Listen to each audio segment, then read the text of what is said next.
and it just happened first.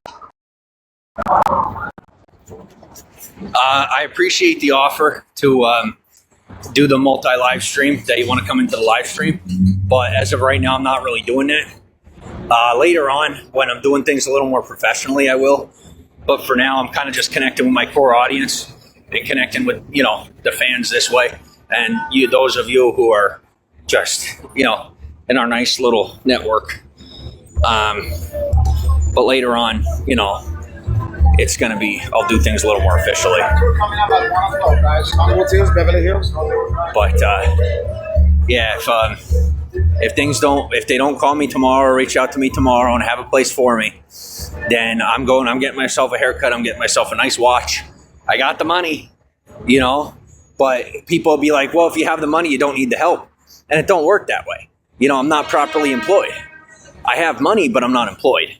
And so I do need the support. It's just, I'm either going to do it myself or I'm going to let them help me out. And we'll see what happens tomorrow.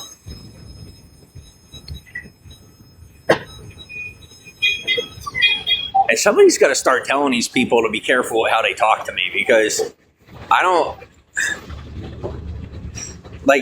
get people that come out to the street who already know it's me, and they'll be challenging me, and then they end up going to court. It's people don't understand the attention and how it works. And when you are somebody who lives a mostly private life and you don't really mess with people or mess with the public all that much, well, what happens is you end up getting yourself in trouble when you come challenging me, because I get a lot of public attention. People know, hello, how are you?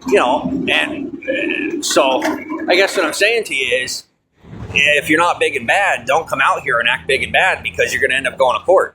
People come out here and they're like, well, I'm a bigwig, so I'm going to have something to say. But you don't involve yourself with the public. You don't get that social attention. And so when you live a private life, even if you have that money and you got all that stuff, it just doesn't compare to the fact that when you're dealing with the public, most of what you do on a private basis is put out in the public. And people say, well, it's not on the internet, so they're not going to know. But people talk. And so I'll have people come out to the street and have something to say to me. And I'm respectful to them and I leave it go. And then it turns out that they end up getting themselves in trouble because they got their secrets, And as you know, I don't have too many of those. I don't really live a life where I could afford to have too many secrets. So I get these people coming out here who, are real high and mighty, and they got their stuff figured out, and they're like, oh, this is a guy, he ain't got no shoes, he's unhoused, I'm bigger and tougher than him. And you're right, you are. But the social attention that I get, it changes the entire atmosphere and the demographic that you're going to be dealing with after you've interacted with me. So, if you live in that atmosphere, interact with me. But if you don't live in that atmosphere and you're not looking for that negative attention, which is, that's what you end up getting. If you live a private life and you cross that boundary and you're not prepared for it, then it's not going to go too well. So for me, it's fine.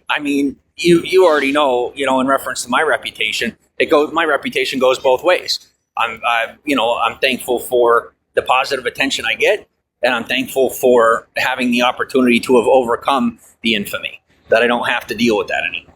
But that doesn't change the fact that, the past can catch up with you.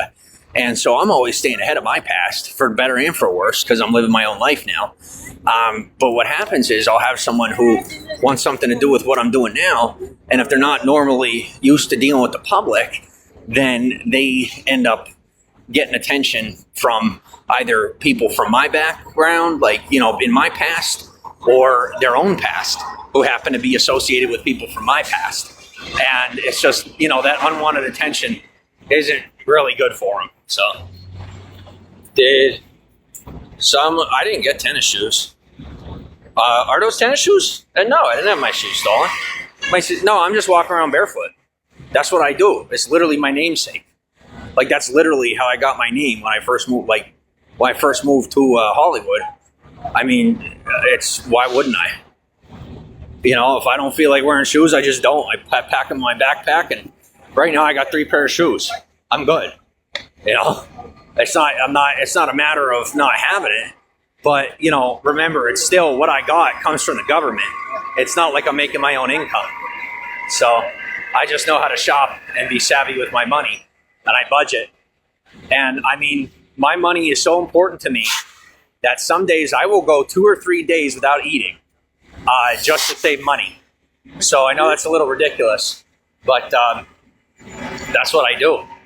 So yeah, no, I can't yet say that I work hard for my money. I'm thankful and blessed to be getting it from the government, but I still have all the lessons I was taught about how to handle my money from growing up. You know, I grew up in an environment where the people that raised me really know how to handle their money, and so even when I'm getting the government money, it's important to remember it's still not free money. You know, that's money I'm going to have to pay back through taxes when I'm working. So I try to budget it and stay appropriate with it. So, good afternoon. Not wearing the new sneakers. Yeah, no, I don't want to wear them. They're brand new. They're nice brand new sneakers.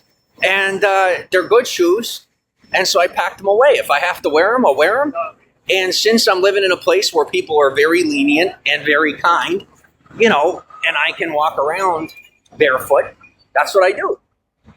It saves me money. It saves, you know, it's extending the longevity of my shoes.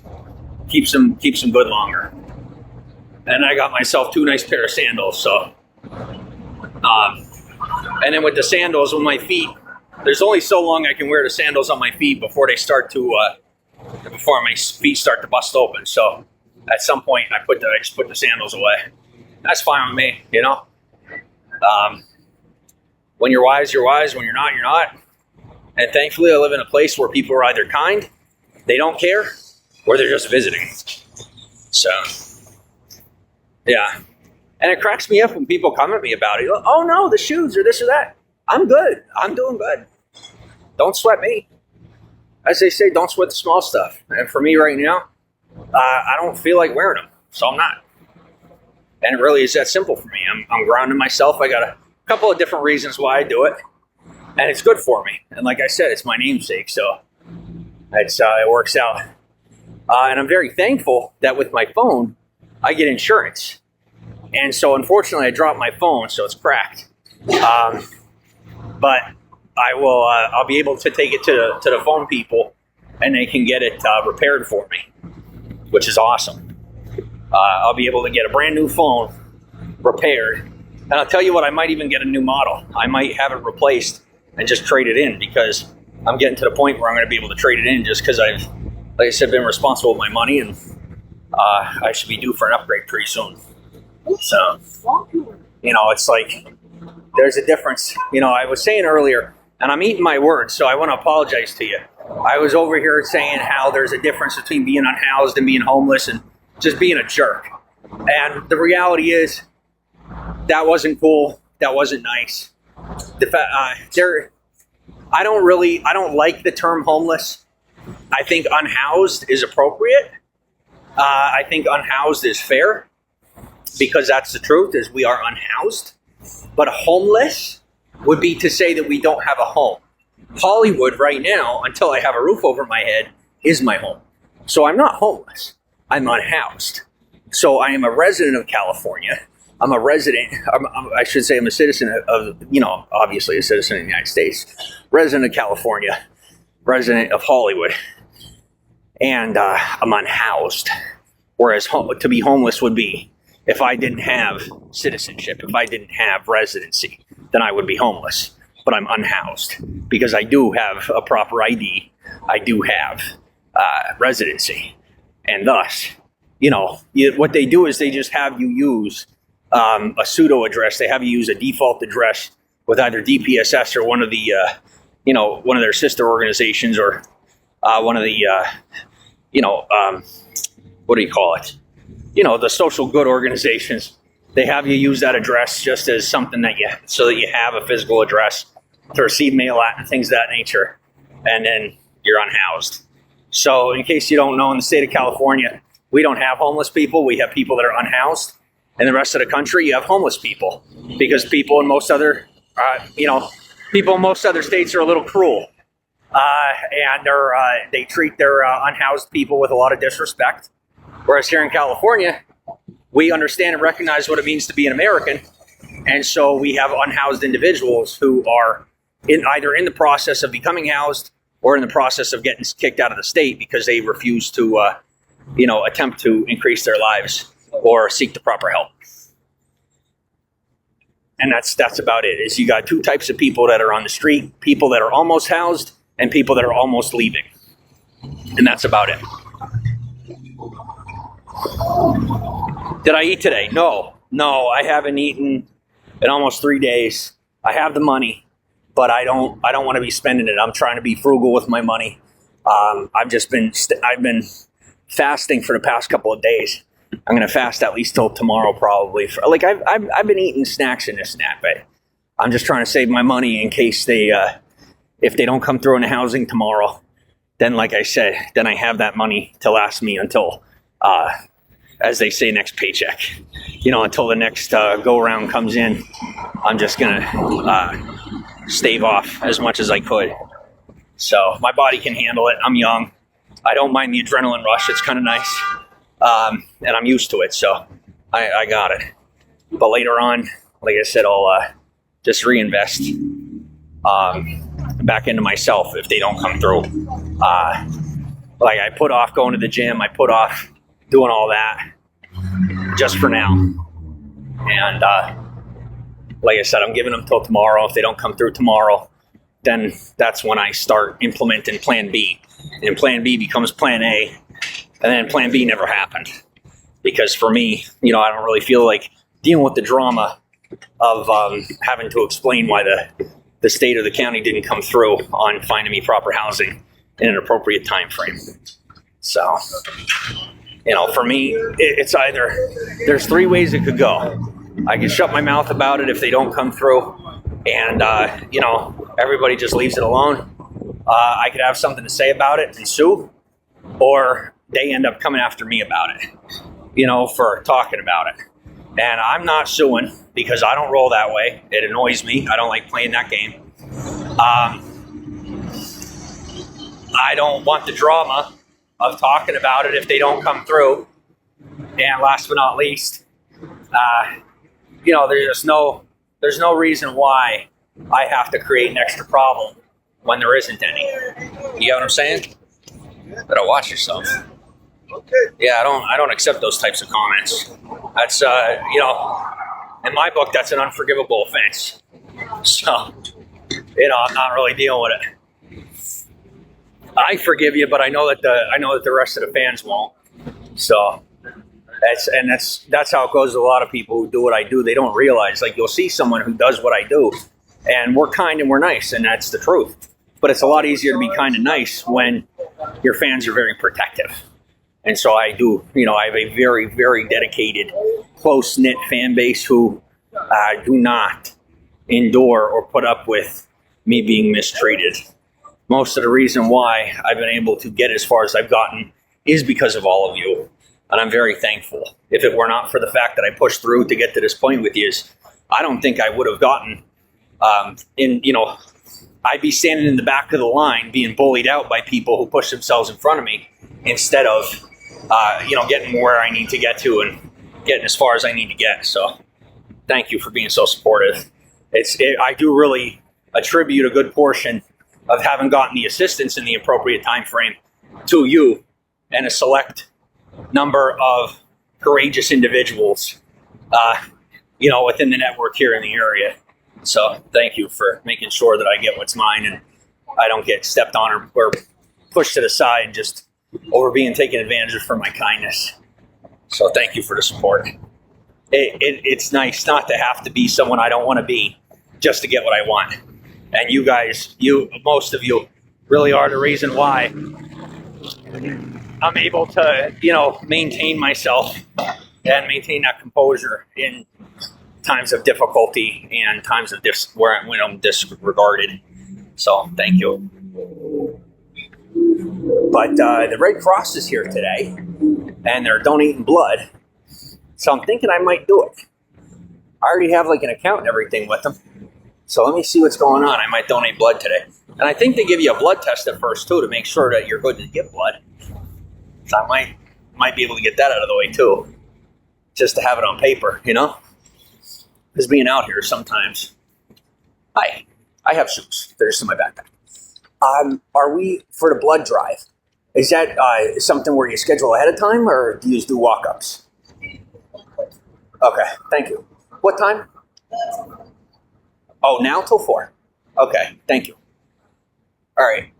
Well, I'm going to see if I can get my phone taken care of first, and I'll talk to you guys for a little while, and then I'll be back. But I'm going to see if I can't do the blood drive today. That'll be good. I know I'm pushing it a little bit, but that's no different than being in the desert, starving for 2-3 days and then losing blood. This little memory. I'll be just fine. Thank you. Yeah, I mean, they're right here. You know what? Why not? And also, it gives me an excuse to break my fast a little early. If I'm going to get blood, I have to have food in the body. So now I have an excuse that I can get myself something to eat. Sorry, people are assholes sometimes. Like I said, some people try to cut in front of you socially. That's really annoying.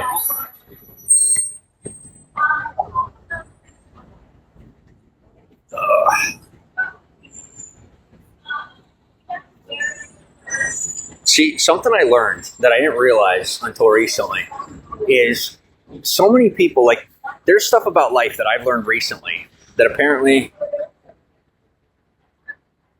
why don't I follow people? Because most people are friggin' insane.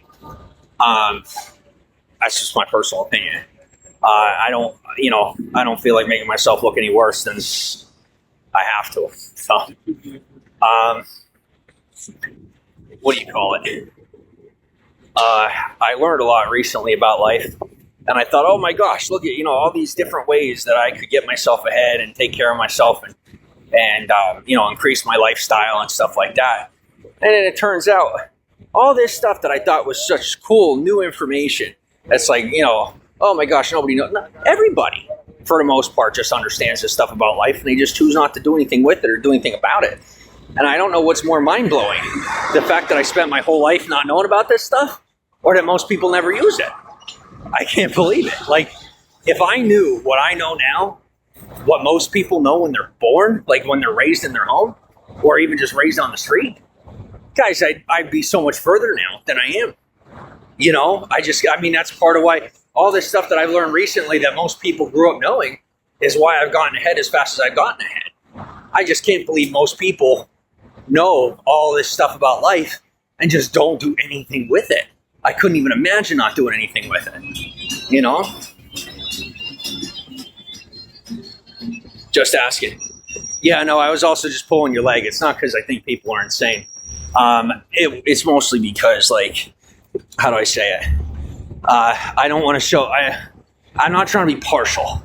I'm trying to show a little bit of impartiality.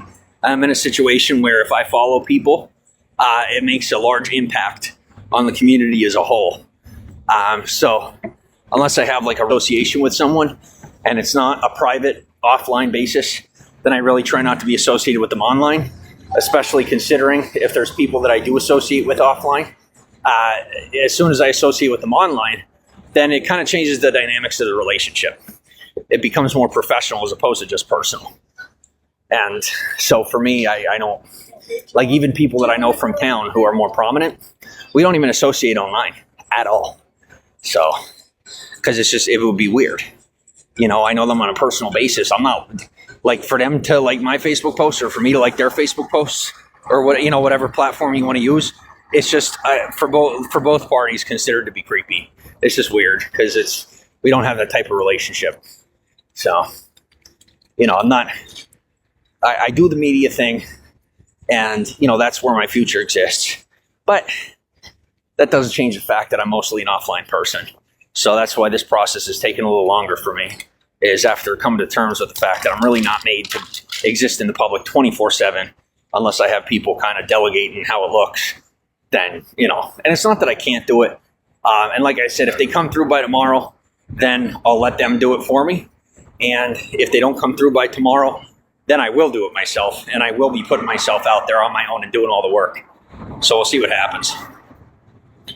Take care. Thank you. Thanks for the follows. Yeah. As of right now, I'm just going to go up to the phone store. I'm going to see if we can't take care of getting replaced with my insurance.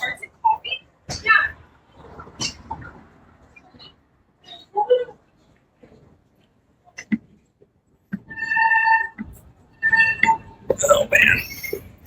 Yeah, and what I'm excited for is if they don't come through by tomorrow, I'm going to get myself a haircut, which I desperately need. And I'm going to get myself a watch, which I desperately need. So I'm very thankful that due to my situation and my experience that I'm granted the opportunity to get what some would consider a little extra from the government. I don't get any extra. I get the maximum. So I'm very thankful that I get the maximum. And I'll tell you the truth, that's what happens when you're honest with them. Like a lot of people, they'll make money and they're like, oh, I'm clever. I'm going to make money on the side. The government's not going to know about it. I'm sorry to tell you, but they do. I can't tell you how many people get like full assistance. And then with that full assistance, after a month or two, they get cut off for the most part because they're trying to make money under the cuff and they think people don't know about it. So my recommendation to you is, be honest with them, because what they will do is if you're making money and you're not telling them about it, they will cut you off either completely or they'll mostly cut you off altogether. Like I've seen people go from getting $300 a month from the government just on basic assistance to getting $20 a month because they're making $300, $400, $500 on the side. That's all it takes. Doesn't take much. So for me, I don't have any reportable income and I keep it that way. And in return for staying honest with the government, they keep me at full benefits. So, some months I see $700, some months I see $1,000, some months I see $1,300, and some months I see $600. But it just depends. So for me, it fluctuates a little bit, but that's mostly just because of the social attention thing. All this stuff is considered some form of income, I suppose, even though I don't make money off of it. When people give me gifts and things like that, it goes it comes into play. But just for, when you do serve the community and do your best to do it in a layman's fashion, you can expect to get full benefits. So that's what I do. I play my part. I don't just, people are like, oh, you just got to mind your own business. Yes, for the most part. But when you see an opportunity to help improve the environment, do so. And then you end up getting, full benefits. That's how it worked out for me. Just do the right thing and you get rewarded. And some people say, oh, that's not fair. Oh, it's very fair. They say, oh, we're all supposed to get the same thing. Well, if we're all supposed to get the same thing, why aren't you getting the same thing? Oh, it's corruption. No, it's your laziness. I'm sorry to tell you, but it's your lack of empathy towards the people in your environment. If you put in more work, you get more. That's how society works. It doesn't matter, even when it's an equal system, it's still fair. Equality doesn't mean everybody gets the same thing all the time. And people say, well, no, we've created this perfect system where it happens that way. No, the perfection of the system is where what makes our system perfect in this country is that no matter what side you live on, no matter where you exist, it's still fair. It's equal and it's fair. So when you complain that you're not getting the same as me, the fact is, it is actually exemplifying the equality through fairness. So, I don't get as much as some people, right? I get the maximum for someone who is currently considered to be unemployed. But that doesn't mean that there isn't somebody else getting more than me. People that are working are obviously making more money than I'm getting from the government. But I put in my due diligence to make sure that I make up for the taxes that I'm not currently contributing to, if that makes any sense.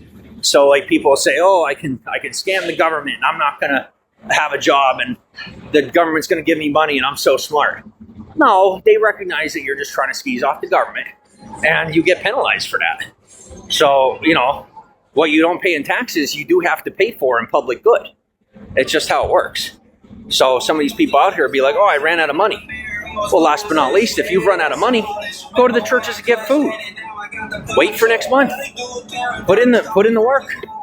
I don't know what else to tell you. Some people think me a fool for doing the public service work for free. I don't care what you think, because at the end of the month, I still have money. At the beginning of the month, I get more money.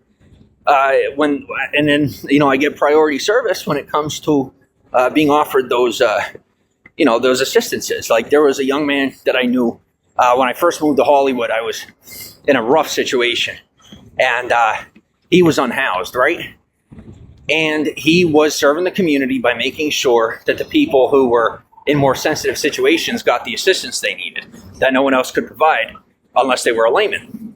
Well, he got priority service, and they got him off the street faster because not only was he not doing any drugs, but he also was going out of his way to be of service to the community and keeping people in check and keeping them in line, making sure that they don't just fall off and die somewhere. So, he ended up finding a nice fancy apartment for himself, and the government's paying for the whole thing, And some people say, well, that's not fair. But it's very fair because he put in the work. And that hard work, even in a system that is socially based, is still appropriate. Sometimes people forget that even though we're in California, this still isn't we don't have a socialist government. This is America.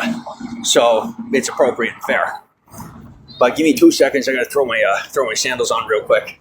I'm going to go in and talk to this guy, see if I can get my phone replaced.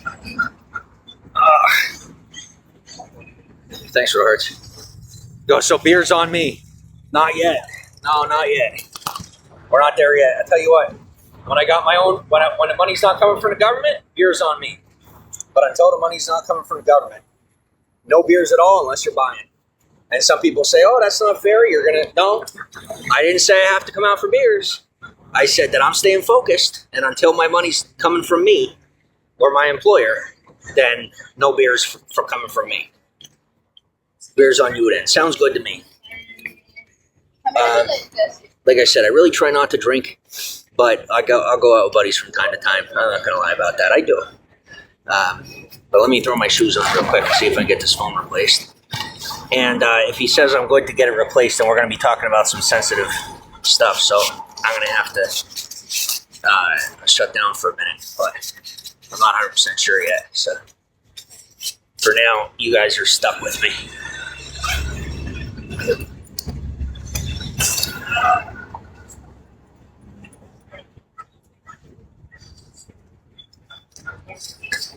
So that's your answer, though, as to why I don't follow anybody on this platform, because I don't know any of the people on the platform personally in real life, and so I don't feel it's appropriate for me to be, following people that I don't know. I think it's weird.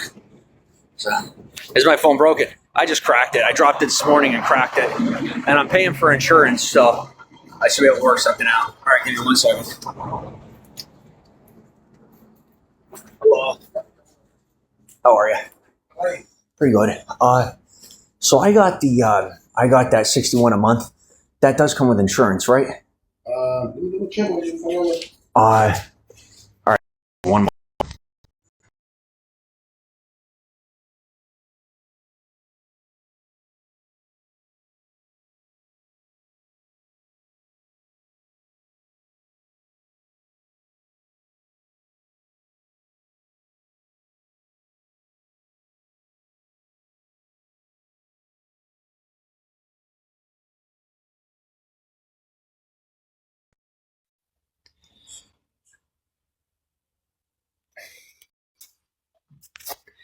Okay, I'm shutting down the broadcast. I'll be right back.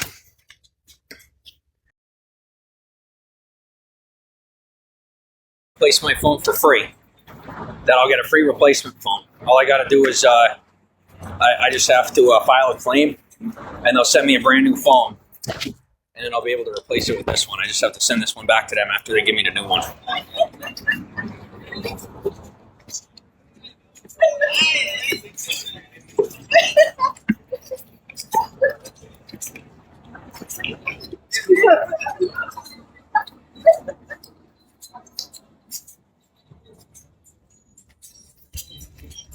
You know what?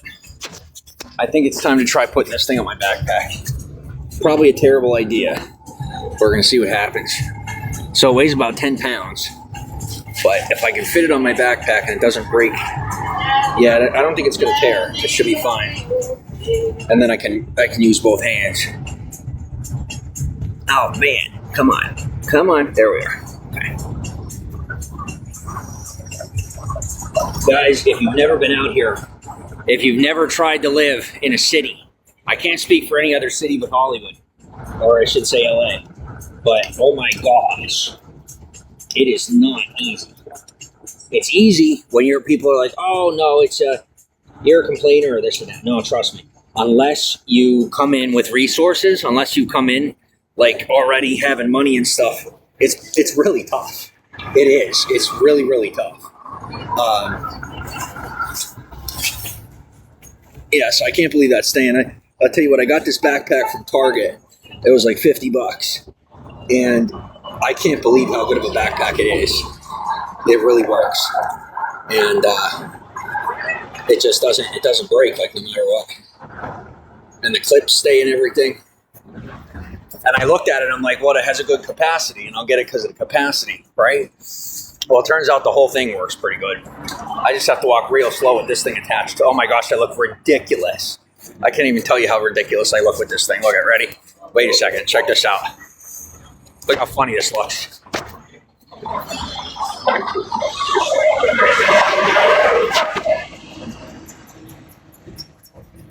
That pretty much sums up my day. But, it's fine. And it forces me to walk slower, which I need to be doing anyway. So, apparently much slower. Oh, yep, can't even. Looks like we're doing half a mile an hour. That's fine.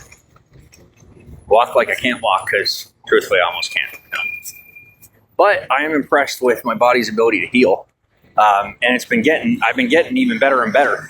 I've really been building back up to what I used to be capable of, which I'm really happy about.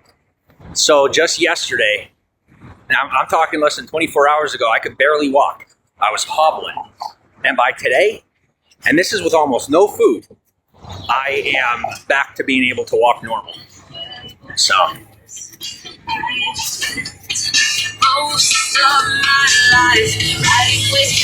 Sorry about that. Yeah, it is what it is, What are you going to do? And like I said, I'm not too worried. Money comes in every month, thankfully.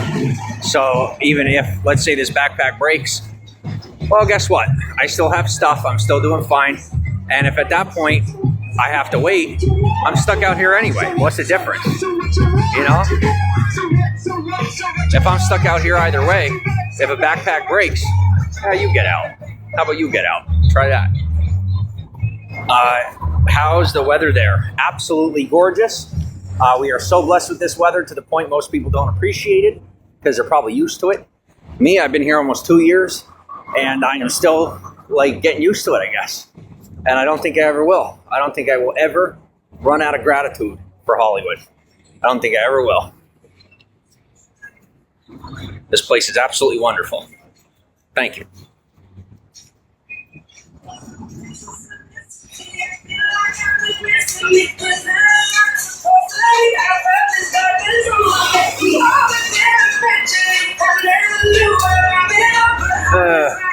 And I'm starting to like people, which is really annoying. I'm not used to it, I'm used to just being at odds all the time. And now it's like I'm actually starting to have people I don't mind being near. And, I think they're warming up to me. It's just taking a little more time than usual. As you could imagine, I came in with a little bit of turbulence, so it took some getting used to me. But I am building up. It's just, sometimes it's once, I'm going to tell you guys a story. Once I drove my car. I had this little beater from the 90s, and I drove it across, it was late 80s, early 90s. I drove it across the country. And I'm telling you, this thing the brakes barely worked. It was ridiculous. I drove through the Rocky Mountains. I went cross country the whole way. And so I'd like to consider myself a decent driver. And there were a lot of ups and downs. And I still got the car all the way across the country, almost all the way across the country. And it worked real good. And so out here, it's kind of the same story. It's just a more isolated environment where I have to take it slow. There's times to go faster, times to go slower. And it's the same way socially, with the finances, with the lifestyle, with everything. Where most people, they got a lifestyle, they stick to it, and they're not willing to shift their lifestyle to be able to maintain their income. And then sometimes they overdo it or underdo it. Go ahead and get the phone replaced, definitely. But so for me, that's what it is right now, where I was starting to go to the gym, I was doing all that, and it was good.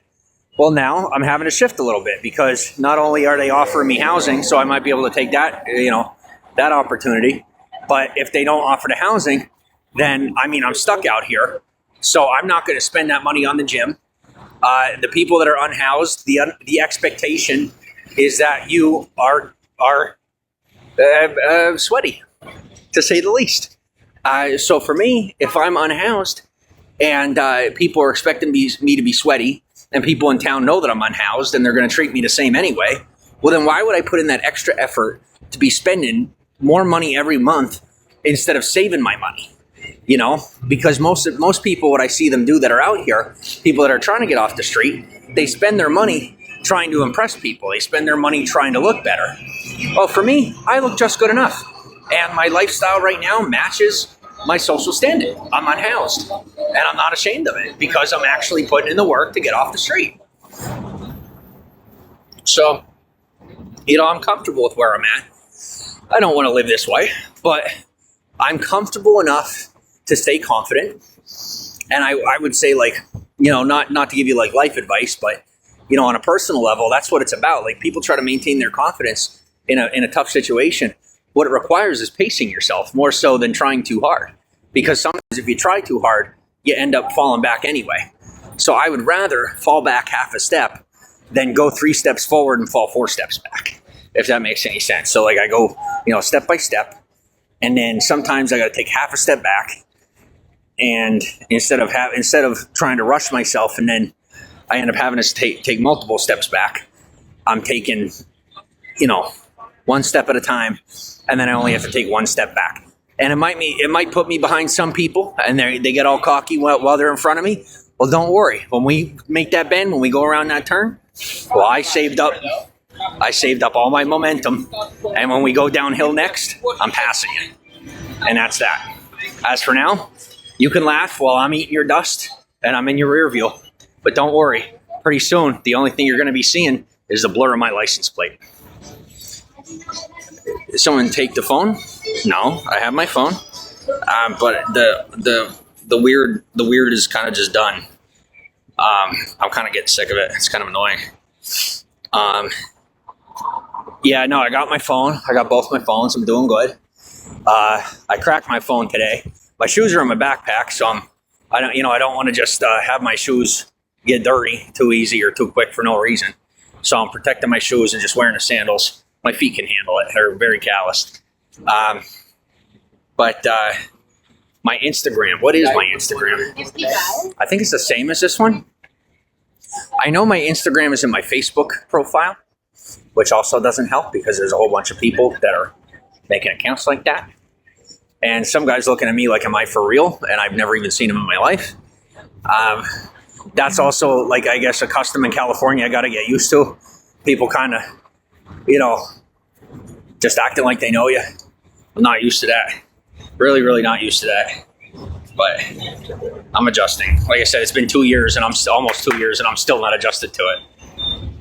Oh, I'll get one eventually. Thank you. Might take me 3 decades, but we'll get there. There's a guy offering for me to put my name on a star. Hello, I'm sorry. I speak English. I used to know Spanish. I don't remember most of it, but I've been relearning since I moved to California. I had a little bit of an incident when I was younger, and so I'm still rebuilding my memory. Oh my God! There you go. Thanks for the share. Yes! There you go.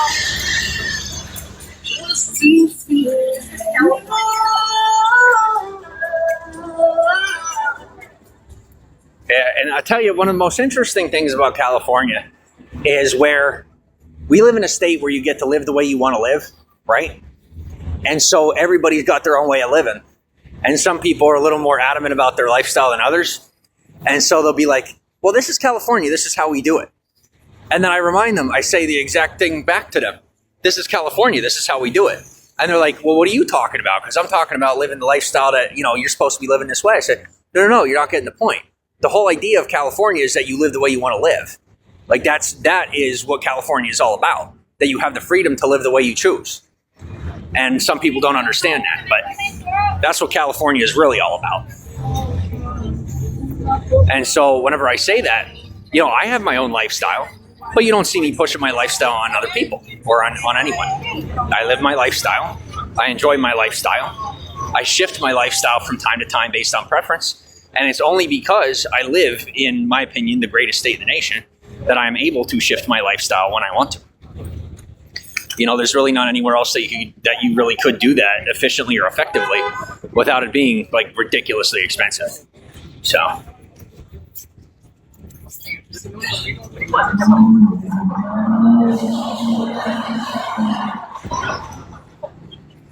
And today is like a day of gratitude. I don't know what it is about today, but I'm feeling pretty good. And I've just like even I sat down on the bench and I realized how blessed I am that my feet are working right. I'm able to walk today. I cracked my phone. I'll tell you what, I cracked my phone this morning, and somebody looked at me when I cracked my phone this morning, waiting to see the look on my face, hoping that I would be upset, because it's just one of those people that feeds on negativity. It didn't even faze me. I got insurance. I'm lucky that I'm able to have insurance on my phone, to begin with. So, that's something. When I first moved to Hollywood, I didn't have phone insurance. I just had my government phone, and I was lucky if the internet even worked on it. Whereas I've been putting in the work in and getting the blessings here and there, and I'm able to maintain regular phone service with insurance. So if I need to get it replaced, I'm able to get it replaced. And then I come to find out the government phones have the same thing. You can get your government phone replaced if it does get cracked or something happens to it. So it's convenient, And people, like I said, people say, where are you getting the money from? From the government. Where else would I be getting it? So I have some people that get mad because they put in their tax money and this and that throughout their lives. And they say, well, so I paid the government tax money my whole life, and I am not eligible for general relief. In California, it's called general relief, where you get cash. You don't have to have a family to get general relief. You just have to be approved for general relief based on your situation.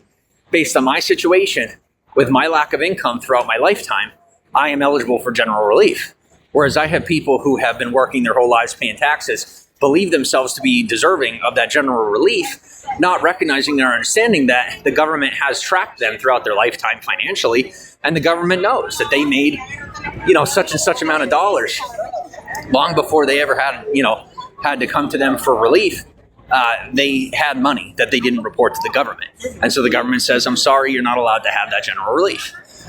I don't have reportable income over my lifetime to disqualify me for the general relief. So I receive it. So that's why I'm allowed to get cash money. You don't have to have kids to get general relief. It may work that way in most states, but in the state of California, as long as you qualify, you get it. And so does that mean I got an issue with people making money and not reporting it to the government? If it's legal income, then you're supposed to report it. If it's not reportable income, then you don't have to report it. And it's that simple. For me, people be like, oh, you're being a goody two-shoes.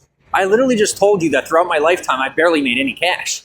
So I'm eligible, and that's what makes me eligible. So when people get jealous of that, I get confused. I think to myself, so you're capable of making millions of dollars, and you're going to complain that the government won't give you $300 a month?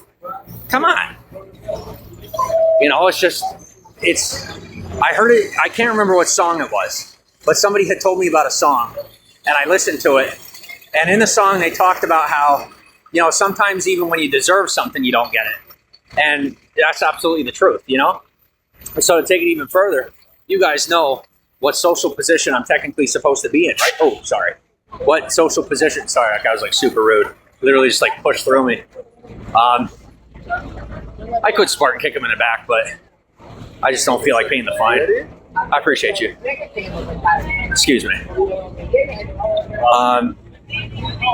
So as I was saying, all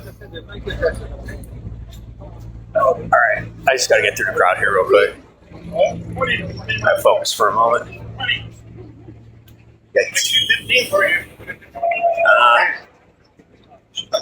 Okay, where were we? Yeah, so like I said, people in society that are just rude and try to push themselves in front of me in line socially. Ironically, I learned these lessons from my past and things that I've been through, that there is like a structure and like, you know, social justice isn't a lie. It's a real thing. Justice doesn't always mean punishment. Sometimes justice means getting a reward when you're supposed to get it, or, you know, things like that. Justice, some people talk about justice as though it's the same as revenge, and it's not. Sometimes justice means that when you're owed something, you get it, you know? It doesn't always mean that, you know, it's just some sort of negative thing. So for me, I'm on the very positive receiving end of social justice, where I have been wronged, you know, throughout most of my life, admittedly, and I put up with it for the most part. And in return for that humble endurance, I'm blessed to be able to take care of myself on some level and be able to rely on my government to help take care of me a little bit in a time of need. Do I have to pay the general? No. Yeah, that's a fallacy. So in the state of California, you do not, at least to my knowledge, and this is what was told to me. This is what was told to me by DPSS, that according to DPSS, you do not have to pay back general relief funds. That's what I was told. Now, whether or not that's true, I don't know.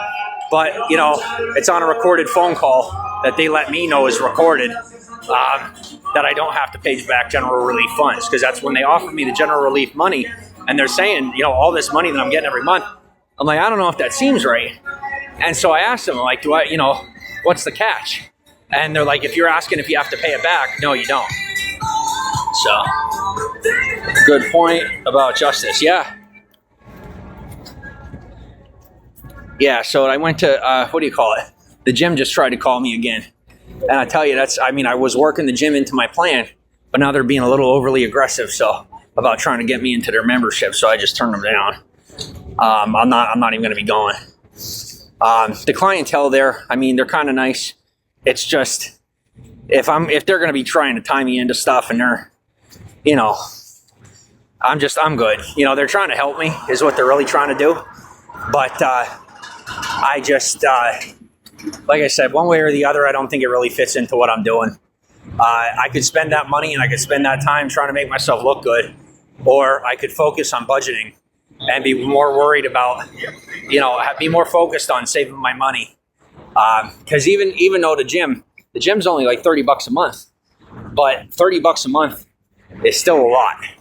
$30 a month over 6 months, you know, it's still 100. Was that 120? 180. $180.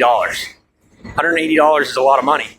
Let's say down the road, I break my phone. Or no, let's say down the road, it's time for me to get a new phone. Well, I'd rather be able to buy a new phone. If I'm in an unhoused position, if I'm in a situation where I am unhoused, I would rather have the money to get a better phone, to get more work done, and have the battery last longer than be focused on that. Because people are, like, being in an unhoused position, people treat you with a certain degree of disrespect that you get no matter what. So I would rather, instead of trying to fake that I'm not in this position and be putting all that time and money into the facade of saying that I'm not, I'd rather put the work in, save my money, be able to get a better device. Should they offer me housing? Sorry, some guy's not supposed to be on the sidewalk with his bike. He's being a dick. I would rather just save my money. Makes more sense, you know? Couldn't I do calisthenics, push some squats, etc.? Don't need to go to the gym. No, I mean, like I said, right now I'm reserving myself. You know, like I have a limited amount of energy. I have a limited amount of money. Right? I'm technically on what would be considered a fixed income, and so I have to budget. And taking my physiological state into account is part of that budgeting. If I'm going to move on beyond the situation that I'm in, I have to think like a nerd. You know, a lot of people be like, oh, that doesn't make sense. Why don't you get new clothes? Why don't you do this, you do that? Because I don't feel like living on the edge of my seat all day long every day wondering whether or not I'm going to be poor tomorrow. That's just me. Like, I learned from some of the greats. There's a guy that recently passed. His name was Charlie Munger. His name was Charles Munger. And one of the things I learned from the books that he wrote is, like, you have to have a buffer for yourself, right? And it's partially about your mental health. It's not just about money. So for me, just go. For me, I'm not worried about. For the sake of my mental health, I want to make sure I'm keeping money in the bank. I don't want to have to be some douchebag that pushes people out of the way and gets their asses kicked down the line. I want to be the guy that's smart enough to sit back and mind my own business when I have to and keep my money. I like my money in my pocket. I don't want it anywhere else. Some people say, well, you attract unwanted attention. Well, don't worry. That's what money's for. You know, somebody bothers you. Well, you can hire a lawyer. It's that easy. We live in a civil world. We don't live in a heathen society, in a heathenistic society. So for me, when I have to handle my business, that's like 1 time out of 10. Don't worry, I know how to do it. But if I don't have to do that, why on earth would I?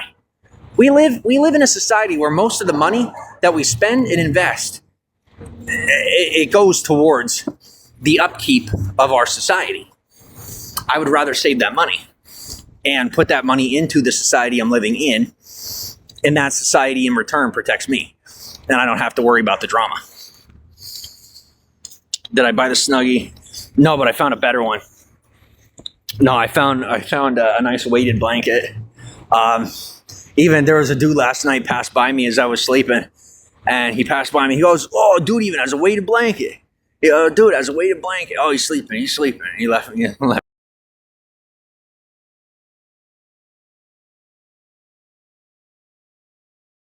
me alone. You know, that was pretty funny. But I have to admit, when I'm even sleeping outside, I look a little bougie. I do. I have my nice weighted blanket. I have eye coverings. When I was trained to protect myself in certain situations, well, when I was younger, we put on a blindfold, and then when I got older, we just did it in the dark. But so I'm not too worried about anybody bothering me when I'm sleeping. But I put on an eye covering and keeps the light out, and I actually get a good restful sleep. But when I'm sleeping on the street, I don't look like somebody sleeping on the street. I look very out of place, which I'm not really trying to. I don't care. I'm not too worried about it. So I'm going to take a seat here, and it might heat up the phone, but at least I'll just rest until the phone gets heated up. And this is what I'll do. You know what? I don't have anything to do, and I just kind of have to wait. I'll walk around until, I'll walk around, and then I'll take a rest, and then I'll walk around, and I'll take a rest. And all that ends tomorrow. If, depending on whether or not they come through tomorrow is going to be whether or not, what I do. If they come through for me tomorrow, then I don't have to worry about any of this anymore. If they don't come through tomorrow, then I start putting in the work myself.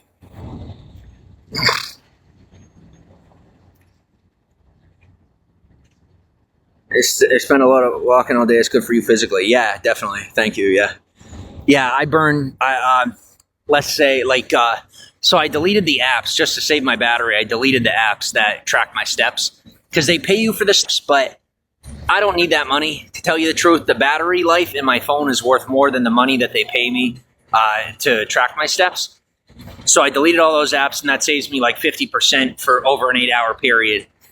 Gives me like an extra 8 hours to use my phone. What was I saying? Before I deleted the app, that day, and this was a day where I barely walked, okay? This was like a day where I was just like kind of relaxing. I walked 45,000 steps.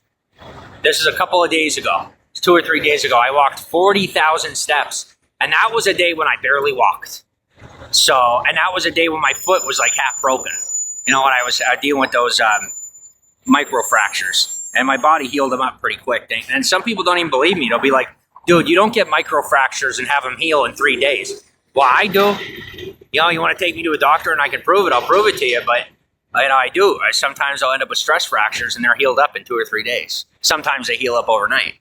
And it's just the way I treat my body. I pay attention to my body, and I know how to, it's stuff that you learn from experience. It's practices you learn I don't want to say in the field, but it's practices that you learn just having to live a hardcore lifestyle. You learn, you can't afford, I can't afford to have stress fractures in my foot. I can't afford it. And later on, I'll be able to afford it even less. So, I've just learned how to, there's actually certain times a day throughout the 24-hour period a day, there's certain times, and based on your biological clock, that you get sleep that you'll get more restful sleep. You just got to pay attention to your body. Yeah, I got a blanket. I did, but I got a nice expensive one, and I keep it in a box, and so I don't look like a homeless person walking. I look a little ridiculous because I have stuff like hanging off my back, but at least I look a little more put together. You know, I try not to look unhoused as much as possible. I try to present myself in a way where I come off as someone that is worth pulling off the street. But like I said, I'm also going to make sure to budget myself, because anything I can do to avoid having to go to the churches and go to Salval to get food, I will avoid that, because once again, it's about mental health. It's a mental health thing, where if I'm around people that aren't taking care of themselves and they're doing drugs and there's all this shadiness going on, then you absorb that. You know, like, people are suggestible. We're suggestible, and we don't always realize it. And so I try to avoid that environment as much as possible to maintain my own personal discipline and hopefully push myself forward much more quickly, and to be able to stay out of trouble more easily. I'm doing good. How are you? What's happening tomorrow? Hopefully I get housing tomorrow. That's the plan. I was told I'm getting a phone call and I should end up with housing by tomorrow. And if I don't, then it's my turn to just go put in the work. I've tried, like I said, I came back a couple of months ago. I've been taking care of everything I got to take care of. And, I haven't been housed yet. And I've reached out to pretty much every organization. So I'm giving the mental health department a chance. That's just one last avenue. If they come through, they come through. And if they don't, they don't. And if they don't, then I've tried everything. I'm on all the lists. And so I'm just going to start getting myself situated. I'm not just going to sit and wait on one of these organizations to decide to pull my file out and, say whether or not it's time for me to be put in somewhere based on their standards. I'm just going to do my own thing.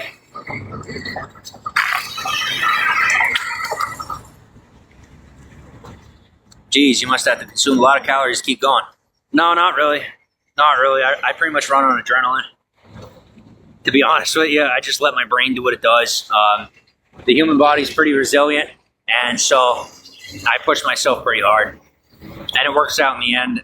It keeps me very, very physically fit. I'm building myself back up to being Olympically fit. And so that's good. But there are some days where I'll walk upwards of 120 steps a day. So I think my next step, once I get proper housing, whether it's through the county or through just my own due diligence, is going to be looking for, events like walking. I know that sounds silly, but like walking events, because I would totally crush it. So I walk at a runner's pace. Now, when I say I walk at a runner's pace, I don't mean a jogging pace. I walk almost 10. When I'm not fully loaded on here, I walk almost 10 miles an hour. Literally. I probably look ridiculous, but that's just how I walk. And I'm not exaggerating. Like, even if, as I say it to you, I have to think back to being on the treadmill. Like one of those self-powered treadmills that actually tells you how fast you're going. I was on one of those one of those self-propelled treadmills, and I was walking. My pace started out at about 5.5 miles an hour, and by the time I was done, I was at about 10 miles an hour. That I was walking, not jogging, not running, walking 10 miles an hour. So I walk a lot, and I walk really fast. So now with this weight, I'm keeping this weight on my back, and it's making my back a little bit stronger and pushing me a little harder. And then once I have somewhere to put, once I have somewhere to rest my head, I got a roof over my head. Then at that point, I will obviously be able to keep stuff at the apartment or in the room, wherever it might be. And because Project Home Key is still a thing. I don't know why they're not reaching out to me. I've reached out to them. But if you are on the street and you're requesting to be put in a hotel room, they're supposed to put you in a hotel room. And so I reached out to them requesting to be put in a hotel room, and they told me that I reached out to the wrong person. So I don't know how that's possible, but, I'll be here when you decide to get back to me. So I'm waiting on proper housing. But once I get proper housing here in the area, here in Hollywood, and I also have an ID, so there's no excuse. They can't tell me, because you don't have an ID. I have an ID, so I can be housed. But I can keep my stuff in the room or in the apartment, depending on what I end up getting. And then I'll be able to come out here and not have to carry anything with me. And I'll be that much more ahead of the game. And I'll be able to, like I said, catch up with all the people that aren't supposed to be getting put ahead of me. All these people that are going to end up behind me anyway. I don't know why they're wasting their time putting them ahead of me right now. And for all the times that they put people ahead of me in the past, they're paying for it. You know, it's like they just don't learn. They keep doing it. I don't know why. You know, they're like, oh, we're going to teach them a lesson. And the only thing they're doing is learn a lesson themselves. So there's a lot of people that tried to cut in front of me socially who are now back on the street and don't have any money and aren't getting any government support because they cheated their way in. And most of the people that used to work in those departments either got moved or fired. I can tell you right now that one of the guys that tried to set me up when I was working with Project Roomkey before it was called Project Homekey, he is no longer in service. They got rid of him because they're people trying to, you know, cut corners and cheat. And so they ended up getting fired, and the other guy ended up getting moved to another. He ended up getting moved downtown. So I don't even talk to them anymore for obvious reasons. So, you know, I'm just waiting for somebody to come through and do their job. And if they don't do it by tomorrow, then I'm just writing all of it off. I'm putting it behind me and moving on. Thanks for the follows and the shares. Eyes are so pretty. Well, thank you. I appreciate the compliment. Glad you're well. Thank you. Thanks for the follows. Welcome to Bigo. You work with housing in your state in the Midwest. Usually, they're prioritizing the elderly and those with mental illness. I wish you were telling the truth. God, do I wish you weren't just lying straight to my face. As a matter of fact, that makes me so angry I'm blocking you. Yeah, no, they don't prioritize the mental illness, the people with mental illness and the elderly. No, they don't. No, they don't. They prioritize who they choose to prioritize. In the Midwest, if you go to jail in the Midwest, you know who you see? You see people with mental illness and you see people who are elderly. That's who you see in jail in the Midwest, just so you know. I can't speak for the bigger cities, but I can tell you in the middle of nowhere, they pretty much just incarcerate people who are either elderly or who have mental illness. And it's that way in the Northeast too. So I don't buy into that. It really pisses me off. Like I said, they put me in housing by tomorrow, I'll shut my mouth. They don't put me in housing by tomorrow, I'll shut my mouth, but then I'm not going to associate with them anymore at all. But for making me wait 2 days, I have a thing or two to say. Because I've obviously waited longer than 2 days. Hello, how are you? You're not going to be teaching me this lesson. This is a lesson I already know. It's going to end up being a lesson that you have to learn. And trust me, I have the wherewithal to endure the time it will take for you to learn it. I don't mind being unhoused as long as it takes for me to meet you on the street and then take the room that was formerly yours when it wasn't supposed to be. I had to do the same thing with moving to California. I was supposed to be able to come live in California in 2017. I had to wait until 2023. I had to wait until late 2022, I believe it was, to be able to move to California when I was supposed to be able to move to California in 2017. So don't you worry. I have the patience. I have plenty of patience. Because now that I'm here, I ain't going anywhere else. I waited long enough. I got mine. And it took me an extra 5 years to be able to, it took me an extra 6 years, almost 6 years, to be able to live in the state that I wanted to live in. So if it takes another 5 or 6 years for me to get a proper housing situation that can't be pulled out from under me, don't worry. I got nothing but time. If we want to defeat the process and not have to deal with all the drama and everything, and you don't want to end up with problems, then you know what to do. But if you like those problems, don't worry. Keep pissing me off. I can just wait. I got plenty of time to wait. Hello, how are you? And you guys, y'all ain't pissing me off. Don't worry. But you know who I'm talking about. Welcome from Russia. How are you? Welcome to the broadcast, Tatiana. Thanks for the follows. You're tuning in to Hollywood, California, in the United States. Thanks for showing up. We got 3:17 to the broadcast, and we're having a real good day today.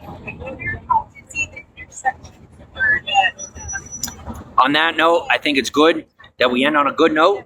Okay, we had a good broadcast here. I don't want to ruin it on myself. Don't want to ruin it for you. Sometimes it's good to stay humble. You got to know when to get out. You know what I'm saying? And welcome from Australia. Thanks for tuning in. He says, come to the Philippines, US dollars like 15 here. It's actually somebody who lives in the Philippines that taught me a heck of a lot about money. and really taught me how to handle myself in an environment with, a lesser amount of resources. So out here, there's a whole lot of resources. I discipline myself interpersonally, intentionally, and the resources that I do have at hand go a lot further. So, some people see me out here and they're like, that's not fair. You're wasting your money. No, I'm making sure I look good. I'm making sure I stay clean. And I might have a little human sweat, but I'm pretty sure that we're all human. And if you got a problem with sweat, then maybe I'm not the one to talk to, because I can tell you that even when I'm in a better position than this, I'm still sweaty. I might get to take a few more showers, but I'm still sweaty. So, it is what it is. I'll talk to you guys real soon. Thanks for tuning in. Don't forget to follow. Like I said, 3:33 to the broadcast. I'm really thankful that you guys decided to, give me your time of day. And I just want to back out on a good note. Like I said, it's about patience.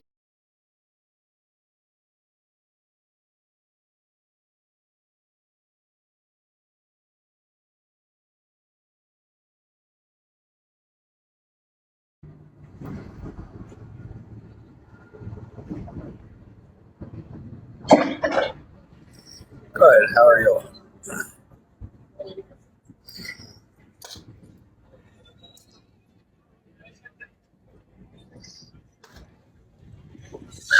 I had to drink some water. Oh man, I tell you, I took this backpack off after walking around a little while. My gosh, is it building up my strength? I can't even describe to you how quickly. Like it's so essentially moving quick doesn't always guarantee that you increase your VO2 max. Sometimes you have to challenge yourself strength wise. I was making sure I wasn't anything in my teeth. No, I'm not a new host. I've been here for how long have I been doing Vigo? 2 years maybe. Not on this account, but this account I would say is maybe a month old, a little longer. But I should be sticking to this one now. Make sure to compensate with extra protein to heal up and rebuild muscle. I'll tell you what, right now, my main concern is increasing my lactic acid resistance capacity. Say that with lactic acid resistance capacity. LARC. Okay, and what that means, what lactic acid capacity resistance is your body's ability to endure muscle strain. And so what I'm doing right now is by challenging myself calorically and taking in less food and taking in less protein while also bearing more weight onto my body as I move, I'm challenging my body's ability to handle the amount of weight that it's handling over a longer period of time. So when you're training, when you're physically training yourself, you don't want to just train for muscle, right? So there's bulking and there's cutting. If you don't know what either one of those is, when you're bulking, you're building up muscle. This is just random advice, all right, that I learned from the pros. So when you're building muscle and you're bulking and you're just putting on weight, that's kind of the whole idea, is you're just building up your muscle, right? And then when you're cutting is you're trying to bring out your muscle tone. That's a very simplistic way of doing it. Now, next level, I don't know how advanced this is because I was kind of taught everything at once, is your resistance ability. So your body, if you want to go up in weight and you're plateauing, go down in weight and up in reps and push yourself to the point of failure. And then go back to the weights, and you will find that you will go up 5 to 10 pounds in the weight that you're able to carry and the weight that you're able to pump. So, for example, and I know some people say this isn't true, but you have to try it and you'll find out. And it does work for everybody. This is for anybody. And this isn't medical advice, so just take it as, just from my experience. But what I do is say I plateau. Okay, so I plateaued at around 25 pounds for, bicep curls.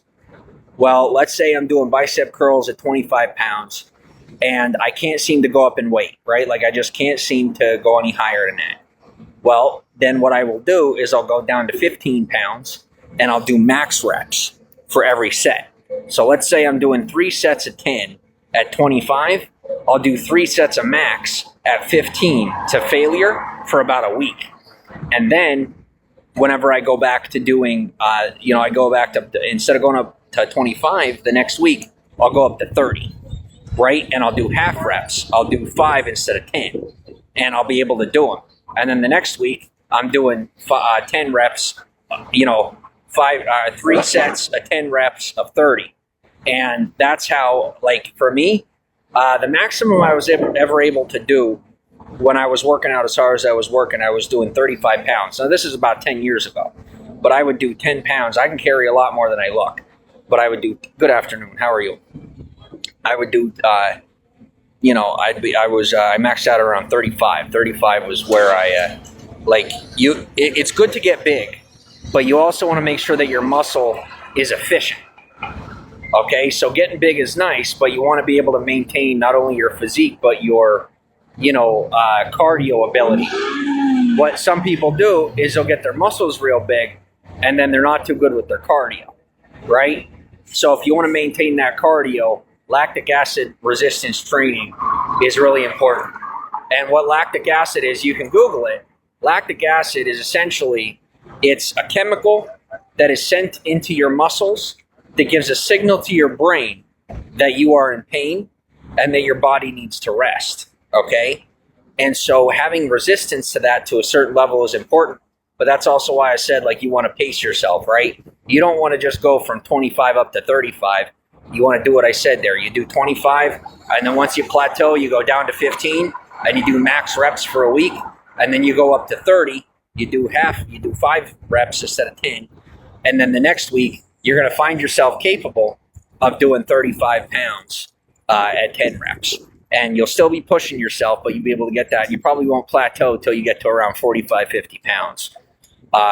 But, with that is also, if you're going to do that, don't be lazy, because if you push your body to that extent, make sure that you even it out throughout your muscle groups.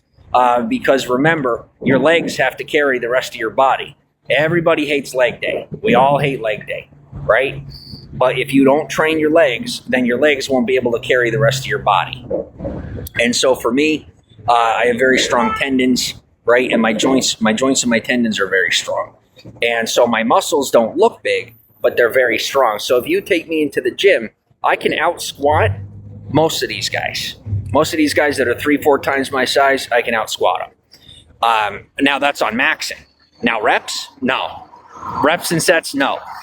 But, 1 rep, 1 set max, I couldn't even tell you how much I could do. I have no idea.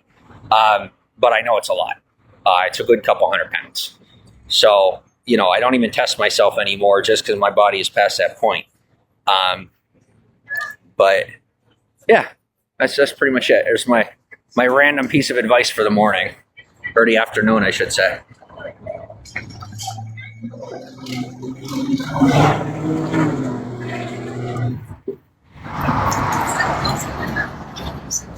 And when you go to the gym, you ain't got to be trying too hard when it comes to what shoes you wear. I know everybody wants to look good in the gym, but for those of us that thrive in adversity, getting yourself just a regular pair of tennis shoes is usually enough. Don't do what I did. When I was around 18, 19, I was training in boots, and I worked out in boots until I was maybe 21, 22. Bad idea. It took me 2 or 3 years to get my feet back to normal, that I'm not having to handle, that I'm not having to be flat-footed.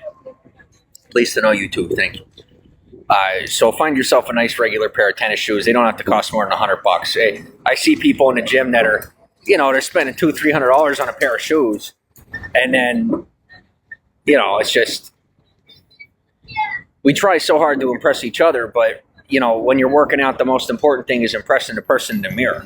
If you did better than yesterday, you did good. If you did as good as yesterday, you suck. And if you did worse than yesterday, take a break. And that's my advice.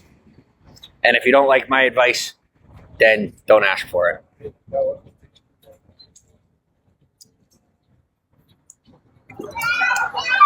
And I'll tell you, Yeah, that's the thing about the gym and about working out and building up your strength.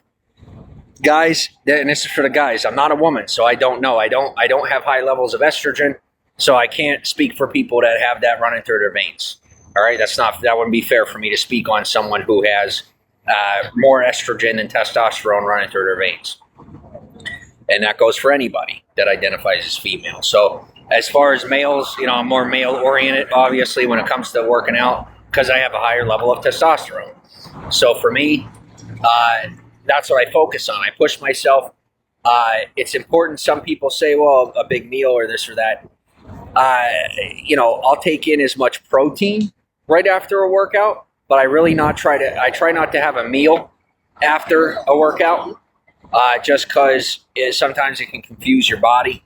What I do is I like to starve my body after a workout. I'll have protein after the workout, either a protein shake or just straight meat, just straight red meat or vegan protein.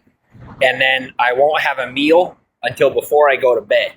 And some people say, well, you don't want to be eating before you go to bed because you're going to gain weight. But if you starve your body for the most part throughout the day, and then you get that protein right after the workout, the protein's going directly to your veins. I don't care what anyone says. For an average person, your body does not have the ability to absorb any more than 40 grams of protein. I don't care what a doctor tells you. I don't care what your friends tell you. I don't care what your body tells you if you're an average size. If you're a larger person, you need more protein. That's obvious. But if you're drinking a protein shake that has, say you're drinking 2 protein shakes and you take in 60 grams of protein, I'm sorry, but you're only absorbing about 40 grams of that. And then the rest of it, well, when it comes out the body, there's a reason it's coming out of your body like that. Your body's not absorbing it. Ooh, I would do that. Excuse me. Know a lot about this, living the tips. Yeah, pretty much. Am I an athlete? I'm like a layman's athlete, so I put my skills to the test in real life. I'm not to the point of being able to be like a professional athlete or anything like that as far as being socially organized. Am I capable? Absolutely. All I need is the proper structure. But as of right now, I'm kind of just somebody that knows how to keep myself healthy. Never knew all that. Thanks for the tips. Yeah, and what I'm telling you, it's professional stuff. So, be very careful with the advice you take and how you take it so you don't end up in a rough situation.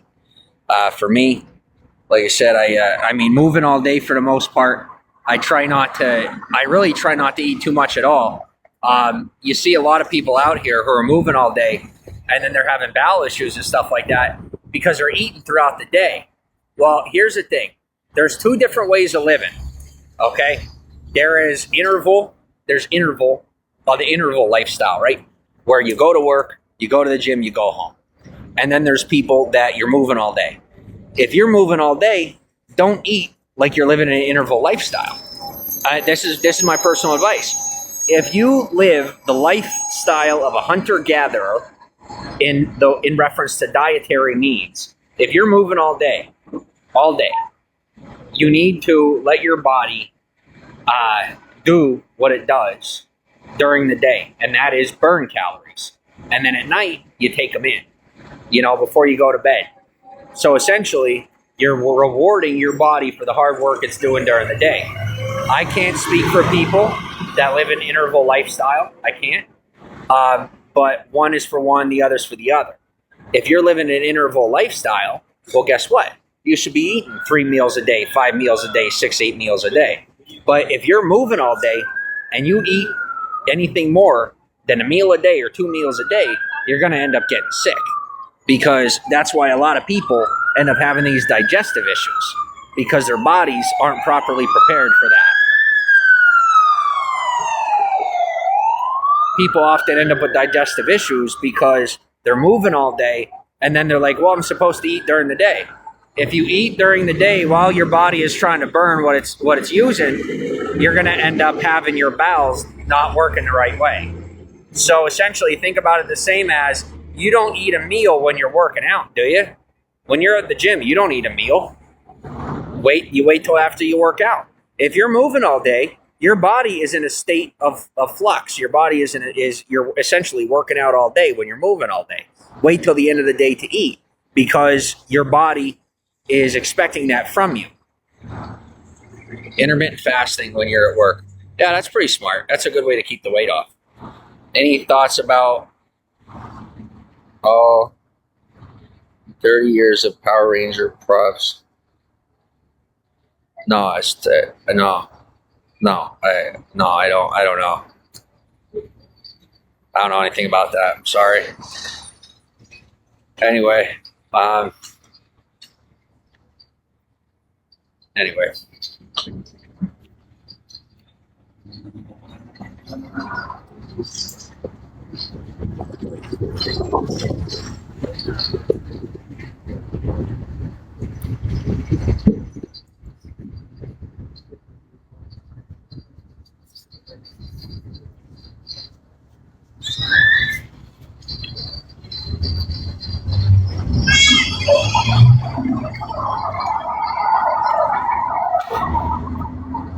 You might hear me come into the broadcast another day and start talking about something like that. That's not what I'm talking about right now. You know, and I don't do conversational hijacking. You know, like I'm running my broadcast, I'm talking about working out. You come to the broadcast just trying to bring up stuff about Power Rangers. Like, I'm not mad at you, but I'm not, like, it's a vibe thing. You know, like you're either on it or you're not. My broadcasting is very personal. My broadcasting doesn't belong to the audience. It belongs to me. You can guide the conversation, but when I have someone with a personality that's overpowering, that's trying to come into the broadcast and overtake the conversation, that's a personality, clash. Like I don't want someone like that in here, no matter what they're talking about. If it's off the vibe of the topic, then it's not welcome in a broadcast.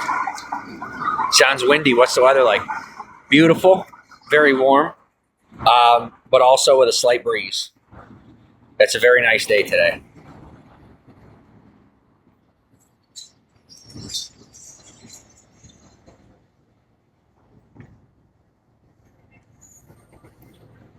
At this point, I'm kind of just keeping myself occupied into the evening, you know.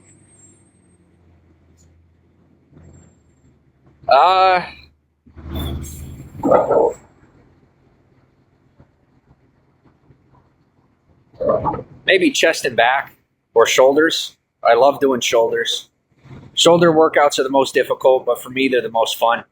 Like traps. These are your trapezoids or something like that. I don't know what the fuck. It's been a long time since I've actually done this officially. I can't even believe I just said trapezoids.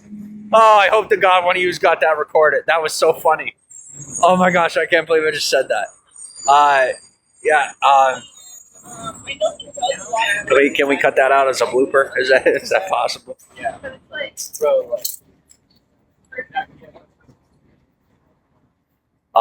Yeah. So I like working out my traps. I like working out my shoulders. That's what I enjoy. My legs, think of it this way. So, like, a lot of people don't like leg day. I'm going to be real with you. As long as you're physically active in the cardio department, you don't have to put a lot of work in on your legs. You don't. So for me, I do a lot of focus on the upper body like most people do. And then, for my legs, I just do enough.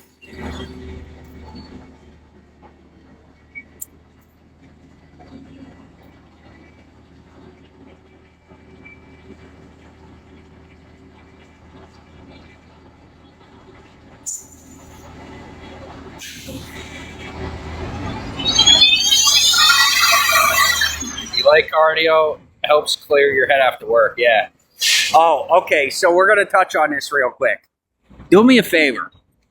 Don't go to the 7-Eleven that is down by the Netflix place. I want them, I don't care who works there, I don't care who owns it. Don't go there. This 7-Eleven down here, they are polite, they are respectful, they are kind to their patrons, and they are patient.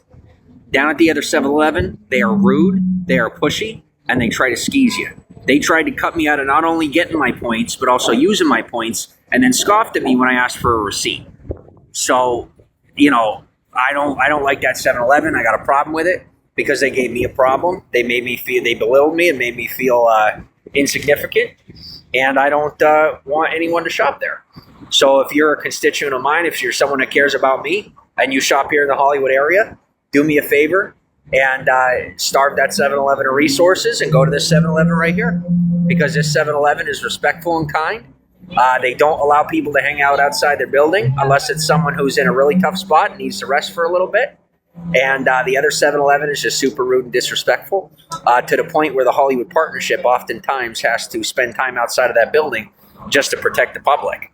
So that 7-Eleven is a problem spot. The Netflix building is, a very prominent place, and they're doing real good over there, the Egyptian Theater. And that 7-Eleven is an eyesore for everybody. So if you want to help out the community, I prefer that you didn't shop at that 7-Eleven. I can't stand that. And if you want to sue me. I'm more than happy to send your entire family bankrupt. But do me a favor, just don't shop there. Thank you.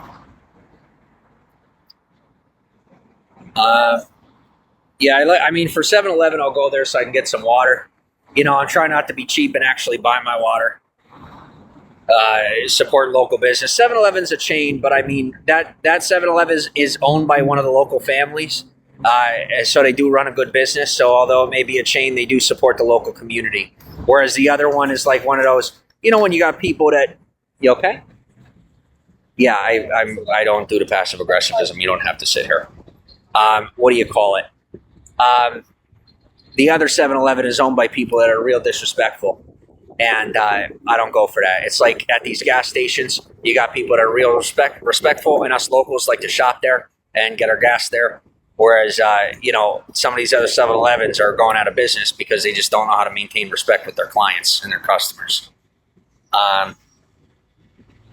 45,000 steps in a day is definitely a leg workout. Yeah. Not for me, but that was a light day. Today, I'll probably do 20, 30,000 steps today because I'm taking a break and letting myself rest a little bit. I got some lazy people that want to tell me it's their spot. Don't worry, I'll make sure they get their proper workout if they bother me. If they don't bother me, it's not my problem. I did the same thing in the Capital One Cafe. People are coming in there and they're not supposed to be just stealing from the business and sitting there and doing nothing and causing problems. And their security guards are properly removing people from the they're removing people from the business that aren't supposed to be there and bringing people in that are actually spending their money. They're doing their job. And with this Hollywood Partnership, I'm thankful that, the 7-Eleven here runs their business so appropriately that Hollywood Partnership doesn't even have to spend time outside of their building. Half the time up by that Ovation, they don't even need security out front half the time because people just don't cause problems because the people that are running the businesses are running proper security. So horrible at them. I don't like 7-Eleven. Let me say it to you this way. I prefer not to go to a 7-Eleven if I don't have to. It's not my preference. But I have to say, I am someone who every now and again I got to get something. And, 7-Eleven's there. When someone wants to charge me $7 for this thing of water that cost me, this cost me $4.50, and instead of costing me $7 for something this size, I can pay $4.50. So it's convenient.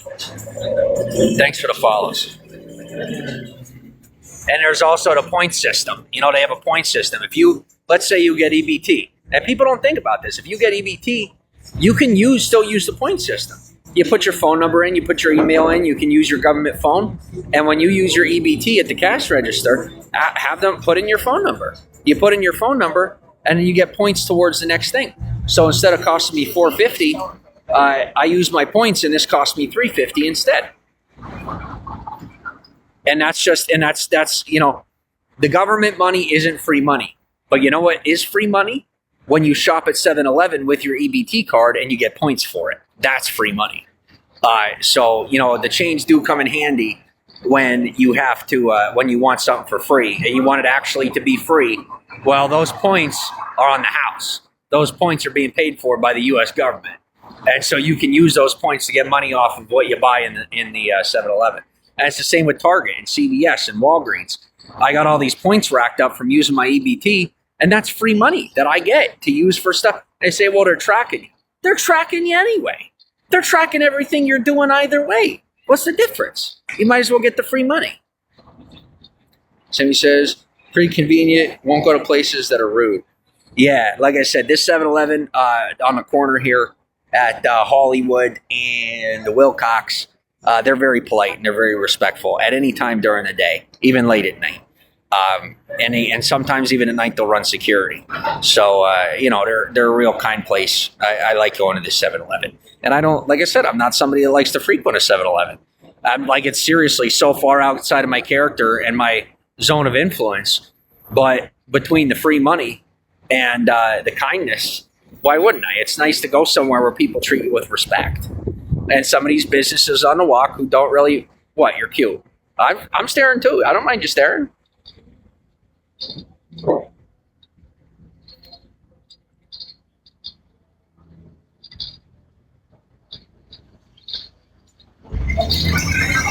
So I'll be here when you come back. That's fine.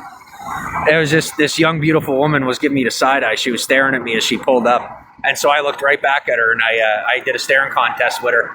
And she's looking at me like, what am I looking at you? Why am I looking at her? Well, she's staring at me. I don't mind. I'll be here when you get back. I'll be here. I ain't going nowhere.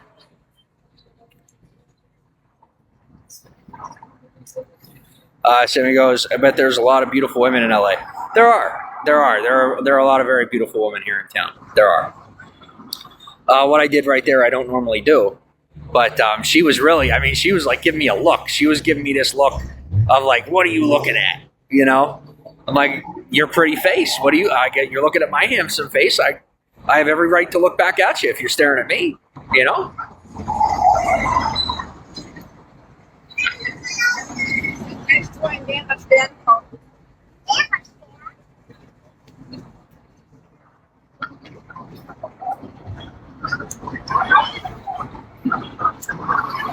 Guys, if you don't stop trying to penalize me, you're not going to be able to get on the bus for free.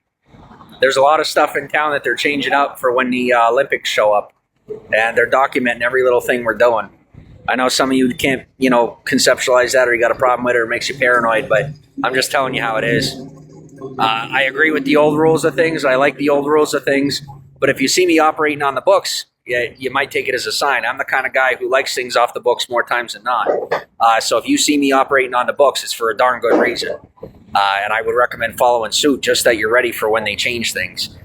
When they do change things, we can readapt. But until then, trust me, it's best just to lay low and not be too aggressive with your social behaviors. Because when I tell you they're paying attention to everything we're doing, they're paying attention to everything we're doing. Don't matter if you got a lawyer or not. You won't have a lawyer for long if you keep moving in the way that you're moving. And I'm telling you, they got no mercy. They got no prejudice. You guys know I have international connections. You guys know as an individual how powerful I am, and I'm still living on the street. That's how powerful the U.S. government is. Don't underestimate them, because they don't play. Ever. They don't play. So that's just what I'm going to tell you, and that's where I'm going to leave it. Some people say, oh, you got all these connections. Why don't you do something with it? Guys, this is me doing something with my connections. Like, this is still the part of my lifestyle that, like, this is where my life is at, even with all the connections that I got. Because that is how powerful the U.S. government is. And so I have learned from personal experience that when they say to heal, when the government tells you that it's time to chill out, it's time to chill out. They will push you to the point of madness and have no regrets about it. They really will.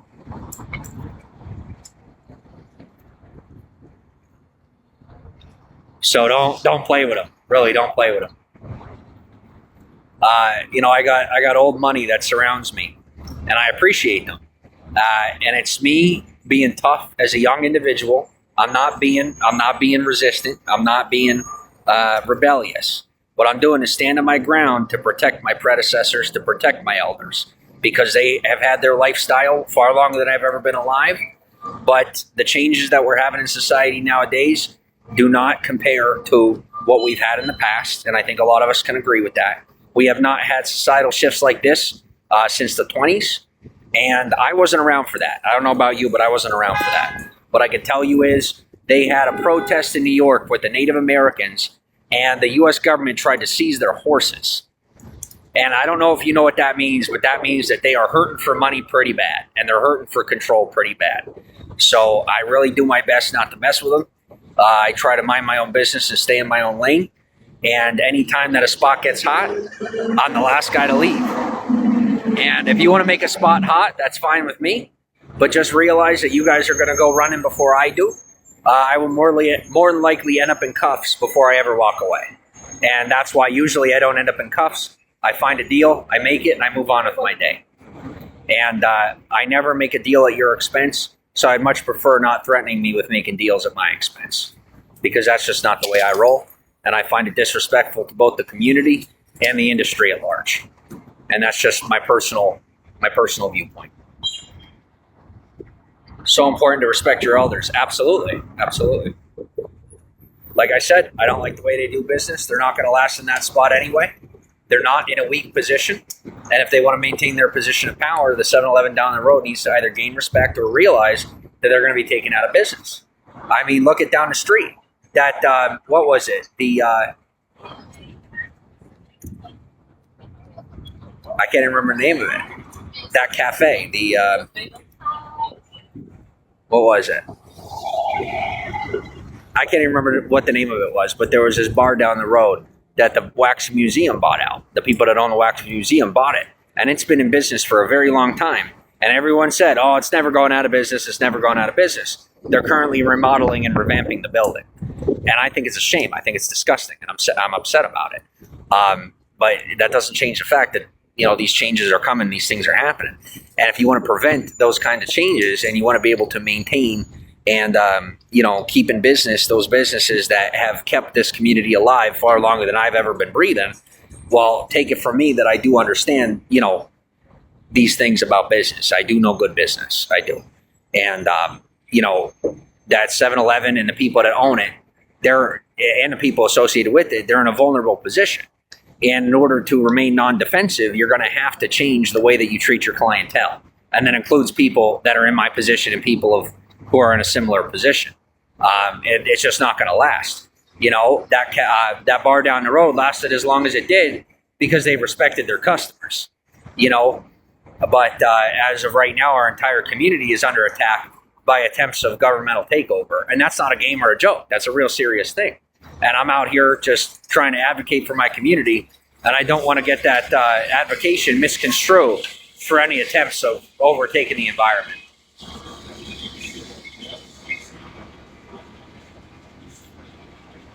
No, thank you for saying.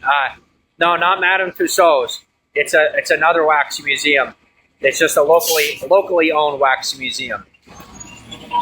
And their business is, like I said, their business is taking over that spot. So, letting the beard grow? No, I haven't shaved yet. I told myself I'm going to give them till tomorrow. If they don't figure something out, then I'm going to start expanding. So, I've pretty much gotten a grasp of the Hollywood Boulevard, at least the Walk of Fame, and I'll expand myself. That's enough. I'll expand myself out to Sunset and up to the Hollywood Bowl if they don't come through by tomorrow. That's the next plan of action. And I wouldn't be sharing that part of my plan with you if I didn't already have it foolproof. So I'm pretty good at this. And what I'm telling you is, if I tell you what I'm doing, there's already a guarantee that there's no way for you to get in my way about it. So anyone that does get in my way, it's people that I want to get in my way. It's people that I'm already planning on weeding out or including in the plan. And, it's kind of just me asserting power in my own environment, not over other people or the businesses or anything. It is me getting myself to the social position that I belong in. Okay. So I'm not taking anything over. I don't think I'm better than anybody else. I don't. I just know where I belong in society, and I'd be disrespecting our community by not utilizing my skills and, exacerbating my resources to the point of getting my life to where it belongs. Do I have a blanket for tonight? I do. Housing is either tomorrow or I'm taking the reins and figuring it out for myself.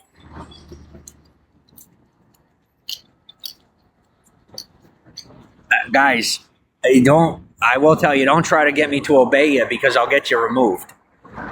That's not a threat or a promise. I'm informing you that I already have this part of my plan in place. I am what's called a prodigy. I was born very, very intelligent, okay? And if I am not fighting you off, like if you are trying to make yourself known and you're telling me that you're more powerful than me or this or that, you may be more powerful, but you don't maintain more authority. And there are authorities at play that are already not in your favor. And I will work with them before I work with you if they are more kind than you are to me. And take the example of 7-Eleven. I prefer shopping at this 7-Eleven because they're more kind to me than they are down the road. If you want my favor, be kind to me. If you don't want my favor, don't be kind to me. If you think I'm being socially blasphemous or you think I'm being disrespectful, then I apologize. I'm not attempting to come off disrespectful. I don't have any interest in taking over anything you have going on. I don't need your permission to operate in the environment. I have been given permission by not only the community, but by the government. And if you don't like me being here, you don't have to be here. There are plenty of people that have lived here their whole lives that are now moving out of town because they do not operate in an efficient or appropriate manner. And that is not any of my business. And if you decide to, enter my purview, then you are then in some way, shape, or form informing me that you seek my attention. And I'll give you that attention. I just can't promise you what's going to come from that attention.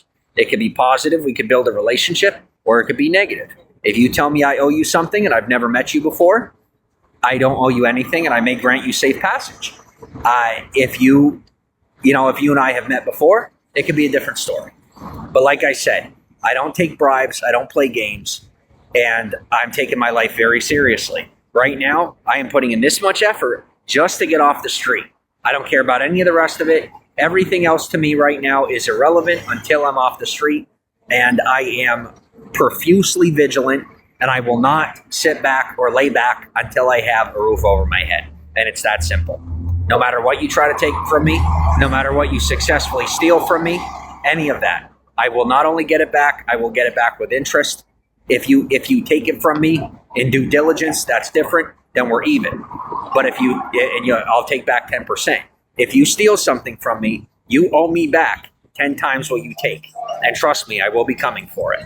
So remember that. No matter what your position in this society or in this community, I will get what's mine. I will learn, I will grow, and I will get it 10, 20, 30 years before anyone ever planned on it.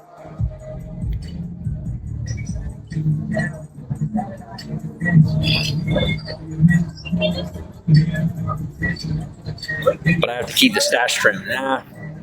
Like I said, one more day. I'll give them one more day to find me housing by tomorrow, and then all bets are off and I have my commitments. They don't come through by tomorrow, I'm doing whatever I'm doing, and I'm not turning back. I'm not falling for the emotions this time. I'm going to be here for people, but I'm not a social justice warrior. I'm not. I'll be here for you, but my health has to come first. My mental, physical, and emotional health have to come first. This is round 2. I've been living here almost 2 years, and I'm willing to go through this for a little while. But starting tomorrow, putting my own plan in place. And if you interrupt it, like I said, there are international powers that be that will come into play. I'm trying to keep this local. I'm trying to keep things quiet for everyone, just to be respectful to the community. All right. I could have thousands of people in a broadcast right now, but instead I'm throttling myself socially. I know how to do that. And if you don't know how to do that, I might not be the guy to interrupt. So just, give me my fair share. I've earned that respect. And if I haven't earned that respect from you, give me the chance to earn that respect from you.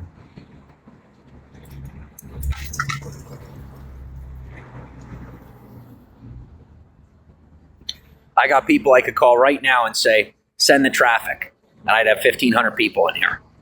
I have them throttling my traffic to make sure that I'm keeping what's private in the community, okay? And that's in respect to Hollywood and everyone that lives in Hollywood.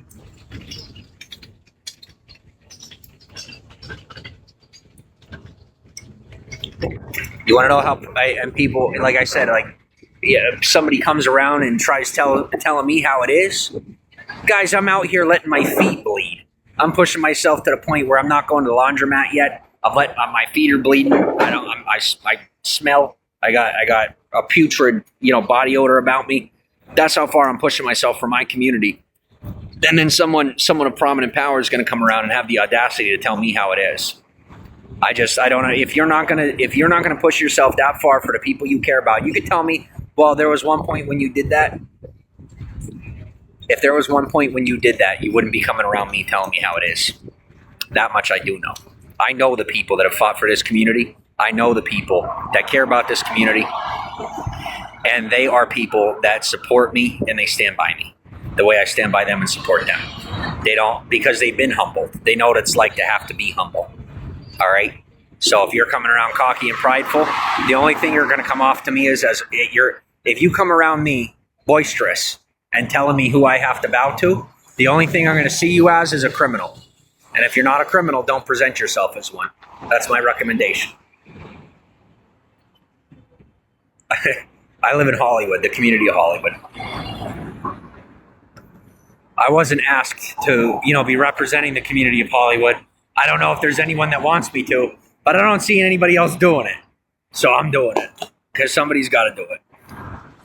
And I'm only doing it, like I said, I'll do it till tomorrow and they get me housing and then I'll step back. And essentially what I'm doing is I'm feeling out the community. I'm feeling out the public, trying to see where I'm supposed to be. Like, what do people want me to be doing in the community here? If people want me to be standing up for the community, then they're probably not going to give me housing. They're probably going to force me to have to do it myself. And if they want me to just be living my own life and minding my own business, they're going to offer me the housing. Santa Monica every Friday morning giving out instant housing. Well, that's fine, but I spent my time in Santa Monica and they didn't offer me anything. So that's all right. Thank you. Thank you.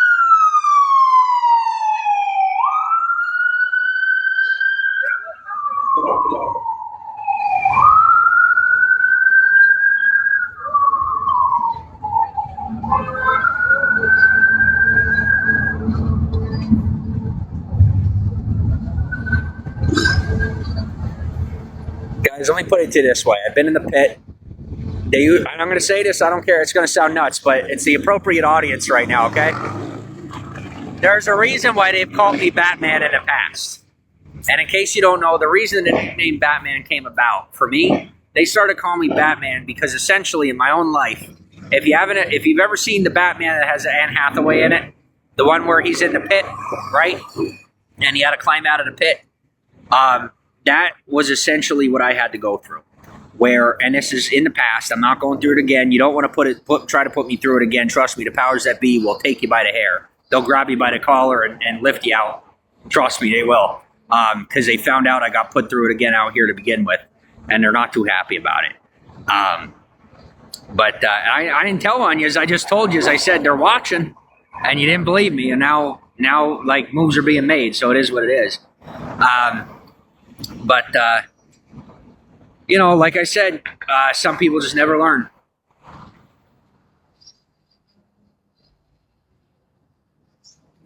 Some people just never learn.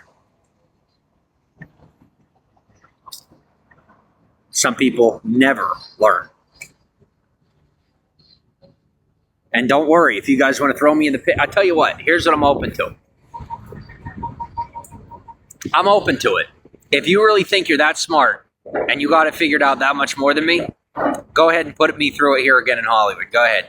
Don't take me out of Hollywood. But if you want to put me in the pit here in Hollywood, go ahead. I'll learn. I'll come out a stronger man. I'm not afraid of you. I will be.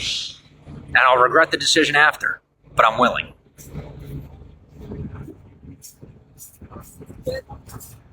I'm calling your bluff. I am. And I hope you're bluffing. I really hope you're bluffing. Because if you're not bluffing, then you're not as smart as I thought you were. But that's okay. I'm willing to teach you a lesson and learn from you. I'll come out more American. I'll come out more Californian. And I'll be a better man. I'll be a better person. Challenge accepted.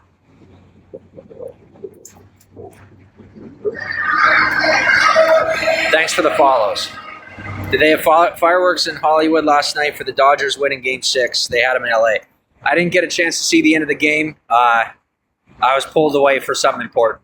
I didn't get to see it. I had to have a very important conversation with one of our community leaders. Thanks for the beans.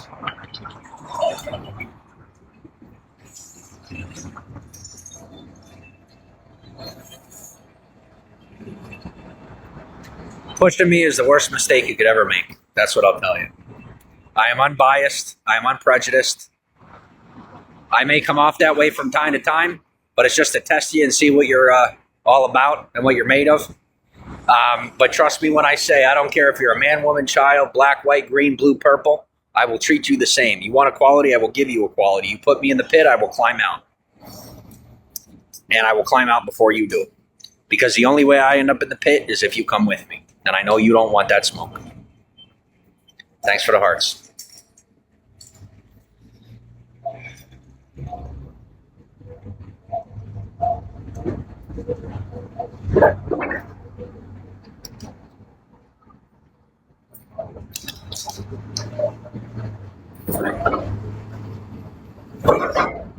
What I will say is you guys are stressing me out so bad that I got a bodily odor that is caused by stress.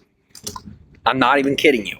That's what I found out, is this body odor I got going on is caused by an extreme amount of stress. The amount of physical activity I engage in is appropriate and healthy for my lifestyle. But the extra stress that's being put on me is causing me physiological issues that I will most definitely get paid for unless I get this housing. I will be coming back for that. And I'm telling you so that you can be prepared, because obviously you're so afraid about it that you got to be given a little information just not to be freaking out. The man must. Yeah, so for me, it bothers me when I stand up for the state, I stand up for the county, and then you're sending me people that are corrupt. I don't want it. I said I'm not corrupt. I'm not. Why do you think I moved 3,000 miles away from where I come from? To get away from the corruption. That's why I moved to California. California is the least corrupt state in the nation. That's why I moved here. We are a police state.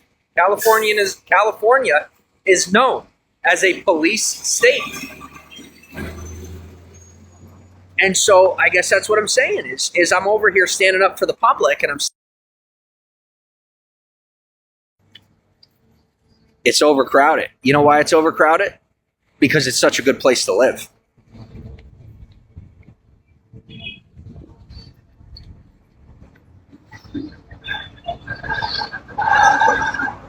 Most people just come here to get stuff from the government.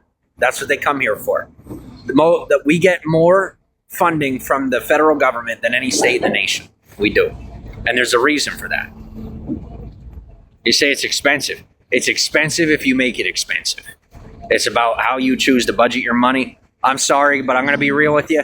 I've lived in middle America. I've lived rich. I've lived poor. And I will tell you that no matter what anyone has to say, California is not expensive. No, it's not. It's about how you choose to live. I live in Hollywood, California, and I have enough money getting from the government to eat most of the month, and I get $300 a month to spend on food. And I still eat good every day. Almost every day I eat good. Cali girl, your entire lifestyle, it's a great state to live in. Absolutely. I agree with you 100%.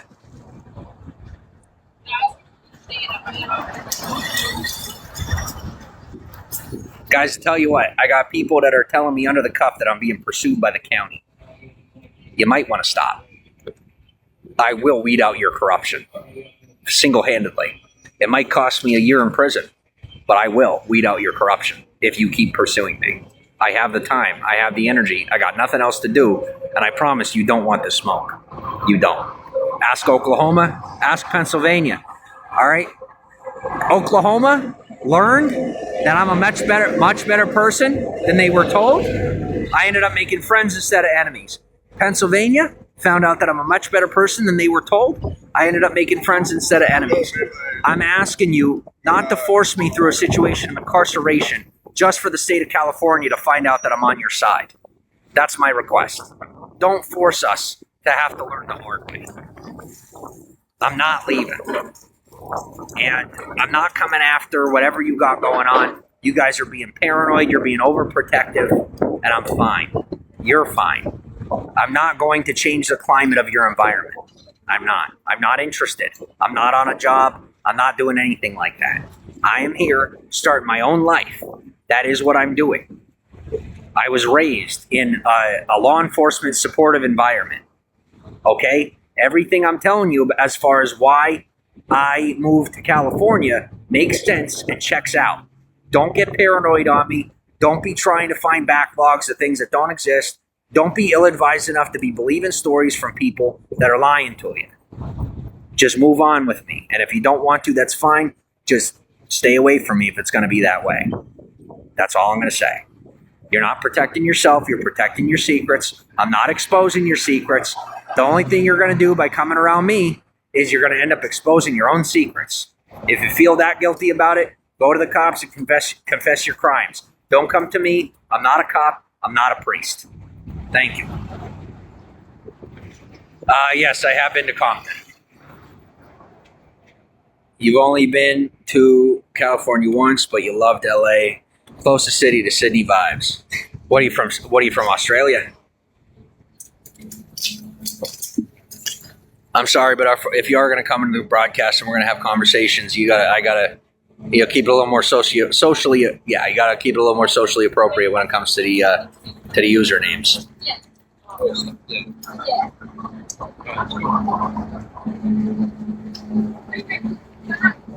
No, I was never on the run in Oklahoma.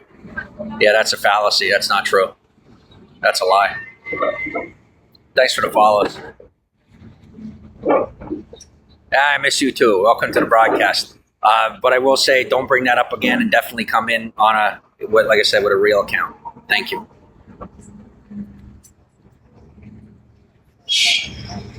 Yeah, they're saying they want me to keep it socially appropriate, so this is what I have to do. If you see me blocking people, I'm doing it for the state. I'm doing it for the county. It's not fair to them or appropriate for them if I'm sitting here trying to stand up for them, and then I got people in a broadcast that are just trying to make a fool of everybody. I don't go for that.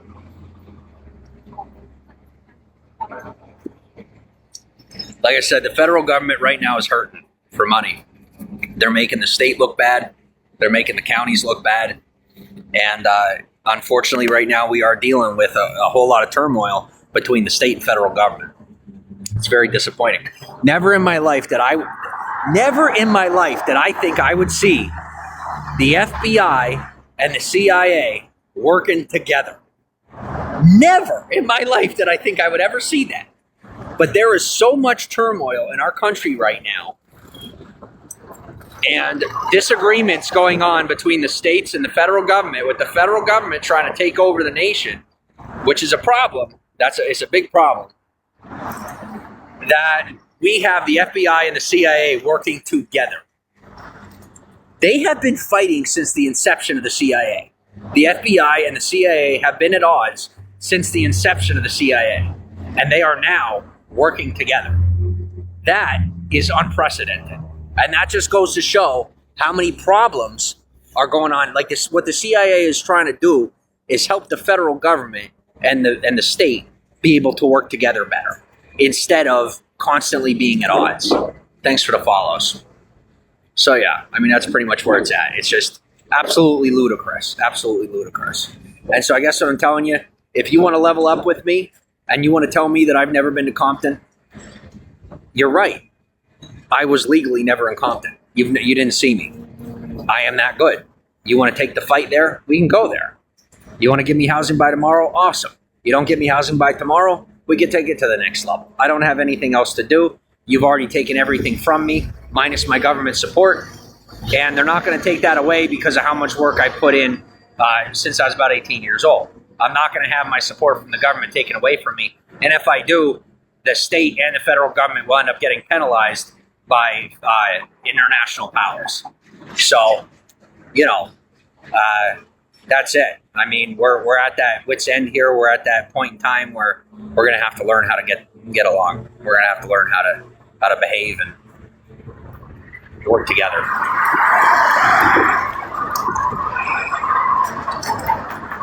You just got a lot of people that are saying, gimme, gimme, gimme, gimme, gimme.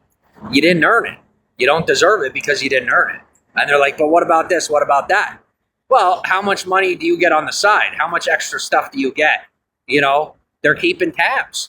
And so me standing behind the federal government, standing behind the state, standing behind the county is my right. If I want to do that, I'm going to do that. I haven't cheated the system. I'm not going to cheat the system. And I'm not going to allow the more corrupt parts of the system to impede my ability to gain proper housing. I'm not going to do it. Just because I may or may not have served my country in a clandestine fashion doesn't give you the right to force me into social servitude for the rest of my life. I've settled my scores. I even went as far as to work out the relationships and get the bills paid for the government. I personally got bills paid owed by the government in resources due to the debacle that came with refusing to properly diffuse me as an asset. Instead, you just left me to die in the desert. I lived, I paid your bills, I came home, and yes, now you do owe me. You do. You're not going to incarcerate me. You're not going to institutionalize me. You can offer me proper housing by tomorrow, or I'm going to have to work this out myself. You guys left me to figure it out on my own. The federal government, the state, the county, you left me to figure it out on my own. That's fine. So you can provide me housing by tomorrow. You can stop sending corrupt people from the criminal aspect. Not you, sorry. There was a guy that was here earlier. You can send me criminals. You can send me corrupt people from the state. I'm going to push them away. I'm going to chase them off. I'm not about it. I'm sorry, but I'm not about it. And you can offer me that housing by tomorrow, or starting tomorrow. Starting by tomorrow, I'm going to have to start taking things into my own hands and just putting the work in. You know, I've always been a layman's asset. I've always been a peaceful person. I've always been the delegator and the liaison, right? Well, I'll keep doing that in my own community, in our community. I belong to the community of Hollywood. You're not going to change that. I'm all the way down to the point where my own algorithm reminds me that I belong to the community of Hollywood. And so I'm going to behave as such. This is the one place in the nation where I am given the proper respect.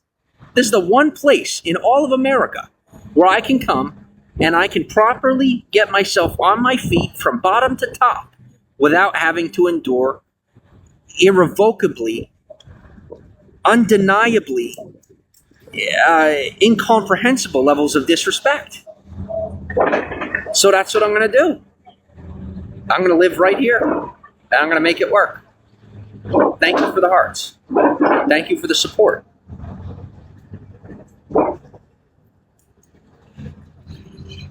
I'm not going to be chased off a bench. I got nowhere else to sit. My foot's broken.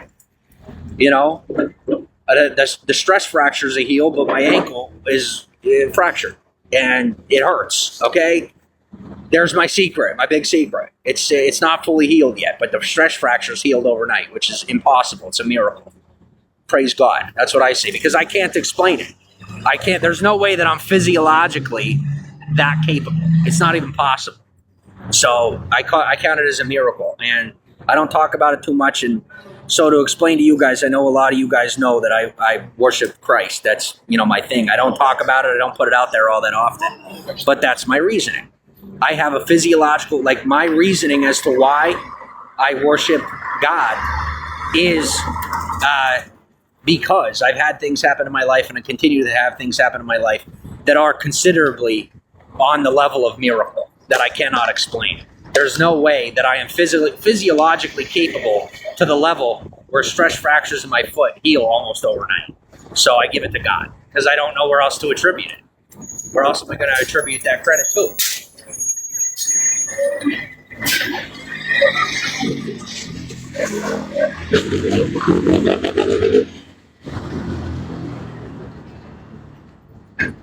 But they can't put me in a hospital. I'm not.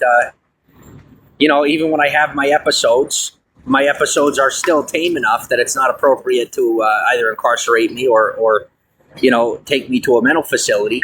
It doesn't work out because I'm not sick enough for it. But I am just dealing with, a temporary illness to the point where I got, they got to get me housing. If they don't get me housing by tomorrow, even with, the stress-induced illness that I'm dealing with, I'm going to have to do it on my own. And they say, well, we're going to try to cover it up. Do you have any idea who I am? I know how pretentious that sounds, but check my track record. You won't win. You'll put me back a couple of years. That's fine. I can handle it. I got nothing else to lose. You take my government assistance? Go ahead. I'll figure it out. When I first moved to Hollywood, I did it without government assistance. You know, I remember when I first moved to Hollywood and my stuff was stolen. You know, they stole my ID, they stole my EBT card and all that. I didn't even report it to the police because I was still at the stage of paying attention to my environment and learning more about who was around me. And I said, you know what? I'm going to go hardcore. And so I did. That was when I first moved here. We're not doing that again. We're not doing it again. I'm good. I'm doing good. Don't worry about me or my health. Don't worry about when it comes to the criminals. Guys, remember, in these other states, you know, in Pennsylvania and Oklahoma, I was incarcerated. I was put, now this was with, I had a summary, I had a charge that was considered a civil offense. Well, in the state of Pennsylvania, they can incarcerate you and give you more time than is appropriate because it's a Commonwealth state. They have the legal right to give you a charge that is far beyond what's appropriate. I was incarcerated in a federal facility on a basic civil offense for 6 months. I spent 6 months twice with hardened felons. Okay? It wasn't fun. It wasn't fun.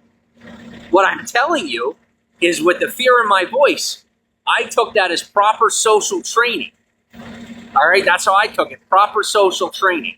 Out here, guys, there isn't a single criminal out here that I'm afraid of because the people I was incarcerated with were some of the most hardened criminals on the planet. All right, I'm not afraid. I was not supposed to be in there. It wasn't healthy or appropriate for me. I had to, thanks to, you know, the way I was raised, mixed with some of the training that I did receive, or cannot confirm or deny that I received, I was able to, you know, reprogram my thought process and get back to normal. That I don't think like a criminal. I'm doing good. But so, you know, I'm not afraid of the criminals out, and that's with respect to them. You know, they do their own thing, I do my own thing. We're not enemies, we're not friends, we just mind our own business.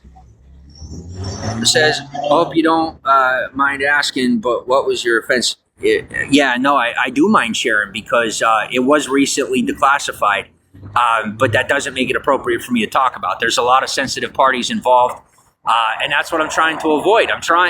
What I'm trying to avoid is using my past to propel myself into my future. But thank you. Yeah, that's what I'm trying to avoid. I don't want to have to play dirty, you know, and so I'm avoiding the people that play dirty. I really am. And I'm thankful to the people that don't play dirty, that are keeping the people that play dirty away from me. And thank you to the people that play dirty for keeping away from me. I appreciate that respect of my space and allowing me to exist in a part of society that I belong in. You know, I did what I did for my country. I didn't do it for myself. I'm lucky not only that I made it out alive, I'm lucky that I made it out with my head on at least somewhat straight. I'm lucky that I am maintaining some form of sanity. Most people that have endured what I've endured would have ended up clinically insane.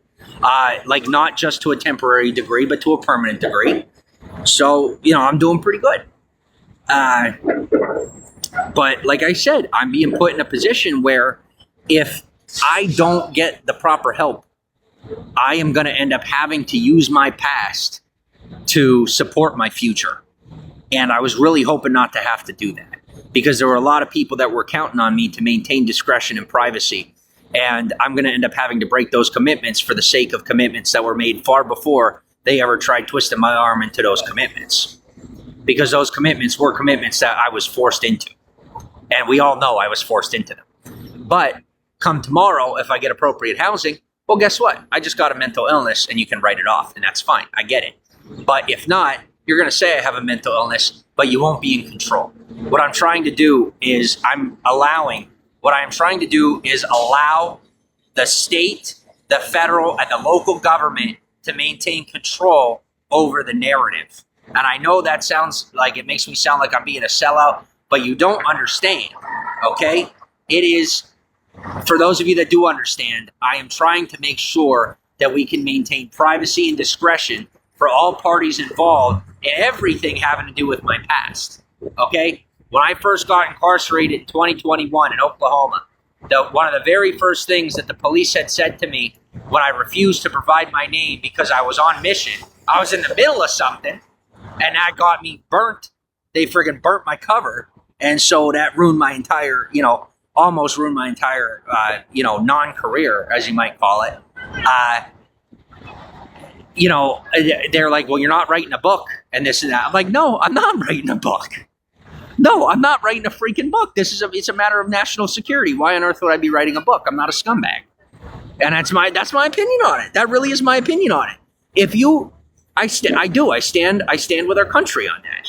That if you're not going to maintain the privacy of your own citizens, then you're not someone that I really want to associate with on a personal level. I'll associate with you on a professional level, but on a personal level, you and I are just not going to see eye to eye, and I'm not going to agree with you. Some people mistakenly see me as someone who may be willing to expel private or personal information, and you're completely wrong. You are 100% inaccurate. Just because I work in media doesn't make me a sellout. I don't. Your privacy is very important to me. I lost a good friend last night. I went and had a conversation with somebody, and they shared a little too much with me. Everything they told me wasn't about me, but they had told me at that point in time, when they decided to share some really private information about certain celebrities, I'm disgusted. I'm personally disgusted. I can't believe that he would ever break their privacy like that he would ever violate their privacy on that level.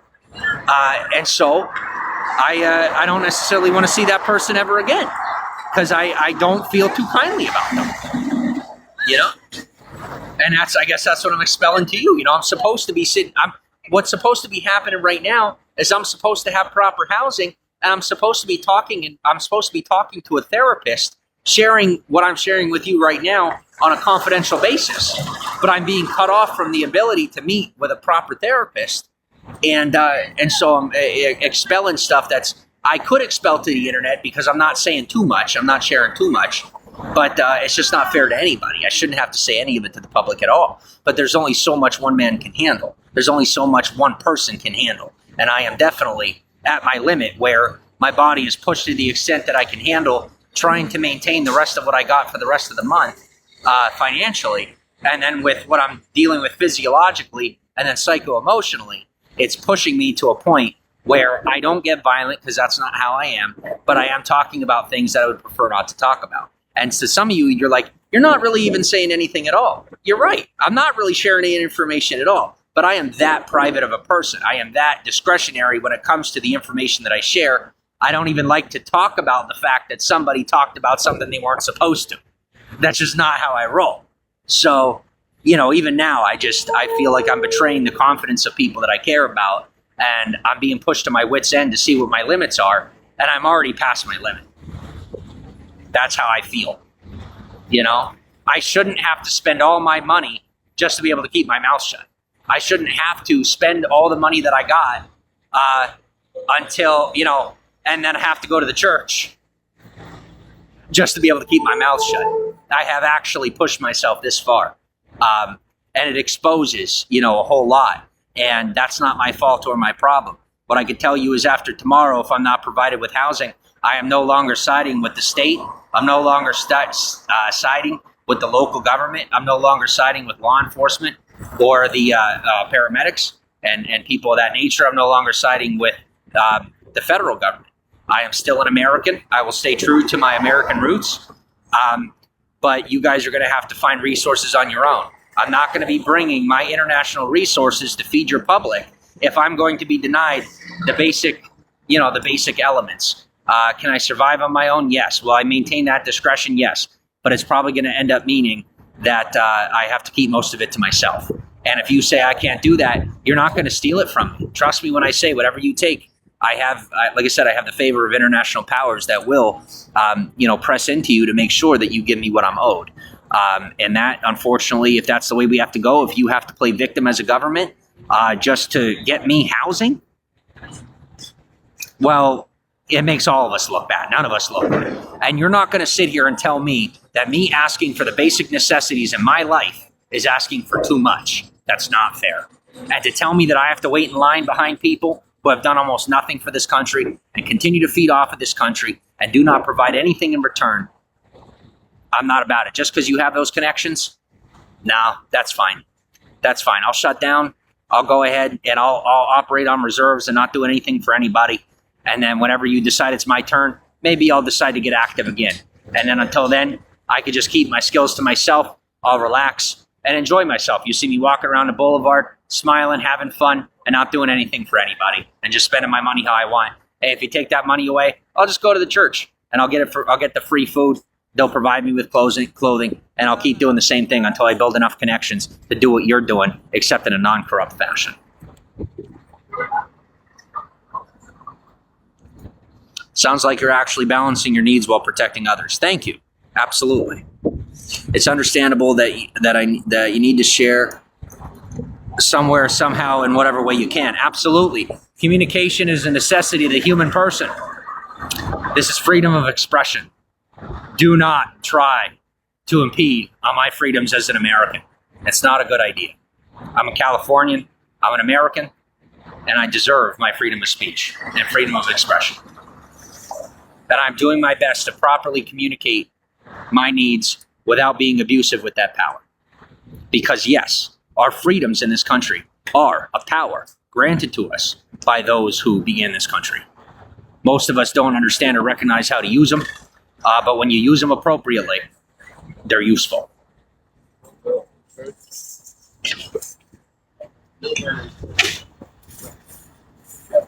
So with that said, I am down to 11%. Guys, I'm tired. I am so tired. I am super hungry.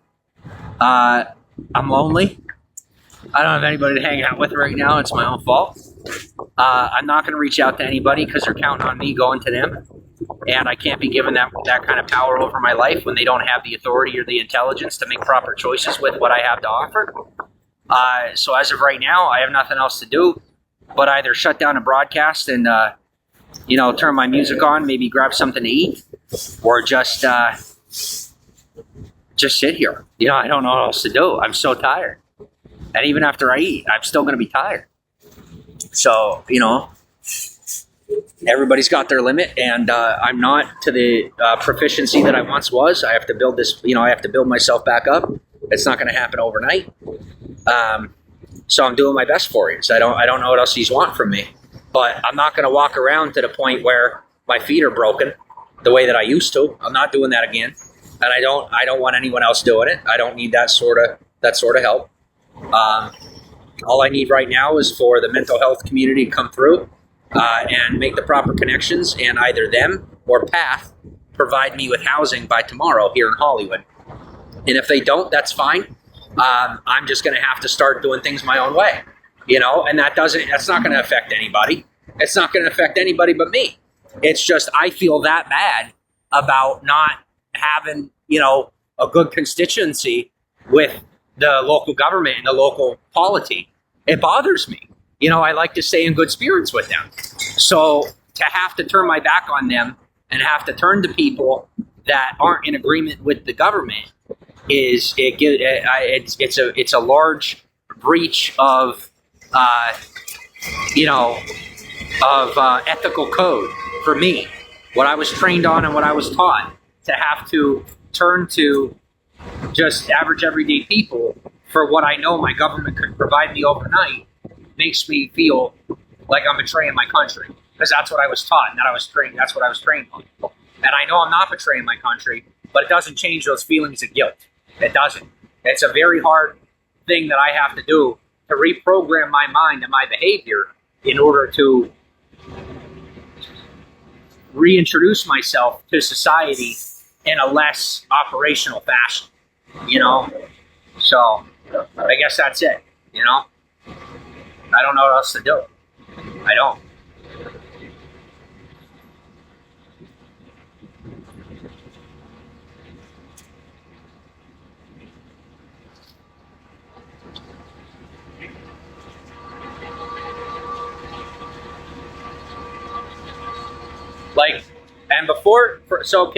So some of the people that are thinking, they're like, well, for the corrupt people that are thinking, well, we got you on the Metro cameras just sitting on the buses. Guys, that's the old ways. Before the Olympics show up, they're going to revamp the entire metro system, just so you know, the entire metro system. And the international powers that are funding the national powers that are funding our local county, our Los Angeles County, I individually am the one that got the resources to the people that are funding this transition of the metro system. So before it's the next play, I don't want the cover. I don't. I want credit. I want the credit because that work wasn't illegal. That was 100% legal. It was off the books and it was legal. It was outside of FATCA, FATCA. If you don't know what that is, you can Google it. Everything I did and all the money that got moved was 100% legal. And the U.S. government is just mad they're not owed any money. But how about instead of being mad that you're not getting that money in your pocket, realize that it's coming through the revamping of your entire metro system for the upcoming Olympics. So you're welcome. And I can't get enough of a thank you just to get housing. I can give them one more day. That's what I got. I got one more day. And if you guys remember last year, we had a very similar conversation sitting right on this bench. I remember it. Some people may not remember it. I remember it. I remember being put almost in this exact situation. And now you know. Now you have your answer. You have your truth. Yes, I did the right thing. I did what should have been done for our country, for this world. Because at that point in time, during COVID, we had world powers trying to shut down our government. They were trying to shut down our entire government. Our country would have went into chaos. They would have went into anarchy. All right? So I took a whole lot of resources that were accrued from the work that I had put in through social media over the past couple of years, through the work that I did under the cuff, that no, I am not at liberty to discuss, no matter who it is, no matter who you are. I am sworn to secrecy. The fact of the matter is the bills got paid, and our country is now surviving. And that was me and a couple other people that did it in their own way. I don't even know who they are, but I was one of those people that did what had to be done. It got done. And now I'm sitting here struggling to get housing from my own government. And I'm disgusted about it. I'm really disgusted. I thought we could do a better job. I'm thankful for all the resources that we're getting and that I'm getting and everything that I'm getting. But it's just the amount of stress that I'm taking on for myself is totally inappropriate. I'm afraid for my own health, both mentally and physically. And I shouldn't have to be dealing with this. I shouldn't have to get incarcerated or check myself into mental health hospital just to get housing. That's corrupt. That's corruption. And I don't need that kind of help. I need regular, good old-fashioned housing here in the area. And if I don't get it by tomorrow, then I remain operational. Except I don't have anyone to answer to. I don't. I no longer am an active asset of this country. I was never legally considered or illegally considered an active asset of this country or of the world powers. And thus, I have the freedom to behave and operate as I choose, as long as I behave and operate within the bounds of legality, which I am very good at. So that's exactly what I will do.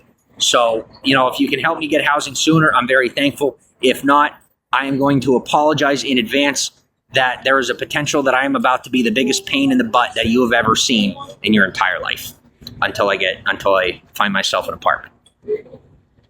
Yeah. So after that, most of the rest of the plan is just stuff I don't really want to talk about. I'm kind of staying tight-lipped about it because I don't know who it's going to involve, and just to protect my future and their future. But that's the plan. Sounds like a really stressful time. Yeah, slightly.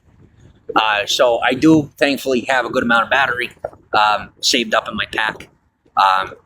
But I am going to take a chill pill for a minute. We've talked about a lot, and I need a break. So thanks for hanging out with me. Thanks for talking with me. I hope we get to chat again soon. I hope it's not about stuff that's recently been declassified or, is no longer declared top secret, because I'm supposed to be either vlogging regular life or making a movie. So, it'd be nice to just move on from this insane situation, because that's about the only thing I feel right now is clinically insane. It's very irritating. Very irritating. But I'll talk to you again soon. Thanks for stopping in. And fuck this. I am so embarrassed. I do not want to shut down my broadcast. So I'm going to down this water. I'm going to plug in my portable battery, and we're going to keep going.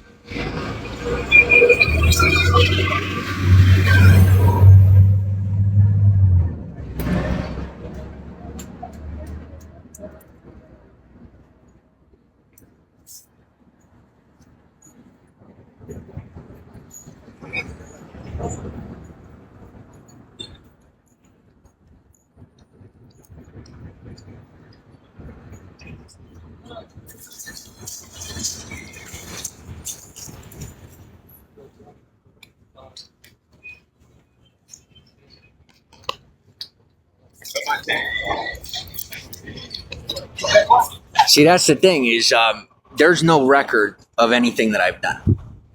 None. There's a lot of unofficial records, but there are no official records since I was 18 years old of any of the work that I've done. And so, it has become massively difficult for me to be able to take credit for my accomplishments and to, get proper credit. And now here in Hollywood, finally, I'm starting to get what's due to me. Like I said, the government granted me that ability to receive the assistance, which is a good start. And you'd think that I'm asking for the world by the way that I'm talking to you guys. And at the end of the conversation, I'm just talking about getting housing. It just goes to show how much of how much of a hassle it really is. It's just, I can't even believe what a hassle it is. And here I was thinking, like, a lot of these people don't even want to, or, that they want to be on the street. I don't think they do. I think they're having that hard of a time getting housing.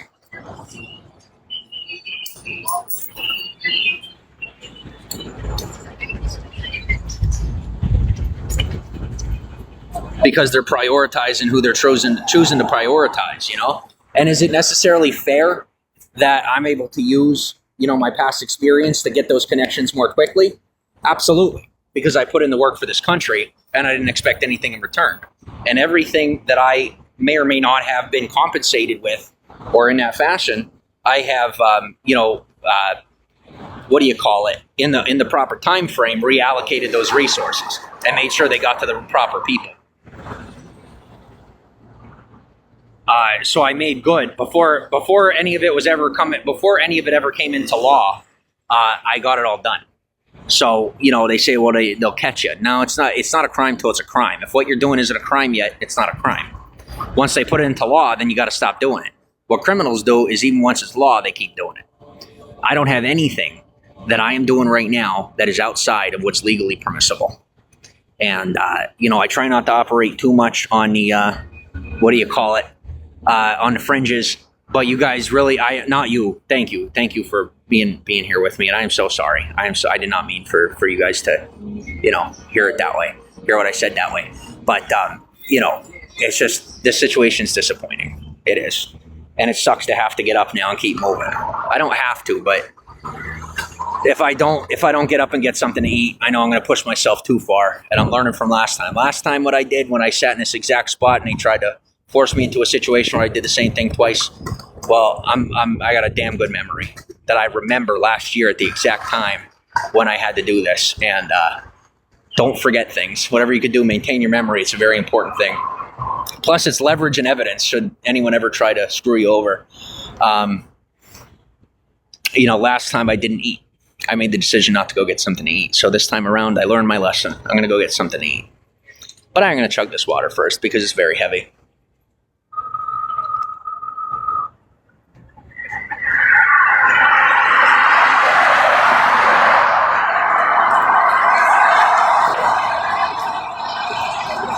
See, and what happens is, and what I'm disappointed in, these organizations work together, and it's good that they work together, but sometimes they go a little too far to defend each other, right?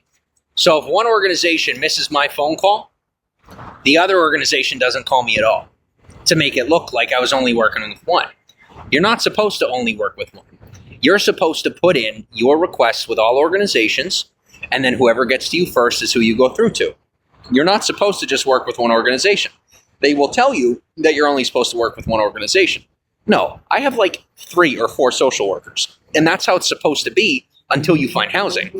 What they're talking about is that once you have housing, you're supposed to cut off and, you're supposed to inform those other organizations that you found housing so that they shut down your case. But until you have housing, you have every right to work with whoever you choose. And when they tell you that, they're trying to assert control over the situation, and oftentimes you will never end up with housing to begin with. So put your eggs in more than one basket, and then once you get housing, you can, invest your energy into the one place that gave you somewhere to live. As of right now, on a grand scale, the state of California gave me somewhere to live. They're the one state in the nation that's not going to incarcerate me for not having somewhere to live. So I now put my eggs in this basket. Now bring it down to Los Angeles County. Los Angeles County is the one county that I have found in California that is willing to help me get on my feet beyond a reasonable doubt, without having to face, mental institution or incarceration. From there, Hollywood, last but not least, is the one place in this nation where I can sit here and talk to you about recently declassified and recently, released information without having to worry about, being incarcerated or having to deal with mental institution. So most places in the nation are still very touchy and very nervous, but California can afford it. And so, I'm like I said, I'm spending the rest of my quote unquote money, my resources until tomorrow. But if they don't come through by tomorrow, then guys, the people of the street got me, and it's your fault. And in reference to the federal, state, local government, it's on you, and it's not your fault or your problem. It's just, if tomorrow comes and I don't get somewhere to live, we're no longer associated. And as far as I'm concerned, we never were. And that's how it's going to be. I'm not a criminal. Don't treat me like one. But I'm not a cop either. So thank you for your time and attention. I'm trying to take the water slow because something else I did do before was not only did I not eat, but, I didn't drink the water slow. I chugged the whole thing and ended up getting sick. So I already came to the point where, just like last time, I got a little blood on my pants from my foot. But last time I also had a bathroom issue, if you know what I'm saying. So I'm going to do the smart thing and drink this slow. If you want to sit, you can sit. But if you think I'm going to your criminal courts, what I'll do is I'll actually just bribe your people and you can go to court instead. Because that's how it works in the criminal world. It's not illegal bribery if you're bribing a criminal organization to leave you alone. That's just called being hustled. And at that point, they're the ones committing the crime. So like I said, I'm doing good. And I don't appreciate somebody trying to kick me out of where I'm sitting. It's actually super irritating. You were actually instructed not to involve yourself with me whatsoever. At least that's what you were told by your higher-ups. And if you don't want to obey them, that's fine. That's between you and them. And should they decide to leave you destitute, I'm glad. I don't want to see you being a criminal anyway. It'll be more than I'll enjoy talking to you once you're no longer involved with them.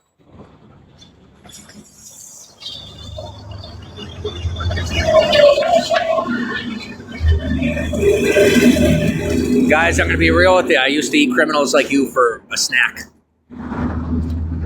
I am currently active as an asset, unregistered, and legally operating. So one more day. Just all you got to do is be patient for one more day. And if they don't come through for me, well, have at it. Then we'll have some fun. But until then, like I said, the county still has me until tomorrow.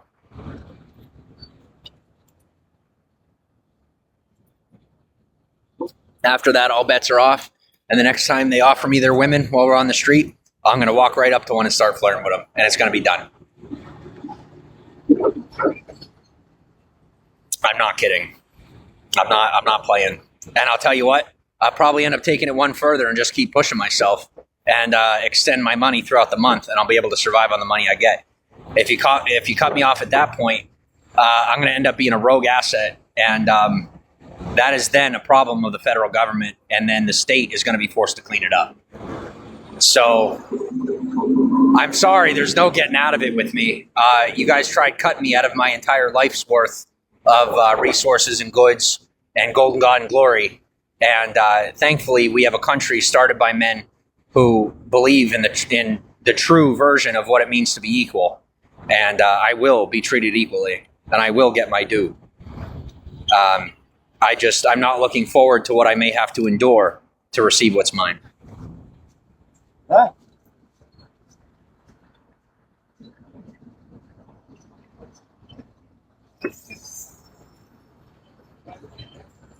I'm scared. I'm not gonna lie to you. I am terrified. Oh man, that's because I'll tell you what. You want to know? You know what's scarier than a criminal? You know what's scarier than any of what's out here? Our founding fathers and their offspring. You don't even want to know, man. Don't even tell me you know. Don't even tell me, because if you knew, you wouldn't be here. You don't want to know. You don't want that. I do. I do want that. I do want them. Till death do us part. And even afterwards.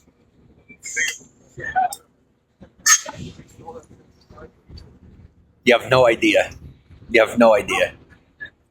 If you ever really want to learn what it's like to have your butt whooped, just in your mind, just ask for the men, just ask for the people who founded this country and the families of the people who founded this country to get you in line and set you straight. And you'll be up for the challenge of your life. Trust me. You never believe it even if I told you, so my lips are sealed, but you'd be surprised. And when I say I'll never talk about it, I mean I will die before I ever talk about it.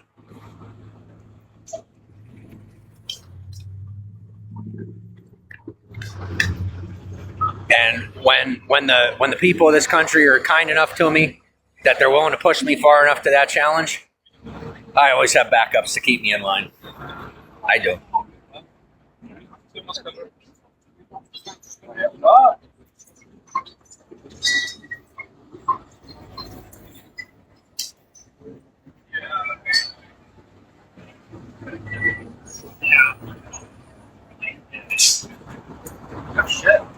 Here's what it comes down to, okay?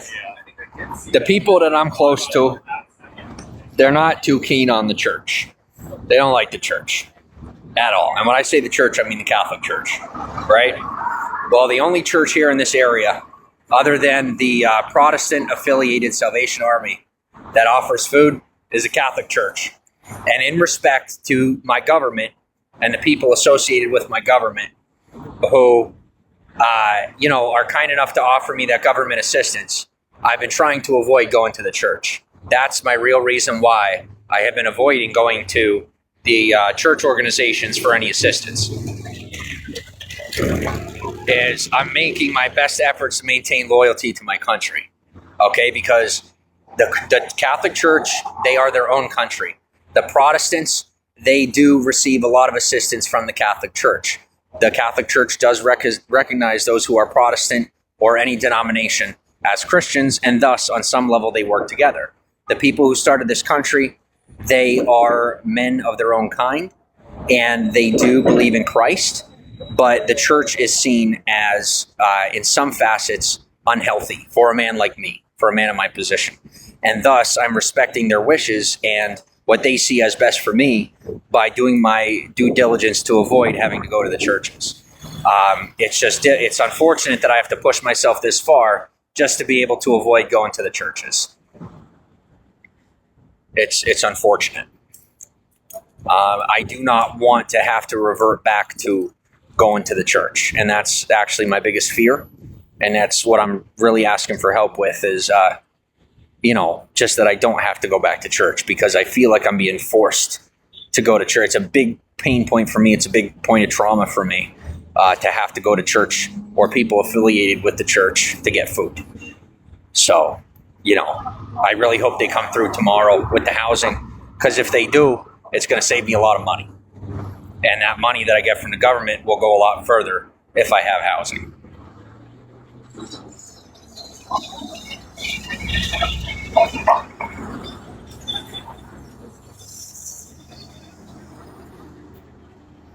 And as I feel is just and appropriate, as I have been to jail and I have been to prison, and I have been held on government black sites that we're never going to talk about that are scarier than fuck, I'm going to toss the rest of my water for all the dead homies. And if you don't know what that means, you can suck my big fat dick.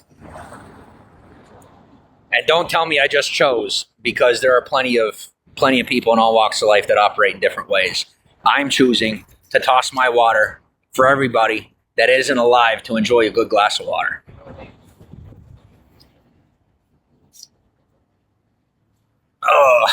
Because I'm blessed enough to I'm lucky enough, whatever. I'm privileged enough to be able to buy this water. And it is that big of a deal. I don't care if you think I'm overselling it. I'm not overselling it. If you think I'm overselling it, you've never been there.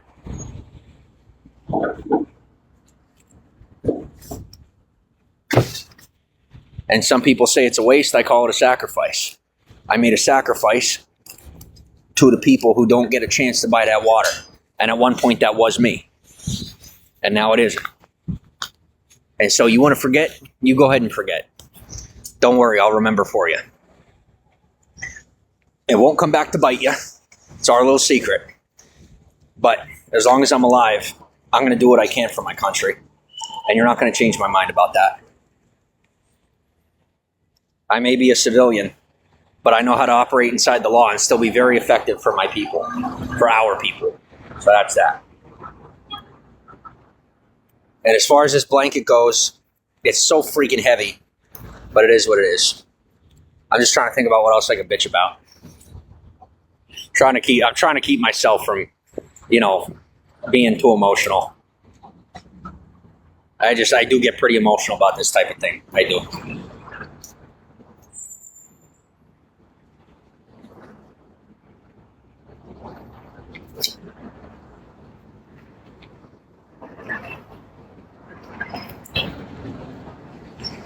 Yeah, I got enough battery in this. I should be fine.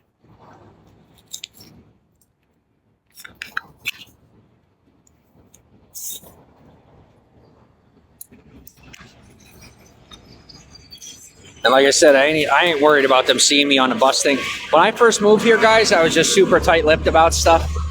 And that's all it was. And guys, I'm going to tell you a secret. Like I said, I allocated those resources internationally. I also invested quite a bit of those resources legally here in Los Angeles County and specifically in Hollywood. So to anybody that feels like you don't have time to sit somewhere, our little secret, you do. So enjoy. It might cost me my housing for tomorrow. It might not. We'll see. Hopefully it doesn't. But if it does, at least I know you have somewhere to sit. And so do I. So one way or the other, there's my next secret, is what I was telling you, Plan B becoming Plan A was technically Plan C. So I like to keep an alphabet full of plans. But that's nobody's business, How long have I lived in Hollywood? Almost 2 years. I was gone for about 6 months, unplanned, but I ain't coming back to where I was at. I'm here now. I might visit later on in life, but I don't even want to think about leaving Hollywood, let alone spending time in another state. Looks so nice there. It's beautiful here. It's absolutely beautiful here. Now, my challenge to this community, after all I've invested, and for the commitment that I have to this area, and the times that we've spent together and the things that we've done together, even after I say, let's say tomorrow comes and they decide not to provide me that, no. Let's say tomorrow, that's why. Let's say tomorrow comes and they decide not to provide me with housing. I sure hope that doesn't mean you turn your back on me. I really do. I hope it at least means that you just didn't see anything or that you could just leave me be, because it would be a shame after all of the work that I put in and all that I've done for you is that you would just decide to turn your back on me. What I could tell you is I'm not going to turn my back on you. It doesn't, we can't have a commitment, but I won't turn my back on you. You have my word on that. You've only been out to California a few times to visit your brother. Yeah, it's beautiful out here. Absolutely beautiful. It still applies. Your brother was in, like I said, one more day. One more day. I'm giving the county one more day to get me housing, and then I'm open to offers. That's not your fault. It's my fault. Thanks for showing up. You will get paid. I said she will get paid. I didn't ask. You done. Now, guess what? Who do you think your people are going to maintain loyalty to if you refuse to pay them and I do? I don't want to, but I'm not going to leave them unpaid. It's not going to happen. I still have a plethora of inaccessible resources that I can allocate to people that are going out of their way for me. And that's what I'll do. But I'm not there yet. Like I said, one more day. Your brother was in the Marines at the time. It was so pretty out there. Yeah, are you talking about Camp Pendleton? We're not going to talk about that. I don't know. I'll tell you what, since I'm out and I'm trying to keep my distance from the community. I keep my distance from the special operator community. I keep my distance from, fine, I'll say it right then. I keep my distance from the special operators community. I keep my distance from the agency community. And so, I don't actually know whether or not some of what I've committed to over the past year or two is, because I know it's at least considered classified, if they even know what I did yet, or if they ever even found out about, the things that I accomplished in certain areas. But once I have, if I ever get official confirmation that I'm at liberty to discuss my experiences, I can tell you some pretty cool stories about a lot of fun stuff I did over the past few years, or the past 2 years here in California. But as of right now, I can only tell you what I can tell you. And I'm not going to tell you something I'm not sure about, So I don't know for sure. So just for the sake of discretion, I'm not going to say anything. So right now, as I walk, my feet are like this is bad. I don't know what else to do but keep walking till tomorrow. But my feet are caked in blood. Or my one foot. My one foot is caked in blood. And I do, no, that'll make me sound crazy if I say that. I don't want to say it because I don't want to sound like a nut job. But let's just say that, my body is healthy. I had a healthy body. So I don't have to worry about contracting any diseases or anything like that. Speaking of, it's time to go donate blood. So I think I'm going to end up shutting this broadcast down in about a minute. Oh, I'm sorry, like 10 minutes, not a minute.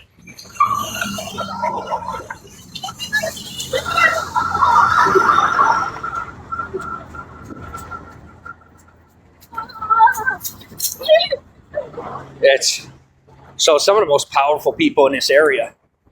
So here's the crux of it. I came in being honest, and I said, and I guess they didn't expect that part. That's one of the greatest. I call it agencies because it's like, it's an agency. It's like a facility of your mind. One of the greatest agencies you could have in your personality is honest transparency, because most people do not expect honesty. They don't. And so as soon as if you carefully tell the truth, you will almost always have the upper hand. Plus, you'll end up more than likely surrounding yourself with people that are more honest.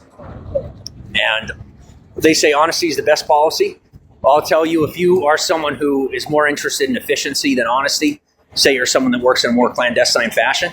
Clandestine means like off the grid. Let's just say like off the grid. Then being honest is even more effective because you're dealing with people that don't tell the truth to begin with. And it's much easier to pick out whether or not someone's lying to you if you tell the truth. Just because it alters their behavior and catches them off guard. And they then also usually feel more inclined to be honest with you. And so you usually get the truth out of them and you figure out whether or not that's someone you want to involve yourself with. Not everybody's going to tell you the truth. But if you're diligent about choosing who to associate with, someone that isn't telling you the truth may not necessarily be dangerous to you. They're just someone you may want to have it as an associate as opposed to a friend. So that's how I pick it. People that are honest with me are my friends. That are dishonest with me, but are willing to be honest. The important influence gets at best if I associate with them at all. But I try to keep, if anybody lies to me, if there's someone that I know does provide false or disinformation, I try to keep them at least at a business distance, because then there's that buffer of the industry between me and them. That way, whatever lies they come up with don't affect me on a personal level. So that's part of, you wonder, like, how am I able to maintain the composure that I maintain? I maintain my composure easily by making sure to compartmentalize my relationships appropriately.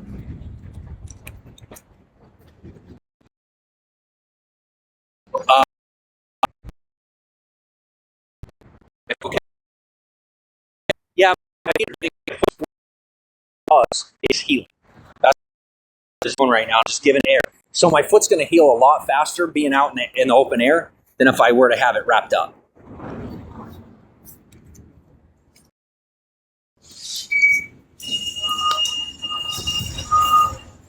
But thanks for the follow.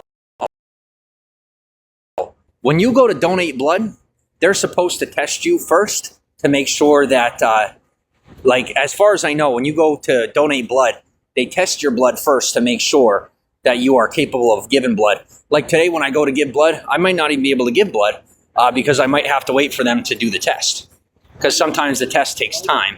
So I might have to just get the blood test, and then next time I'll donate blood. But they usually test your blood before. Like you can't just go and donate blood just willy-nilly. You have to have proof that you don't have any, bloodborne diseases or medications in your system. So me personally, I don't take any psychoactive medications. I don't take anything that would affect, giving blood. But I haven't had a blood test in a while. So I'm going to go to them and see, do they offer blood tests? And if they do, then I'll take a blood test. And if not, I just won't be able to donate today. But if they don't allow me to donate today, then I'll get a blood test done at some point. And then next time they're doing it, I'll donate. Just keep it clean. Yeah, it's clean. So a little dirt in the wound is never bad. I know some people think that's gross, but you actually heal a lot slower if you don't let your body heal on its own. So what I'll do is I'll let it heal up a little bit. Sometimes there's a little pus, and pus is natural. It's supposed to be there. If you get rid of the pus in your wound, as long as it doesn't get infected, it's going to heal faster if you leave it in there. So I let it in there, and what I got going on my feet right now should be taken off my feet. Like I shouldn't be able, right now I should be footless, but I let them air out. Like that's based on typical medical practice. But letting my feet air out and also just draining them every now and again, my feet are healing in a couple of days instead of the doctor telling me, sorry, we're going to have to cut your foot off. Sounds ridiculous, but I'm telling you the truth. It's just stuff that you learn when you're having to take care of your own body. It looks disgusting. It looks terrible. But I'd rather it look terrible and heal faster if that's what I got to do.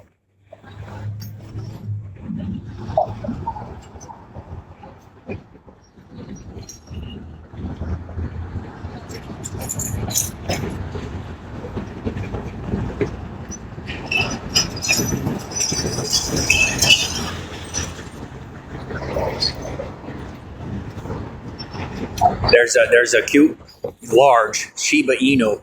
I guess it's a mix sticking out the window. Absolutely beautiful. There's this beautiful dog sticking her head out the window. It's so cute. If you could Google it, a Shiba Inu is this cute little dog. It actually got a cryptocurrency based on that dog. A very popular cryptocurrency, I might add. I wish. I'll tell you what, I remember when Shiba Inu was first coming up, I didn't have time to invest in cryptocurrency at the time. I wasn't there yet, so I hadn't. But I knew when I saw Shiba Inu, it was going to become popular. And I was like, oh man, if I wasn't so focused on figuring out what I was figuring out at the time, I'd have a couple $1 million. I really would. But how many times you hear that, a lot, it's a typical story. It happens to all of us, There's things that we do, there's things that we pass on, and that's just the way it is. But for every missed opportunity, there's always another one. It's just about finding the next opportunity. I'll tell you what, they might even turn me away because of my foot. But we'll see what happens. They won't turn me away for a blood test, I know that. But I'm pretty sure that when the American Red Cross is running a blood drive, that they're supposed to offer a blood test at the location when they're doing a blood drive. So let's see if I can get a test. And if they say yes, then I'll do that. And I'll have to shut down the broadcast. But if they don't go for it, then we'll just stay live. I don't have anything else to do today anyway. So, and trust me, I do have enough energy for it. And I promise you guys, whether I do this blood test or not, I will still go and get something to eat.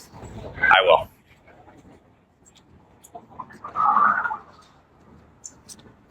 And they say the blood drive's in there, but like I don't want to embarrass myself, you know?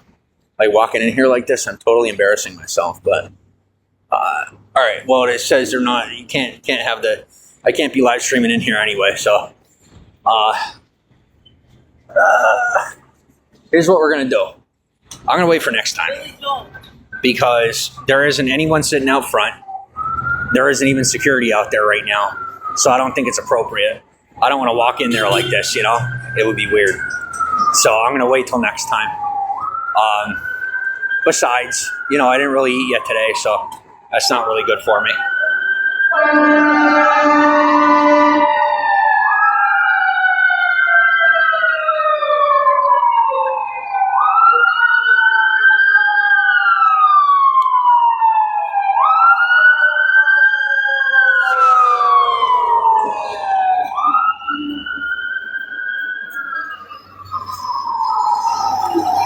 And I'm proud of myself for making a better decision. I remember, you know, last year when I sat on that bench and I was throwing a hissy fit about not being given housing yet, you know, I was like, oh, I'm done with the cops. I'm done with the government. I'm done with everybody.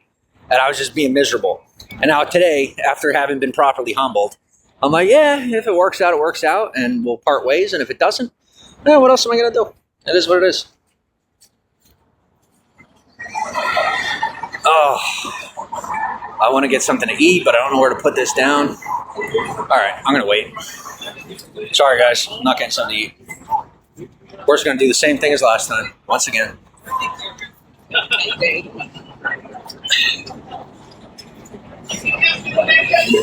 Jeez. You all right? This guy, like, practically ran into me.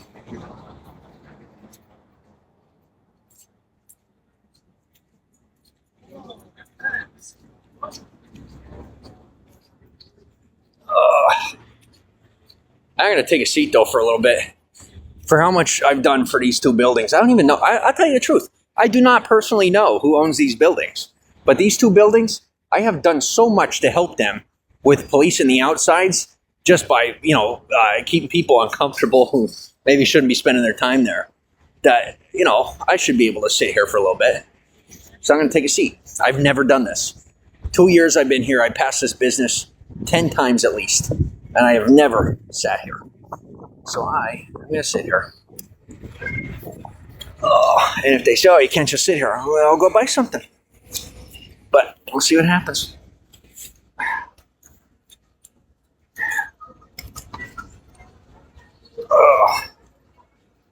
What I do know is that the people that own this place, I can't say necessarily the exact owners, but somebody somewhere within the organization having to do with this building and that building, do have an interest in having me live in there. So, or at least I know the tenants do. Some of the tenants that I've met. So, you know, I do keep this place as an option on the table.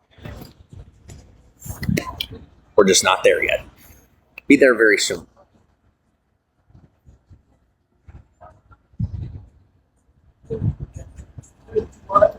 So sitting here changes the conversation a little bit. I'll rest for like 10, 15 minutes and then I'm going to keep going. But just remind me, if you will, that when 1600 comes, so it's 4 p.m. on. Just tell me in 15 minutes, if you will. Just in 15 minutes, let me know, and I'll that way I can get up and get moving. I feel guilty just sitting here. I don't know why. I have a lot of respect for these people because the security out here and all the customers and the people that I've met and the tenants are very well-to-do and very proper and very kind. They remind me a lot of people from the Midwest. And so I feel a little awkward sitting here, but might as well.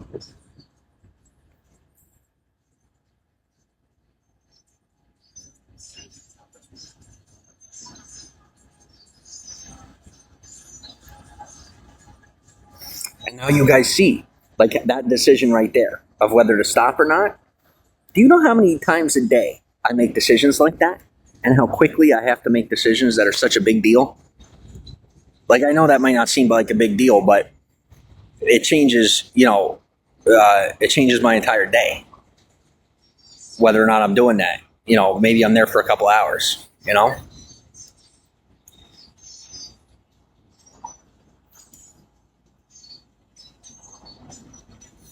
But what I'll say is sometimes you can't win in life. Sometimes you just can't win. Because in this situation where I chose not to eat for a couple of days and I'm tired, it's best, right? The medical advice I would be given is don't give blood, right? Well, I was going to go give blood. I decided to make the mature decision to care about my health more and give blood later on. And then some people say, oh, how dare you? You didn't go give blood. Well, no offense, but I'm going to trust my doctor over you. If my doctor tells me, hey, that's bad for me, and in that way they're accurate, I'm going to listen. So that's what I chose to do. I don't like things that are extreme. I don't like extremism. And so I maintain my boundaries, See, the only thing is that a lot of these security guards are new, so they don't know me. They have no idea who I am. So, I already got like what are you doing here? Let me just not power trip. How about that? Let's start there. It's kind of cool to be important for like 5 seconds. I earned it. I did. And I'm feeling low today, so I'm making myself feel a little better. I know I might sound conceited, but I got to keep my confidence up. I do.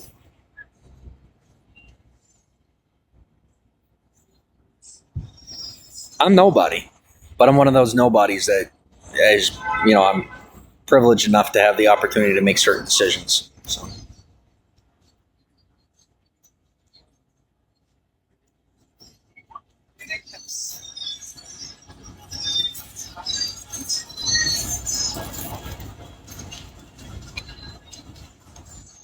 Thanks for the hearts.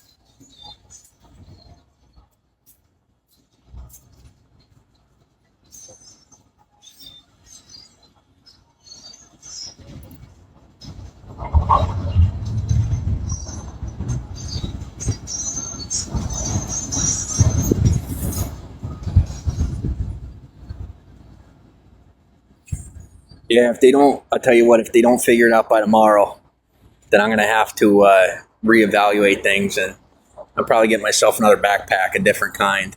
What I got myself was with the idea that they were going to figure this out by now. But they didn't. Fell through completely. I'm not going to get rid of this backpack, but I'll probably pack it up in something bigger and then go from there. But it's just a shame. It really is. I make plans for people, and then they prioritize someone else instead of me. And I'm like, I'm over here offering to be able to bring resources to the area that support the entire county for a year and a half. And they're like, well, we don't want to look corrupt. Well, now you look even more corrupt because you cut me out of housing, proper housing. This is good, but it's not enough.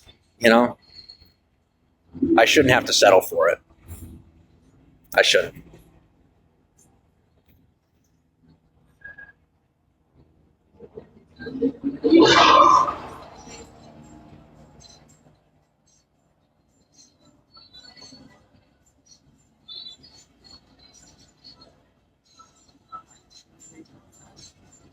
Oh man, I'll tell you.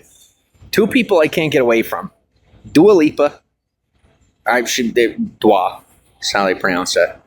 And Sabrina Carpenter. No matter where I go, there's always somebody playing Dua Lipa or they're playing Sabrina Carpenter. Like everywhere. It's just, I like their music. It's just, I don't even need to put my headphones on anymore. I can just walk around and I hear their music. They're all playing the same stations,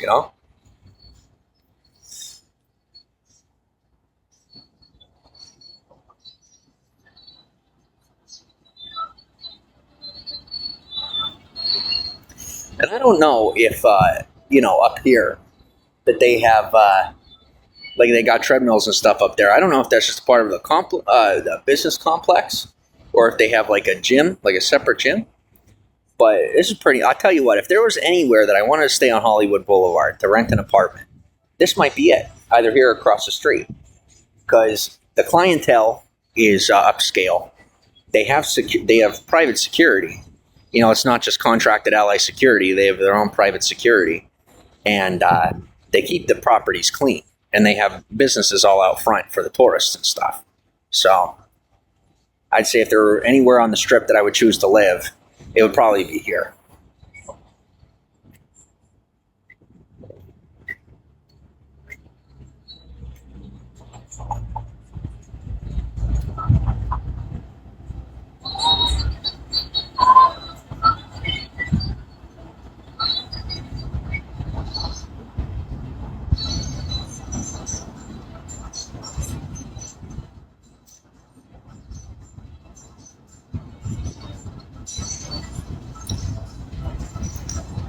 So we've all gone silent.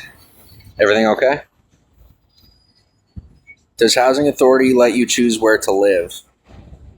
I mean, yes and no. If they have multiple beds available, you can choose. If you don't, then no. Like, I am allowed to stay here in Hollywood. Like, that's a privilege that I was granted, that they're opening up a bed here in Hollywood for me.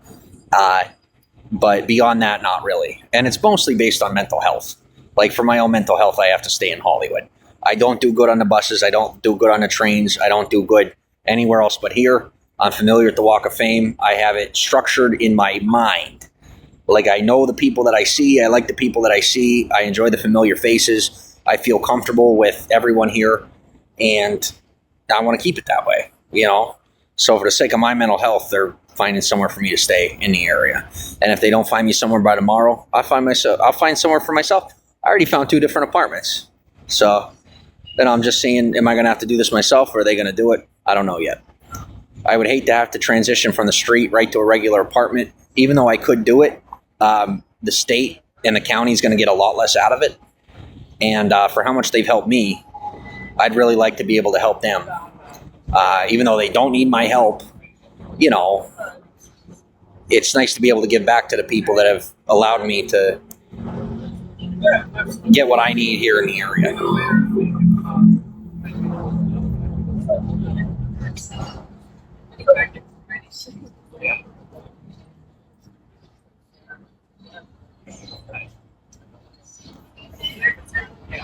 Like dinner, yeah. 4 p.m. Yeah.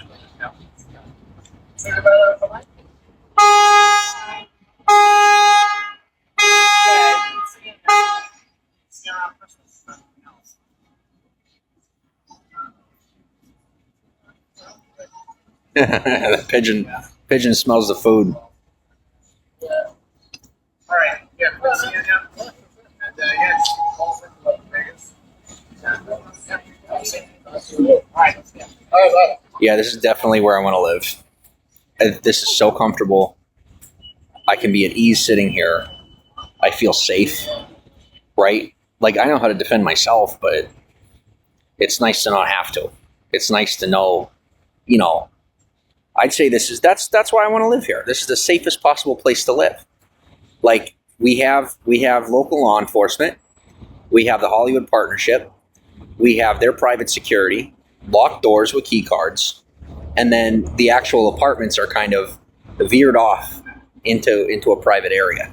So it's like you have to go really far in to actually get to the apartments. So for me, I'd have to say this, and on this side too, like, the other side's nice, but here is just, it's nice and quiet.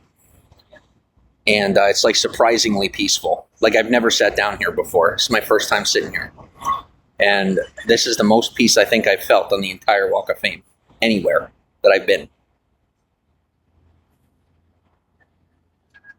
Yeah, definitely.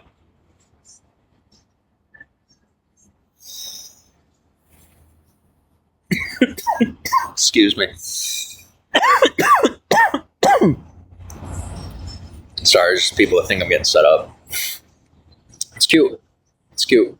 You go ahead and embarrass me. See where that gets you. If you don't kill me, the only thing you're going to end up with is a problem. So let's just not try it.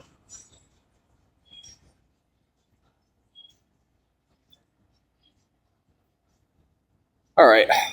Well, I've gotten the proper rest. I just want to say thank you for allowing me the opportunity to rest for a minute. I'm going to keep moving for a couple of minutes. Thank you for the 10, 15 minutes of rest. Definitely a privilege most people in my position do not get, and I am very thankful. And I hope to make it a routine. Mixed with the income, I can throw a few bucks here and there, maybe a couple of resources, but as of right now, I'm trying not to be a big spender. People ask me how much I got. Don't ask me that. That is what most people know.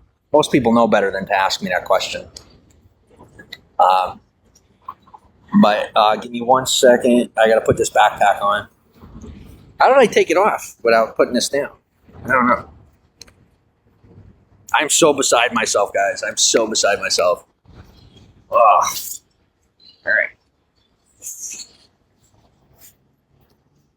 Oh. And thank you for hanging out with me. And not. That was pretty funny. Never mind. I'm a creative thinker. So when I see things, I laugh. But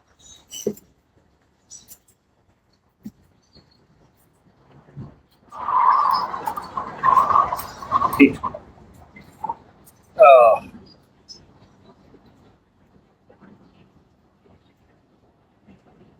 And I'll tell you what. I'll make somebody $1 million. And then when I come back to that, I'm asking for $100,000. Not actual taxable money, but let's say $100,000 worth of resource. They look at me like, do you know? And they're like, you know how much that just cost? Like, yeah, about $100,000. And they're like, well, what the heck? I'm like, do you remember that I made you $1 million like 6 months ago? You forget about that? Like, I need to take a break. I need what I need. My goodness.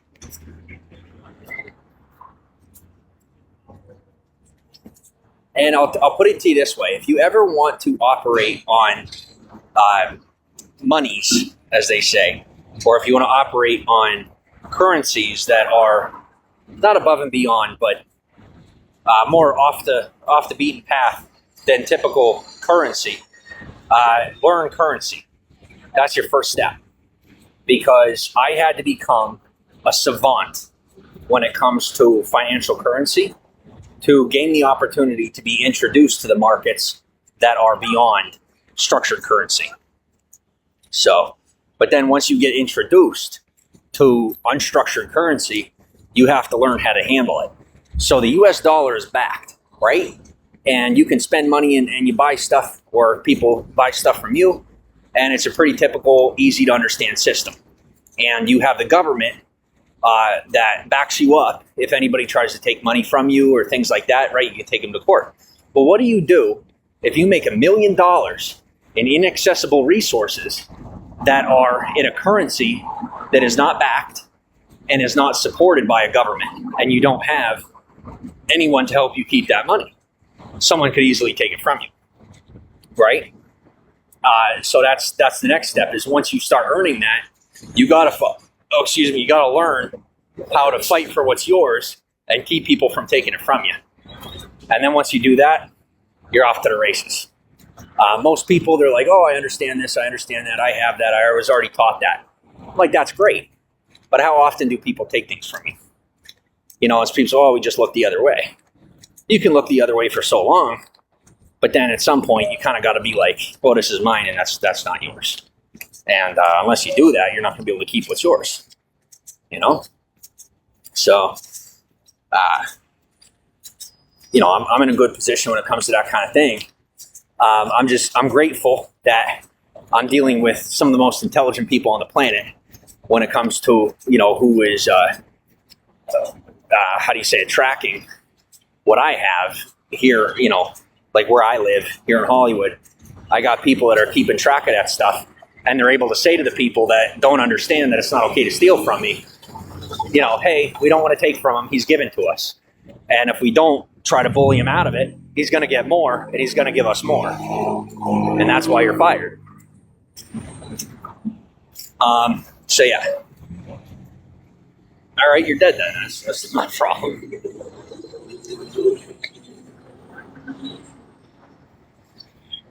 That is not what I get for messing with you. You're going to end up being murdered by criminals because I was protecting your life and you just tried to get me murdered by, tricking me to walk into traffic. Like some people, they don't like. This is why I leave it. This is why I leave social order and protection to the police, because 9 times out of 10 I'll protect somebody and they turn around and try and get me killed. It's so annoying. That really sounded bad, but I was honest. So that's what it is for me. I am no longer in the business of protection. I still look out for people that are in the Hollywood community just because it's the right thing to do.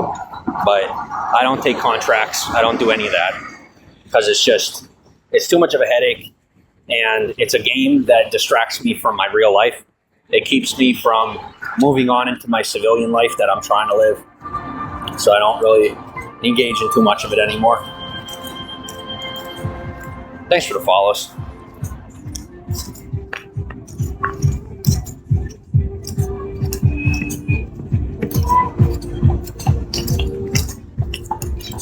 See, like that kid just walking by? I made a little bit of a movement where I stuck my butt out at him, which looked disgusting. But he would have ran right into that tree if I didn't stick my butt out. So if you ever wonder why I walk weird sometimes, that's my secret. That's why I actually do it. Because 9 times out of 10, someone's not watching where they're going and they're going to run right into a tree or they're going to fall into traffic. And so I make a little movement and they're like, ooh, butt, or ooh, something else. And they just jive off a little bit. And that's just basic nonverbals. Very effective. I know I'm not supposed to be doing that, but I'm sorry, but you tell me that if you have the opportunity to stop someone from running into a tree or not, and all you got to do is walk to the side a little bit, why wouldn't you? I don't know. I do it instinctually. I do it by muscle memory. I don't do it on purpose. And I guess that's why it's like, people be like, why are you helping these people? I'm not even trying to. It's literally built in. Like when you're taught, okay, for example, any type of martial arts or running or, whatever sport you might be into, it gets built into your personality. It gets built into your behavior where you can't help but hold your hands a certain way or walk a certain way because that's just what you do.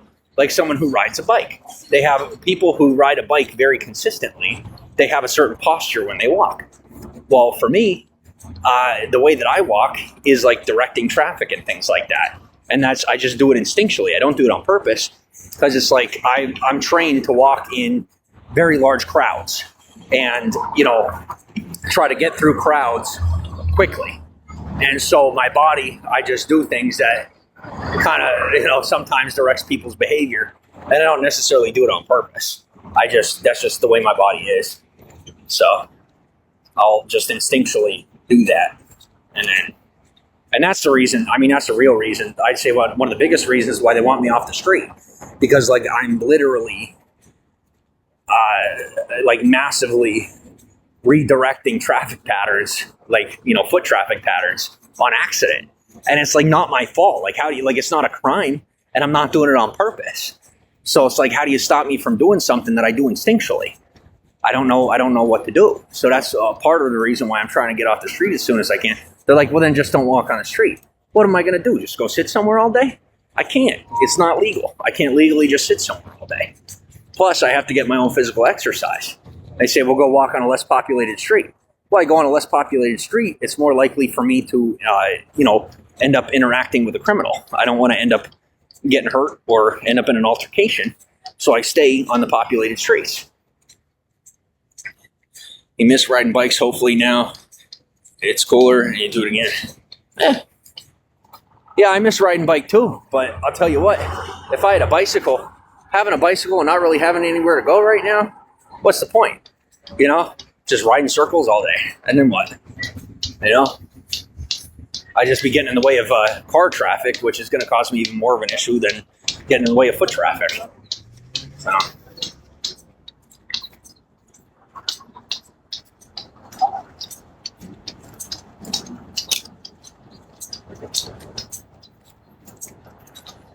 And I'll also say is people need to be more careful with their verbiage because I'm out here just walking, minding my own business, and you'll have some old lady or anybody who will be like saying that, hey, he's showing something to me. Ma'am, I have pants on. I don't know what you're talking about, but not only are you in Hollywood, California, but I'm wearing pants. So if you tell someone, if you go home and you tell your husband that I showed you my penis, well, guess what?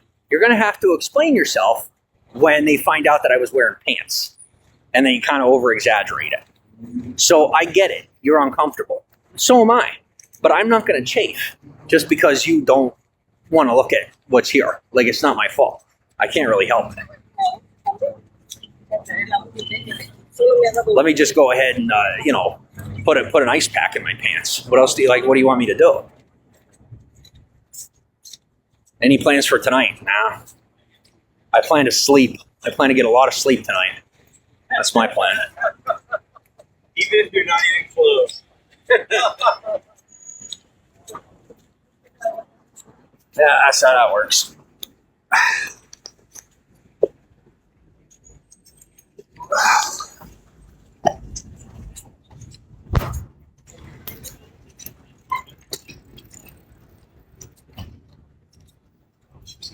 You too, you can't wait to lay down and go to bed. Yeah, I'd like to go rest, but like it's the middle of the day, And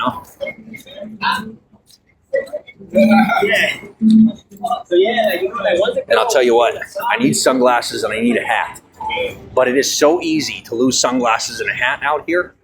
Like, if there's anything people take off of you the most quick, it is sunglasses or a hat. And so, it's only 6 there. Yeah, it's 4 here. But, what was I saying?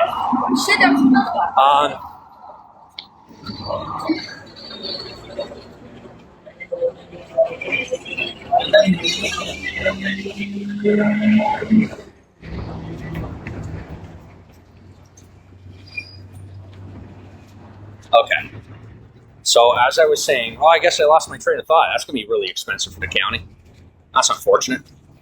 I guess we want to maybe just stop doing that, I know you're working together to begin with. You're starting to piss me off.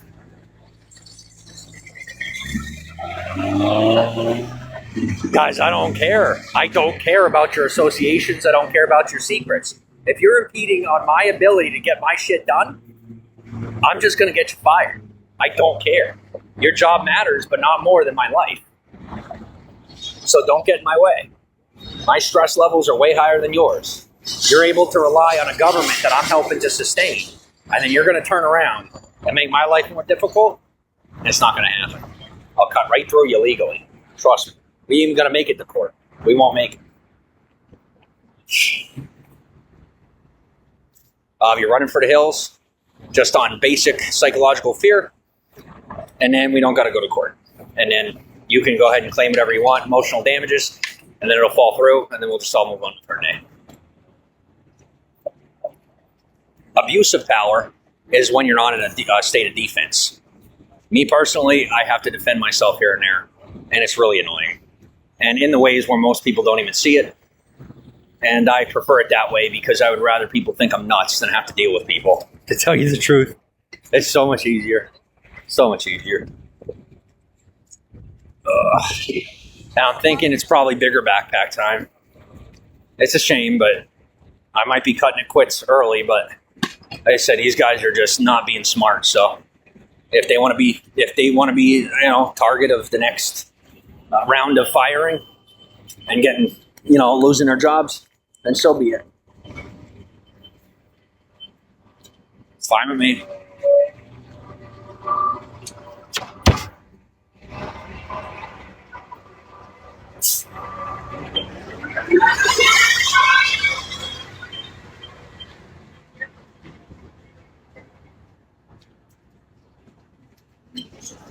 Guys, I'm going to say it to you this way. They tried telling me 3 strikes and you're out, right? I've been incarcerated 3 times in my life. I'm going to let you know that's 3 strikes for you, not 3 strikes for me. You were ill-advised enough to embarrass me 3 times.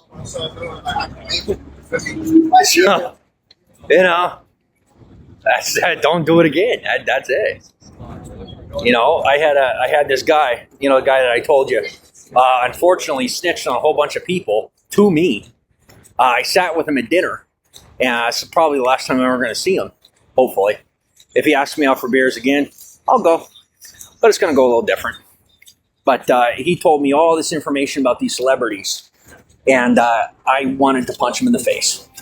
I really, really, really just wanted to show him what I actually did in Compton and just do it right there in the bar. But I didn't. I maintained my composure, I maintained my patience, and I let it go. But at this point, I don't know what else I'm supposed to do. You know, like, these guys just need to back off. They really do.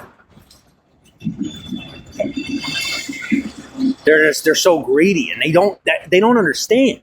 That's the thing of it, you know? Like, I can't imagine being so ill-advised that you don't realize what you're doing. You know? Like, they're scared for me, and I think that's what it is. I think they're nervous, but that is a thing of intelligence. I don't mean to insult your intelligence, but I'm going to tell you, these are things that I understand that you don't. And it's going to stay that way. You can do your job, but you need to find another target. You know?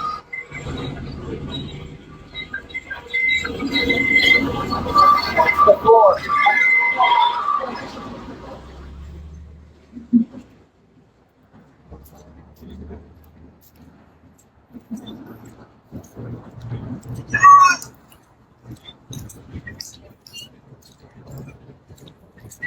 Also, if they do decide to, you know, make a fourth mistake, don't worry. I have every ability to retract every bit of resource that I've ever provided.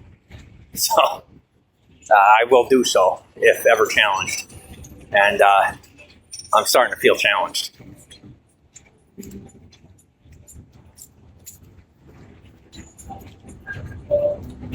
I'm just not in the mood, you know? I'm really not. If I say I'm not in the mood, respect my space. It's that simple.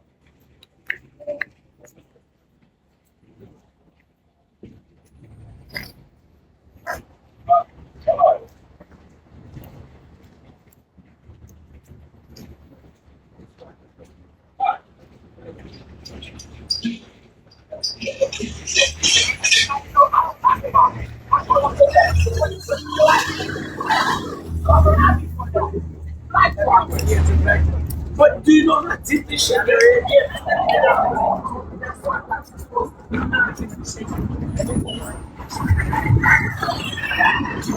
So I guess what I'm saying is I already know that these mental health people aren't going to come through tomorrow. I'm not stupid. If they do, I'm going to be mighty surprised. But I highly doubt it. So when they don't, at least I gave them the proper time. What I'm really saying is I'm preparing to make the decision beforehand because I don't think they're going to come through. I just don't.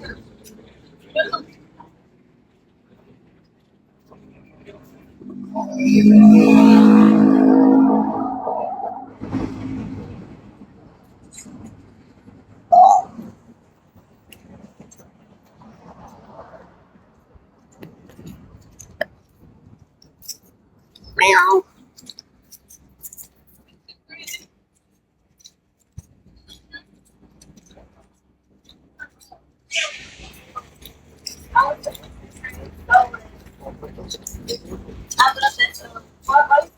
And to the people that have corrupt managers or bosses that are telling you to arrest me, do your job and don't. There's an idea. Don't worry about your boss. We'll take care of that. We'll get him fired. But, you know, if you have a corrupt boss that's trying to get you to do stupid shit you're not supposed to be doing, just don't do it. Do the smart thing. Stand up for what's right. And the rest will get taken care of later. As long as you're patient enough, it'll get taken care of later. I can tell you I've never made a decision that was ethically sound that I regretted later. Never. Even when it's difficult. So, do I always do the right thing? No, I don't. But most of the time, I'd like to think I do a good job. Because what's happening is, they're thinking about arresting me just because I'm going to move on and do my own thing if I don't wait for them to find me housing. We're not playing that game. You want to make me pay full price? Then you can pay full price. I will win. I haven't made you pay anything, and I don't plan to. But if you try to take advantage of my kindness, we can get there. Just let me know.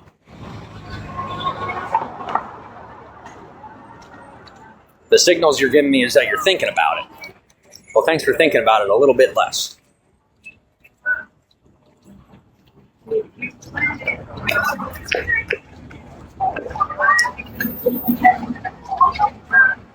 What's up, Bambino? How are you? Welcome to the broadcast. I was supposed to get something to eat already, but I decided not to. You know why? Because somebody somewhere needs something to eat, and if I buy it, it won't be on the shelf. And I'm really not feeling too hungry.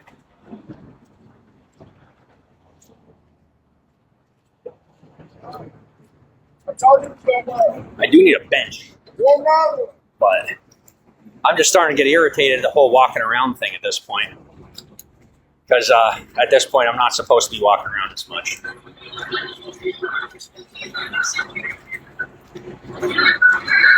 And there's some people looking for a fight, and damn, am I good at it.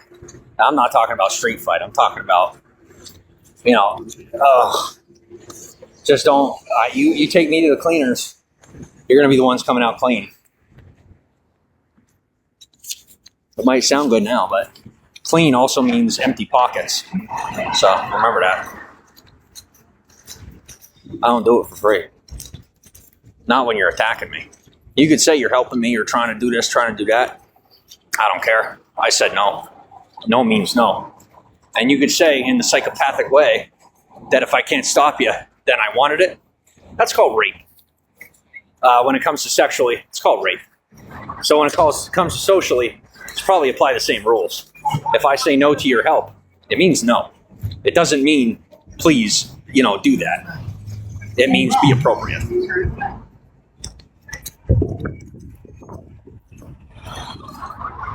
Yeah, so I'm live streaming, and some people don't realize that I'm talking to a couple hundred people. They think I'm like talking about them or something. No.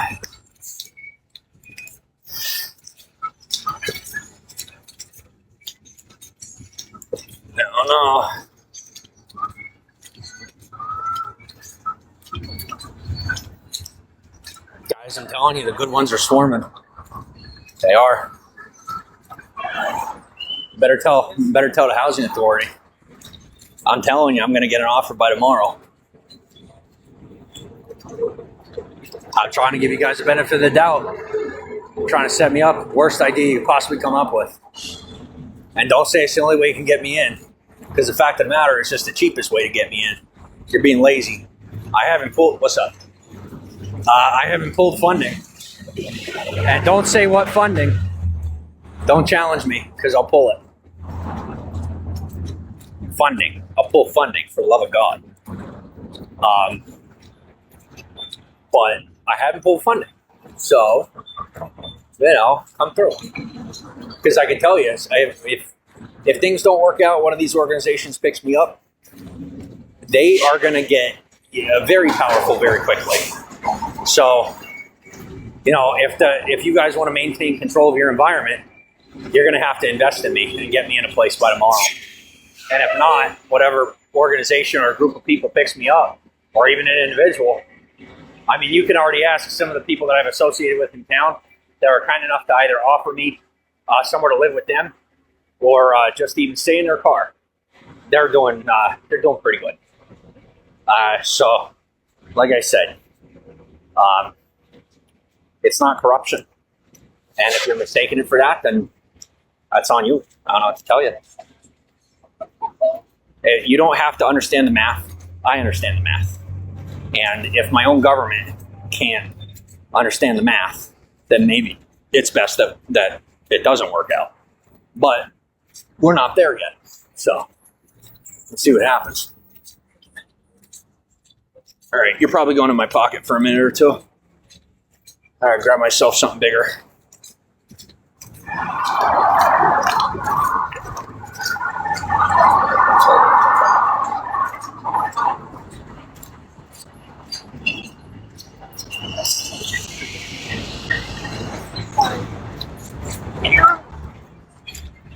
Okay. I'm not making citizens arrest. It's not happening. Sorry, I'm not Batman.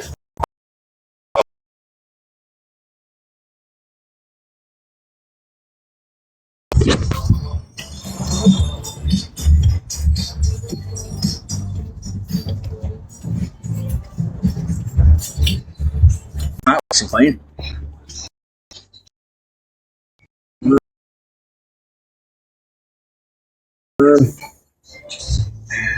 I gotta get me a bigger backpack.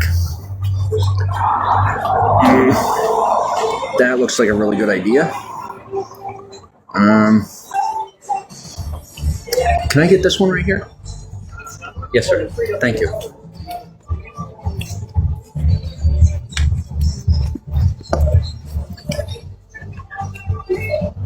Thank you.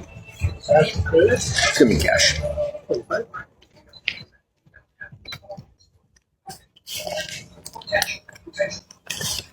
There you are. Yes, sir. You can take a receipt with me. Sure. Cool.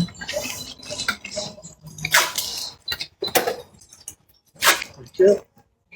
Have a good day.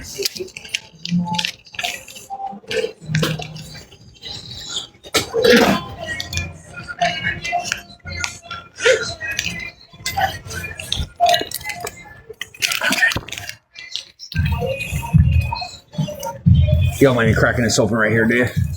Thank you.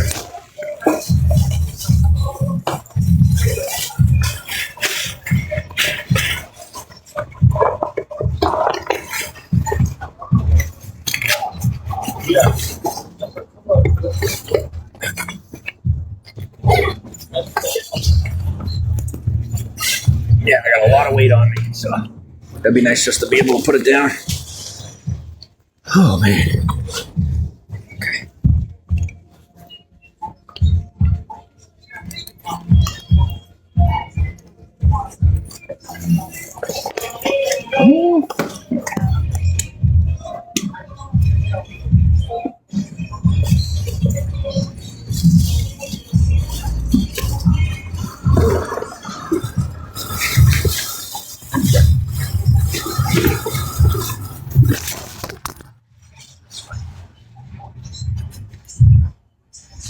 Give me like 2 seconds.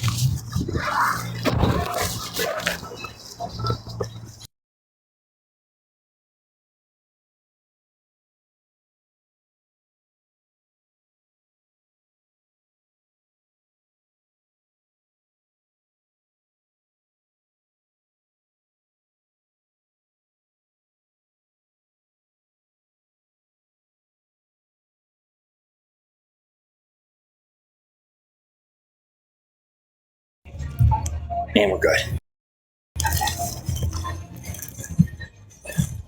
Have a good day.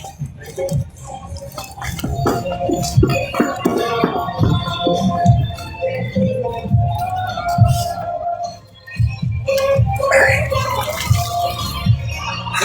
Got it. All right. I just have to pack it all. You're on vacation. Nice. Nice. Enjoy your vacation.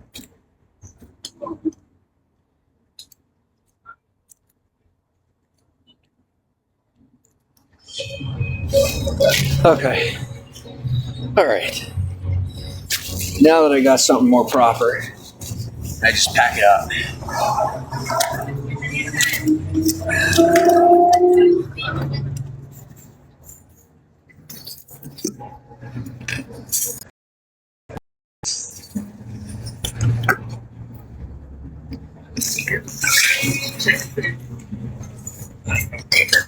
But I really don't care.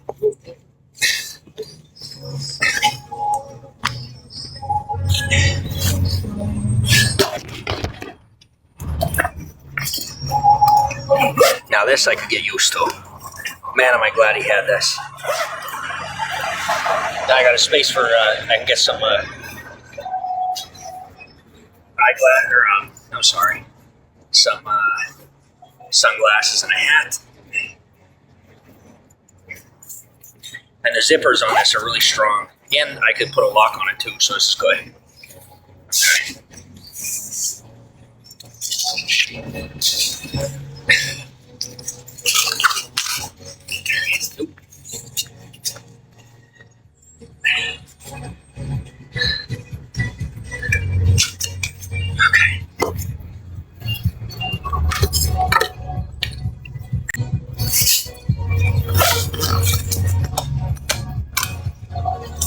that is way better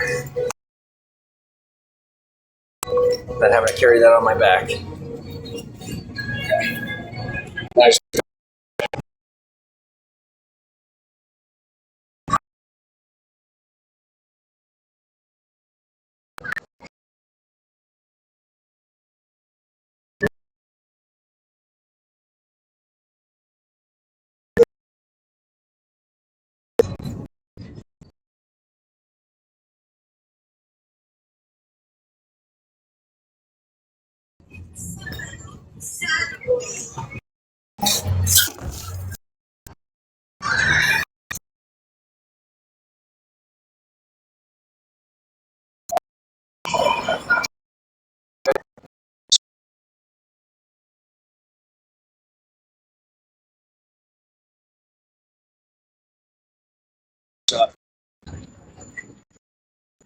And you got man play some.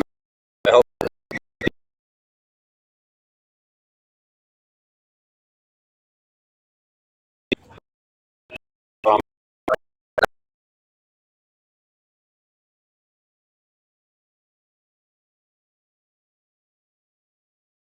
None of the drama. I'm staying alive. I don't have anyone that could.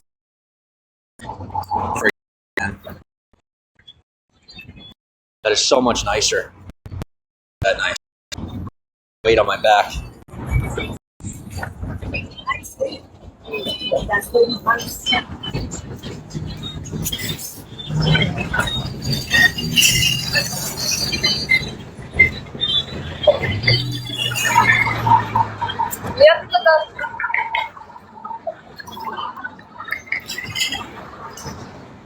Now this will get some scuffs here and there, but it'll be fine.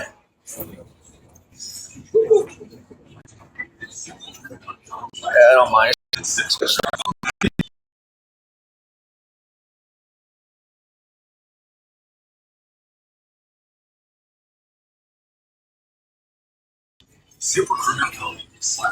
And I got people telling me to go return that backpack, get my $40 back. It's a good backpack. Why would I get rid of it? Plus, what happens if one of the wheels breaks on this thing, you know?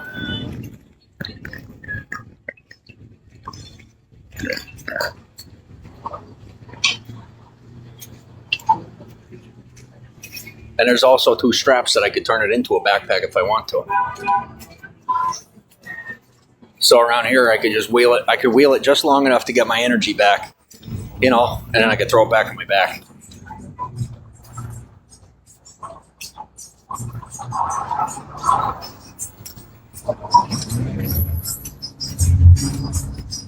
So do you guys want me to keep broadcasting, or are you bored? You're not really saying much, so I don't know if you're bored or what.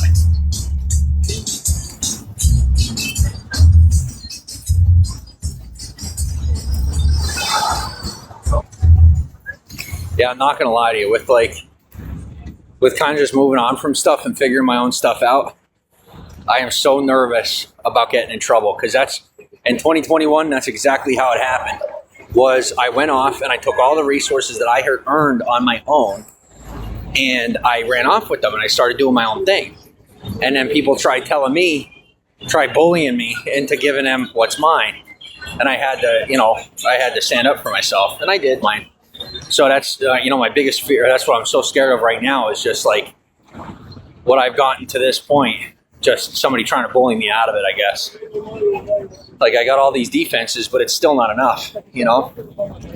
Like, when you lose as much as I lost when I was younger, I mean, I lost my family, I lost my friends, I lost my wife, I lost my kid. They all went and left me out of everything. And so for me, I try to be awful cautious. Are they chasing us to the other side of the street? Oh, that's interesting. That's a new one. Okay. You enjoy the broadcast. Thank you. Does the backpack have wheels? It does. It does. I tell you, there's this guy that sells backpacks right down the street. He sells backpacks and bags, and so inexpensive. This, wait till you see it. You'll see it one of these days. I don't feel like showing you right now because I got my vape in my hand and it's tough to carry both. But it's amazing. Like $25 he charged for this thing. $25. It's a giant suitcase, and it has backpack straps. And it was only $25, and it's very sturdy. And I have another backpack I got to wash right now, like a real small one. And I it cracks me up. Like I never thought that I'd be the one wheeling around a suitcase. But I mean, he has good stuff, and so I started off with this real tiny pack. And I'm like, oh, I'm not going to need anything else. I'm like, well, I got to change my clothes, so I got a bigger backpack. I thought, well, now, the backpack's getting heavy on my back, so I'll get a suitcase. And so whatever's next, I don't know. But now at least I got something that I can wheel around. And it's so inexpensive that if one of the wheels breaks, I can just buy a new one. So it's good. I like that guy. I like his store. He's respectful. He's kind. He sells real inexpensive stuff. And it's not cheap stuff either. Like the backpacks, the small packs he sells have like good Velcro on them. And then like on this suitcase, the zippers are really, sturdy. And I could also put a lock on it, which I'm definitely doing. Better body in the house like fucking 6 months. And the number one reason. You're giving away a nicer body in the high-limit slot ring based on. So I guess the Egyptian theater is doing something for a movie. I don't recognize what they're doing. I don't know what movie it is, but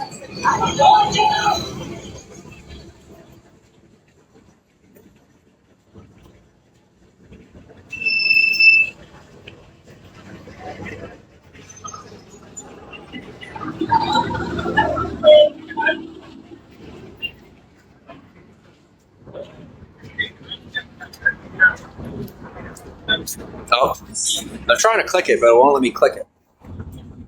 There we go.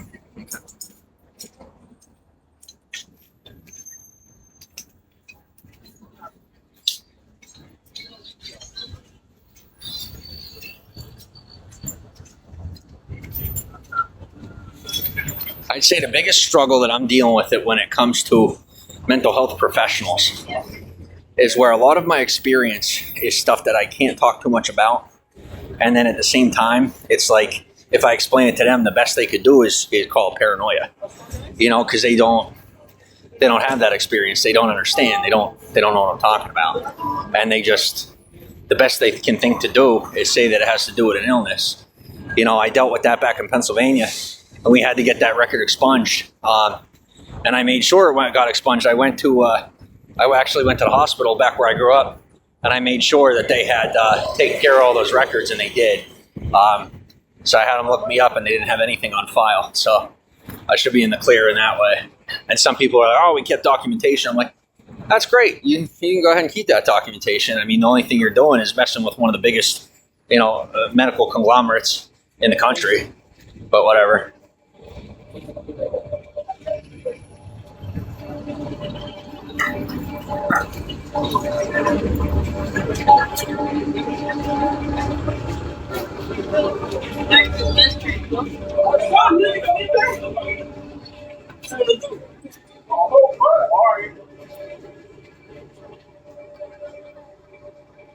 Okay, I have to figure out how to hold this, take this with me, and vape at the same time. Wish me luck. First world problems. First world problems.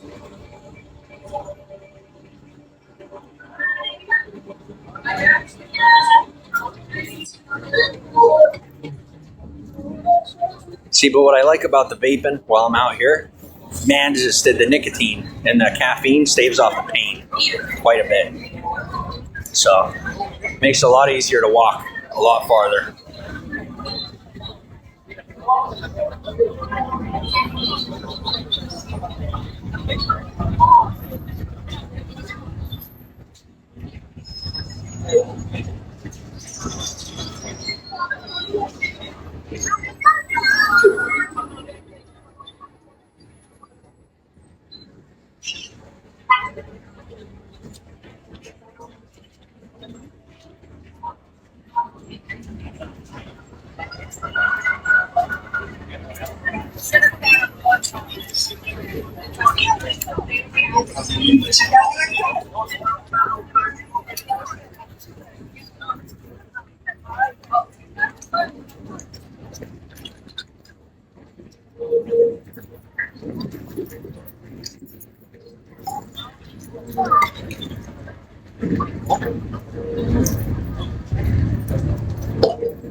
So I have to decide between shutting down all the resources for a while and getting that housing. Because what they're going to end up doing is they're going to claim, I'm already going to tell you how it's already going to go. They're going to claim that I have some sort of heavy mental illness and that I'm making it up as a way to try and gain control of my resources. It won't work, but like I'll run with the story if that's what it takes. But, you know, if not, then I'm out here with a whole bunch of people that I already know, you know? So we'll see what happens.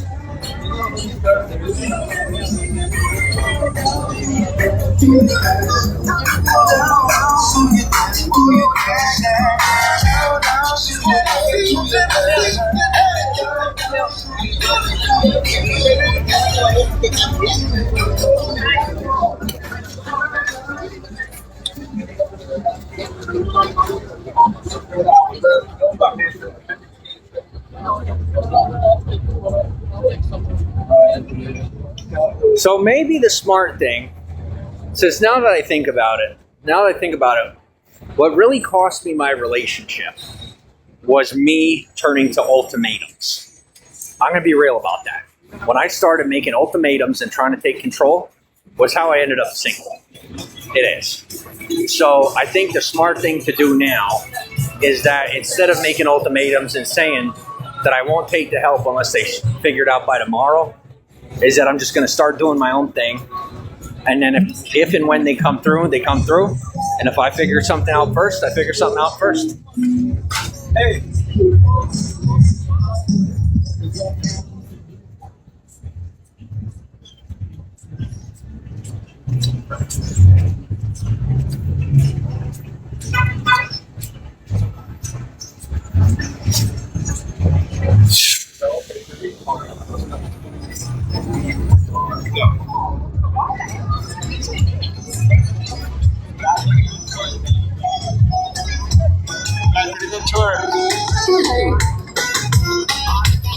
But what I will show you, yeah, why not? It's not too old. The plaque isn't too old, but I'll show you where they talk about. There's a plaque about Leif Erikson, so it's from our family heritage. Yeah, down here.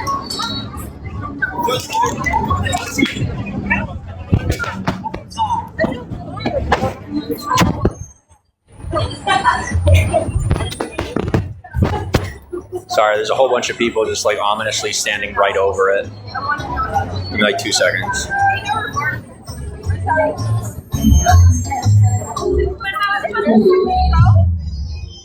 I just gotta wait till they move.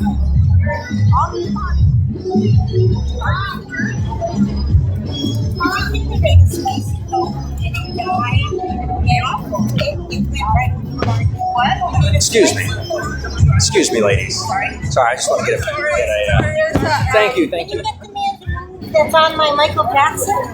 All right. I He's tell over you. there. He's over there. Is he really? Yes. Yes. Did you ask him?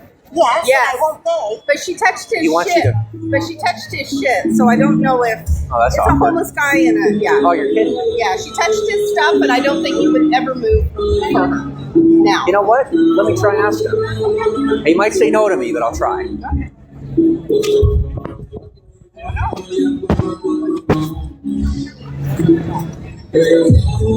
Where's MJ? Over here in the corner. He's in a wheelchair. But no, he's pushing a wheelchair. Now where's Michael Jackson at? Right there. Okay. I'll go see him. All right, we're gonna try real quick. I'm not supposed to, but oh well.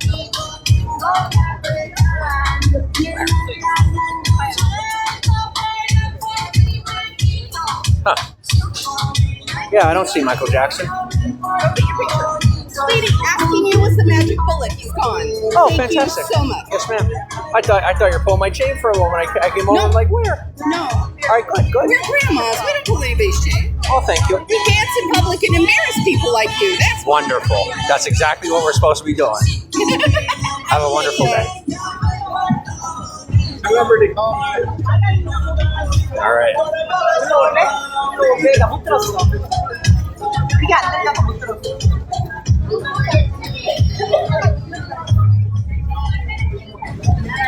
Cabrón de vecino.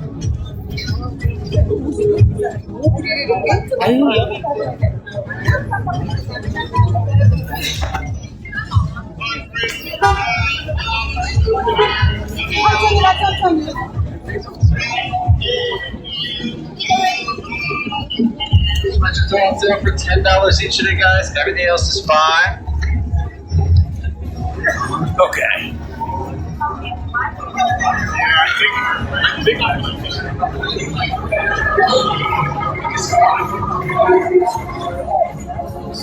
Oh, those onions smell good.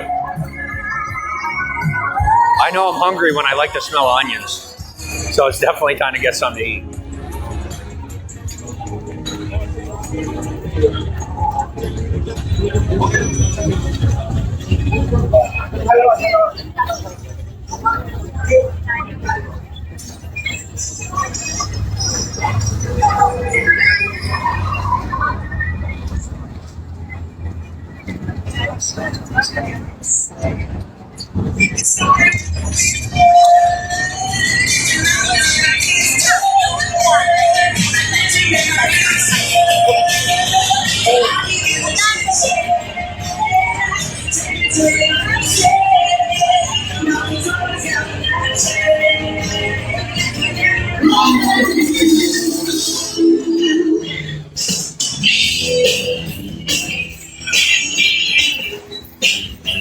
Well, I used up the portable battery.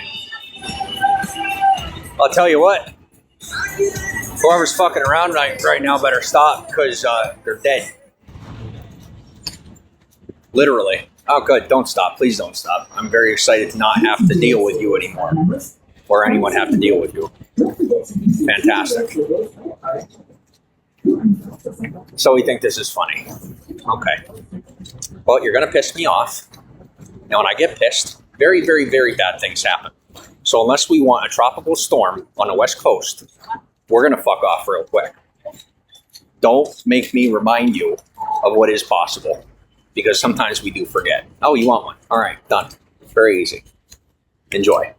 Now call me crazy, lock me up, so that I'm not outside when the storm hits. Thank you. Of course I'm joking. What are you, crazy? All right, so I'm going to go get something to eat. And whoever the fuck keeps trying to play at my asshole needs to fuck off. Because it's only funny until someone breaks your face. Then it's not funny anymore. And I am sick of people getting their faces broken over people fucking with me.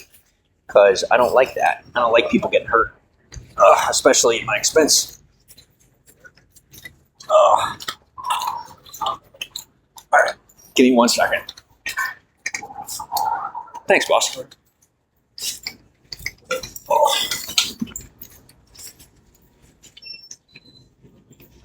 Excuse me. Am I okay to have this in the store, or can I leave it by you? I don't mind taking it with me. You don't leave it here. Of course. Just not going to let somebody walk off with it, though. No, I won't. Thank you. I'm not in the way here. Now that I bring it closer. All right. Is this good? Yeah. Thank you very much. Okay. All right.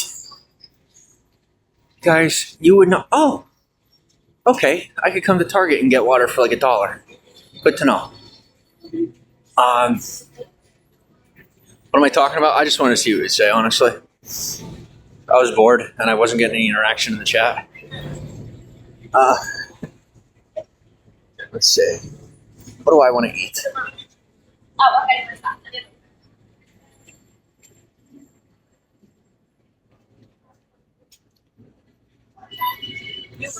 Man, do I love California. I'll tell you, it's just, no matter what, there's always someone that has your back. Like, no matter what. I'm going to move for chicken. I keep forgetting I can't microwave it right now. So I can't be getting a, oh man. What do I buy? What do I want to eat? We're going to go back here and find out.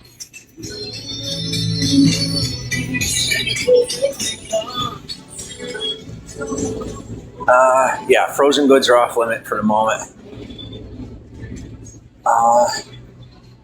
Yogurt is a terrible idea. Cheese is a terrible idea. Excuse me.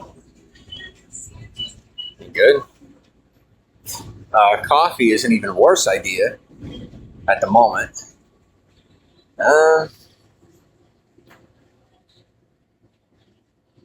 Which brings us back to meat. Meat and more meat. Which is essentially what I'm probably craving, is a whole lot of protein. I will look ridiculous if I eat raw meat in public, so we're going to avoid that. How do I do this maturely? You know what I could do? I could make a whole bunch of hot dogs, and that'll be just fine.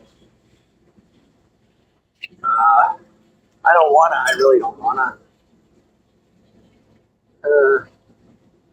That's what I'm gonna do. I'm gonna buy me a couple of hot dogs, a couple of buns, and I'll just eat that. Call it a day. Now, hot dog buns are, God knows where. I'll have to find them. Tuna packets and buns. Yeah, I'm gonna do the hot dogs, but I gotta find the buns.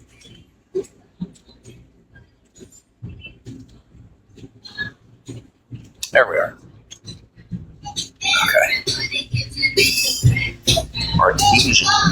Least expensive. Where are you at? And I'm only buying these buns for how it looks to eat in public. Obviously, I don't want to just eat a piece of meat in public. I would look ridiculous. But I can't say I haven't done it. Nor am I ashamed. Shame is for the weak. My personal opinion.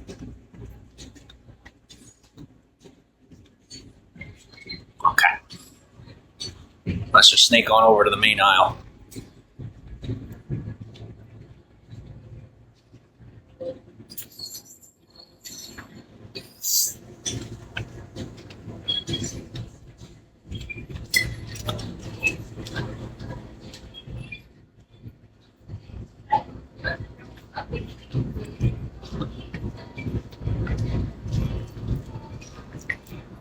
Excuse me. Do y'all mind checking me out here, or do I have to go to self-checkout? Fantastic, thank you. Can I use the, put the number in real quick? Here. You want a bag? No ma'am. I mean, does it cost money? 15. That's all right, thank you. Sorry?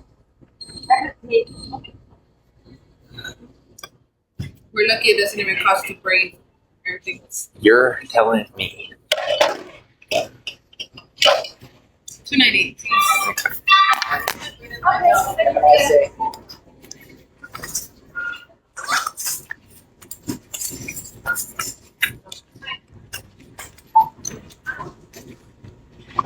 I also get a gift receipt for it. But that's free the bag. You want it?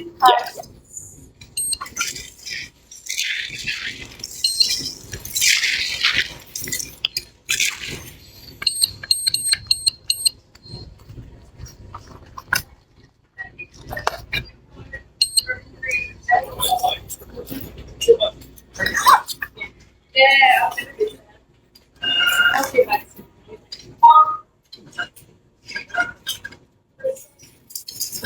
too. Have a fantastic day. Okay, time to roll my way out of here.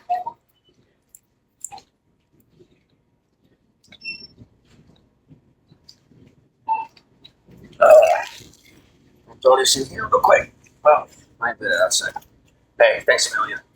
Have a good day. Okay.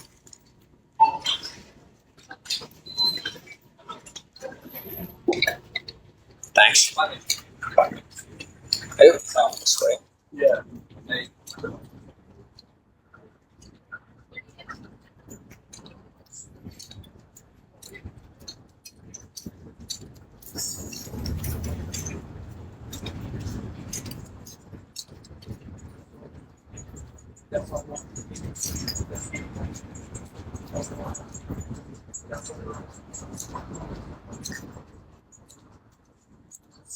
Yeah, I'm sorry, but I'm not sitting eating hot dogs outside of Target.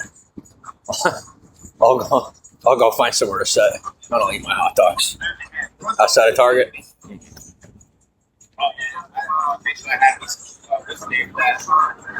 That shit good. I got 2 months out of that shit. So here's my question. Is individual intelligence or collective intelligence more intelligent?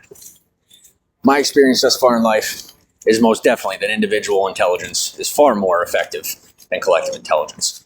I haven't been proven wrong yet. I'm hoping to be proven wrong in the next week. But we'll see.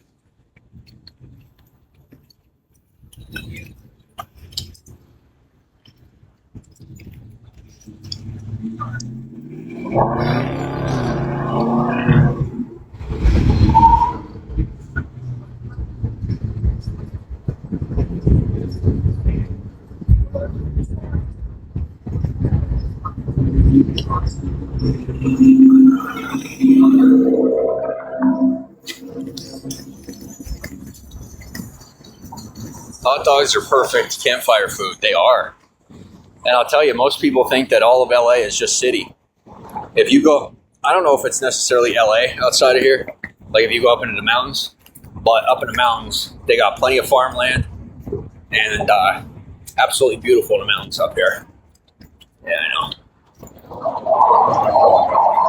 Are there any parks around you there? No, not really.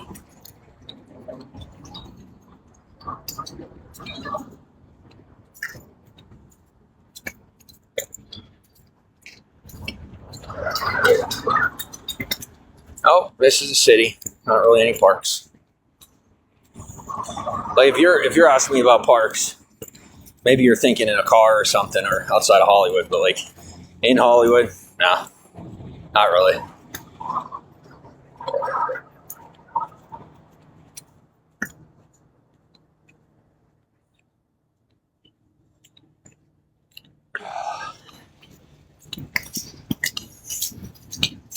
See, around here, it's like people are so obsessed with being in the right place at the right time. So I try to find those places that people don't really go to or like don't bother with so I could just chill for a while. And it usually works out for me. Like up here, we have a bench people don't normally sit on. Somewhere I could sit for a while, you know. If I could come up here, relax for a minute. And I'm excited tonight just to, you know, what do you call it? Reorganize my stuff. That'll be nice just to be able to reorganize my stuff tonight, get everything where I want it. And then I got a little, what do you call it? I got a travel bag, I got a bug out bag, and I got my suitcase. So I'm all raring to go.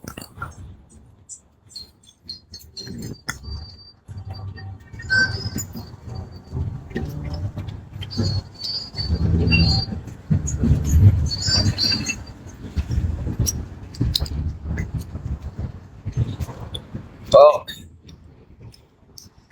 I'm just gonna sit over here. Okay.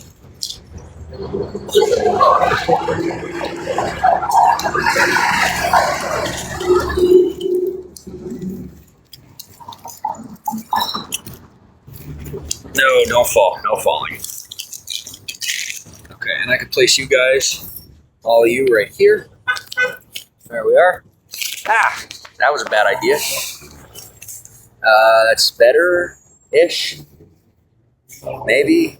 Come on. I am like the master at this. Come on.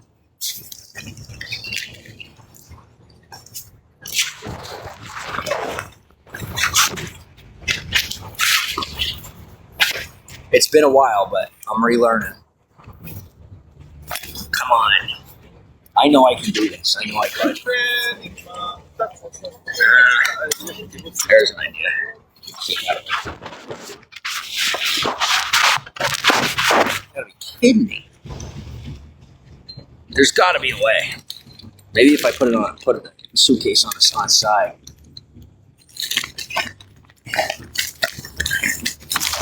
There we are. Hopefully that works. That stitches down here. There we are. Okay.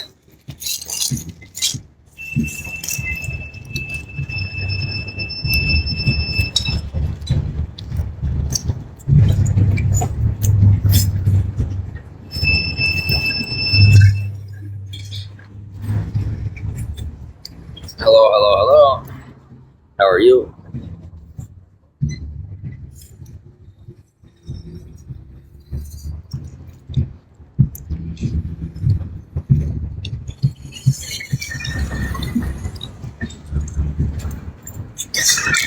So, okay.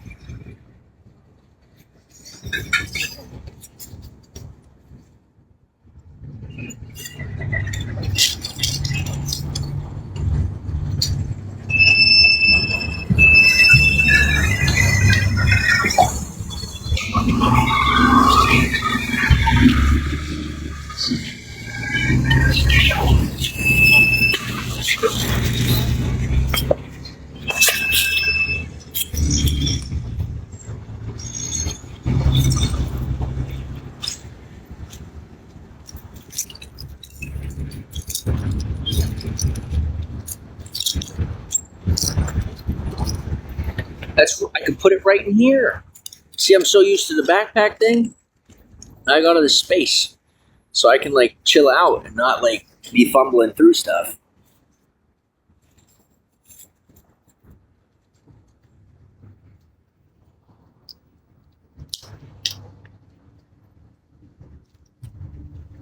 Well, I have evolved from eating raw meat on the bench to making full hot dogs and eating them on a bench.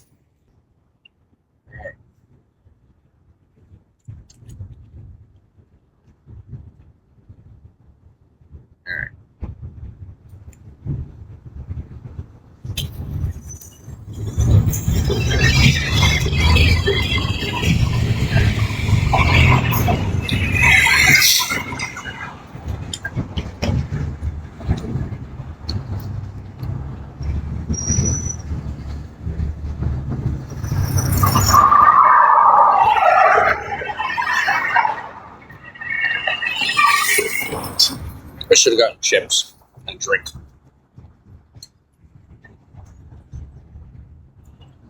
Next time.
I think I'm already on my fifth one.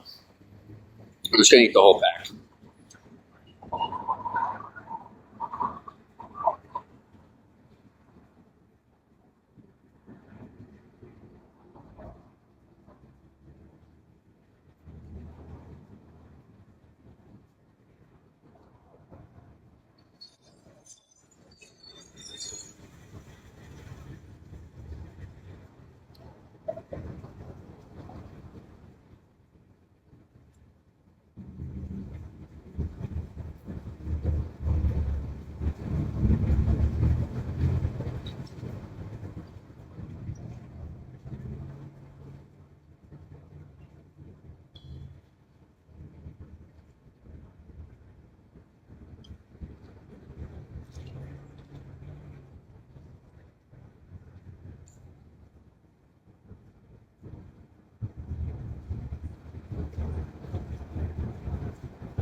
Yeah. I like calamari. It's pretty good.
I didn't think my phone was so low.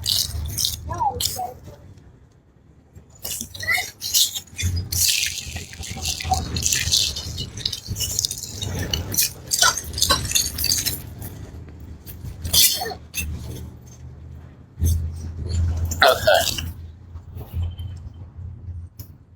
All right. Time to use battery number 2.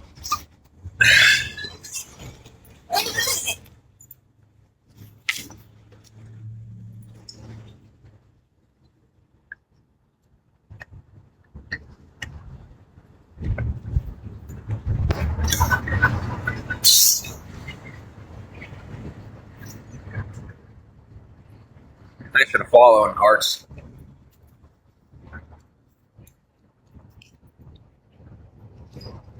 It's also like I'm learning to appreciate everything. And I mean like everything, because all the way down to the fact that right now, like, I can reach into my pack, and if stuff falls out, it's not hitting the ground.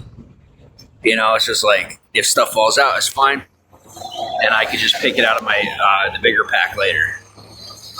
Like, I know that seems so like such nonsense, like not a big deal. But oh my gosh, this is so convenient just to be able to not be constantly scrambling for stuff. Oh my gosh, is it nice?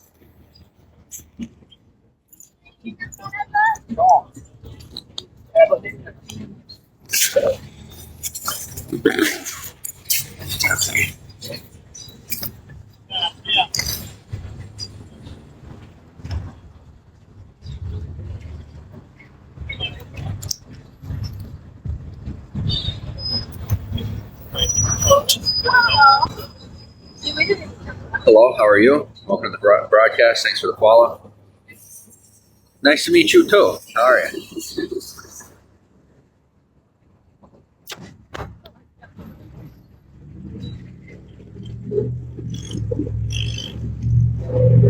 Welcome to the Philippines.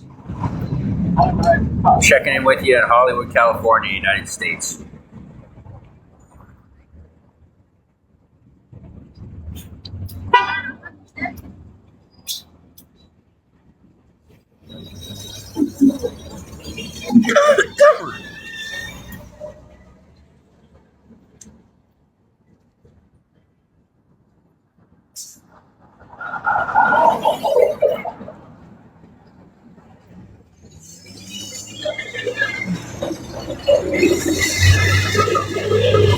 So if you ever get to visit, you should come visit. It's really nice here.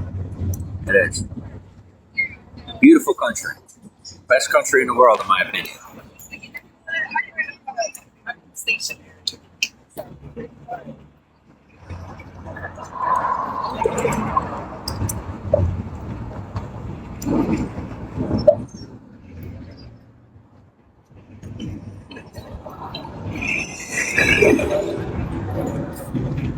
Not enough money, maybe in your dream. Hey, maybe in your dreams. I tell you, I never thought I'd be able to live in Hollywood, California. I tell you that much. I'm living my dream. It's possible. You just got to make it happen, you know? And my life is going to keep getting better. But I'll tell you what, this is a darn good start. It starts with challenging yourself, moving out of your hometown. And then from out of your hometown, you make enough money and maybe you move out of the state or whatever, you know, wherever you're at, you move into the next country. And then from there, if you can get across the ocean, and there you go, you know? But truthfully, it really is like that. It's just, what it is, it takes a lot more work than people think it does. But when you put in the work and you're willing, you get it. So for me, it took me from the age of 18 to the age of 28 to move in here in Hollywood. I didn't live here till I was 28 years old, not living here. So, you know, as a citizen, or as a resident. So if you can find a way to move here, do it. It just takes a lot of work.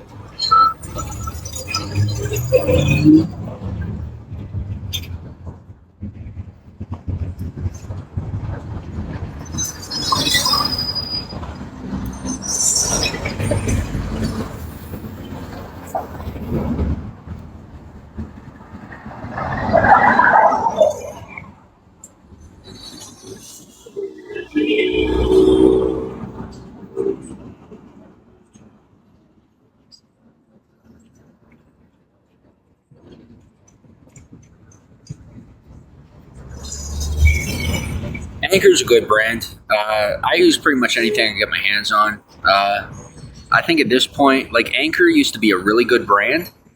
Nowadays, it's so popular and like now they're kind of overrated. The batteries don't last as long as they used to.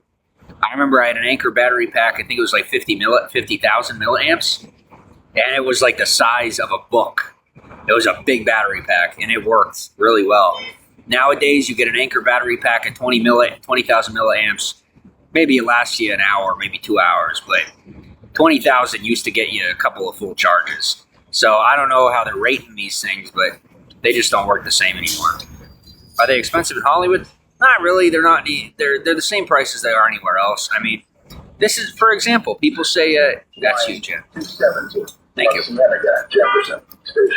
But for example, people talk about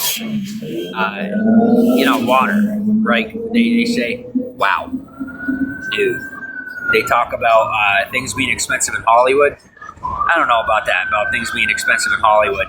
Because I just went into Target, okay? I went into Target. $1. Target. Water. A full jug of water, a gallon of water is $1. That's all it costs. About $1.15. A full gallon of water here in Hollywood. You go into Target, you turn right to the left and you'll see it. It's only $1 for a full gallon of water. And the food, I mean, I think I spent $5.50 to $6 on a full pack of hot dogs and some hot dog buns. $6 in Hollywood for a pack of hot dogs and hot dog buns.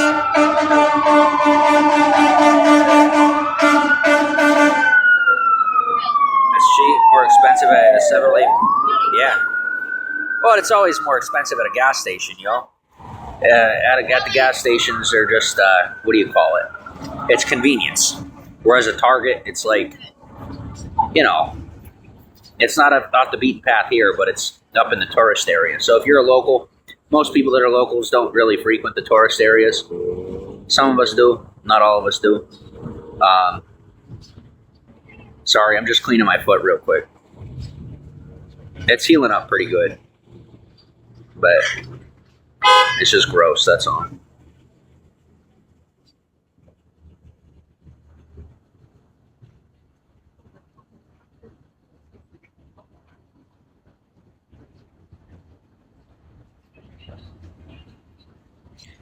Yeah, you come to a point when they tell you you got to figure it out for yourself that you just don't really care anymore. You just kind of do what you got to do. I'd say that's about where I'm at. I'm just doing what I got to do. Not putting a whole lot of thought into what people are thinking about it.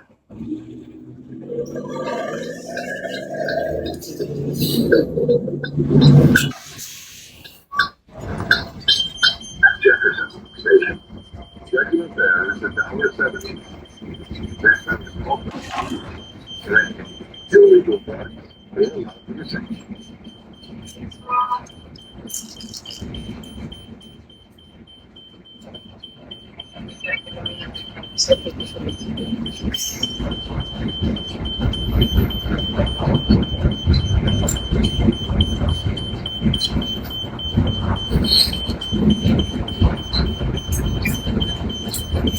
Oh my gosh, I think it is infected. I didn't even feel it. Oh, come on, don't be infected. No.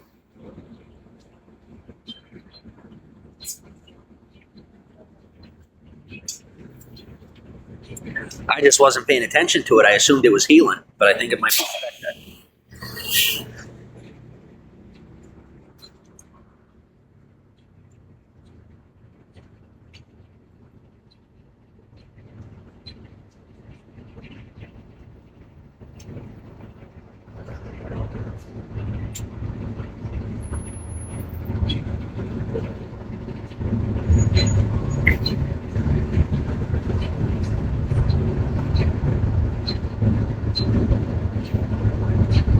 Yeah, the skin's like rotten and shit. How do you treat it? I don't know. Oh, you know what? I do have a bottle of peroxide. Thank you. I forgot about that. Jefferson Station.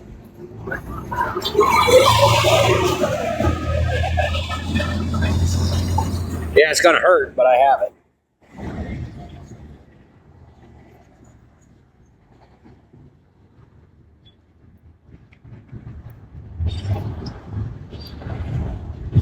Yeah, this is gonna sting like a bee, but I'll be alright.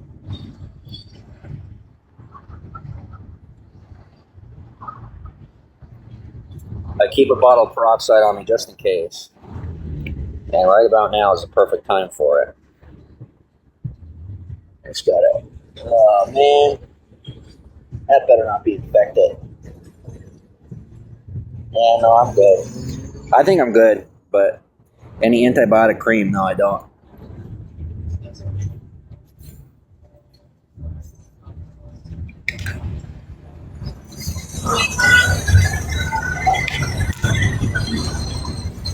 Afterwards, trip by antibiotic cream with CVS. Nah, like I said, I'm just even using the peroxide is extra. Like I don't really need it, but it'll clean the wound. So.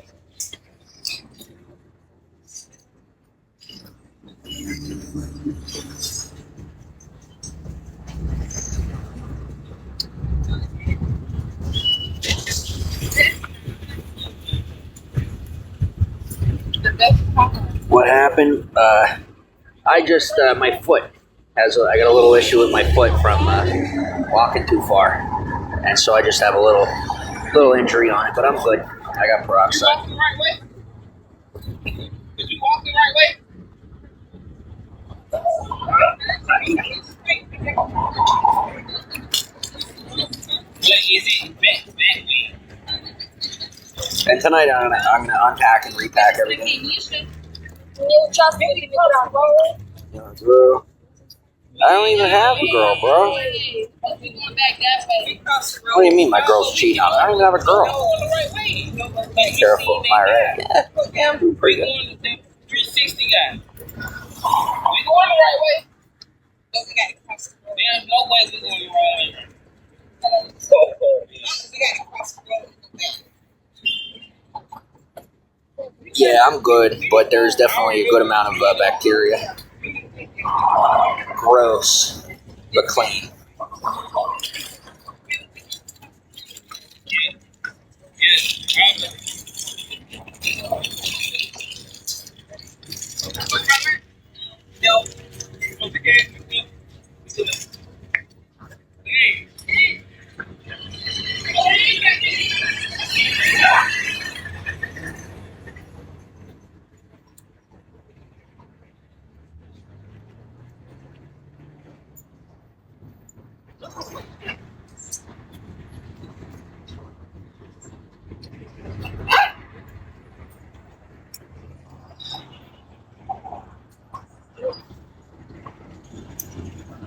Yeah, I don't have anything to wrap. Gross. I don't have anything to wrap it in, so I just have to let it air out. But I put some peroxide on it, and that cleaned it up something fierce, all on its own. So I just gotta let that stay for a while, and then I'll clean it off, and I'll be fine.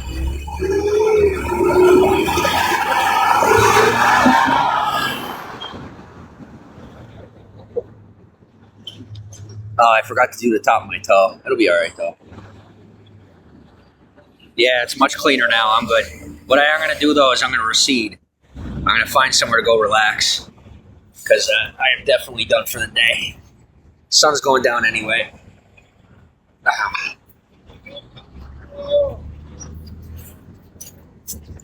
Yeah, I'm doing good. Like I said, I'm not... I'm just chilling. And at this point, the ladies in town definitely know I'm out here. So... if one of them wants me, then it'll work out. If they don't, then I won't. I don't really care at this point. You know, I got my money. I got my stuff. I'm safe. I know how to handle myself on the street. So, however long I got to stay out here, I'll be fine. Hope it'll heal quickly. It will. It will. Yeah, like I said, I just had to spray some peroxide on it, but I'll be fine. Duty, what? I don't understand the question.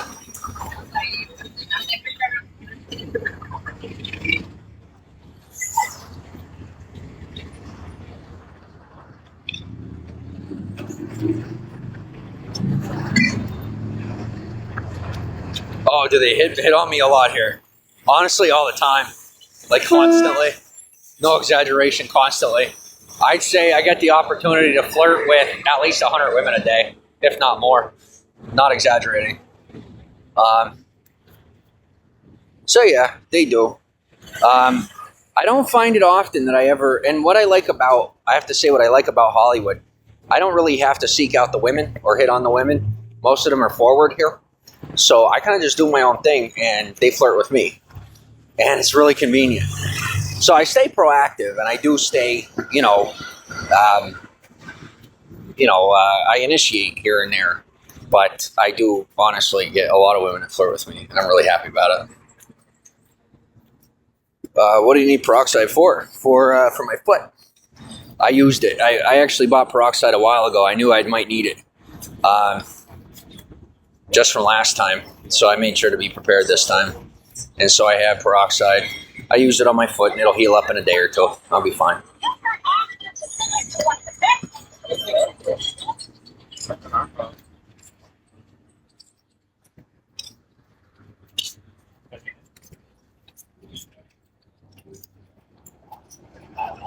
Is it okay? Yeah, I'm good. No, it's just a little, what do you call it? Just like a blister from walking so much. But what happens is, I'll walk a whole lot and then my feet will callus over. And then those calluses will kind of detach from my foot a little bit, so you got the epidermis, which is the outer layer of the skin. And then you got the dermis, which is like the main layer of the skin. So what'll happen is I'll build up a callus, and when the callus gets thick enough, then it'll usually detach from the dermis, and then I kind of just peel it off, and then it grows back. So I'm good. It's just I had it peeled. It peeled from the dermis, and there was a little bit of infection, but I sprayed it down, and it should be fine now. But that peroxide, I'll tell you, there aren't a lot of chemicals that I like to use, but peroxide is so effective. It just works so well, and it works quickly too. So, and it's also good on the teeth. Believe it or not, peroxide is very good for whitening your teeth.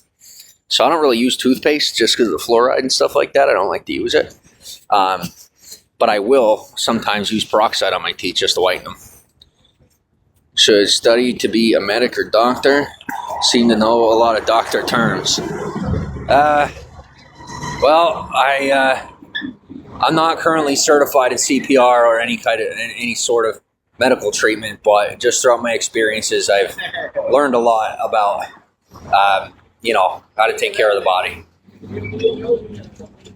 I pretty much had to teach myself, in certain situations where either me or another person needed medical care, and there wasn't anywhere available for them to get proper medical care from, so I was able to heal them up. But peroxide is a pretty simple thing. And epidermis and dermis is stuff you learn in high school, so it's not that complex. I just paid attention in class, that's all.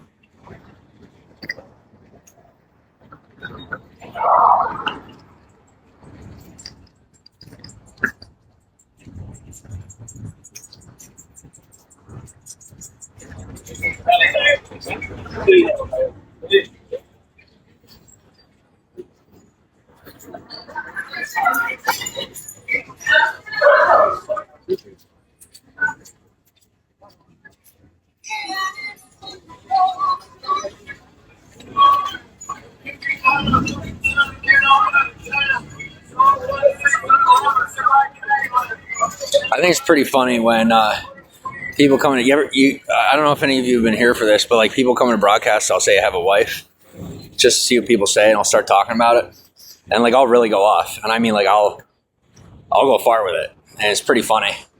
And people start asking questions and all this stuff, and it's fun. I don't mind it. But that's what it is I'm real good with dry humor. And if you start picking at me and you start joking with me, well, I'm going to go hardcore with you. I am very good at holding to a joke and people not even knowing that I'm joking for a long time. So, it's fun. Where am I going now? I am going to sleep. That's where I'm going. I'm going to bed. I'm tired. I'm going home. What time does it get dark here? Around 6 o'clock. 6 p.m. 1800. Am I single? If you don't count all the women on the street that think I belong to them, I guess I am. And I don't mean the people living on the street. I mean just the women who come out of their apartments for the day and they see their daily James, and I think I'm theirs. Other than that, I suppose I am.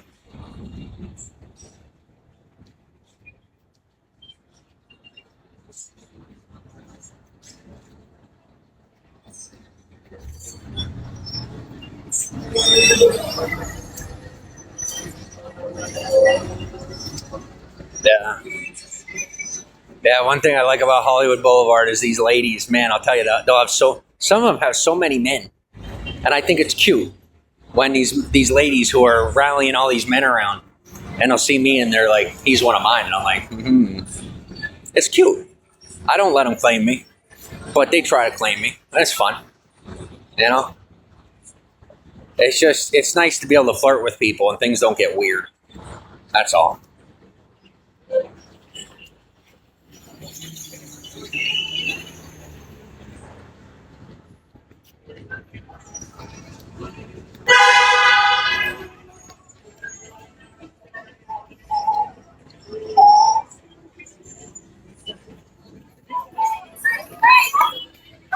Guys, you're now tour guys. Guys, I'm making a tour. Yes, I'm making a tour.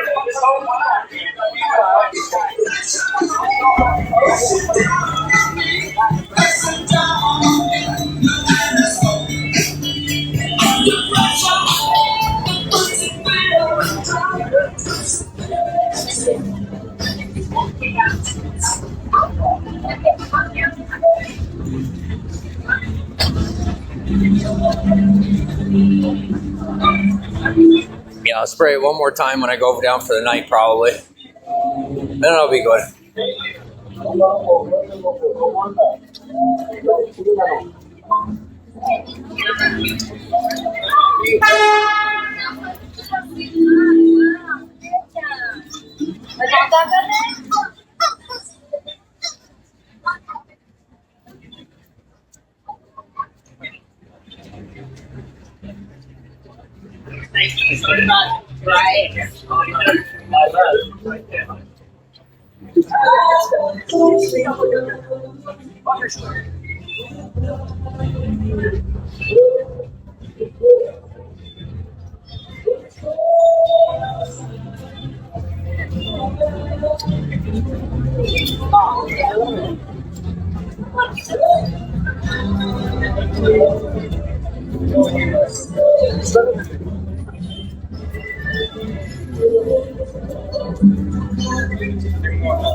House is very far. I'm gonna be walking for a while yet, and even still, I can't say the house. But a little while from now, I'll be resting. It's gonna take me, I'd say maybe a half hour, 15, 20 minutes to get there. So we're gonna be walking for a while.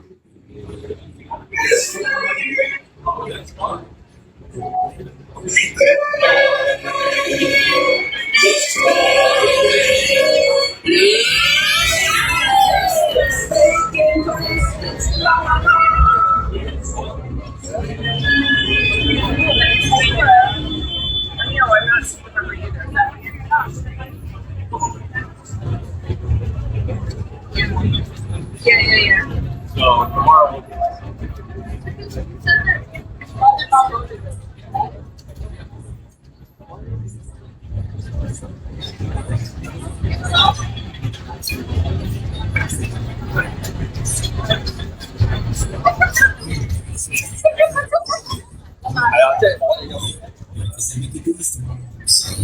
Soon I'll go to bed, soon it'll be morning, soon I'll be able to dance. This is actually brilliant. You can come too. Turn off that light. There's a deal for every breakfast strategist at McDonald's. Set your alarm for this deal. Only 2 breakfast items for $3.99.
Nope. I stay outside. I'm currently unhoused. It's fantastic. For all the lazies out there who I get to support right now, it's wonderful. I love giving everybody my money. It's the favorite thing that I get to do. And in return, they disrespect me all day long. Love America. Sounds pretty bad, doesn't it? I'm talking the way most people actually talk about our country. What I'm really going to say is that I'm in a really good position. The government gives me a shit ton of money. I'm very happy about it. And pretty soon, I'm going to get back to working myself. And some people say, you're crazy. Why are you, coming off of government assistance if they're giving you all this money? Because I can make more money on my own than the government can give me. So I'm going back to making money and keeping all that shit away from me. Because I am not going to miss the street when I'm off of it. No offense. The people, they're okay. But I have things to do.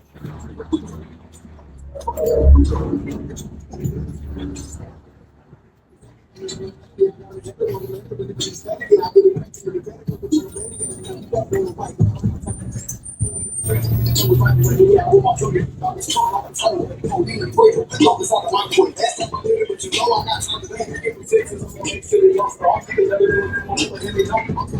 good walking on a sore foot? No, it's not fun. I'm limping down the street. It sucks. I'm good. Just got to get there. Now at this point, it's nothing but just getting there.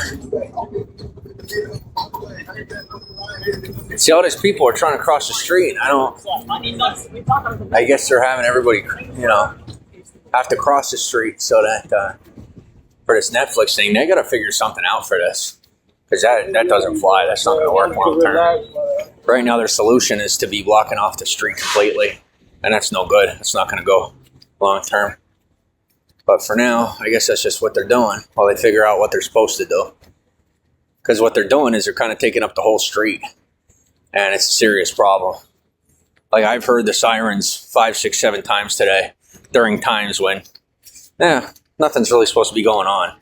And it's definitely because of traffic not going the way it's supposed to be going. So they have to find a way to clear this traffic and give people a way to walk through.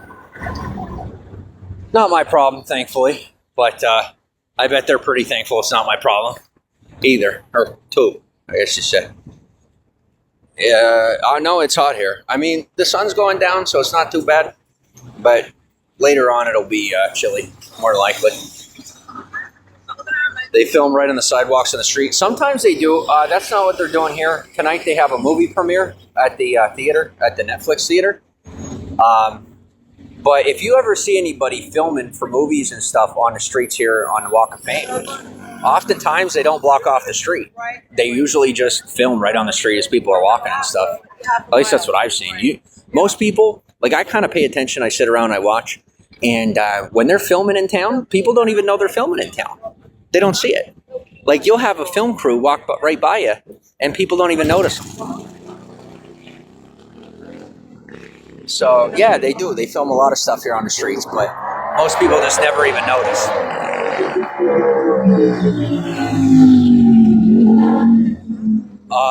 Yeah, I guess technically the people walking by are extras. Unless they cut them out of the scene or this or that, I don't know. But, like, just 2 days ago, there's a film crew out here. And I don't know what they were filming for, but they had some pretty serious equipment. And it was really cool. But what I noticed is, and it's kind of just the way it is out here, like, you don't really pay attention to it, because you don't want to be interrupting their shot or getting in the way. So it's just kind of a common courtesy around here that you expect to see people shooting movies and filming, and you don't go out of your way to try and bother them,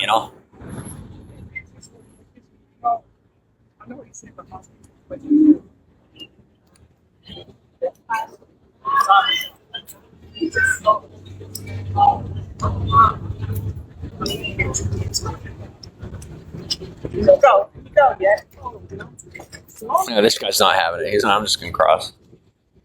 Yeah, I guess because of the Netflix thing, the light's just not changing. The turn thing, I don't know. The walk sign ain't working. So we're kind of just all standing here wondering what to do. Normally changes by now.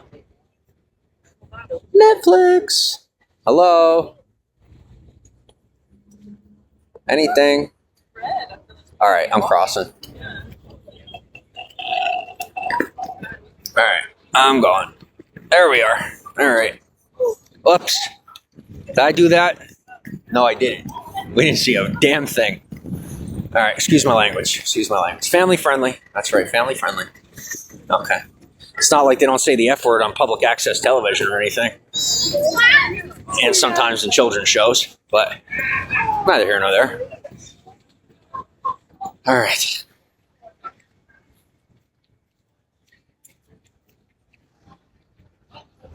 Happenstance. It's all coincidence, guys. It's all coincidence, okay?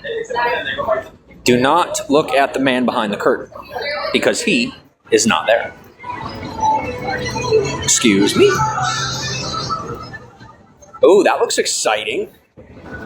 I'll tell you what, if I recognize the movie or anything having to do with what they're filming or what they're putting out there, I'd probably put it on camera. But I don't have a darn clue what it is. None of it's been advertised to me. So I'm not going to bother anybody. What's up? How are you? We're just going to mosey on by like it's not even happening. If it's not in my algorithm, I tend not to bother with it. Just a way of keeping myself focused. Oh, I knew that was going to happen eventually. There we are. First time for everything.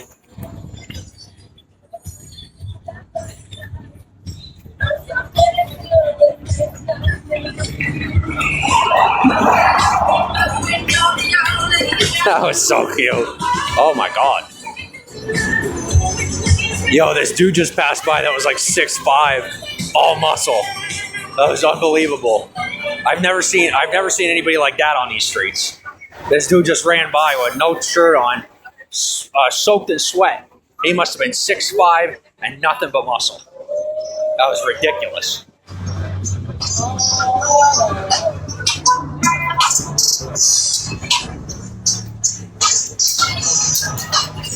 And that's why I don't fuck with that. All right.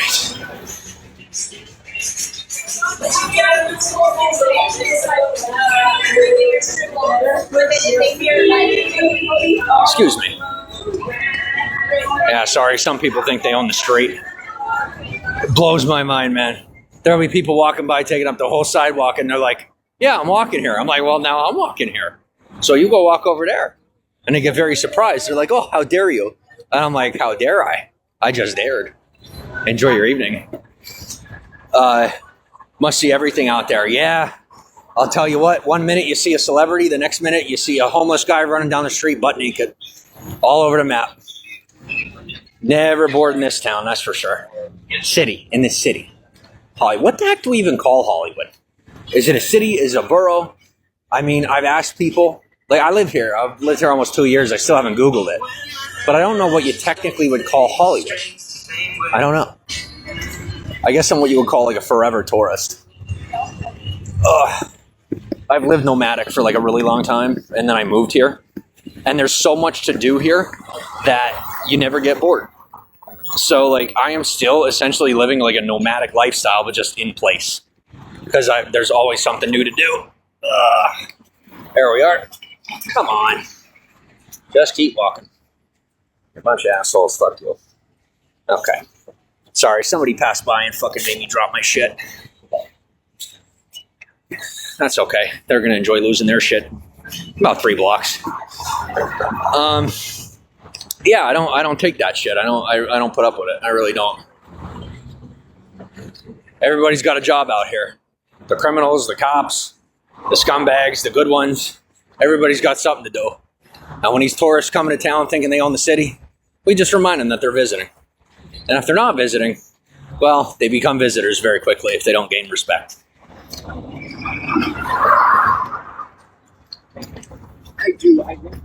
And they'll be like, I've never seen you before. And I'm like, and you'll probably never see me again if you're lucky. But for the good ones, thankfully I get to see them every day. But the bad ones, we don't want here, ever. Yeah.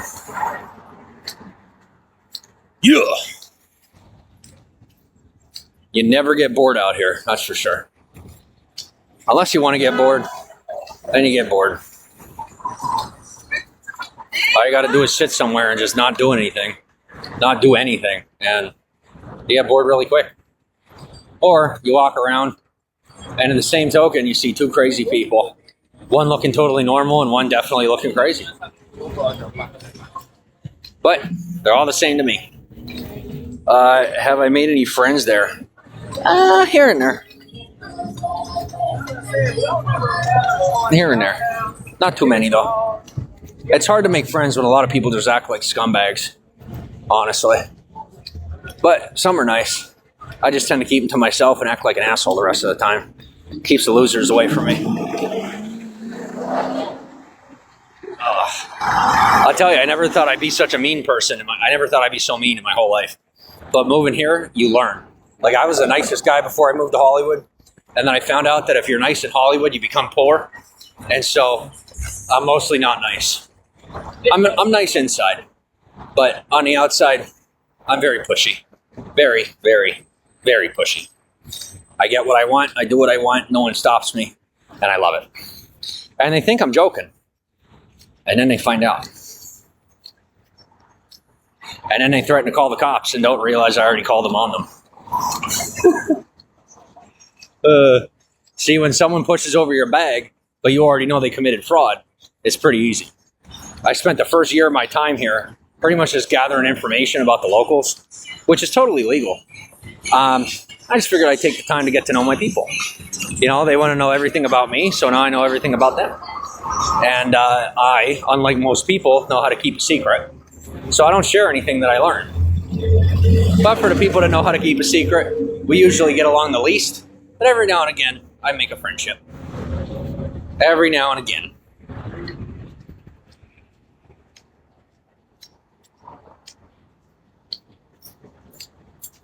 And that's how it's done.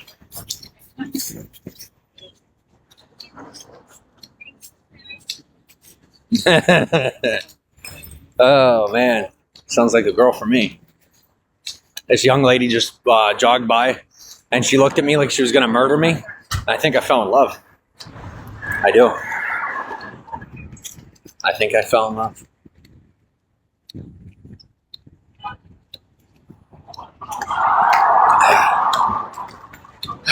I'm not biased at all. Not even slightly. What does get annoying is when people are like behind me. I don't care what their gender is, but when people are behind me and they're like trying to push me forward, I'm just like, bro, chill. For the love of God. They're like trying to help me, I guess, go faster or some shit. And I'm just like, honestly, I got nothing else to do. So I will take my sweet ass time if I want to. Do you ever just go down the streets of Hollywood and play catch the pedophile? It's a lot of fun. I do it from time to time. So essentially, when younger girls walk around in skimpy clothing, I just keep my eyes open, pay attention to who's passing by. And if I see them checking them out, I'm like, oh, there's one. Oh, there's another. And I'm very good at it. I've become very good at spotting them. And there's a difference between someone that doesn't recognize that they're underage and then someone that definitely knows they're underage and just keeps looking anyway. And like I said, pointing them out is a lot of fun. I don't point them out to anyone in particular, but I kind of just identify them for myself so I know who to fuck with and who not to. So you pick out a pedophile and then you just kind of keep them away from yourself. It's really easy. Really, really easy. Just got to learn how to do it.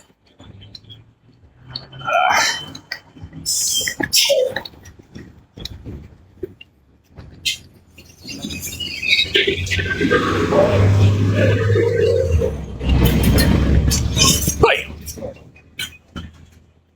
Okay.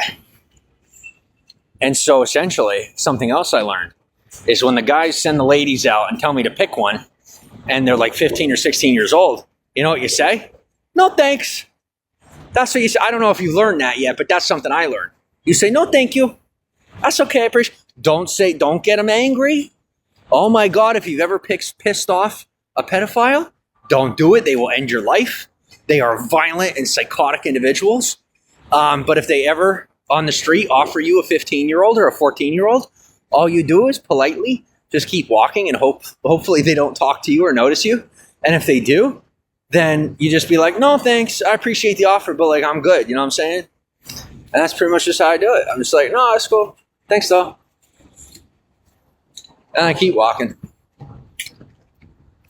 I just keep on walking. And it keeps me calm too, you know, because I was raised, like I told you, I was raised in an environment full of law enforcement. I was raised in the church. So we're like very strict and very like disciplined. And I'm in Hollywood. So this is like the most free-form, undisciplined environment you're ever going to find pretty much anywhere in America. And there's just so much stuff that pisses me off. And I have to walk and walk just to keep myself calm sometimes. But it's okay. You know, and then also being in the industry that I'm in, media is full of all types of people, of all shapes and sizes, all interests, both appropriate and inappropriate. And, you know, you have to learn how to kind of deal with people or say that you're not interested in certain people or what they're offering, you know, in a polite and appropriate fashion. Because if you don't, they will like get like pissy and start giving you problems. So, you know, Does that happen a lot? No, not often. Not often. It just happened. And so I was like, eh. But it's like traumatizing. It really is. Like, I will never get over it. It will always freak me out. It will. I'm sorry, but it just freaks me out. And then people are like, oh, that's disrespectful. I'm like, that's what? Like, what'd you say? How on earth? Like, I don't know what world we moved into, but some people be like, oh, it's a preference. I'm like, oh, is it now? Okay. I don't know anything about that, but okay. That's fine. You do you, I'll do me, and I'll just go over here instead. You know? Because I'm safer over here. And then some people will think that I'm like weak for my unwillingness to associate with certain groups of individuals. And I'm like, no, it's called discipline. It makes life a lot harder, a lot more difficult. But honestly, my life is easier not having to deal with people I don't want to deal with. I'd rather stay true to myself and just have a very select few people that I can associate with. And then the rest I kind of just leave in the dust. And they don't like that. They don't like how I say it, but I'm a dick. So what can I say? And if they're saying dick on public access television, I'm pretty sure I can say it in real life. I'm a bit of a traditionalist, but I don't go over the top with it. That's all.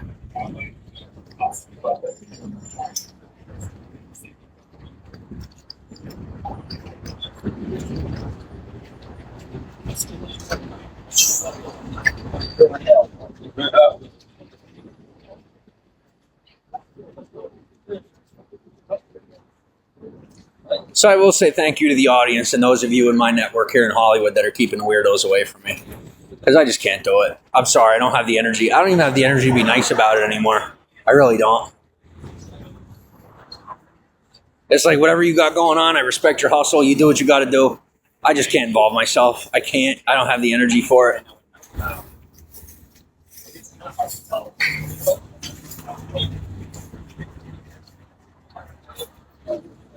Yeah.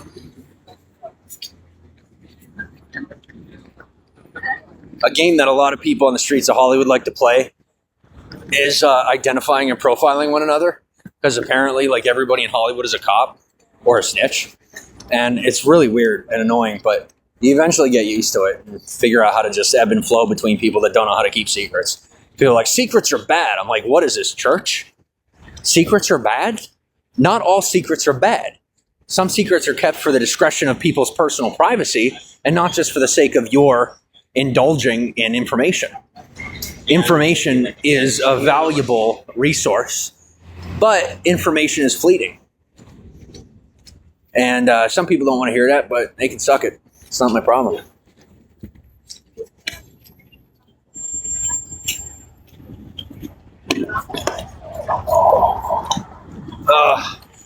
And I usually like to do this right before I go down for tonight. I just say a whole bunch of really annoying, irritating shit, and then I go to bed.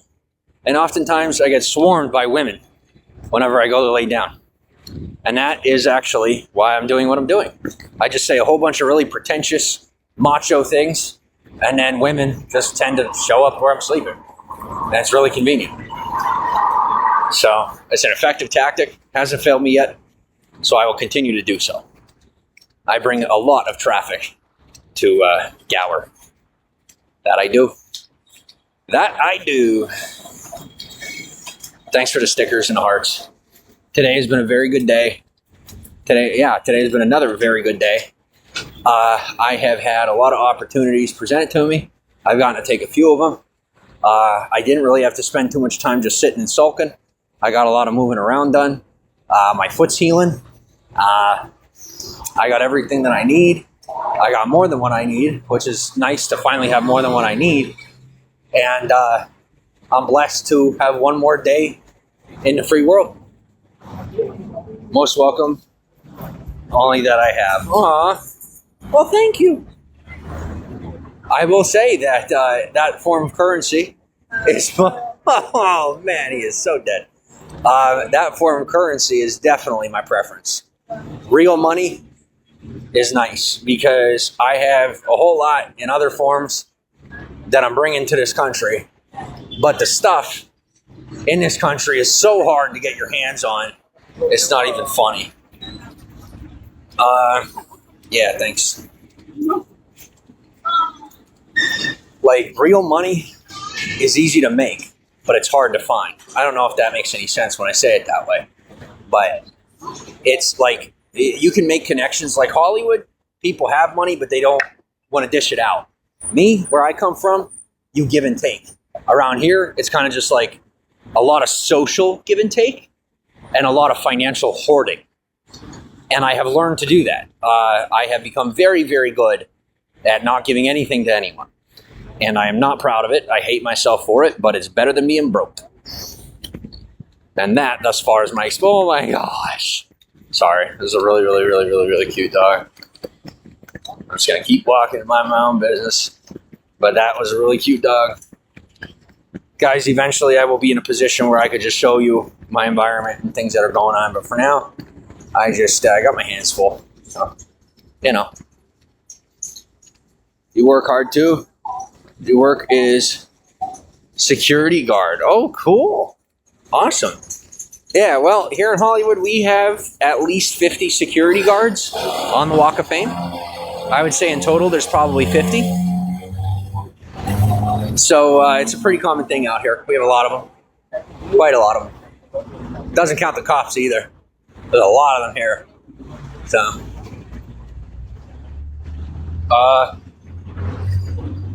invited you to go to the Comedy Store. You never showed up. I told you, you were live with me when I said I was going to lay down for the night. I told you I was going to bed. What's up, boss? I got you another. You're going to be back here another day with shades? Yeah, for sure. Right back. All right, thank you. I got you. If I was in the middle of something, I'd be buying them right now.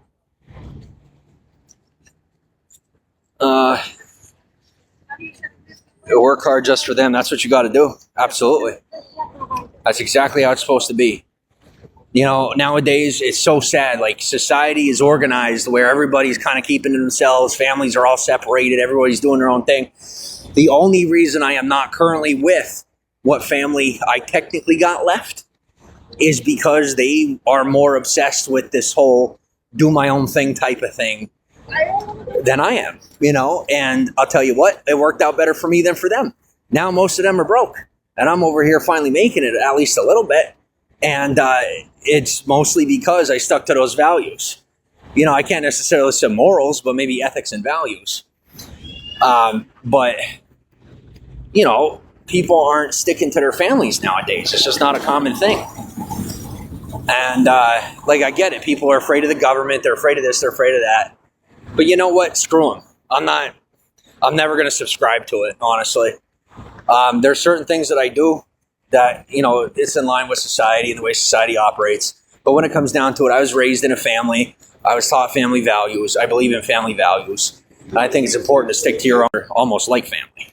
Sometimes more so than I could say I've met people out here that I've looked out for more than my own blood and more than my own foster family. So, you know, yeah. That was my upbringing. I grew up outside my own family. So I really know what it means.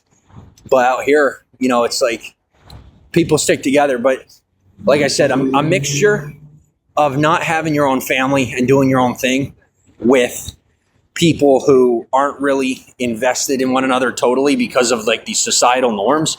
It's really debilitating and depressing because people seriously, like, they'll stick up for each other. But then at a moment's notice, if they think they're going to end up with a problem, they just start cutting each other off. And it's like this fake loyalty, you know, and the fake loyalty, I don't do it. I don't care who it is. I'll call them right out on it. Sometimes it turns to swings. I could tell you last year, there was a dude here right on the boulevard. I called him right out. He pulled out his machete and started swinging it at me. No exaggeration. He didn't like it. He didn't want to hear it, you know, but I didn't care because what's right is right, what's wrong is wrong, and there's nothing else to it. So, you know, if you got family, you stick to your family. I don't care what anyone else says. And if you don't get along with your family, it is what it is. It doesn't make it your fault. It's just remember that if you value your family and you can't be with your family, same as me, then what you do is you make sure to put those loyalties into the people that you meet later on, you know? So for me, I don't get to be around my family, and that's fine. That's just what life's brought me. But those loyalties I do maintain with the people that I care about. And I can tell you even time and time again, I've been violated and disrespected by the people that I maintain those loyalties to. But I understand that value, and so I stick to it. And it's benefited me more times than not. So, you know, when so-and-so decides that he's going to betray me, well, he betrays me, and I pay the price, and then I turn around and give him another chance. And that's just how I do it. And it works out for me. Now, with each and every betrayal, you know, I take a little time to myself. And then I, you know, give them, I invest less time and energy in them.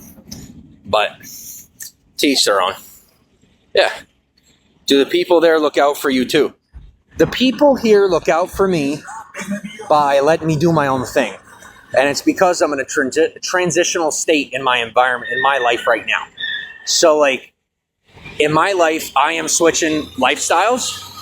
So when I first moved here, I was in a rough spot. And I'm now switching out of that rough spot. And so the people that I formerly associated with are now taking space from me. I'm taking space from them. And, you know, as I move into the next stage of my life. And I put in my work with them. I did what they needed me to do and took care of them. And now it's time for me to move on. And I think the main thing was they just want to know I wasn't going to leave them behind. And so I'm not. You know, I'm just moving into the next stage of my life. And that doesn't mean I'm not going to talk to them in the future, you know? And that's what it is for me, is most people, they'll do that. They'll just socially hop into the next form of their environment, and they don't really care what happens to the next person. But for me, like, I'm transitioning into the next part of my life, and I'm still looking out for the people that I don't even talk to anymore, you know? Because that's the right thing to do, in my opinion. Oh, excuse me. So yeah, do they look out for me? Let me say it this way. Hollywood is very dangerous. I mean, it's not for me. It's not for a lot of people. But considerably, on a national statistics basis, Hollywood is very dangerous. And so, considering that I'm able to get proper sleep every night, I'm never bothered at night, like ever, unless it's like women, I would have to say that there's got to be, I got to have a guardian angel out there somewhere. You know, I got to have somebody out there looking out for me. You know? All right. Well, it's about that time. So, this account works. Not yours. Bye. You think at some point they'd get sick of being banned and they just stop coming back, but some of them just don't learn. All right, give me 1 second. See, now that terrorist that I just blocked is the reason why my Facebook and YouTube algorithm are so messed up. And so I've been talking with the feds and trying to figure out a way to get him off my ass. Because this guy is like messing with my actual algorithms and I'm having a difficult time using the platforms. And it's literally, this guy is such a terrorist. He's a domestic terrorist. I kid you not. To the point where I am having trouble just using my own stuff. Like, it's like, so when you mess with someone's algorithm, you're screwing with everything they got going on. When you mess with everything they got going on, it creates a problem socially. When you're doing it to one person, well, that's one thing. But this person isn't just doing it to me. They're doing it to a whole bunch of people.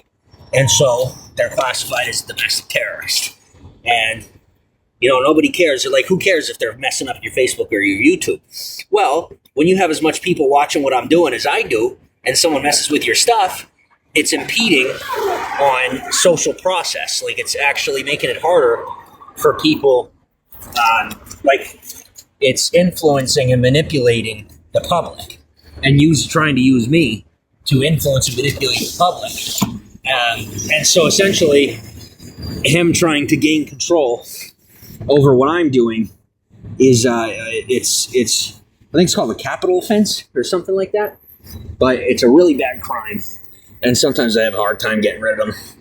But it's just that at this point in time, it's just that one guy. Like, I don't deal with anybody else doing that, but just this one person. And I just so happen to be lucky enough to have that one person be bothering me. So, yay me. Oh, okay. And I'll take care of this stuff maybe tomorrow or later tonight. I don't feel like doing it now. Stay here. This is where I'm sleeping tonight. This is where I'm at for the night. Oh my gosh, my foot. Oh my gosh. I can't even believe it. I can't believe how bad it hurts. I'm very lucky that during the day it doesn't hurt. I'm lucky that for the most part when I'm walking around I don't feel it. But when the nighttime comes, man, does it hurt. Like when I get off my foot, it just hurts.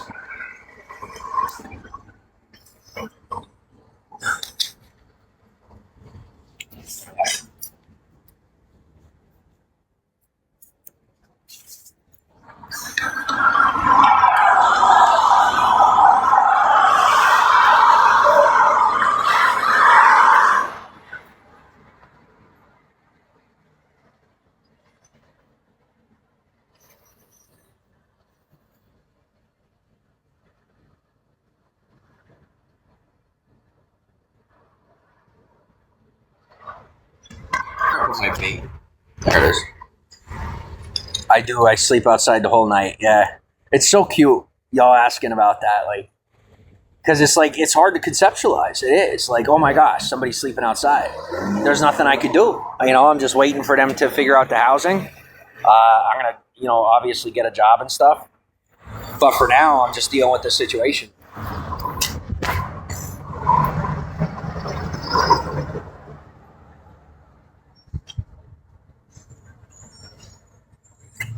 I'm just lucky to be I'm seriously so privileged to be in the one state in the nation where you could actually stay outside and you just don't end up getting in trouble or something. You know, you do that. Like, I don't want to be outside. Like, that's the difference. Like, there's a lot of people that come out here because they want to sleep outside. They want to just live their own lifestyle, blow all the money they get, and cause problems. Me, I'm one of those few that actually doesn't want to be in this situation, and I'm doing my best to get myself out of it. Oh, that's nice of you. Thank you.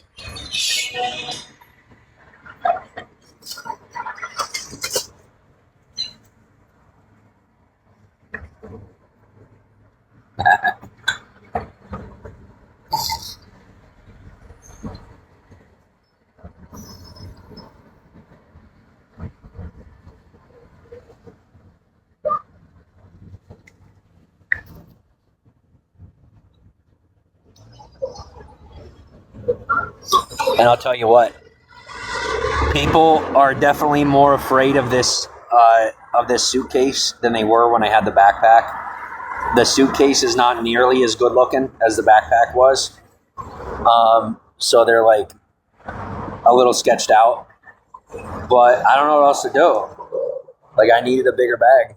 So I had to trade looks for functionality. Didn't have much of a choice.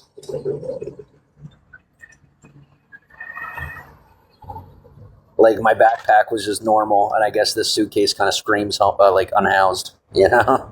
But it is what it is. What else can I do? But I'll tell you, it's an awesome bag. Feel bad, yeah. Well, that's nice of you. Thank you. I'm doing good though. Don't worry about me. Like I said, I'm going to be off the street. I say either tomorrow or within a month or two. So I'm not too worried about it. As long as I can, like I said, I'll get working. I'm giving them a chance to grant me housing, and if they don't, then I'll just get working.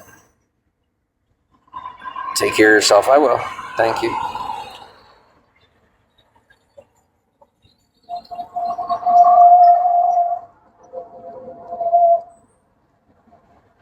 Yeah, so it's just like, the only thing about California is like, it seems like everybody is in each other's business like all the time, to the point where like they literally think that like your business is their business.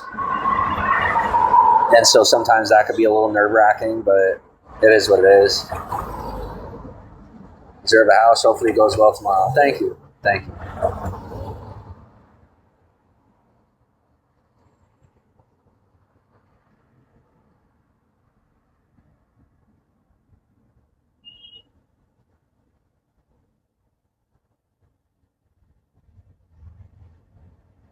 Ow. Oh, okay. Yeah, my foot will heal up. I just got to keep using keep airing it out and using that peroxide every day. But I don't feel like going through anything tonight. I really don't. I don't feel like, I was going to organize my stuff tonight, but I really don't feel like it. I really don't. So I don't think I'm going to do it tonight.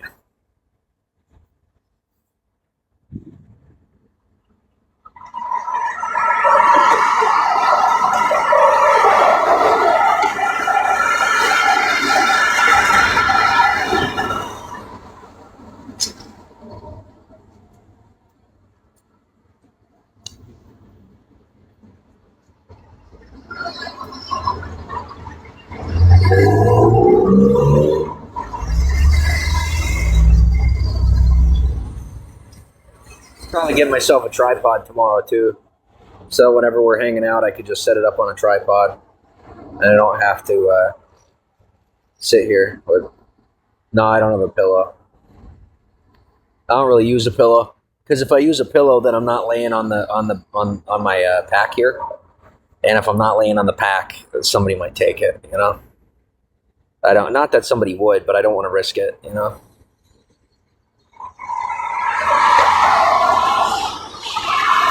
It's kind of like, I don't think anybody would steal from me, and I haven't been stolen from since I moved to Hollywood, but I don't want to, I don't want to risk it. I don't want to risk the possibility of being stolen from. What happened to the foot? Here, I'll show you. You ready?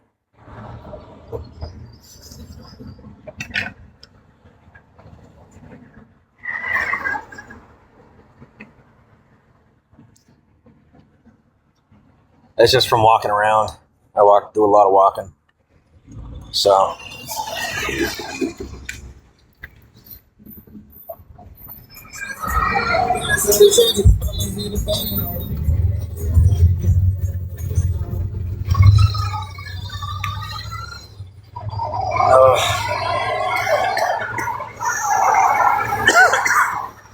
Oh, wow. Check this out. I don't know if you guys could see this.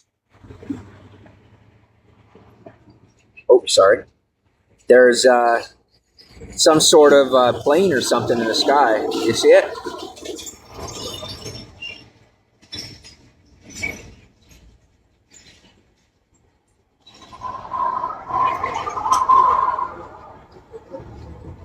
That's pretty cool. And whatever's in the sky is moving so quick you can barely even, it's moving so quick you can see it moving.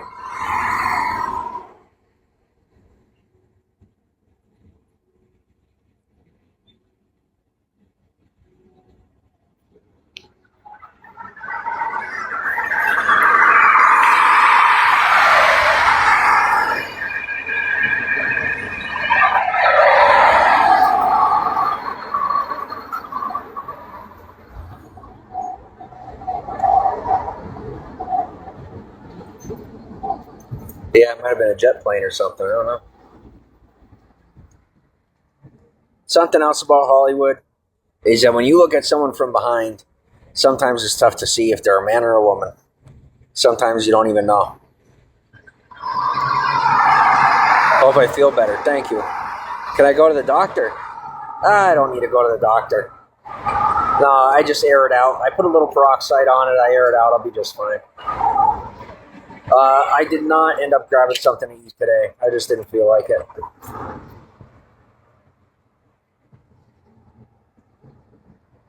Backing up to go home.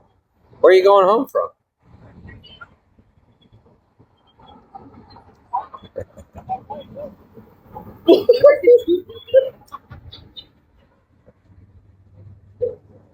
How you eat, how you charge your phone, how you take a bath. Please take care of things. Thank you. Well, as far as eating, I get money from the government, so I eat. As far as charging my phone, I charge my phone wherever I could. As far as taking a bath, that doesn't really happen. Yeah. I think you told me the other day you were listening. Can't wait to get home. Yeah, I talked to a lot of people on here. I'm sorry if I didn't remember.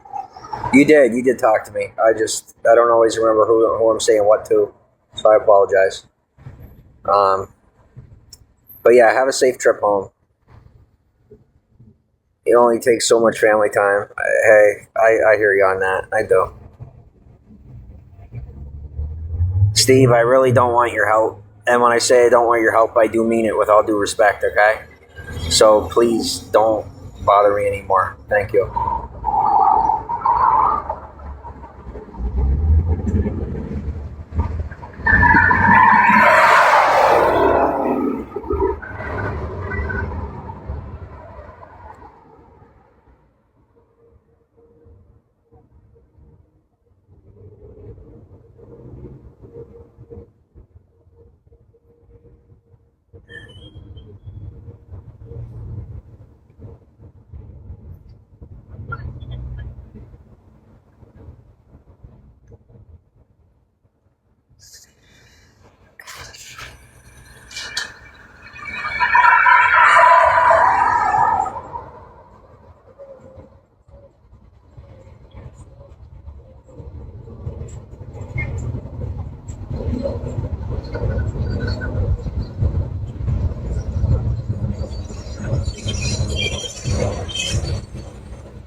Yeah, it's a busy street.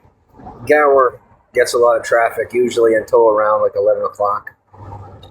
So there's a lot of people driving up and down the street here. We're right off of Hollywood Boulevard, so right where we're at is the end of the Walk of Fame. I'm actually laying right next to the building where a whole lot of very famous music was recorded.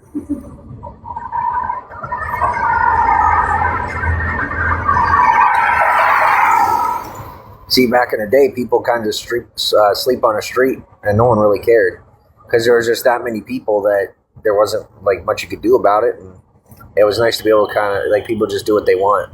Nowadays, it's a lot more strict, but there's a couple of us still out here who are, just respectful. We respect the environment that we're in, and so we're kind of allowed to be out here. I don't want to be out here anymore, so I'm working on that, but as of right now, I'm kind of just here.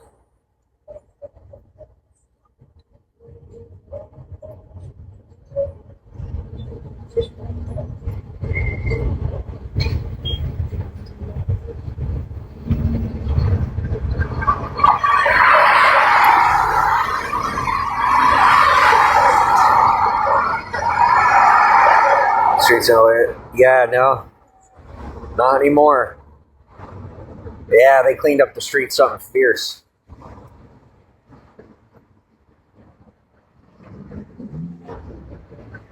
There's almost nobody out here anymore.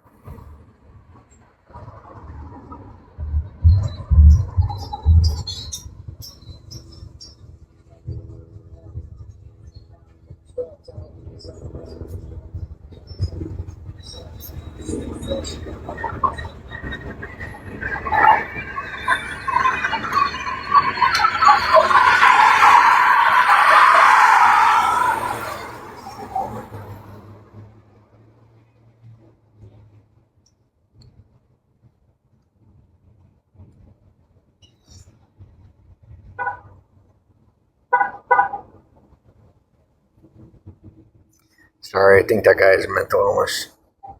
I said I try not to indulge in people that really shouldn't be around here on a broadcast.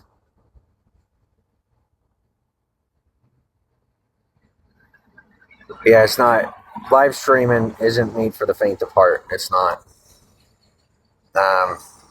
Like me, I deal with my own issues, but I'm healthy enough to be able to do what I do, you know? But for some people, it's not good.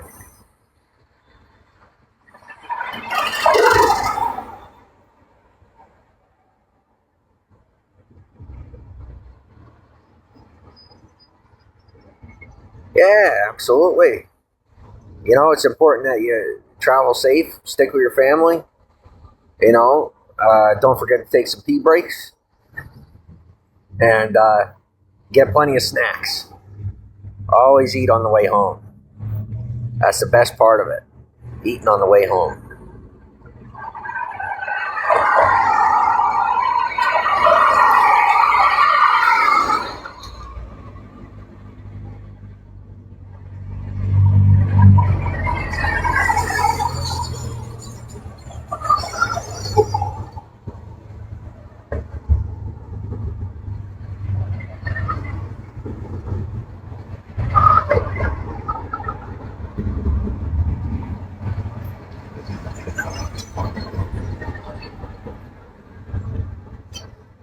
Sometimes you try to type and it brings you to another broadcast. Oh, that's annoying.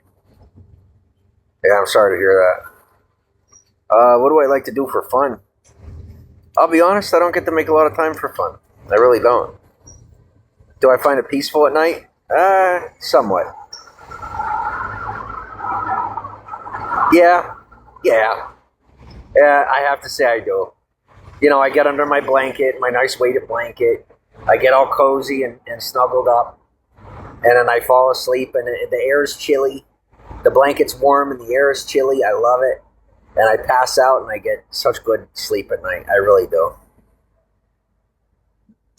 Like when I get my apartment and stuff, I'm gonna have that AC blasting. Oh, I cannot wait. And man, have I earned it. I have waited long enough. Almost 2 years. Since becoming a resident of California, it's taken me almost 2 years to get a proper housing situation. So, you know, they say we're going to meet tomorrow, so hopefully we'll get it figured out tomorrow. Your phone being nefarious, it's probably just a glitch. My phone does that too. Like, I'll go to type something or something, and it'll end up scrolling down on the screen instead. So that happens. Do me a favor, gamer girl. I'm pretty sure that for some reason you're still a moderator. I don't even know how to control taking someone off as a moderator, and you've been doing a good job anyway. So anytime you see that you know who come in here, that guy I keep blocking, anytime you see him, just do me a favor. As soon as you see that name, just get rid of it, if you could. If you're not busy. Thank you.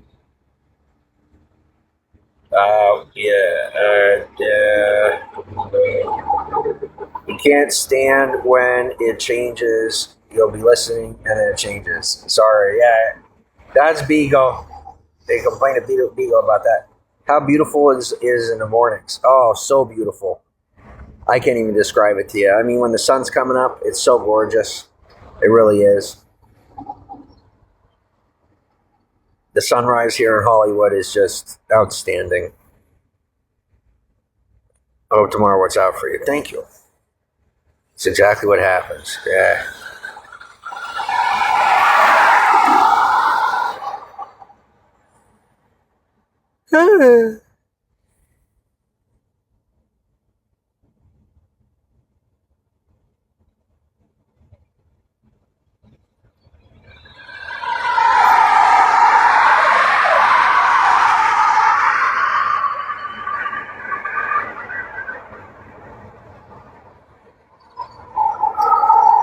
How many times do I eat a day? It depends. I mean, if you remember, yesterday I didn't eat. The day before I didn't eat. Today I didn't eat. Sometimes never, sometimes once. Didn't even know you could have moderators. That's pretty cool. Yeah.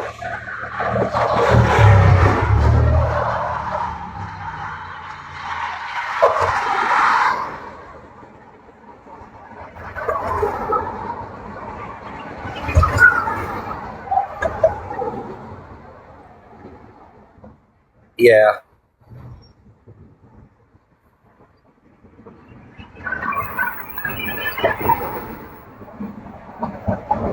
Me too. Yeah, I have not eaten a meal in 3 days.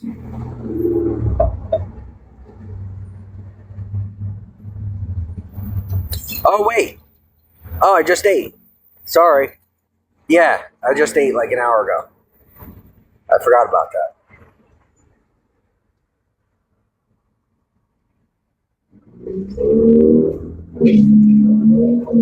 Yeah.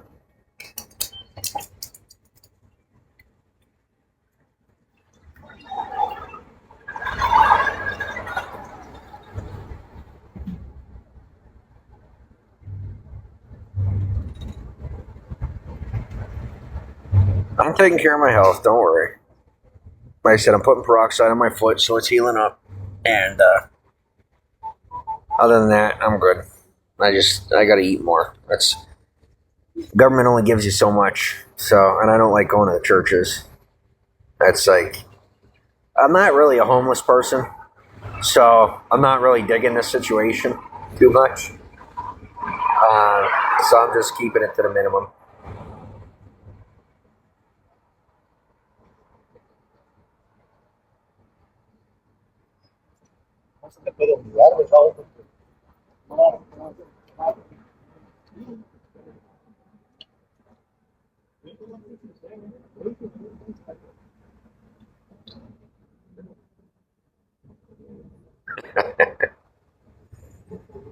Oh man, I'll tell you. My health, my health, my health. I'm doing good.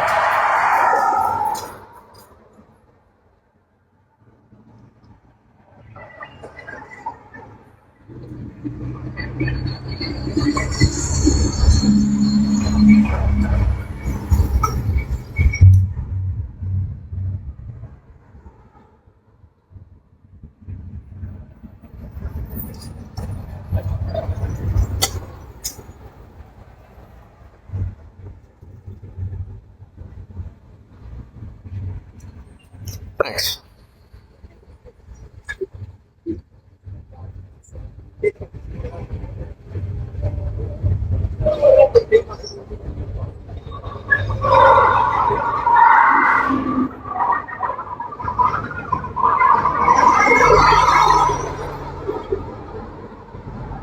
I ever watch TV shows on my phone when I'm bored at night? No. No, I'm either live streaming, listening to music, or going to bed. Thank you so much for asking.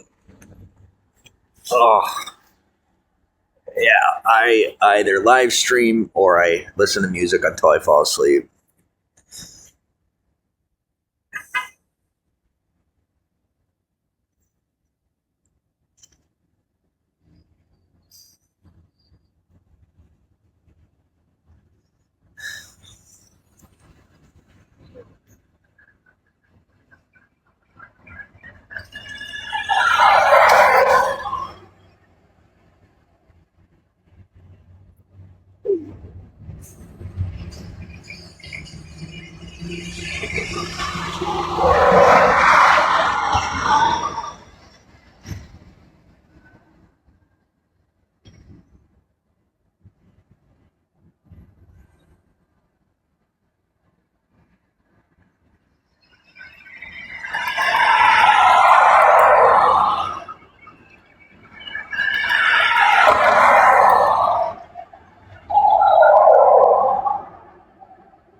That would be so nice.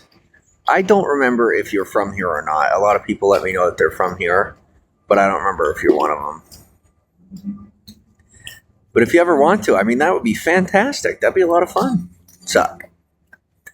Yeah, I'd be more than happy. We could go right down the boulevard here. We walk back and forth on the stars. I mean, that's about all I do anyway. So yeah, absolutely.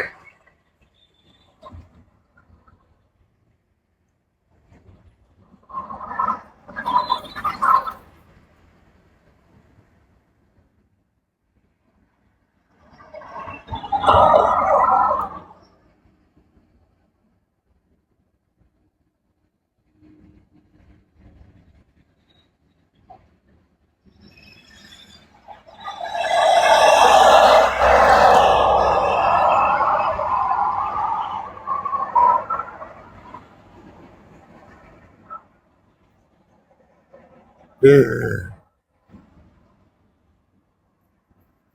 Bring my family shame. What family? There we go. I feel better now. A little less fake. I've been hiding these since I bought them. But now I say, oh well.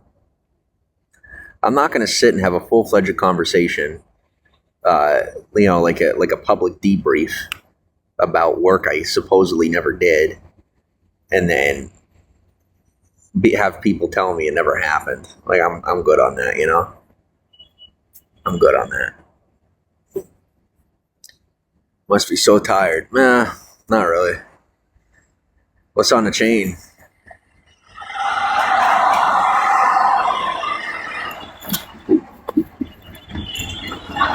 I got my flag, and then I got the Lord's Prayer.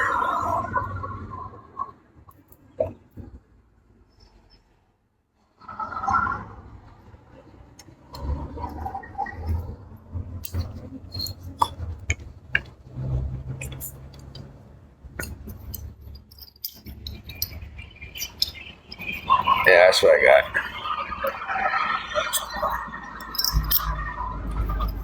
A little heavier than what I'm used to, but I normally wouldn't.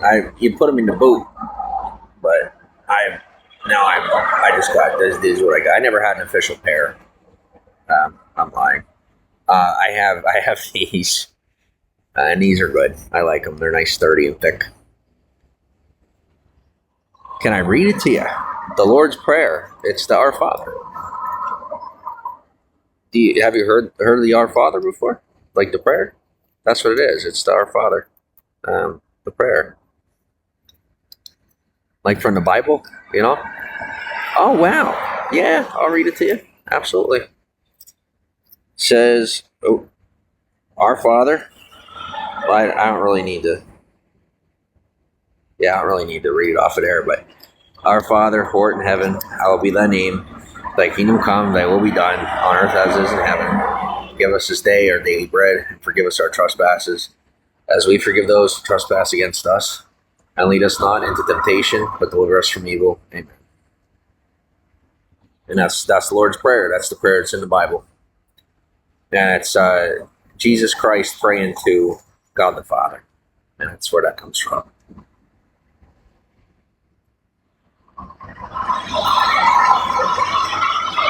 Thank you.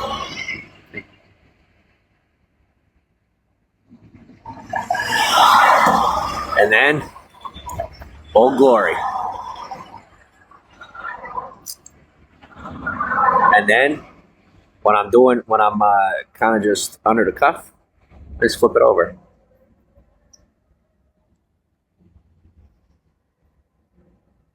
That's when things really get fun.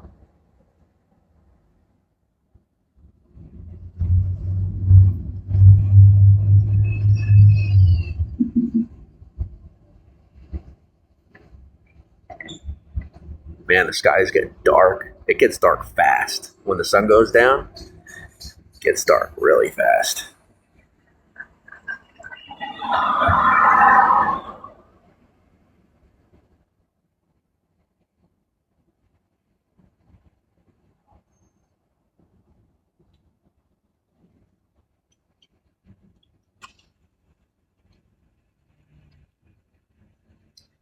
Is there a lot of lights in that area? Can you see the stars? You could usually see some of the stars. Not all of them, but some of them.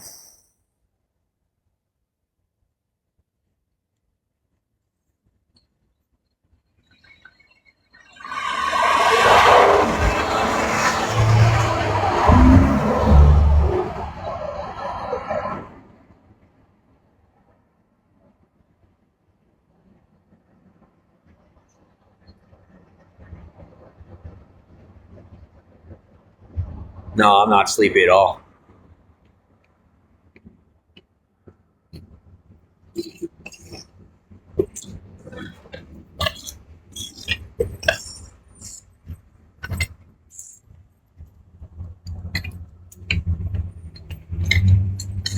I'll tell you, it's so sad how mean people are to each other out here.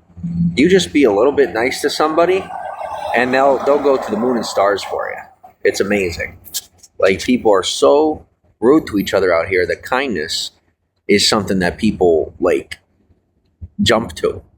You know, you're nice to somebody for 1 second, and it flips their whole day around. You would hope that people be nicer to each other, you know?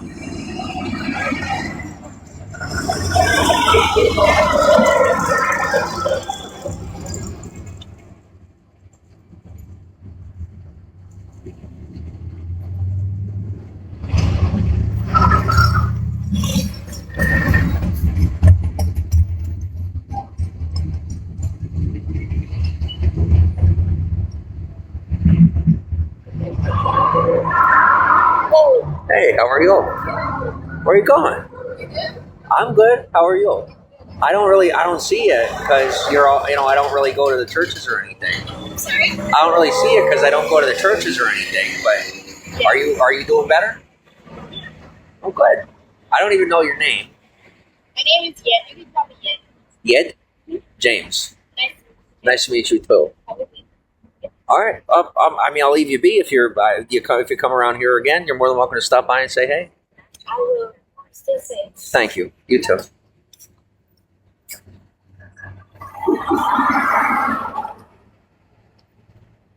Yeah, she's a sweetheart. I don't know her yet. I'm glad she stopped and said hello. She's a real sweetheart. One of the few people I've seen around, keeps herself clean, takes care of herself, stuff like that. Real nice to see. And she's pretty. She's honestly drop dead gorgeous. Oh yeah, very.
Went to type and a screen changed. Well, it's not saying that you're leaving the broadcast, so I wouldn't sweat it. I wouldn't be too worried.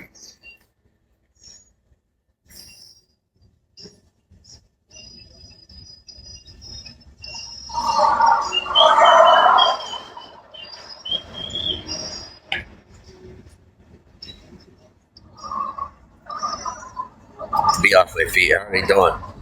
Oh my gosh, my 1 foot, I had to clear it. You all right there? Keep on keeping on, Buster. You'll be okay. No. Oh. I think they sent somebody to look out for me. I told them no. Not my problem. Real weirdo. Like, I mean, literally looking for trouble. Not good. I'm like 9 seconds from calling the cops on him right now. I just gotta wait for him to do something he shouldn't do. Shouldn't take long.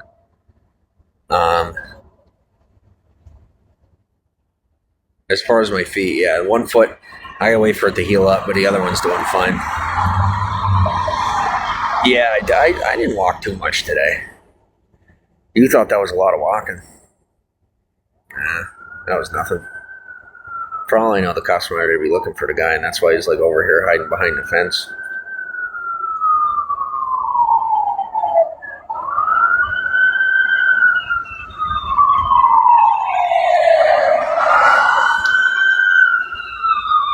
Calling the cops on who?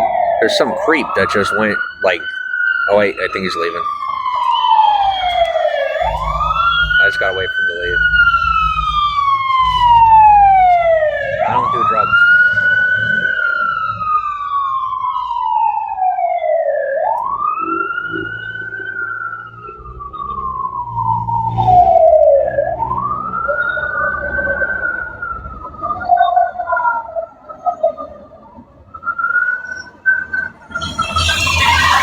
Yeah. So that's why.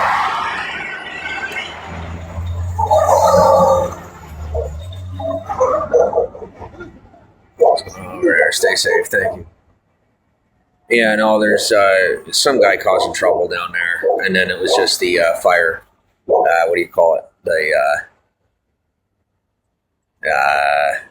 not fire police. The fire engine was going by, and then there was some homeless guy asking me if I had drugs. And I obviously don't do drugs, but it was a very clear and concise no. So not too much going on, and the traffic's dying down for tonight. So, and I hate to be that way, but I don't know what else to do. You know, like what am I gonna do? I'm not a criminal, so I can't really help you there. But I'm gonna tell you to move along, and that's about it. Now, if he hadn't said anything to me, I wouldn't have bothered, you know, but it's coming up to me, and he looks like nothing but trouble, so. What happened to my foot? Said you were using peroxide. Peroxide always hurts. Yeah, the peroxide worked. Sorry, they're clinically insane. The peroxide worked for me. That was a fun trick, huh? Yeah, as far as my foot, I just got a blister on it, and I had to clear it off. And I used the peroxide, and it hurt quite a bit. It actually stung really bad. But it's now clearing up, and my foot will heal over time. Thank you.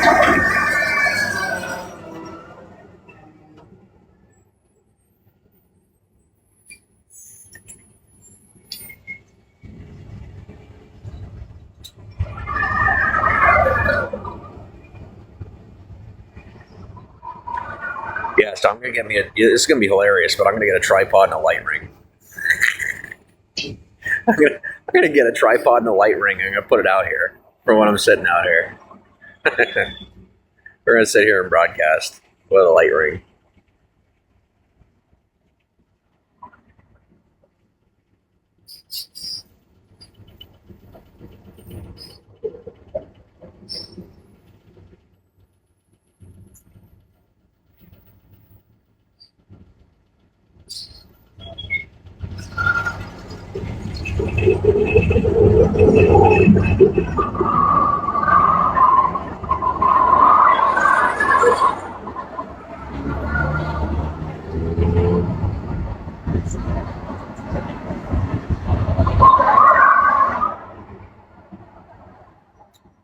That awkward moment when you look at somebody and you're like, man, they're cute. And then they get closer and like, oh, that's a guy.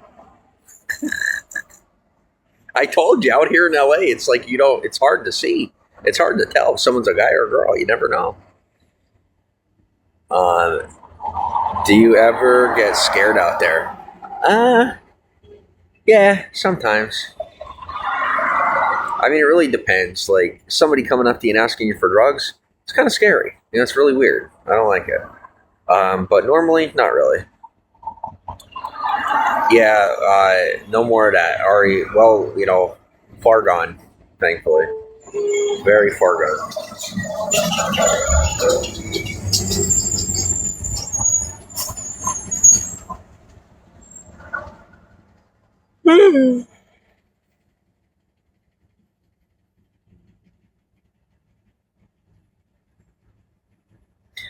Honestly, I wish that I had like had the courage to ask that chick to stay and hang out. I wish I had asked her, because her and I have been crossing paths for a while, and I'm impressed. Like she built up the courage to say hello to me, and I wish that I like had pursued the conversation further. I kind of regret not saying anything else, but peroxide is the worst. How bad is the blister? Antibiotic stuff looks great. I'm not too worried about the antibiotics. The peroxide ain't too bad. The blister, it'd probably take a good week or two to heal up. To tell you the truth, it's a lot worse than I thought it was. Like, it's down to the dermis. There's like dark red down there. I just got to put peroxide on it every day, and I'll be fine. Usually get yours at CVS for blisters from your running shoes.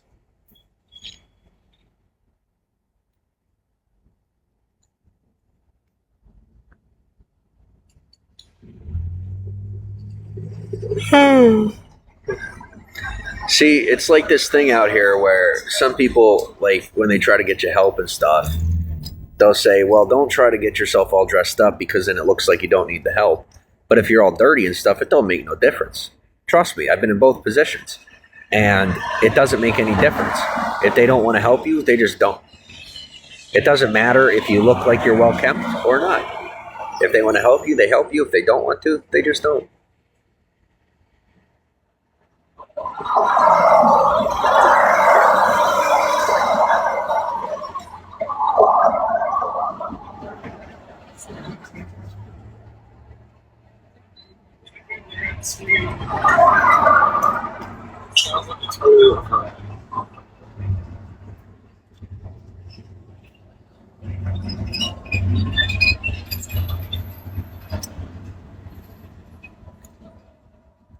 That was easy.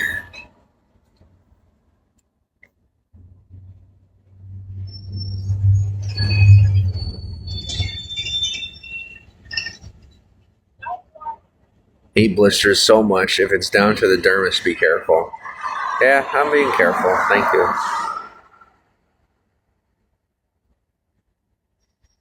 Don't want to get sick. Yeah. No, I do not.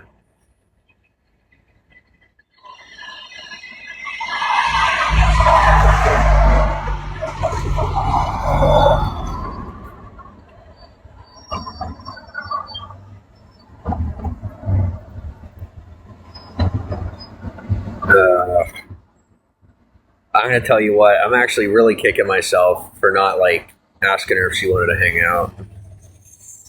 I really am. You know what, she'd probably tell me, she'd be like, oh, I got a boyfriend. That'd be my luck. So maybe it's better that I didn't.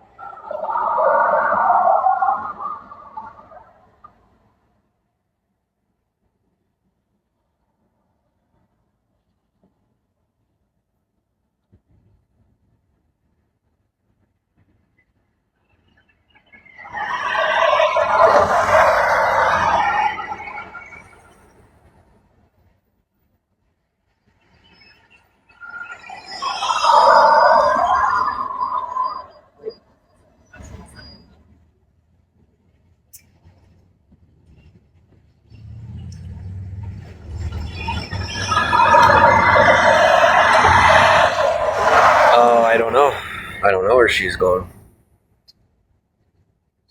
I don't know. I see her every now and again passing by here.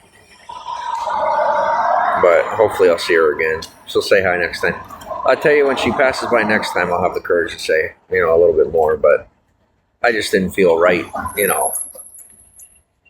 want to be coming off desperate, So that's why I didn't say anything more.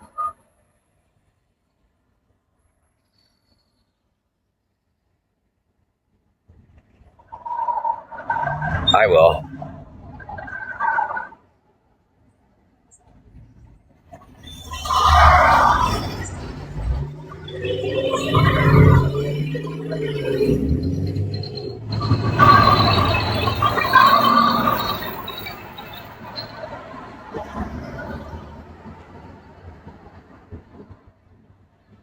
Yeah, I will.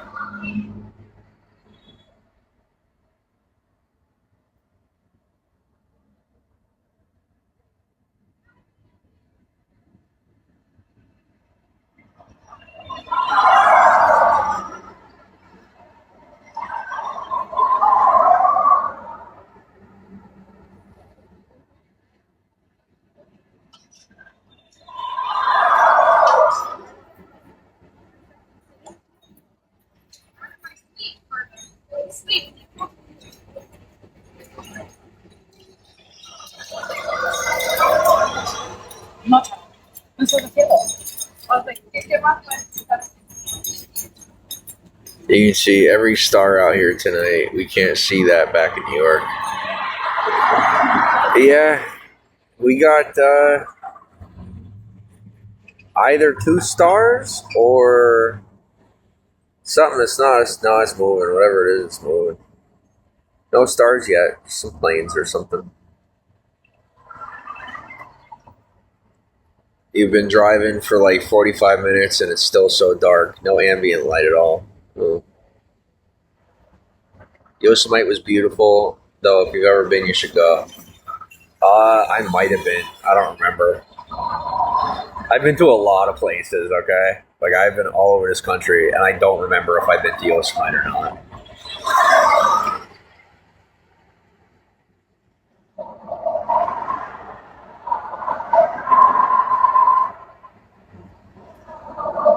Your beautiful area, thank you.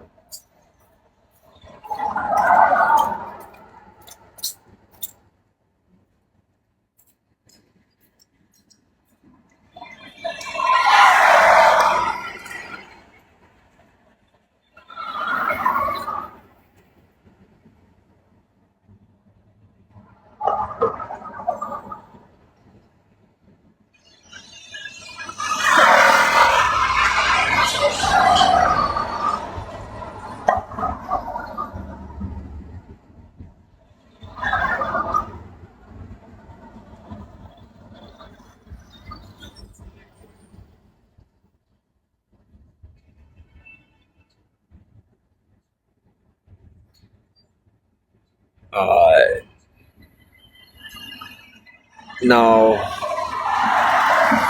there isn't like this beautiful symbiotic relationship thing going on with the city and nature and all that. It's just like gross and anticlimactic. And when am I going inside? And that's about it.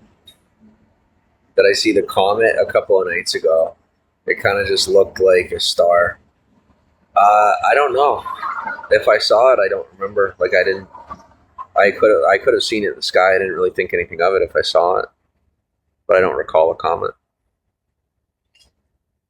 What about you? Did you see it?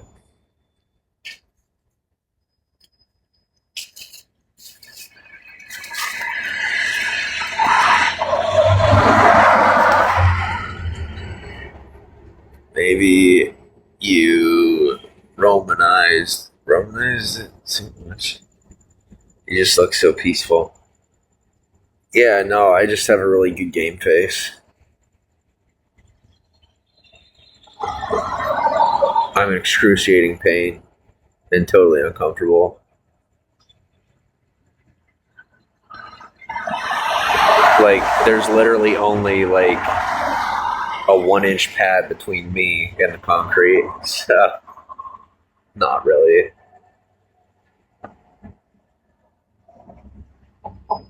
Yeah, it's okay though. Oh, okay.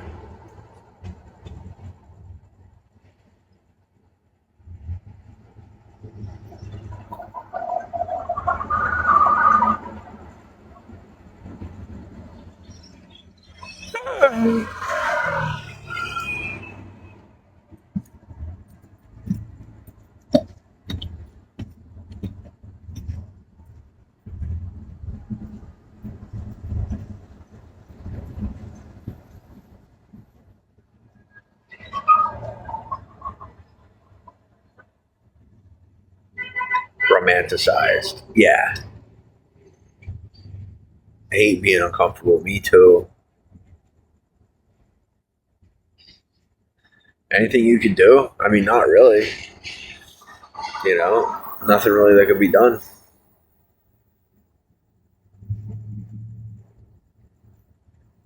I mean, if you know someone in Hollywood that's willing to take me in.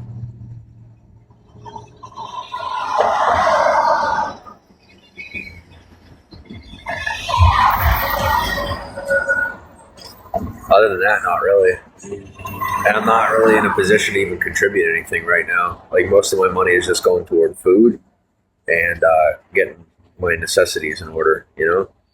Like, I still have some stuff that I have to buy for myself. So, Go eat dinner. Nice to meet you. You too. Thanks for stopping in. You asked. But I mean, that's it, right? I'm doing pretty good. Otherwise, so thank you.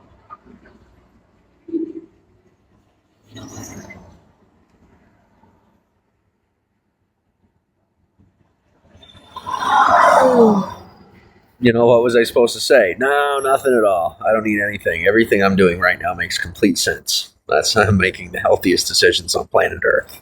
You know, like, that's the best I could do is tell you. That's the one thing. If I had somewhere to be, that would be it.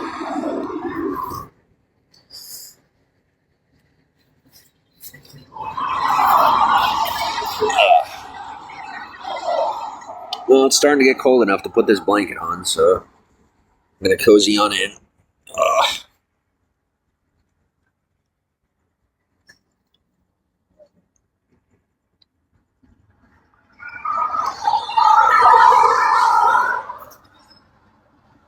God, am I kicking myself for not talking to that girl more.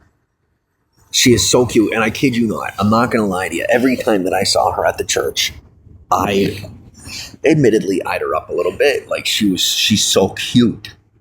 She's so cute. And I checked her out every time. Every single time I saw her at the church, I would check her out. Because she's beautiful. She's so good looking. And, like, none of the guys mess with her because she's, like, super tough. So I didn't have to worry about competition or, like, any of the creeps. But anyway.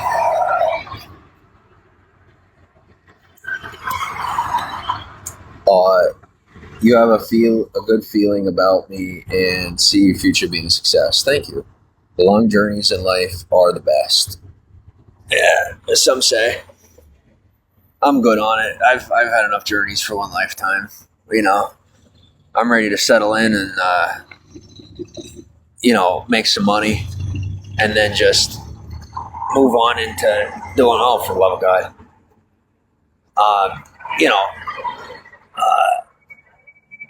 Oh, my foot hurts so bad. I'm trying to figure out how to sit so I can sit up. Let's go there.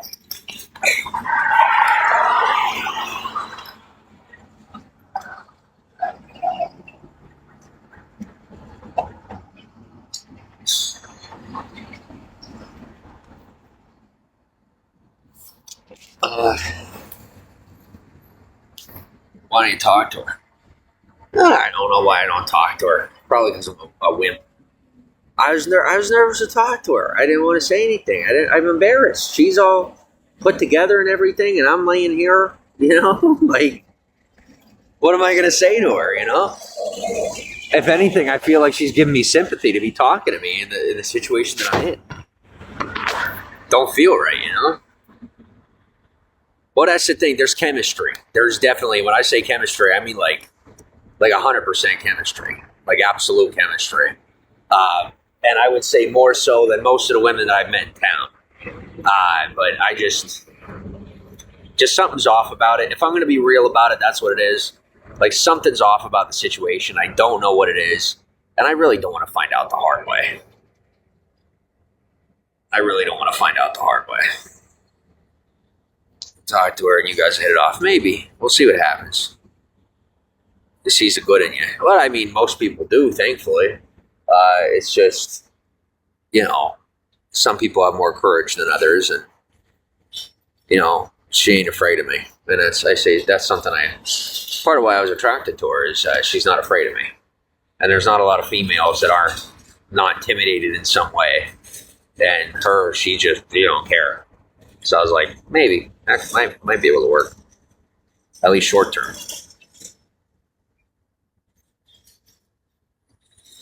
But I am going to pull out my hot dogs here, and I'm going to eat because I am hungry and I'm thirsty, and these hot dogs are mostly water, and I need water right now. So, and I'm going to put this. I'm going to put that vape away for the night. I'll tell you something. I'm not getting another one of those vapes. It dries out my mouth. It makes my lips dry. I don't like it. I gotta find either a cheaper one or just not get another one. I'm just going to try not to get another one.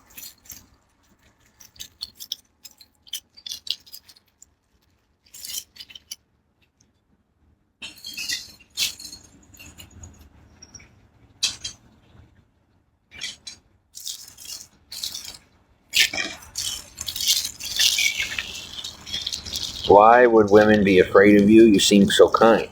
Yeah, no, it's not my personality. It's just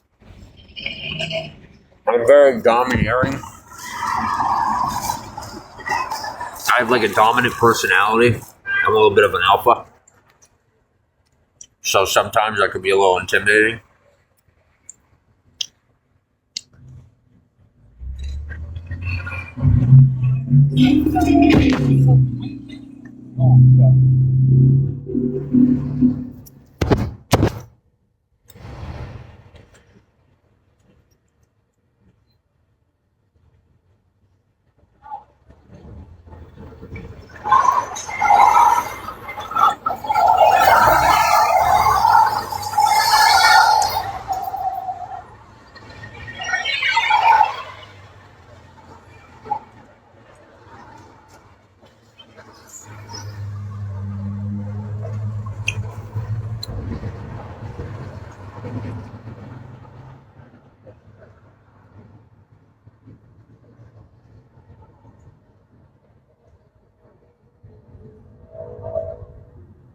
It's hot dog in a bun. Do I have water too? No, but I'm going to get up and get some water because I'm definitely going to need it.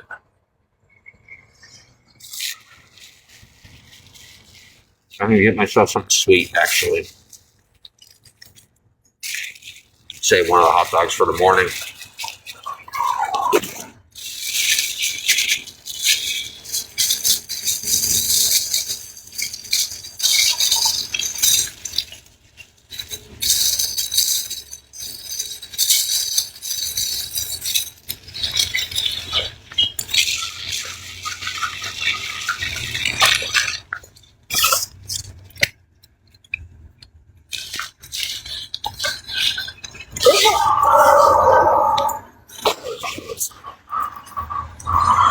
You can see that girls can get shy when intimidated. Oh yeah, big time, big time. But she finally. Oh man, I don't know why I'm still kicking. Why do I even care? Why do I care? I don't. I don't. Ugh. Okay, I'm good. Back to being a big tough man. As I look to the corner and wish it was her. I just, every now and again, you ever just meet someone that you just seem to click with, and so you just have this chemistry, and you think about them, and you think about them, I don't know her, but from time to time I think about her. She does come up in my mind every now and again. I just don't know her. I don't know that I want to know her. I don't know. Maybe I do, maybe I don't, but only one way to find out. If you go to the store, yeah, I do. Yeah, I got to pack it up so that, you can't leave anything out. It'll be gone before you get back.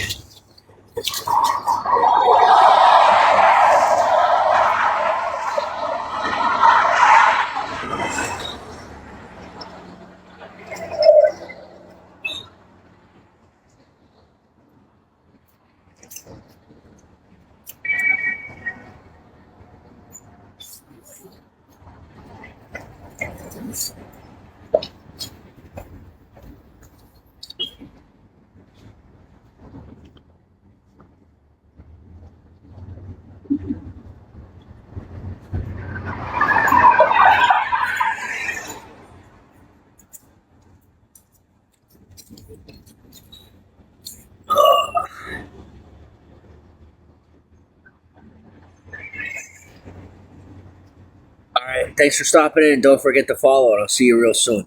Thank you.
Thanks for the follow. Thank you. Yes, and thanks for the candy. Bye. Take care. Try to get some sleep. I'll be sleeping soon too. So I know it's a different time for you, but don't forget to take a nap. Midday naps are the best. Absolutely. Which I mean, I should take my own advice and start taking midday naps. Oh.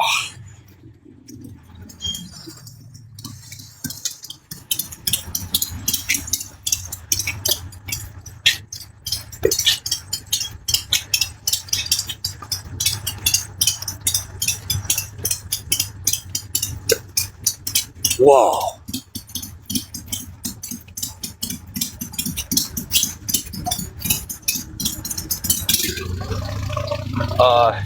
Am I barefoot? No, I'm not barefoot right now. You can never nap during the day. I'll tell you, when you push yourself hard enough, you could.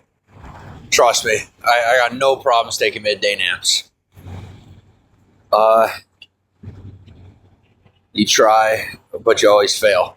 I'll tell you what, when I was growing up, my pop always used to force me to take naps. And oh my gosh, did I hate it. I'm telling you, all the time, every day, I would have to take a nap. And I never wanted to. I didn't need one, you know? But he would make me, so nothing weird. Around here, man, everybody thinks it's something weird. I don't know why. But he put me down for a nap, and he would nap with me for like a half hour. And I'd always have to nap for like a half hour. And, I'm glad, because what he was teaching me was good habits. You know, you work most of the day, and then you take a midday nap, and then you get back to work. You finish out about 18 hours of work, and then you eat, and then you go to bed, and then you do it again. And I've pretty much been doing all that except taking those midday naps. So I think what I'm going to try to start doing is taking those midday naps again, the way that I used to, because they are pretty good for you. Taking a good power nap is real good for you.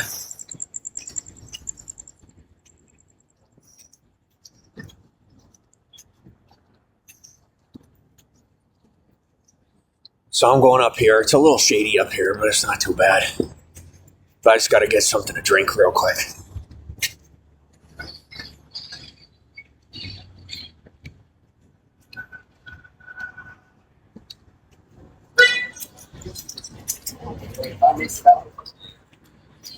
Especially when you're working, your job has a nap time for 45. Your job has a 45-minute nap time. Where the heck do you work? That sounds like a cool job. Okay. All right, time to get something to drink. Ouch. Well, what do I want? I'm not gonna lie to you, I'm looking for something nice and sugary. 2 for $2.50 sounds good to me. Let's see. That'll be delicious. And even better. So I'm gonna put this one back. I need that. I'm gonna take 2 of these.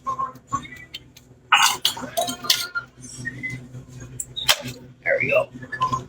Okay. Got it.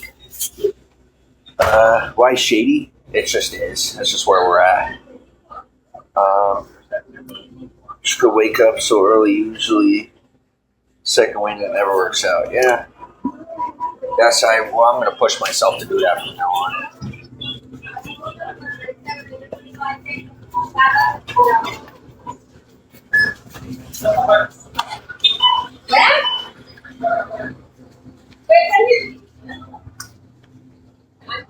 me like 2 minutes. I'll be right back.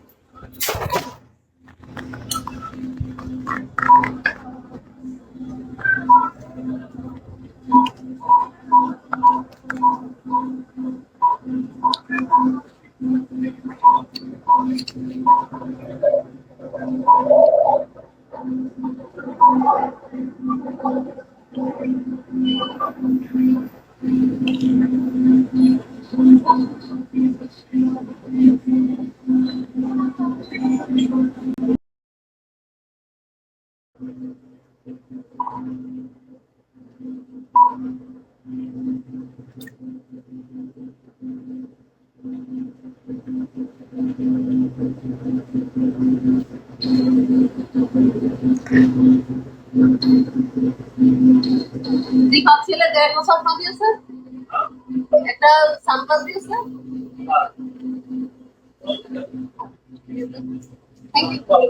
Thank you Thank you. এদের কোন hospital দেওয়া হয় Have a good day.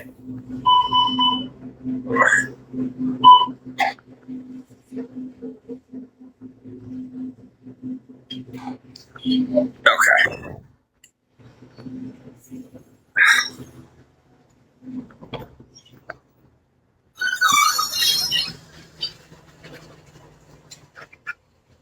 Oh my god, does that fucking hurt? Holy shit.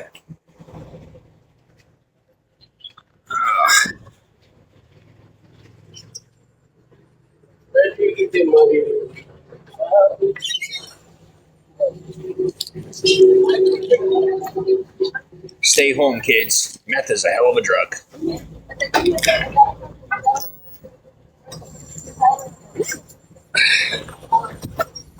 Okay. Let's go.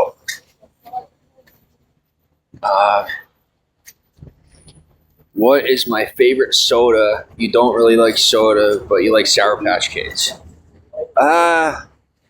My favorite soda depends on the day and whether or not I'm I don't know. It depends on my mood. Either Coke or Pepsi, usually. I used to really like Mountain Dew, but as of late, Mountain Dew tastes weird to me. I don't know why. As of late, Mountain Dew hasn't really tasted good to me. But either Pepsi or Coca-Cola. There's other kinds too, but I can't even think of them right now. It's just the two most popular I could think of. I mean, when it comes to soda, like I said, I try to keep a really healthy diet. But if I am drinking soda, I could pretty much go for any type of soda, anything real sugary. You know, like these drinks that I just got. I guess they have a 7-Eleven brand, and so it's only $2.50 for 2 drinks. And $2.50 for 2 drinks, that's pretty good. And plus, I get points on it, so I got that. You read they changed the formula of Mountain Dew this year. Maybe that's why. I used to drink a lot of Mountain Dew, like a lot of it. And, recently, like I said, I really don't enjoy the taste as much as I used to. So maybe that's why.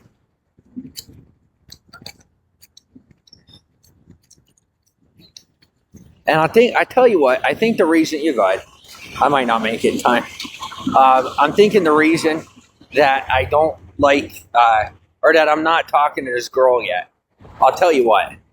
I feel like she is girlfriend material, and I don't think I'm really trying to get myself a girlfriend right now. You know, it's just, I look at her and I could totally date her. You know, just real quick, I start dating her. And then I'd spend all my money on her, and then this would take longer. And, I'm just not trying to do that. But, I mean, like I said, I must meet, when I say 100 women on the street a day, I'm actually not exaggerating. I must be flirted with or flirt with at least 100 women a day on the Walk of Fame. And, maybe 50 to 100, I would say. And, none of it ever goes anywhere because I don't really take it anywhere, and usually neither do they. But I would say that the longer I'm here, the further they're trying to take it. Okay.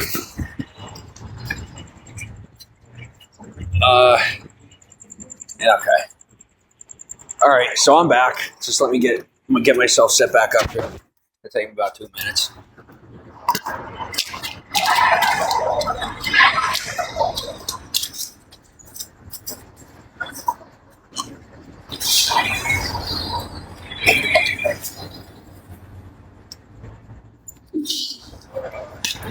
So fucking. Oh, it sucks. See, I keep catching signals thinking that people are talking to me about getting set up, and they ain't never talking about me. But I'm just so fucking used to it, you know? That sucks. I feel bad for people. It sucks for you, but that's people just gotta be more respectful, you know? That's all it takes. People are like, oh, why me? Well, you, because you won't just give the proper respects. That's all it takes. It's not that hard. It's just people get too cocky, you know? Like, when I dealt with my issues, it wasn't over being cocky. It was over, what do you call it? Greed. It was over actual, you know, like, people being greedy. So, you know, it's fine. I just gotta continue to adjust and maintain that respect. And unfortunately, I've had to learn how to defend myself, you know, from corruption. But I've gotten pretty good at it. You learn how to do that. I don't have to defend myself from the government or anything like that. I get along with the ones that are doing what they're supposed to do. But the ones that aren't, thankfully now I got the ones that are doing what they're supposed to do, keeping me safe from the ones that aren't supposed to be doing aren't doing what they're supposed to be doing. So, all right.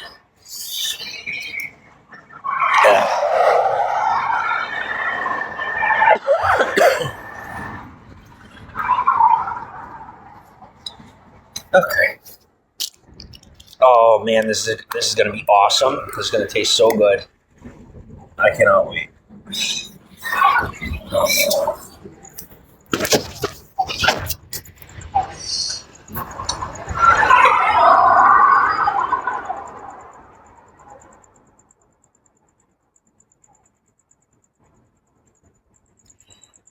Oh, excuse me. Delicious. We got half and half lemonade iced tea from it's a 7-Eleven brand.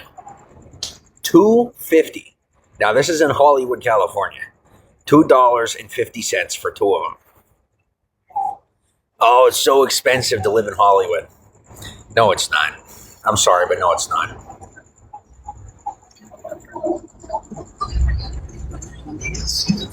I'll tell you what's expensive in Hollywood. Rent. Rent is very expensive in Hollywood. The food and all that, it's not that bad. But rent, utilities, I know some people, they pay $1,000 a month in water alone.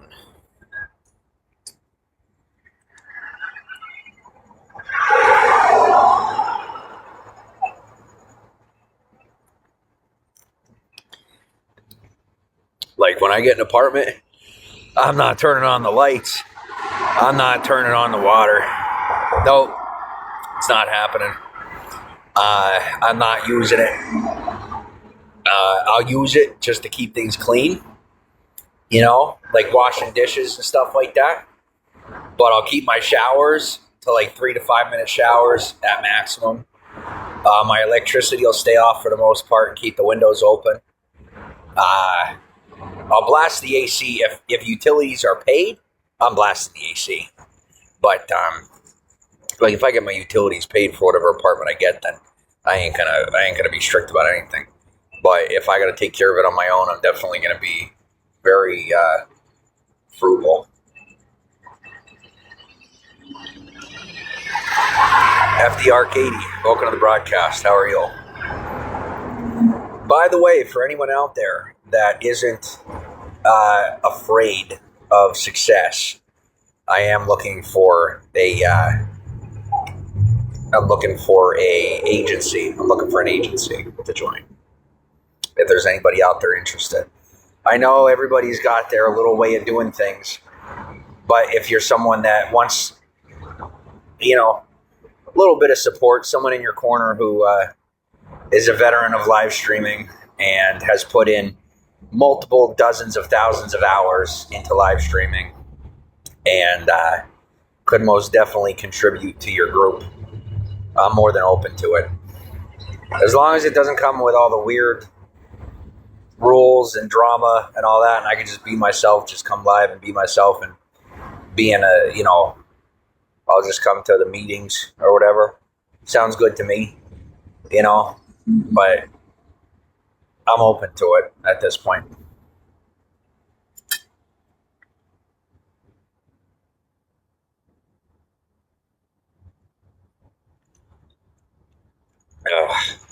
Excuse me.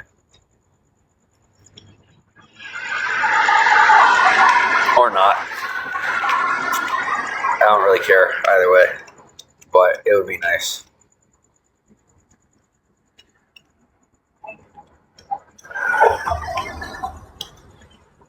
And what is it with all the half-rate people and being so jealous? I swear, this is Periscope 2.0.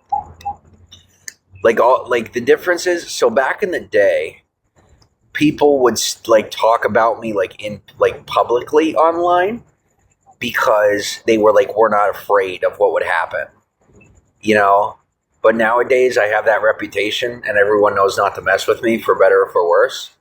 And so they all talk to themselves amongst themselves and in private and they don't say anything out loud.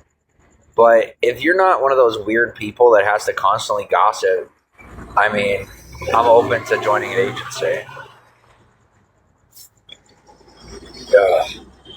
This is so good. 7-Eleven, half and half lemonade iced tea. It is actually really, really, really, really, really tasty.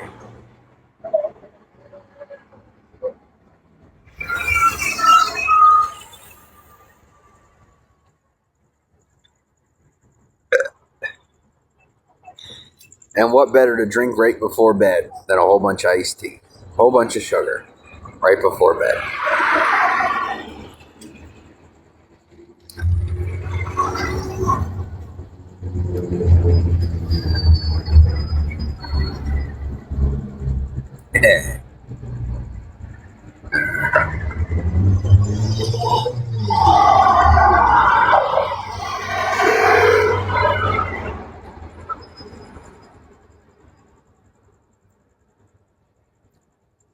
Excuse me.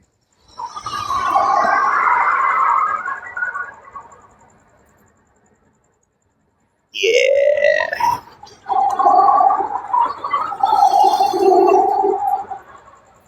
If I was your boyfriend. Da da da da da da da da. Yo, I'm so bored now. I think I'm gonna go to bed.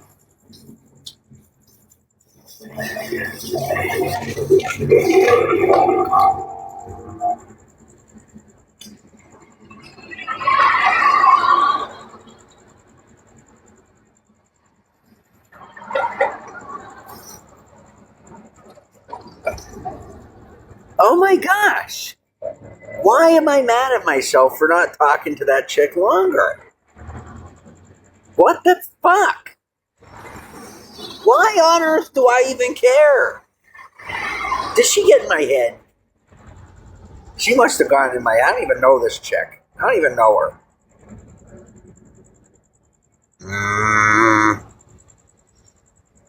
I'm mad.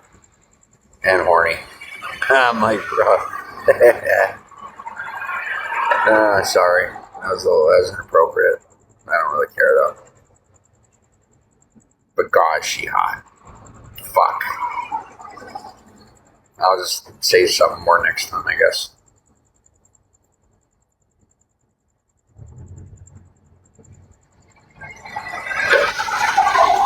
Guys, you realize that you haven't said anything to me in 5.5 minutes. I appreciate you giving me time to enjoy my iced tea, but I'm here. Oh.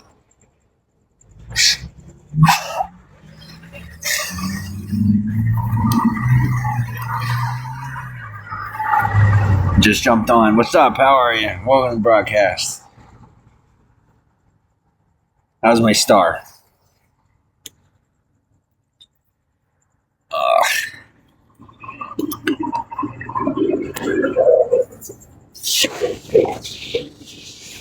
Oh, wow, that's dark. Can you see me at least a little bit? I'm doing pretty good. I'm just here, you know. And then, how does this app work? Well, you log on, you click James Saroka, you come into the broadcast, and you hang out with me all day and all night, and then you become obsessed with me, and we enjoy the rest of our lives together. And that's it. That's how the whole app works. The whole thing.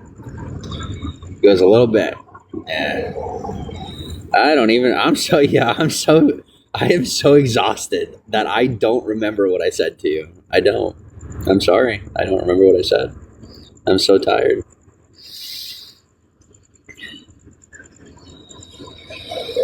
And I'll tell you, I am proud of, what's her name? That young lady I just met, because she had the courage to actually talk to me. She is one of the few women in town that has had the courage to say something to me first. And I think that's why I keep thinking about her, because she actually took the initiative to say something to me.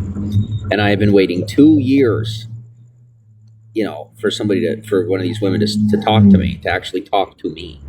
You know, it's happened here and there, but the last woman that I talked to, that actually talked to me, I ended up going home with her.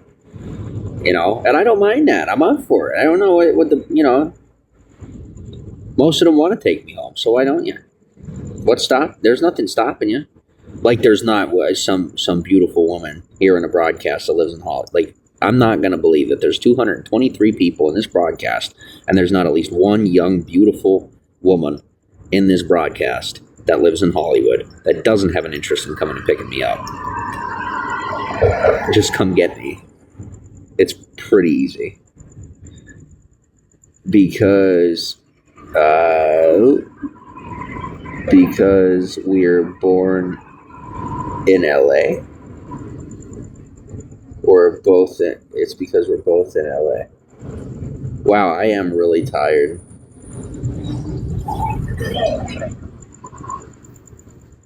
I seriously don't. Oh my gosh, I'm like forgetting what I'm saying to you guys. I'm that tired. Am I waiting for your... Oh, sorry, 1 second. Am I waiting for your lady knight in shining armor? No. But you're on the west side. Oh, what are you over by Santa Monica? Should go to sleep. Oh, I know I should. I really should, but I just don't feel like it. I really don't feel like it. I just don't want to go to bed yet. I don't. Oh my god, I love this suitcase. Oh my gosh. It's so big. And it has wheels. And it was inexpensive.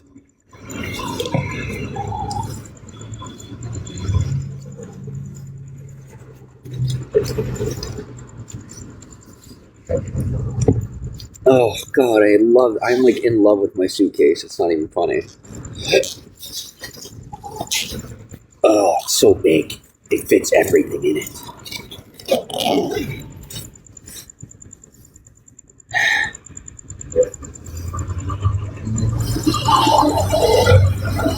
Yeah, it's... Oh my god, I'm sorry. I'm getting my phone replaced soon, okay? So, my screen is cracked, and I'm going to be getting a replacement in the mail pretty soon. Too early for bed. It is too early for bed, I know. Yo, so people will be like nervous about giving out their location online. I'm like, yo, I'm pretty sure there's like a serial killer living next door to you. Like, the likelihood that there's a serial killer or a pedophile living next door to you, at least in LA, is like 3 out of 10. So, Like, I don't know why people are afraid to be like, yeah, this is where I live. Like, guys, I will literally, like, this is exactly where I'm at. Like, here is where I sleep. Like, I am literally sleeping at Gower in Hollywood in front of the recording building, or like next to the, like right down from the recording building. And I sleep like right out in the open, and I'm safe every night. And then some people are like afraid to say what town they live in. You know, I'm like, it's not that dangerous. I'm sorry, but it's really not that. The internet is not nearly as dangerous as people say it is. And then they'll be like, well, you're not a woman. Yeah, but I am a young man with a really nice ass. And I fall asleep in public with my ass practically sticking out. And I'm borderline defenseless. Well, not really. The defenseless part's kind of a lie. But you get the point.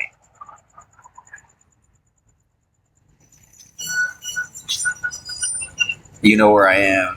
Do be safe out there. Thank you. I'm very safe out here, honestly. I'm very, very fortunate to be surrounded by people that keep me safe, you know? Pretty much from every walk of life. And I try to do the same for them, just to look out for them. That makes me so nervous for me. Well, come get me. I'm right here. This is the part where you'd be like, but I just met you, but you're so cute. Oh, okay, I will. But for real though, if you're not in Hollywood, I probably won't come with you because I just don't, like, I really don't leave Hollywood, like, ever. But I guess I could. I could break routine for like a night or two if you're really attractive. No, not really kidding, like, at all. But I'm not into being like cool or socially appropriate. I'm very forward. That's just my personality. So good that there's a community. Yes. Yeah, we do have a pretty good community out here. But people don't get that about Hollywood. They think about Hollywood and all they think about is like the tourism and the movies and the movie stars. No, people don't even know.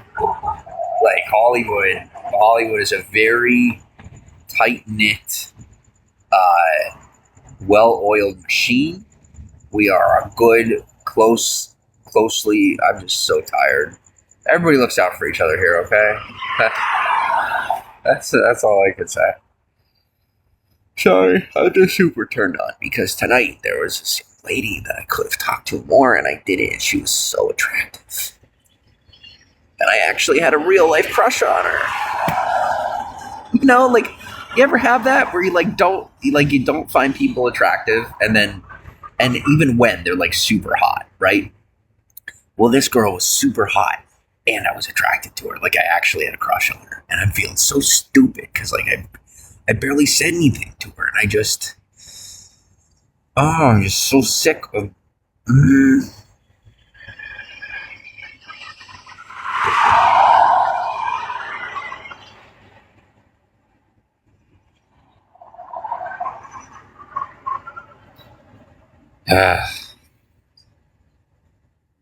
she said something to me. She came over and said hi to me. And, she's like, oh, hey. I'm like, oh, hi. Like, I've seen her around and never really said anything to each other. She's a short little, she's either Latina or she's like, maybe like possibly Middle Eastern. And she's so sweet. Oh my gosh, is she sweet. And, she said hi to me and that just made my night. But then I went to talk with her and I talked with her a little bit and I could have invited her to stay and hang out and I didn't. I just feel so stupid. I really wish I did. I wish I said something. She doesn't talk to any of the guys. She doesn't talk to any men. And she went out of her way and talked to me.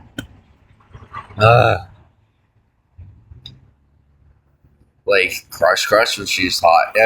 I got a little bit of a crush on her. I do. Like, personality crush. I do. Emily Wachos will try to tempt you to her condo and sugar mama you a computer. She blocks you on YouTube.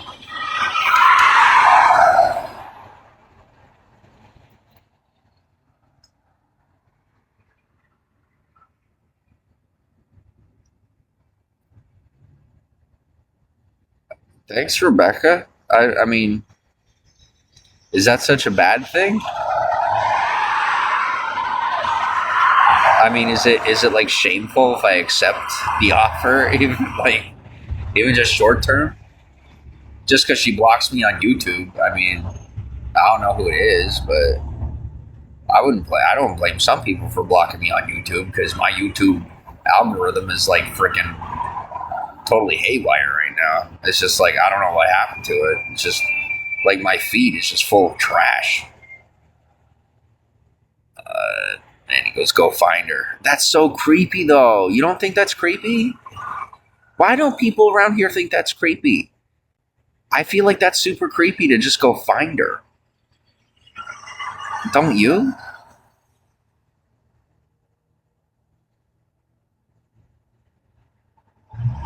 Like if I lay here, she'll come back to me. She goes up this street every now and again for whatever reason. So if I stay here, she'll probably end up passing by. I'm gonna be real with you, and you ladies. I know you ladies might not like this kind of talk, but just like bear with me and remember that I'm a guy. Okay, so like just give me a chance here, just to say my piece because I want to say what I want to say. Yeah, it does sound kind of romantic. Yeah. So she is so attractive, and all I'm thinking right now, truthfully, with emotions involved, it would be so awesome if I were just having sex with her right now instead of, because that's what I was thinking about. Like that's like oh my god, I would totally be, you know, giving her a damn good time right now. I really would, and that's part of why I feel bad because I totally would have done that for her. We'd have spent hours in bed if she was into that. I don't know if she is, but my God, would I love to? It's not even funny. Just like to be like, hey, I didn't get a chance to tell you, but you're beautiful. That's very your dude. Yeah. I mean, that sounds nice, but I feel like that might come off a little stalkerish, you know? I don't know. I'll just let her come. I'll wait here and see if she shows up again. If she passes by, I'll bother her a little more. See if she wants to hang out. And she had her phone in her hand too. I could have been like, "Hey, can I have your number?" Oh, and I thought about it. I thought about it 3 different times, asking for her number, and I didn't.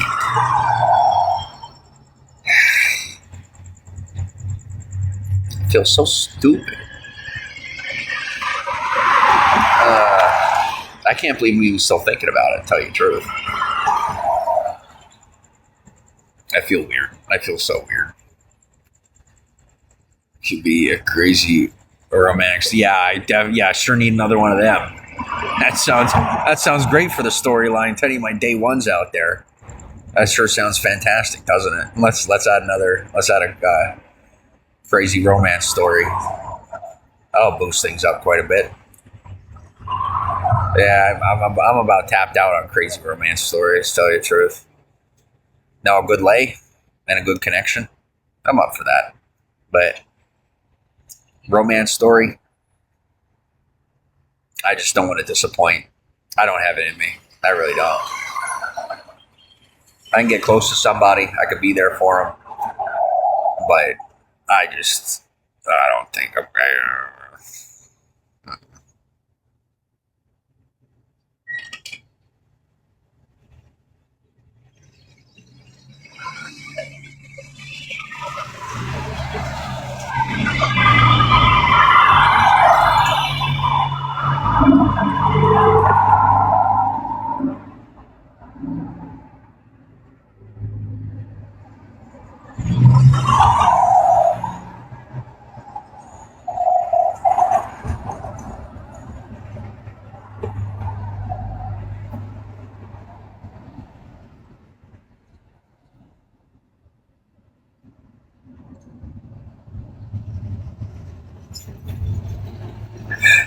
Mandy, okay. Girl to metrosexual, we'll just call it. I'm going to be real with you here, just for a moment. You are, like, the way that you're saying to me is kind of like, oh my God, like, I wish I could just have a cuddle buddy. Tell me I'm wrong, but that's what I'm sensing from you right now, is that maybe maybe Mandy deserves and needs a cuddle buddy. Maybe you don't. I'm not coming out there. I'm in Hollywood. And it's like for mental health reasons, like I'm not leaving Hollywood. But if I'm not wrong, I feel like you need and deserve a nice cuddle buddy. Or just somebody to treat you sweet. That's how your comments are coming off to me, that you would deserve to have somebody treat you sweet, unless you already got one. But I hope you do either find someone, or that your man friend or your partner could maybe cuddle you a little more, because you are over here being really nice to me and like super supportive about, like not going further, but like in a way that tells me that maybe you and I both need hugs, like big time hugs. That's just what I'm feeling. Correct me if I'm wrong.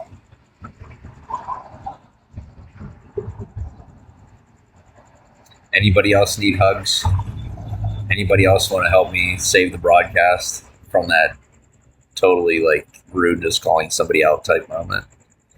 Appreciate your photo. No. Like I said, I didn't even mean me. I wasn't hitting on you. I was literally saying like, well, and that's fine that you play for the other team. We need to find you a cuddle buddy. Like, so that's literally what I meant. Like this, guys. Okay, so like if you're not from LA, here's a perfect example of how things go in LA and how misconstrued communication becomes in Los Angeles. It's like I literally meant, just as candid and simply as humanly possible, that we need to find her a cuddle buddy, and she thought I meant me, and I didn't mean me, because I'm in Hollywood and I plan to stay in Hollywood. Yes. So even you go back for the other team. That's, good for you. And if you ever want a kid, I'm one of those people. Even for couples who are same-sex couples that may not be able to reproduce, I am a willing donor, and in a separate capacity, like a non-sexual capacity, unless there's an interest. That could always be fun. But even without, I am happy to provide children to people. I have very, very healthy genes, and I want to put my stuff out there. So always willing. Got it. Oh, are you? Yeah, no, we'll get you a cuddle buddy. We'll work on that. Ugh. Stick around long enough, I'll get to know you. Maybe you tell me a little bit more about yourself and see if you can't find your cuddle buddy. But me, I found my cuddle buddy and I blew it. I'm so mad at myself right now. You know what? I am having my other half and half. I just feel sick. I actually feel sick over it. What is wrong with me? Why do I care? Why the hell do I care?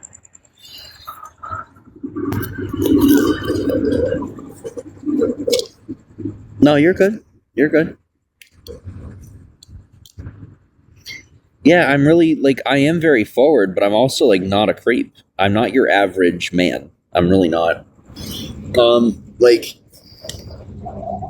Yeah, I'm really not your average man. You're something. You sure? Sorry, the crack on my screen makes it hard to read the comments. You sure you're okay out there? Kind of have to be, Find LA to be not safe. Yeah, LA, I agree with you.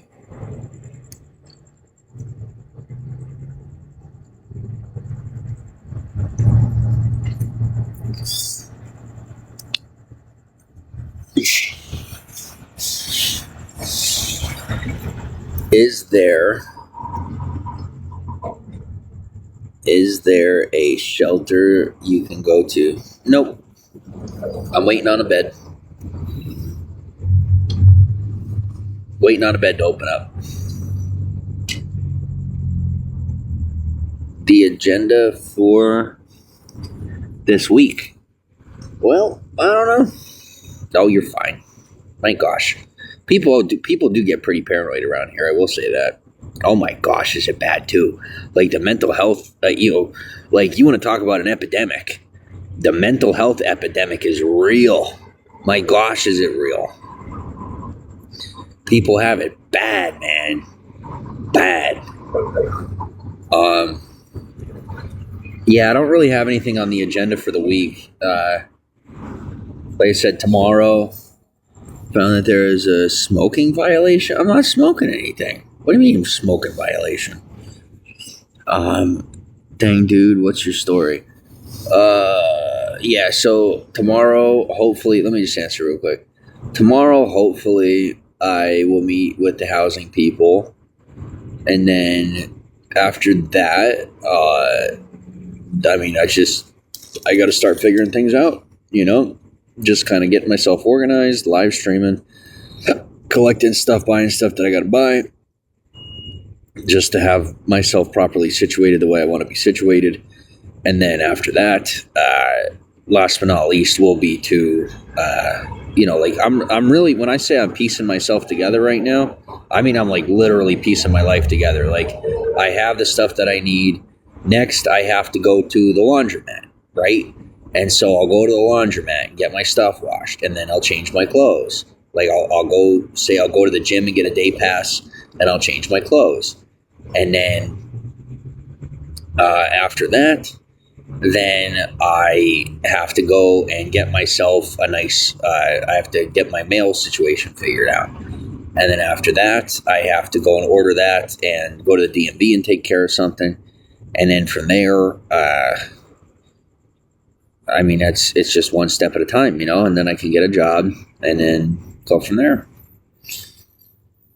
But that's the biggest thing, is just figuring out the mail situation and then, and just getting all that sorted.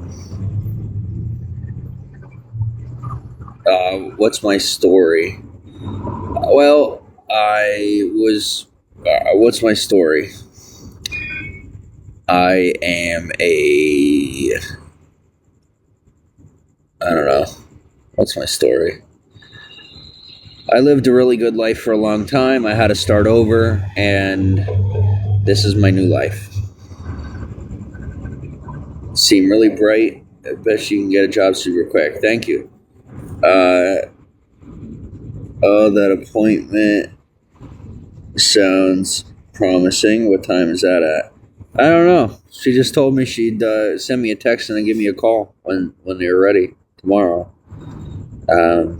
Then that they're in Hollywood. So even if they don't get back to me, well, they have the same stand out every Sunday, or when at the farmers market they have a stand. So I'll go out to their stand.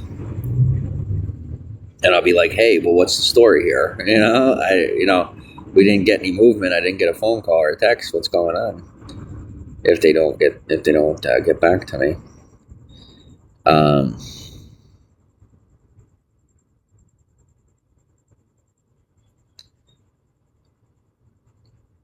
Yeah, I should be able to get a job super quick. I just, like I said, my next thing is to find the closest laundromat, I would say. I think that's like the number one priority, is just after tonight, I'm going to get some sleep tonight. And then tomorrow I am going to just get reorganize my stuff in the morning. Probably go to the laundromat. After I get my stuff charged up, I'll go to the laundromat. And then from the laundromat, I will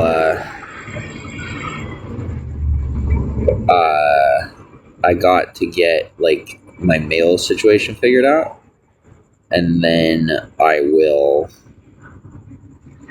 get all my stuff reordered, and then I'll be good.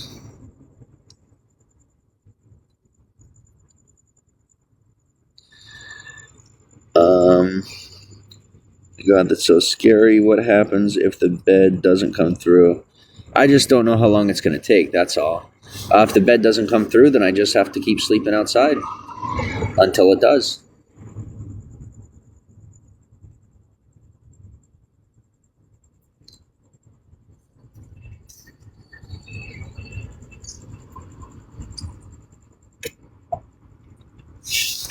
All right, confession time. So the real reason why I didn't have a full-fledged conversation with that chick. Why I didn't like talk to her more and like ask her to hang out is because I'm like really in the mood and I need to get laid so bad. And I did not want the first time I'm getting laid, and like I haven't slept with anyone.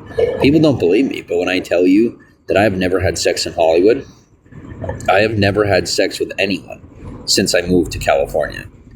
I haven't had sex with a single person since moving to Hollywood. And I mean, like all of California. So I literally have not to this day had sex with anyone in California. And so for me, I don't want the first time I'm sleeping with somebody to be with somebody I like, because I am kind of just trying to get laid. And just to get, get that off, get the getting laid part off the table. And then, I would feel bad just having like meaningless sex with somebody that I like. And I think that's probably what I would end up doing is this chick that I don't really know that I have a crush on. I'd end up having meaningless sex with her, and I don't want to do that. So I kind of brushed her off a little bit, to tell you the truth, and I feel bad about it.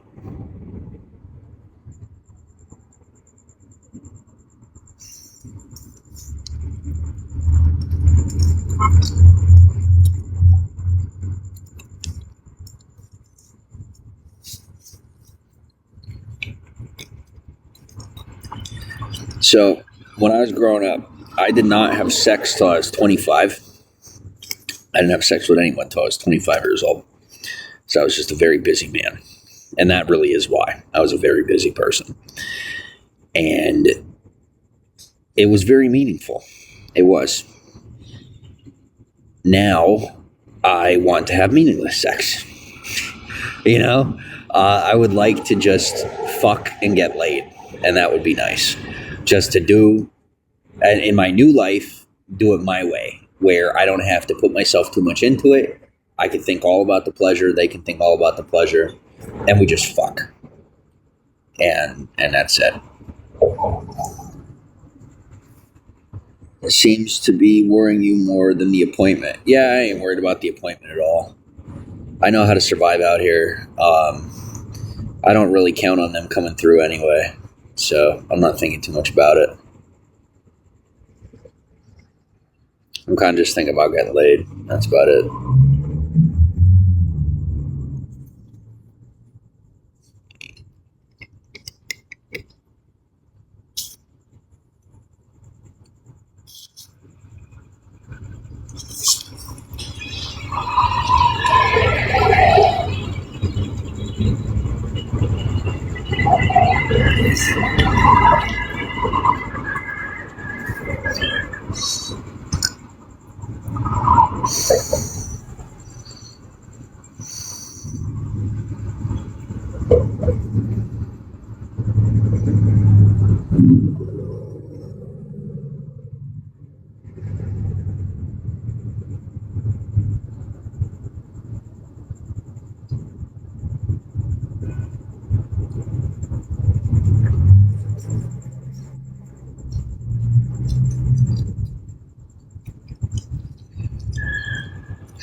Are there a lot of people on drugs in that area? Yeah. Yeah, there's a lot of drugs out here, unfortunately. Oh my god. Am I not going to get that on my blanket? No. Dude, I don't know what it is about this blanket. This is a really good blanket. Because, like, my feet are caked in soot. My feet, the bottom of my feet are black. And this blanket is not getting dirty. I love it. This is such a good blanket. I don't know how I did so good in picking it out, but it's not even picking up the stench from the street. So, very good buy. Thank you for the one, because it was one of you, one of the fans that recommended that I went over to the shop. So I did. And you told me about that CVS, and you were totally right.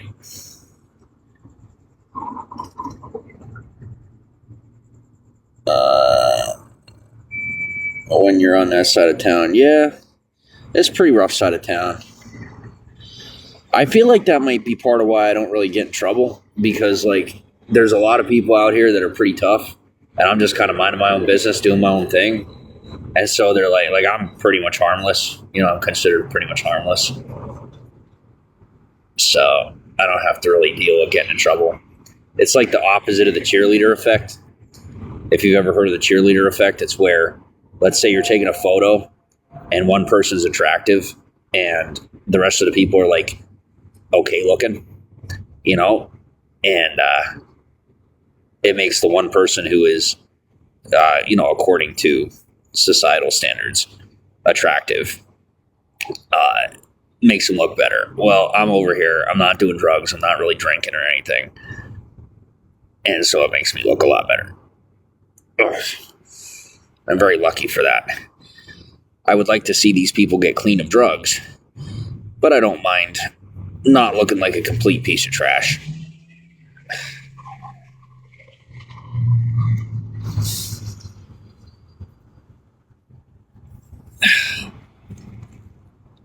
Oh my god, my feet hurt so bad. Holy crap. Okay. Smart to keep your head down, thank you.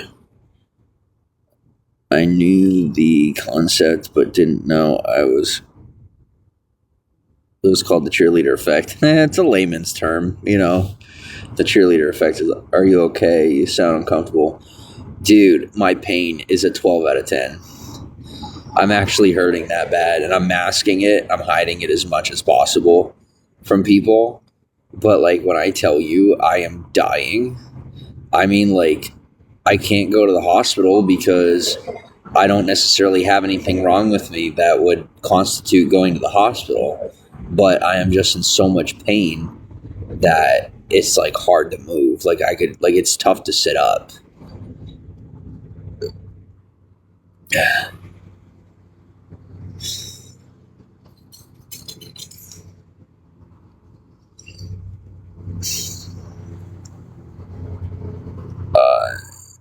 Should I go to the ER? No, not yet. Like I said, what would I do? What could they possibly do for me?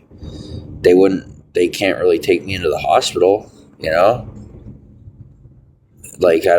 don't have anything going on that would justify going to the hospital. It's just pain. It's just pain from moving around and stuff. I can't just go. They're just going to say, "Oh, you're just trying to get a bed," If you're in that much pain, you should go to the hospital. Like I said, they're not going to do anything. They're just going to tell me. They're just going to be like, "Oh, okay, so you maintain unhoused status. Well, then you're just trying to get a bed." And then they're going to send me on my way. Trust me, I've tried it before.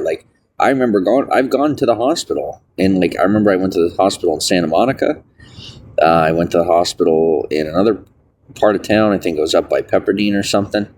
And they pretty much just told me, they're like, we can't really, they didn't really do anything for me at all. So there was this one situation where I was literally dying. I couldn't breathe, and they had to call the ambulance, and the ambulance took me to the hospital, and the hospital's just like, "Oh, he's unhoused. Sorry, we can't really do anything for you." And they didn't do anything except have me sit on a chair for a couple of hours and then ask me to leave. So, not really trying to go that route again.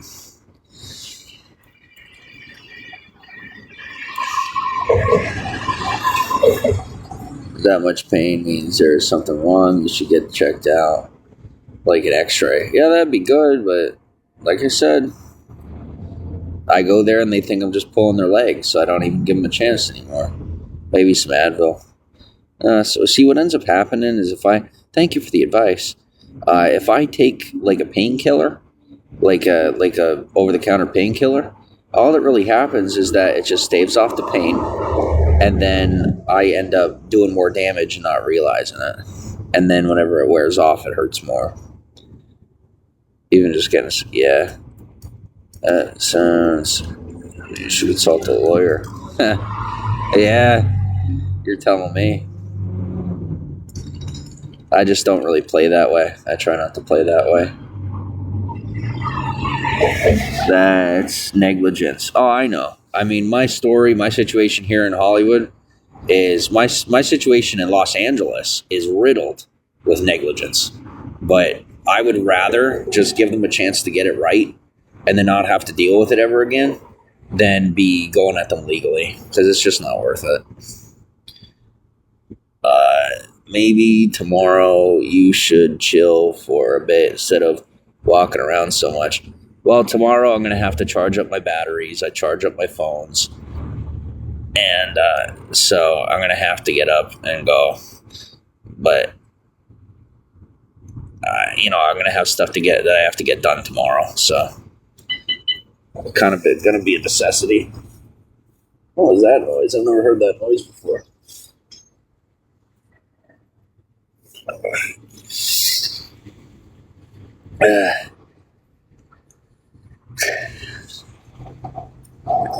It doesn't seem fair. You're sleeping on the street and can't even get help. I think you're owed. I am. Thanks for your opinion. I agree with you 100%. But getting them to do anything is a different story, Just take it easy as much as possible. It's not that easy.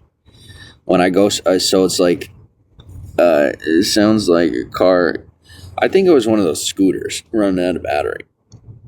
But what happens is, so I'll go to one place and I can only stay there for so long. And then I got to go to a bench. And then I sit down on a bench for 15, 20 minutes before someone's trying to bother me or bully me out of getting up off the bench. Which, people are fucking ridiculous. You wouldn't even believe it. There's literally 3 other seats there's 2 or 3 seats to sit down on the bench. But because I'm sitting there with my backpack or my suitcase, they don't want to sit by me. So they're trying to get me to move for them to sit down because they think I make them look bad. So they're trying to push me off the bench. And then I don't have anywhere to go. So I'm walking in circles. My feet are practically falling the fuck off. And then I can't lay somewhere all day. I can lay here at night and sleep until the morning. But then I have to pack my stuff up in the morning and get going. Because if I lay here too long, then they start to give an issue with just staying in one place for too long. And just laying out, in the open like that. So now you don't see it with the undercover cops. They get to just enjoy, the fake homeless people. They could just lay right out in the open, make everybody look bad, sit there and smoke crack on the street. And nobody gives them an issue. But, I'm over here clean cut, put together. And I'm pretty much forced to move around all day, even with the health issues I got going on. And I'm not the only one. I'm just the only one bold enough to say anything about it.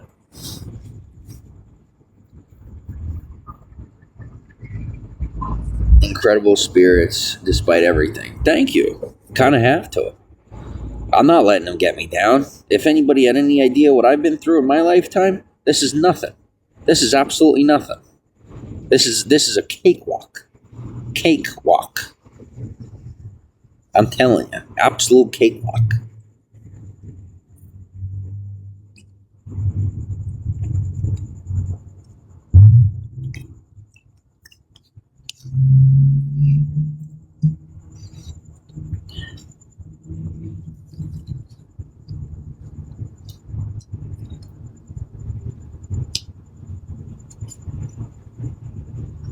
Yeah, undercover cops just laying around. Oh my god. Yeah, I've had actual homeless people just straight up tell me that they're a cop. I'm not even kidding you. It's ridiculous. Yeah, it really pisses me off. I don't like it. It really bothers me. But I guess that's just what they do. I'm not going to identify any of them particularly, just to not cause any problems. But yeah, they got fake homeless people out here.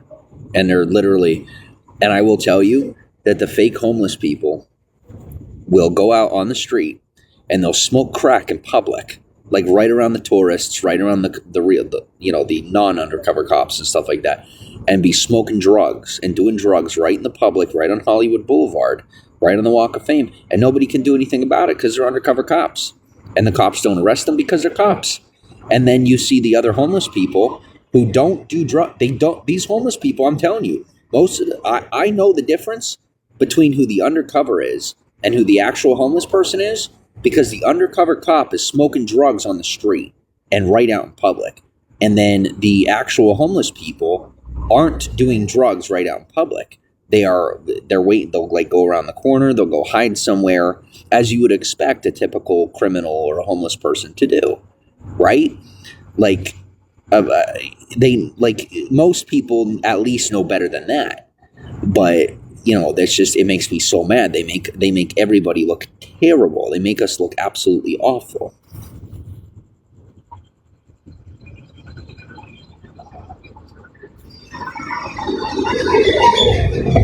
Seems like, and this is why I had said on live stream, law enforcement, as far as undercovers and stuff, if you're undercover, don't tell me. I don't want to know. And I gave them fair warning. I'm like, I don't want to know about it. If you are an undercover cop, do not on the side tell me about it. Don't trust me with that information, because I hate what you do. A regular one, that's fine. But if you are one of the undercovers that's like on the street, on the boulevard, harassing the tourists, harassing the public, making us look bad, smoking drugs and doing drugs right on the street, I can't stand that. It drives me nuts. I absolutely hate it. So I don't, do I support law enforcement? Yeah, we got some pretty good cops here in this town. But as far as that behavior, that pisses me the fuck off. I don't care who you are. I don't care if it's your job. It makes me so mad, because it does make everybody look awful. And that is something that, if there's a reason you're doing that, that's like so far beyond my understanding that it's just outside of my scope of perception, then so be it. But as far as my understanding right now, it's just not something I could really condone, or just I can't really comprehend why that would ever be appropriate.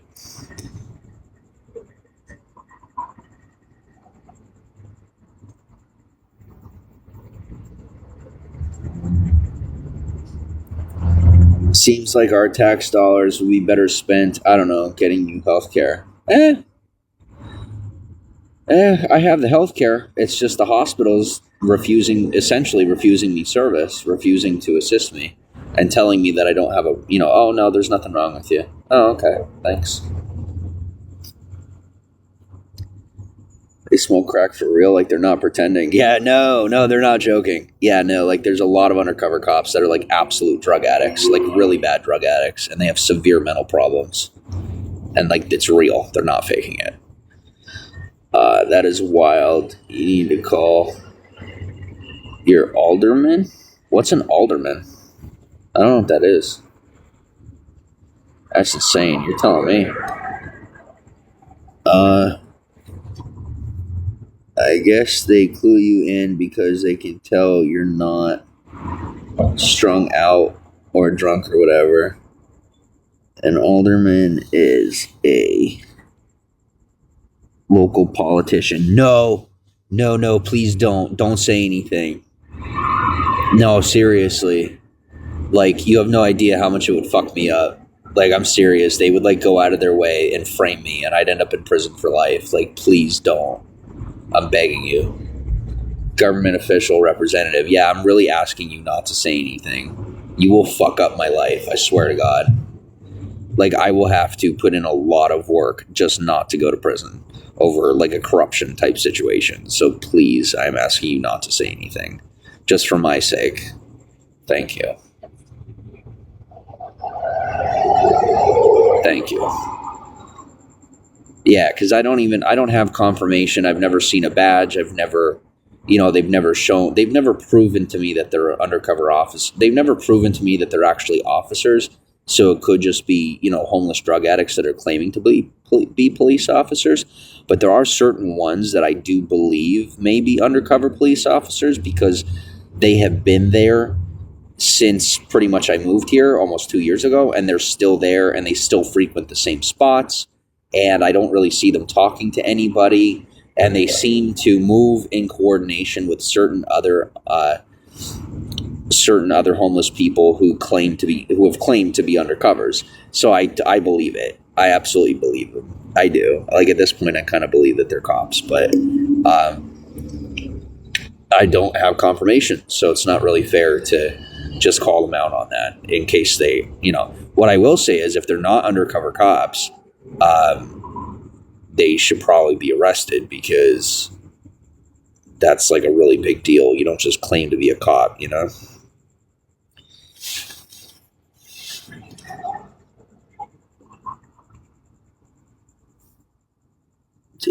Can't shit, they're mentally ill as fuck. Some of them are. Some of them aren't. Some of them are. But, one thing, I'll tell you something that's more dangerous than a mentally ill person is a mentally ill person that's in denial of their mental illness. Like me, I have my issues. I know I got my issues. I know based on my track record what my issues are. I have a couple of problems with like not slowing down and just pushing myself too hard. And then sometimes I push myself into an episode. And then as long as I dial it back, I'm fine. So like I know what my pattern is and I can accept that I have my problems. Whereas a lot of these people, and especially they're dangerous people with guns, they have severe mental illnesses and they're in denial of their mental illnesses. They use their codes of conduct and their religions and their own belief systems to justify lying to themselves about not being mentally ill. And then if you were to hint at the notion of them being mentally ill, they become violent and dangerous and boisterously deceptive. So I don't need that kind of drama in my life, like at all. A lot of bad apples in the barrel. Yeah. Did you know police have chance of being violent? Oh my gosh, 10 times over. Absolutely. Law enforcement has one of the worst record. What do you call it? How do you put it? Like law enforcement has the worst track record for domestic violence out of any demographic in the entire nation. By far. And what was my first arrest? It wasn't that. But what was it? Yeah. So, in case you were wondering, corruption syndicate unveiled.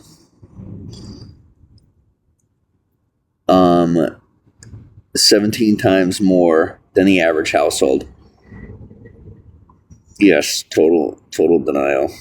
I totally feel that.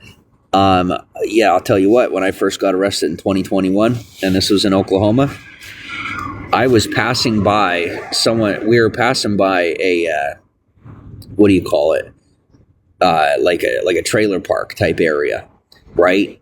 And I could hear inside the trailer, there was a man beating the living fuck out of his wife. I could hear it. Okay. And we were walking, and then you heard a loud bang. And then the woman comes running outside. And then after the woman comes the husband. Now the woman is like not looking okay. Like her hair's all over the place. Well, the man then comes running outside, sees me walking with a certain individual, and immediately calls the cops. Looks at his wife looks at him, the kids come running outside, they all look at each other. He sees in my eyes that I saw, like I could tell that he was just beating the fuck out of his wife. The wife fixes her hair up real quick. State troopers show up on Native American land. The woman I was with at the time happened to be part Native American. And, the rest is corruption history. And it turns out, if I am correct, apparently the person who had called the police had ties with the sheriff's department. So fantastic. It was a wonderful thing that tore apart my entire life. But God works in mysterious ways. I'm here now, and the rest is just fucked up history. Oh no. Yes.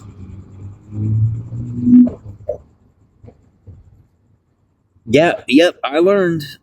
Don't get them involved. They get you fucked up.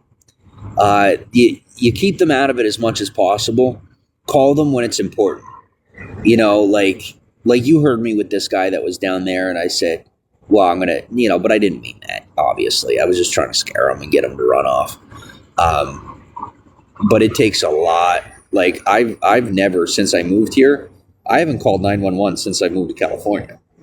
I haven't witnessed or seen or been a part of a situation that has, in my opinion, warranted the need to call the police. So I haven't,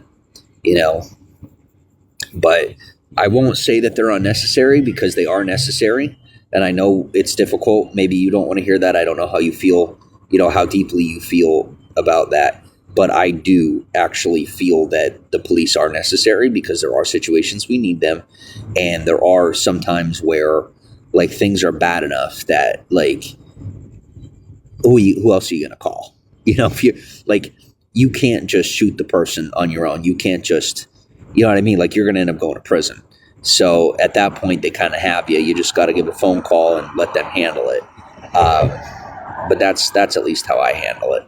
Is I try to keep things in-house, and I try to handle things like outside of court and all that. And if something's bad enough, then I'll call the cops. But I really try not to.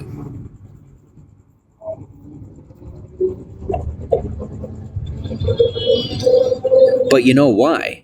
The reason that they deal with so much domestic violence is because their day-to-day life is constant violence, and they are overworked and underpaid. And I am going to be real about that part too. I do my best to play devil's advocate, and I will say that too, is they are disastrously underpaid and fiercely overworked. I could tell you that walking this boulevard, I'll see the same cops for 2 to 3 shifts in a row. Driving in their cruisers, I'll see the exact same cops driving around for 2 to 3 shifts in a row. And that's fucking scary. Could you imagine having to do that for 2 or 3, like doing that 18 to 24 hour shifts, handling violence for 18 to 24 hours a day?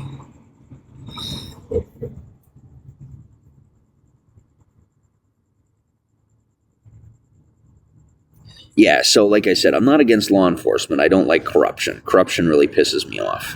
I've been a victim of it, and I really fucking hate it. And I'm not going through this shit anymore. Fuck no, I'm not. But you feel like everyone, especially police, should be accountable for their actions. I feel that it should be an equal level of accountability between everybody, amongst everyone. Here's the thing. If you don't want to give the police that extra power, then you shouldn't give them prominence, right? So if we expect the police to be held more accountable than we are, we're actually putting the police at a higher point of authority than we are. And as the people, if we want to maintain power and authority over our own lives and not be handing it over to, a socialist regime, because the police, United States Police Force is essentially a socialist organization. They're just the way they're structured. It's not, it's a great way to lose our freedom, so, you hold them accountable, but I wouldn't hold them any more accountable than we hold ourselves. That's just my opinion. Because the moment you put them at a higher ethical standard, then you are putting them on a pedestal regardless. And so it's a very tricky way to incidentally grant them more power than what they should have.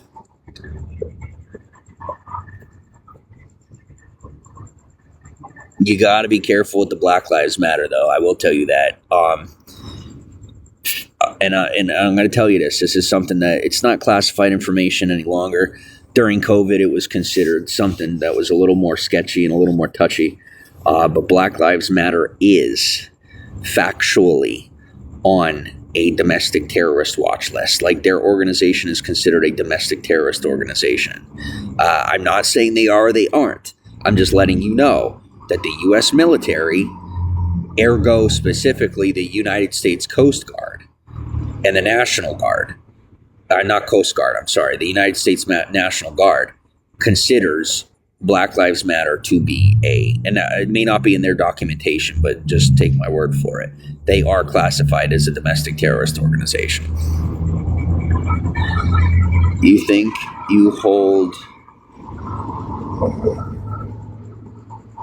Oh, sorry, 1 second. Okay. We hold doctors more accountable because they can write prescriptions.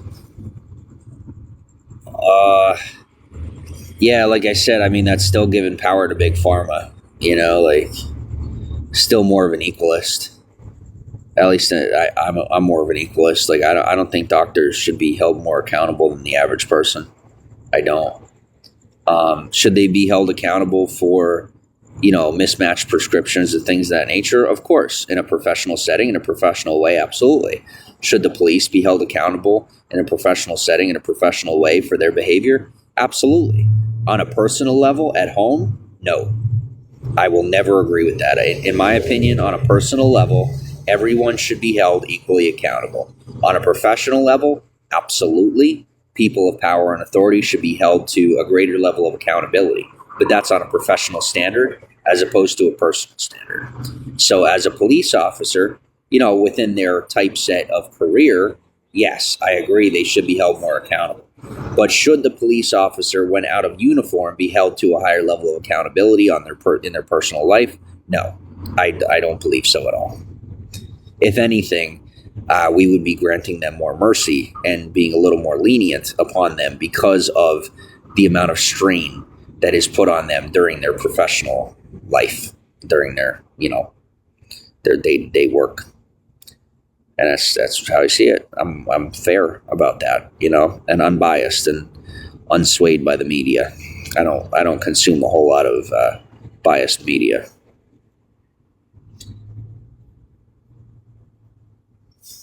You'll risk it. Well, I'm sorry, I can't have you risk it in my broadcast. Could you do me a favor and not use that again in my broadcast? Because it really is. Like, I'm not kidding you. Like, that you'll end up getting me put on a watch list. I'm not kidding. You're not just risking it for you. You're risking my name and my likeness here when you put that in my broadcast. Understand your point. For example, you don't hire a drunk to run big machinery. Yeah, that's fair. I agree with you. So if someone's more susceptible on a personal level to domestic violence, then I don't think it's appropriate they be hired for that position. If they have should they have a disposition towards violence, then yes, I agree. It would be important to try and keep them out of a position of law enforcement. It's a liability with hiring a racist cop. Yeah. Well, as far as the liability, 100%. As far as racism, I'm totally off the books with that. Like, no, I don't do racism. Not at all. With anyone. I don't involve myself with racists. That's just my personal, to me, racism is a mental disease. I see racism as an illness.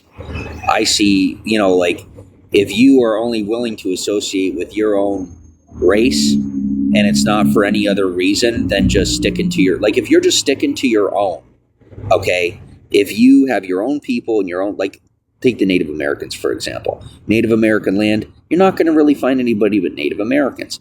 If your lifestyle mostly just includes your ethnicity and that's what you're comfortable with and that's how your people live and operate, that's just called community. That's your own way of life, and that's fine. That's your prerogative. That's your freedom as an American. If you have something against another race, that's different. That's racism. I don't do racism. I see racism as a disease.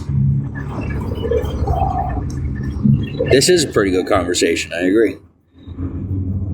Just meant in general. Yeah, you just got to realize when you come into the broadcast, if you put anything like that out there, it's being put in my broadcast, right? So anything you put out there is being applied to me. So if you put that in my broadcast, in my comments, that affects my algorithm, my personal algorithm. And so if you do that, I could end up having that kind of content showing up in my feed and on my other social platforms. and then I will end up getting categorized and intersectionalized, and then before you know it, profiled, and then before you know it, incarcerated. So thank you for just not putting that in there any longer. I appreciate you for that. That could literally lead to my incarceration. So thank you. That was part of why I got incarcerated in 2020 or 2022. That was part of why I got incarcerated to begin with, is because they had mistaken me for somebody who was Russian. They thought that I was being... this is a long story, but long story short, some paranoid people thought I had been brainwashed by the Russians.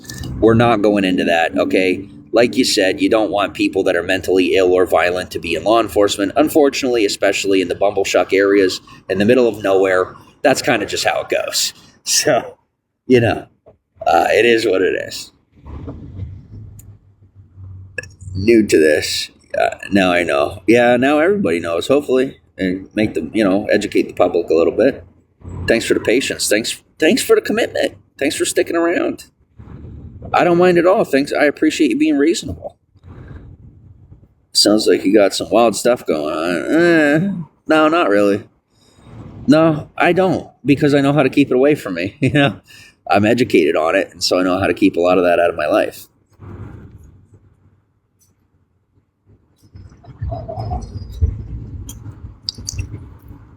See, there's social justice warriors, and then there's people that pick up a pen instead of a sword. I pick up a pen. I don't pick up a sword. And I don't stab you with it. I use it on paper. And I make sure that whatever change you need, we create. Protesting does work. And then so does the pen. So I like to use the pen.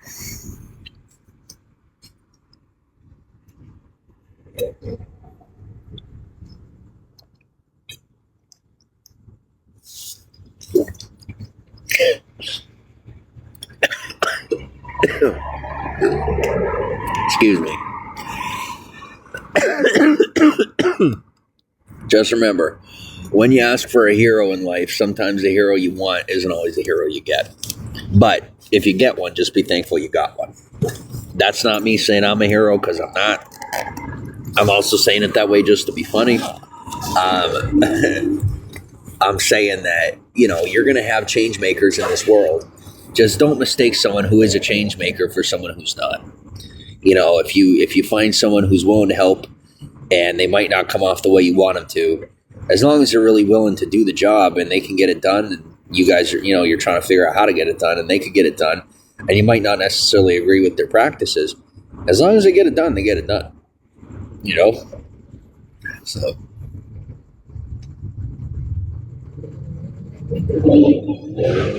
Oh, we got warrants. I don't want to know. No, I don't have any warrants. This is the lifestyle living on the street is so fascinating. I don't have any warrants. Do I? Also seems so liberating. No, not really. Street life sucks. What are you saying? Are you saying I got warrants, or who? I don't have warrants as far as I know. I don't even know why I would. What would I have them for? Or were you just joking? Because that freaks me out. I don't like that. Being out here, I feel like I could just catch a warrant for no reason, just for living out here. They would just make something up. And I also highly doubt it, because, I'm pretty sure any of the police that run this beat know me. And they see my face all day long. And if I had one, I would have been arrested already. Because it's scary, but also just teasing. Well, you scared the living fuck out of me. Oh my gosh, did you scare me? I forgive you.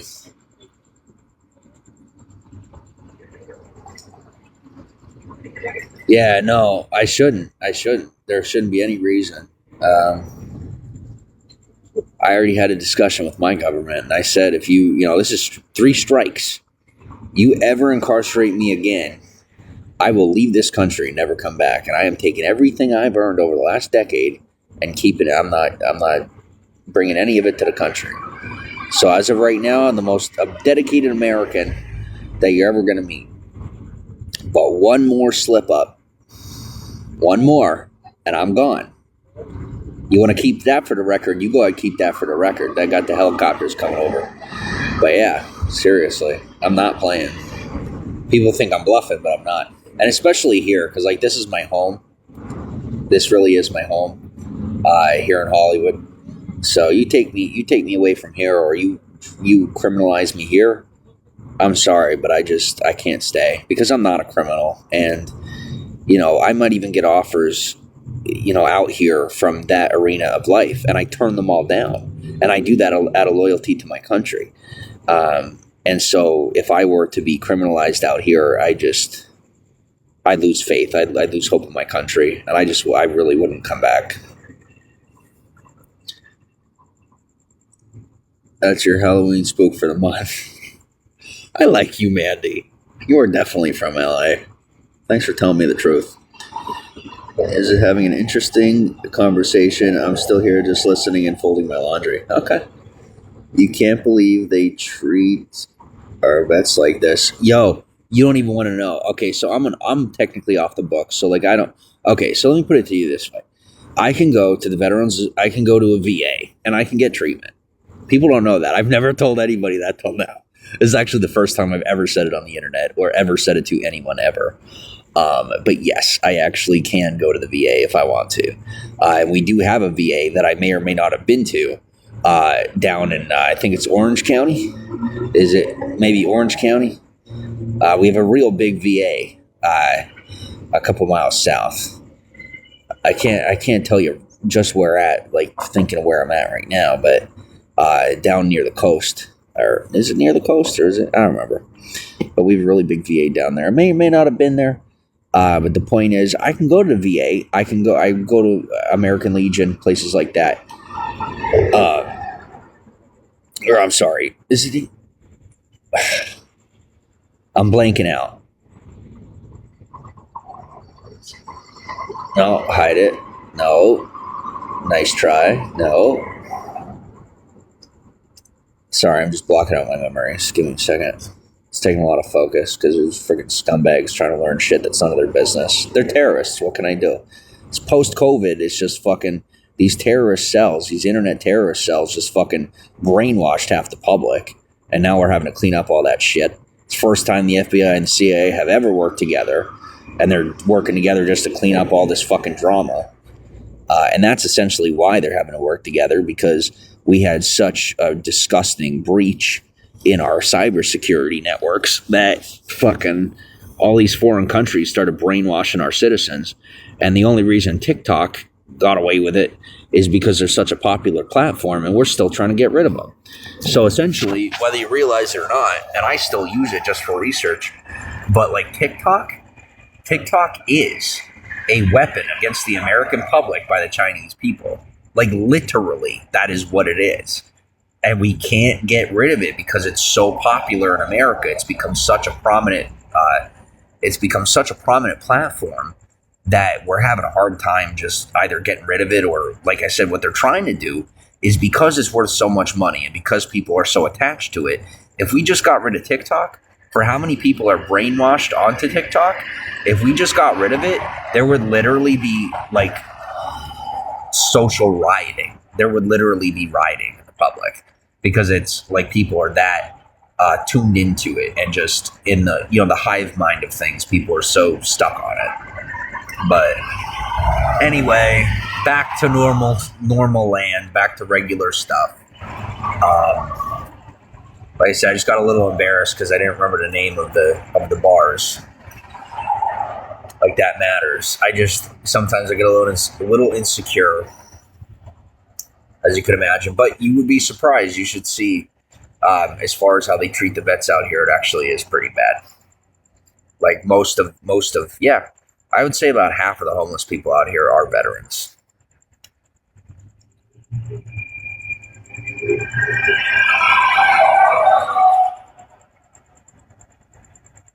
You're going to be so mad at yourself for not going to the VA to get checked out.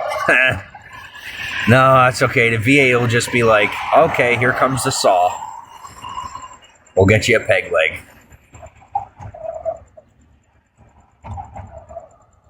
Don't have TikTok, don't want it. I knew it was weird when I saw kids use it. Yeah, it's bad. It's so I can't even tell you. I would still have a family if I never found TikTok. If I never got on TikTok, I would still have a family. I got brainwashed while I was on TikTok. I did.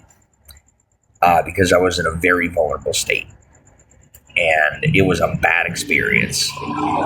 So, I am kind of trying to just wait it out for them to either sell from ByteDance and shut down ByteDance, which I'm hoping we can find a way to do, or just not involve myself with it altogether. Like, I really try not even to go on it anymore.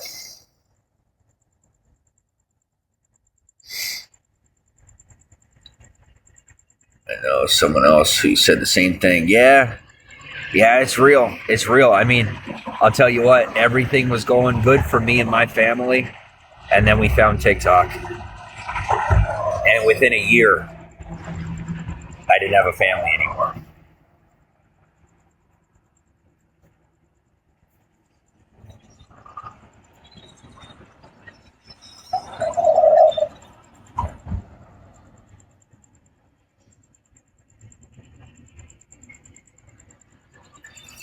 The trouble is a lot of people don't understand how that platform works. They don't understand the psychology of it. There's a lot of people that are so full of themselves that they don't want to accept that, like, it's possible for them to be brainwashed. They're like, brainwashed? That sounds crazy. It's crazy until, you're talking like a TikTok, like, it's crazy till your social conversations sound like you're watching a TikTok video. And they're like, I'm not brainwashed. Beep, boop, bop. I'm like, oh, okay. I'm gonna go over here now. Don't mind me, but I'm just gonna take a walk. What other apps are sketchy? This one. This one's bad. This one's like one of the worst. I have to work very hard to like keep myself focused when I do this. Like, in case you don't know, when you're broadcasting, this platform, the screen, okay, so like what they do on TikTok is when you flip from video to video, they flash the screen. And what that does is it flashes in, like, it creates a memory loop and a memory sequence. This app does hyperlapsing of your screen. And so when you're watching this, the screen is actually going like this. And it's going so fast that you can't see it. It's like a movie, right? So being an electronic screen, it's supposed to be constant. Being like being a mobile phone screen, however you want to say it, being a cell phone screen, being a smartphone screen, it's supposed to just be a consistent picture. Well, what they do is they take the tactics of old style movie creation, right? Where what we used to have is it, instead of just a constant visual, it was picture by picture. Well, what this app does is intentionally dials it back to picture by picture at a hyper-paced rate. So, especially when you have the filters on, what it does is just flashes on the screen instead of giving you a consistent feed of a photo.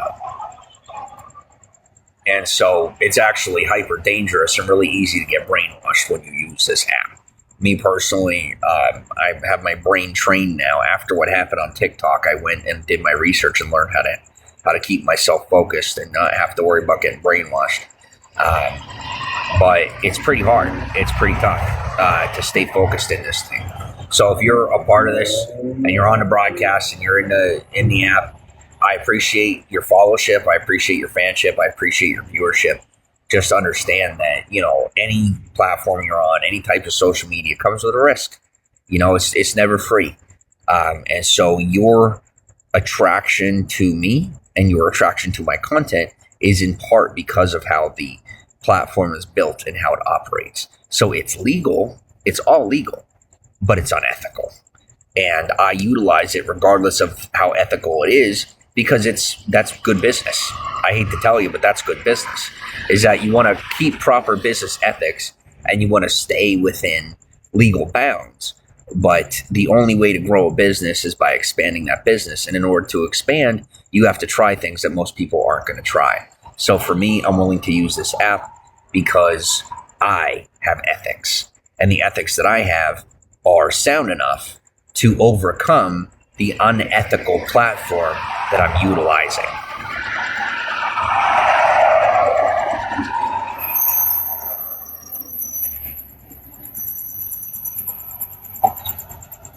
But most other apps aren't really like sketchy or unethical. They're really not.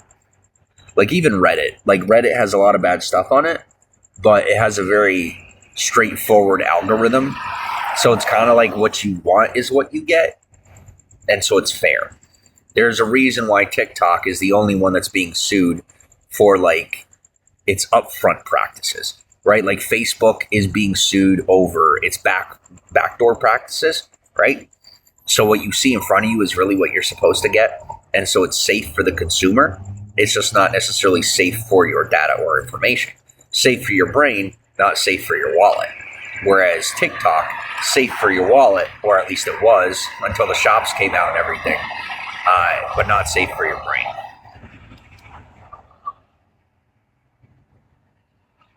Just a lot of stuff. Yeah. Can civilians visit the VA for only active or former military? Well, since you're testing me and being a fucking asshole, yeah, I can flip like that pretty easily. And I'm not stupid. I know you're not just asking that question. And I'm going to go ahead and answer that for everybody but you, because you don't come into my broadcast and challenge or question me like that. I get enough of that fucking bullshit on the street. But in case you're wondering, yes, if you are or a family member are within, the military network, you have access to it. So all this, and you're still on here, totally screwed dopamine wise. I mean, that's part of why I do it. It gets my dopamine up. You look into that kind of training. Though there's no such thing as that kind of training. It's kind of just like putting yourself at risk and choosing to deal with the consequences. And that's about it. Done some deep meditation to reduce the serotonin loop, and that's helped. That's good. So I'm definitely still an addiction. Yeah. For me, I live stream. I smoke my vape, and I get the the caffeine and the nicotine rush, and and then I walk around and I get the adrenaline rush, and it keeps me from getting depressed. So.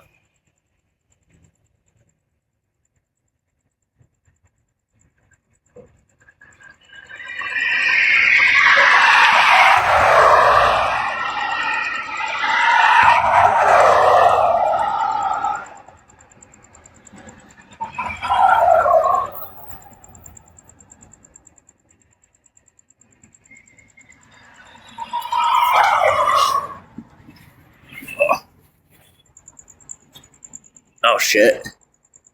Police helicopter. Oh, they got the police drone. Oh, that's so dirty. That's super fucking illegal. They're flying a drone around without any lights on it.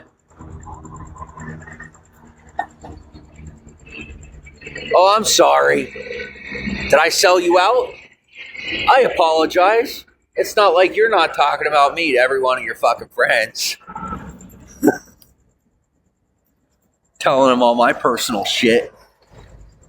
They're like, we're cops, we're allowed to do that. I'm like, that's fine.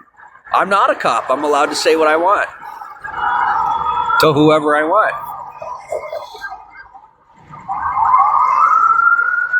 I'm not afraid of you. They're trying. See, here's what's annoying when it comes to the cops. I love the cops here, I do. But one of the practices that they're taught as officers that makes me so mad is that they are taught to induce fear. Okay, in order to subdue a subject, right, is to induce fear. And it's so irritating because, like, I'm not afraid of the cops at all. So whenever they use their lights and the sounds and all that, and I start feeling fear, and I'm like, wait, I'm not afraid of them. It's like fucking so confusing. It's so annoying because I'm not afraid of them. I'm not at all. And so when they do that shit, it's just super irritating because then I have to remind myself, hey, wait, I'm not afraid. You know? And what they do is so disruptive and it's irritating. So, like, I get that it's not for me, but whoever you're chasing down isn't the only person hearing that. Every person on the street has to hear your sirens. They have to see your lights. And you put everybody in a state of fear when you're only after one person. There should be a way for you to advance your technology and in a more acute fashion, be able to chase down your perp. And that way you don't have to have 100 to 150 people terrified of you by the time you get to the person you're trying to catch.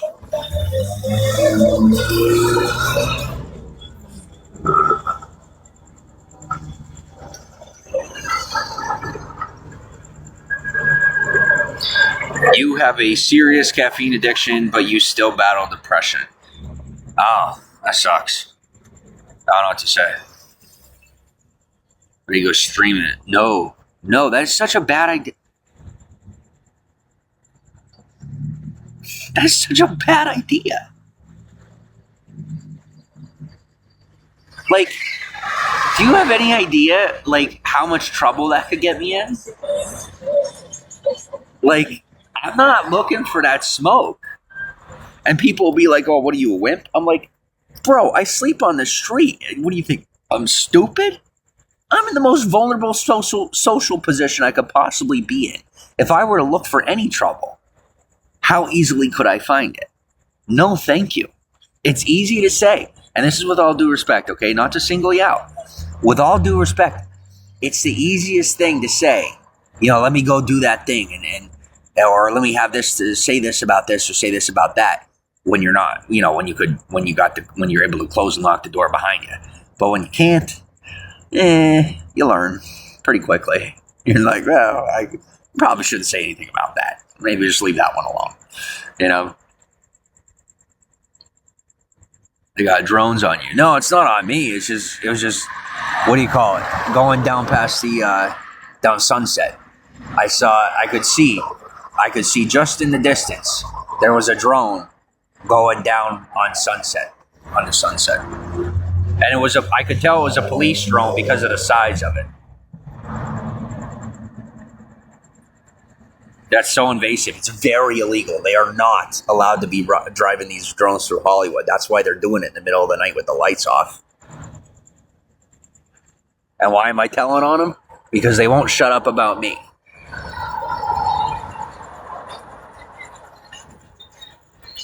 Never dealt with almost like that. I'm not dealing with anything. I know it sounds like super wild out here, but none of it's applying to me or like most of the people around here. It's like some guy down the road has an RPG or some shit, you know, some idiot in the more rough part of town is doing something stupid. And so we have to hear it because, you know, our fire station's right here. And then oftentimes the police are right down here. And so when they go to catch somebody in the worst part of town, we have to hear them go all the way down the road. And it sounds like it's going on around here when it's like, as soon as they pass, it's like super quiet and there's nothing going on.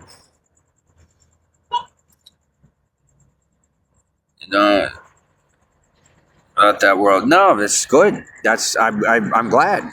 Please don't learn about it. The more you know, the worse it gets. Oh. And that's my parenting style too. You know, should I ever be raising one?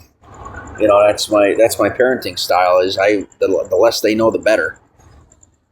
That's how I was raised. It worked out for me.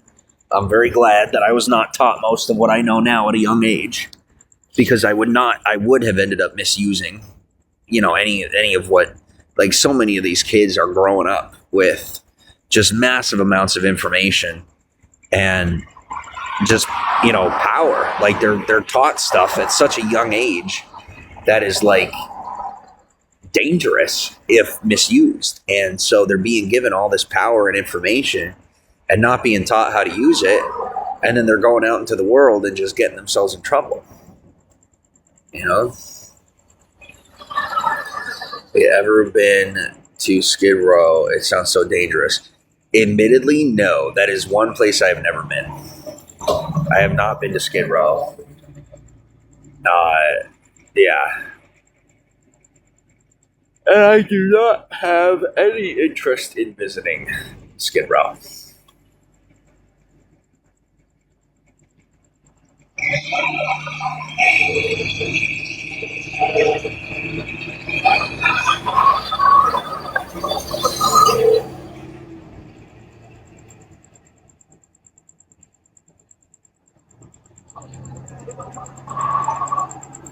Okay, so now on, I know what drinks I'm getting. From here on in, I'm getting 2 for $2.50 at 7-Eleven. Those are good. Oh my gosh, are those good? And they were cheap. They're so cheap. 2 for $2.50. And at the gas station, that's pretty cheap. I know you get a gallon of water over the Target for $1.15. But what do you call it? Those drinks at the gas station are so convenient and quick. So I know what to get that night, you know.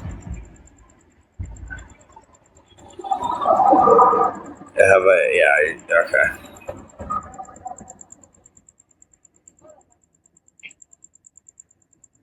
Ugh. Yeah, just do me a favor. Just keep me talking, you know. I'm having fun.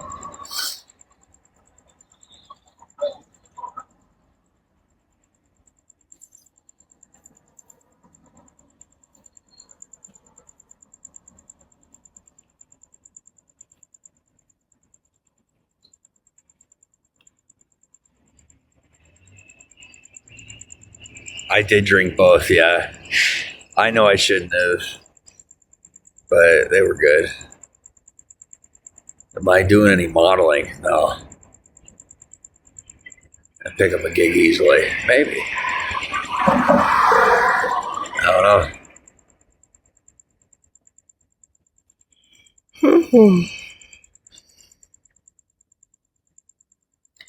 Yeah, if you only knew how much energy it takes just to stay alive out here, it's seriously exhausting just to like make it through the day.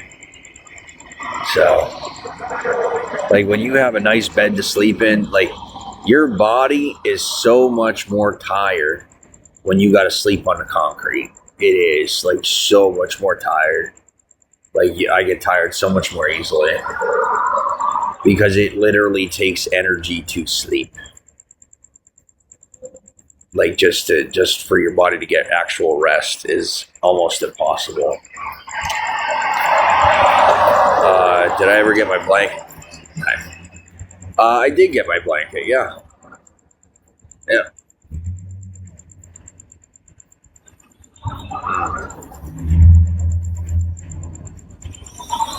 I should look into that. You're in the right place. I don't even remember what we were talking about. I'm just starting to feel the pain again. It's starting to kick in. The caffeine and the nicotine are wearing off. So I'm starting to feel pain.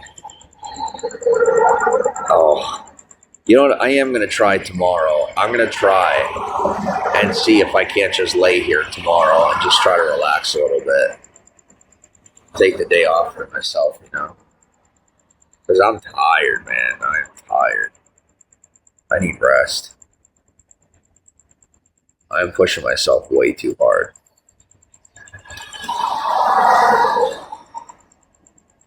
Did I eat?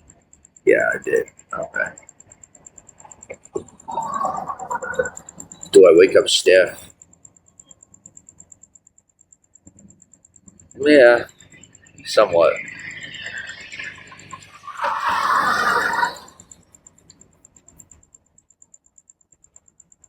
Yeah, I am way more comfy.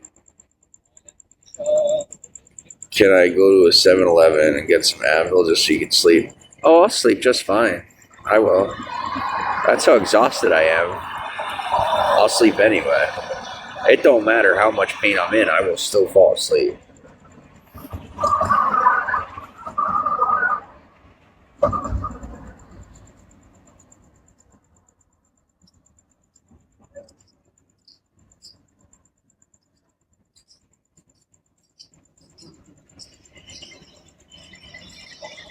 Realize that question could have went a different direction.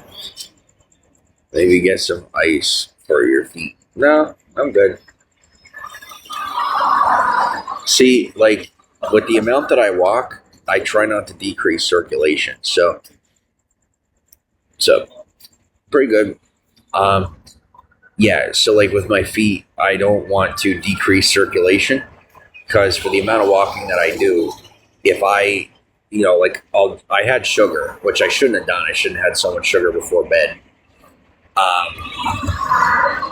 But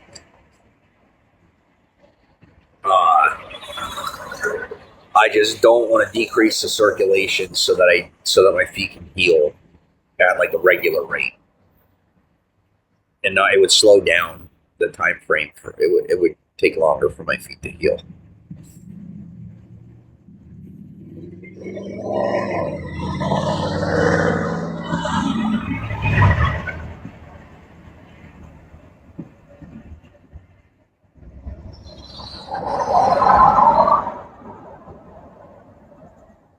Can I feel the cold from the ground? No. No, I got a nice sturdy mat. I really lucked out with this mat. I did. I got this mat. I bought this mat at Target. And it's like, I don't want to say a bath mat, but it's like a throw rug type deal. It's a roll up, and it has, foam on the bottom. And it's really sturdy. And it's soft at the same time. So it's a really good one. Just worried about your toes. I knew a girl who walked barefoot in Vegas. Oh, wow.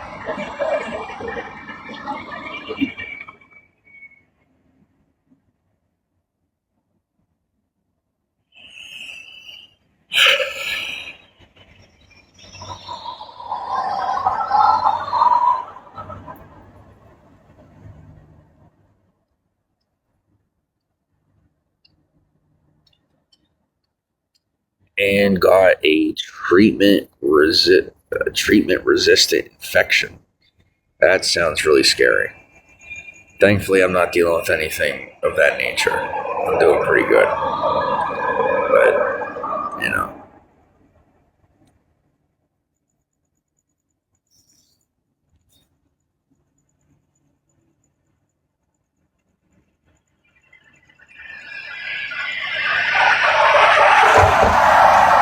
like, I don't think people understand how badly I need to fuck. I could not be more serious. And, like, I like women. I'm sorry, but most of the time I'm just not into men. Most of the time. But, like when I tell you I so badly need to get laid, like it's becoming like a medical thing. Like I seriously need to use this motherfucker. It's a problem. You once saw a man walking barefoot in December in New York City. I might end up calling him, a medical professional at that point. That sounds really like you try to chase him down to give him socks, but he disappeared in the crowd. Oh my gosh. That's kind of spooky.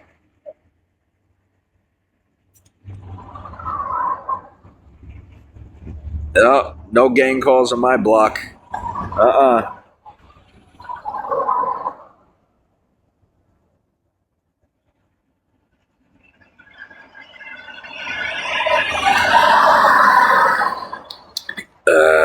Maybe you should wait to come visit you. You're wearing a short skirt, neat nurse uniform. You go. Funny. Very funny.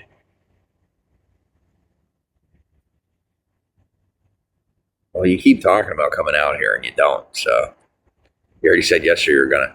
I don't know if the person who said they wanted me to meet them down at some sort of music store or something, and I didn't get to meet up with them. I don't know if you're in here, but if you want to set up another meetup, let me know.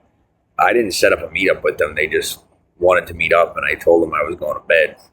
Like, I could barely walk, and they came into my broadcast earlier, and they were, like, mad at me. They were like, oh, we went there, and you never showed up. but we didn't agree upon going. Like, I was literally half asleep, don't remember what I said, and was like falling over. So I'm sorry if I didn't show up. I was kind of concerned about, finding where I was going to sleep for the night. It's 10 years ago. Still think about it. Wow. Must have left an impact on you.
Yeah, I am definitely tired. Hey, if you know anybody in the area that wants to meet up or might be interested in hanging out in the broadcast, send them my way. I don't care who it is. I'm not saying like just, I need friends. What time are you usually up in the morning? Usually around like 3:30 a.m. Anywhere from 3:30 to like 9, depending on how rough a day I have.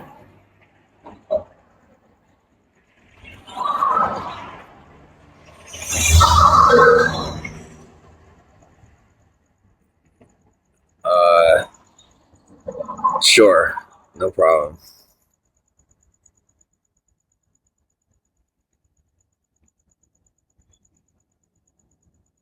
Oops, did I do that?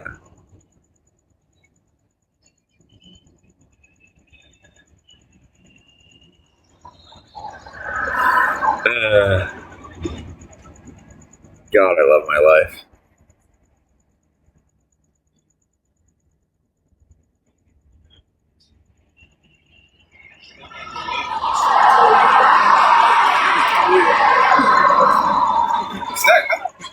Big too better, bro. Lay back.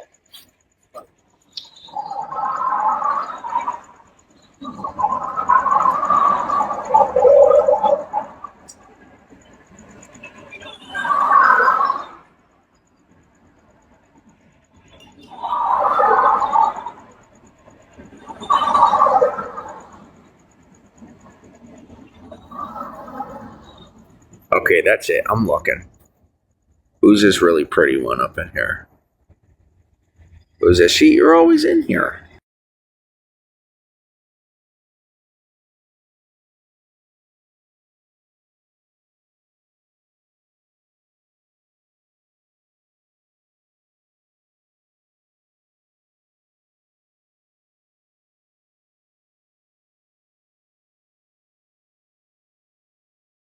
You look, I swear that I've seen you on the street.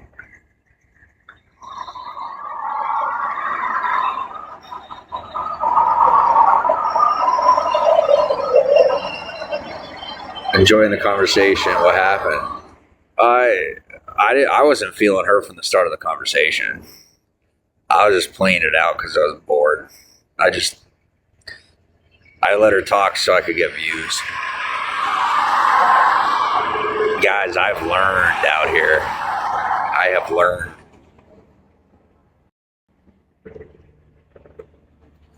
And don't you notice how all of a sudden is like overhead 3 or 4 different times after blocking her. It's not an accident. Causation correlation, guys. Let me hear about your second arrest. Guys, I only brought the first one up to bait her in. And they are looking for somebody else right now. That's why they have their searchlight up. But there's 2 of them in there. They know how to multitask.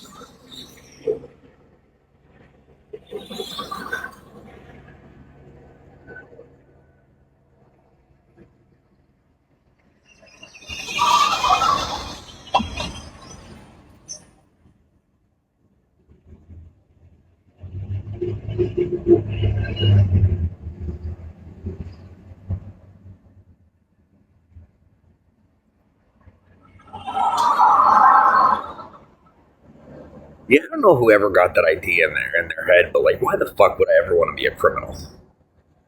Can someone please explain to me what in my behavior ever led to anyone believing that I would ever have any interest in being a criminal? Please, just someone enlighten me. Because I don't know what I did to lead to that notion. Ever. In my entire life. What do I want to talk about? The weather. I want to talk about the weather. Excuse me. So I keep burping up hot dog. I enjoyed my drinks. My tea, my iced tea. How's the weather right now? Moist. Right now, the sky is foggy. And the wind is starting to blow. And the air is cooling down. It's starting to get nice. And in about an hour or 2, I'm probably going to go to bed.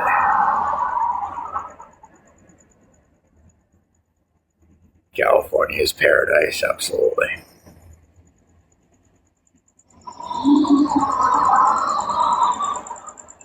I am going to tell you, and if you leave the broadcast or leave me, that's fine. It's not going to upset me in the slightest.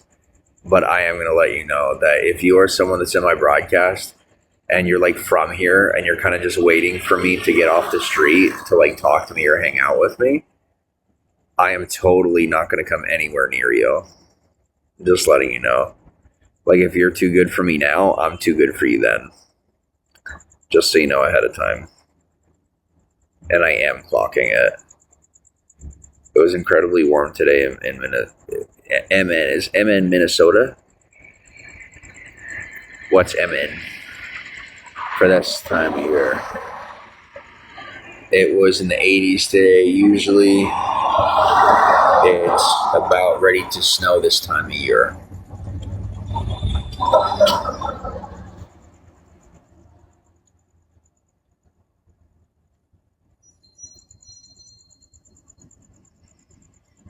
Oh, that sounds like global warming. Fantastic.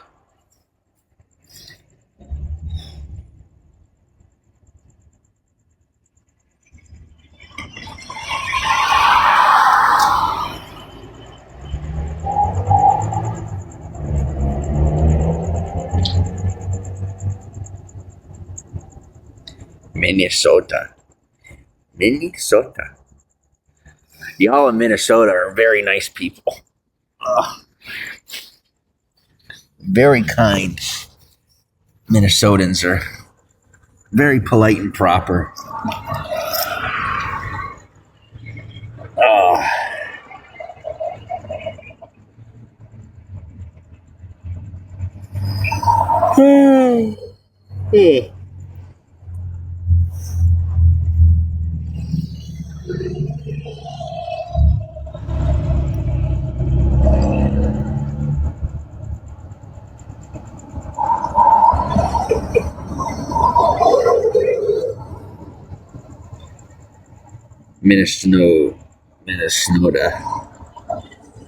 Minnesota. Bam. They're like, ah, oh my, oh no, oh no, he's on the sidewalk. Whatever shall we do? Oh no. Try to be. Yeah, you're pretty nice people, I have to say.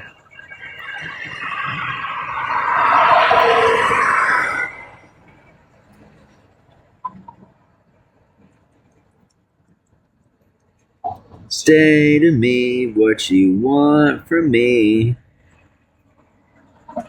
Hey, Panini. Thought you were a meanie. I want you for my life. For my life. You lie. Say to me what you want from me.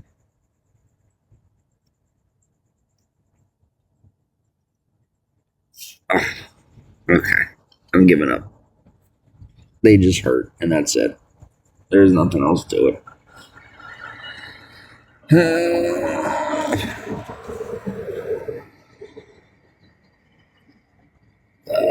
Dude. Although we are Vikings, so we are also known for pillaging and plundering. Yes, you are, aren't you? You give the rest of the Scandinavian world a bad name. But you do. Like, okay, so like I'm Norse, obviously, right? But like I don't come from the Vikings, and I'll be like, people will be like, "Oh, you're Norwegian." I'm like, "Yeah," and they're like, "So you're a Viking?" And I'm like, "No, I'm the one that cleans my nails." Like, I'm like, no, I'm the one who like takes showers and stuff. Well, more showers than Vikings did, anyway. Um, so yeah, we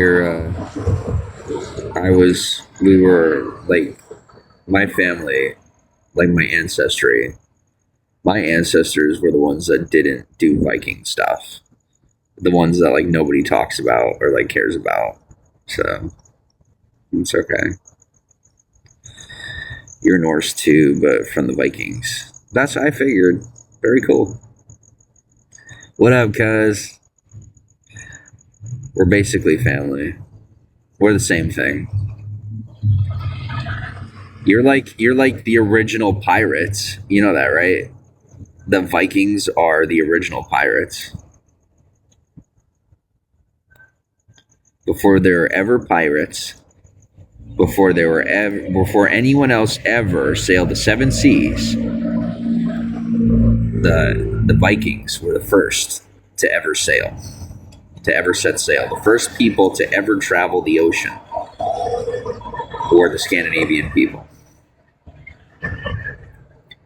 They say you don't take showers. Man, there's nothing wrong with that. That's fine. Everybody's got their way of life.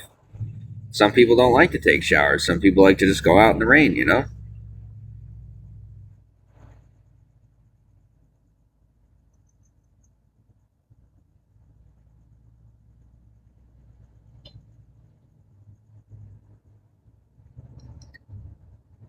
You got married on a boat.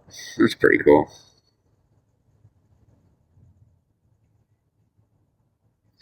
Oh my god, these are literally internet terrorists. This is fucking scary. I got it though. Oh my gosh, I unveiled a criminal syndicate. Yay! That means millions more in untouchable assets. I'm very excited. This is good.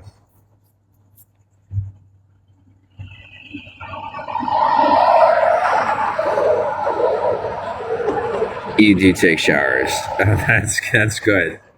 Hey, I didn't know. Maybe you do, maybe you don't. Who am I to judge?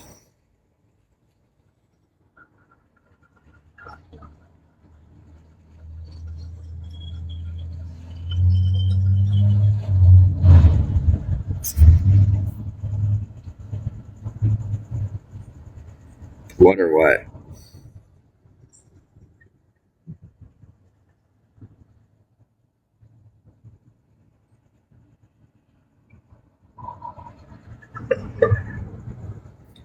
I playing a game? Oh my god, do I wish I was, man. Do I wish I was. Wouldn't it be nice to just have that is the separation, the 6 degrees of separation going on here.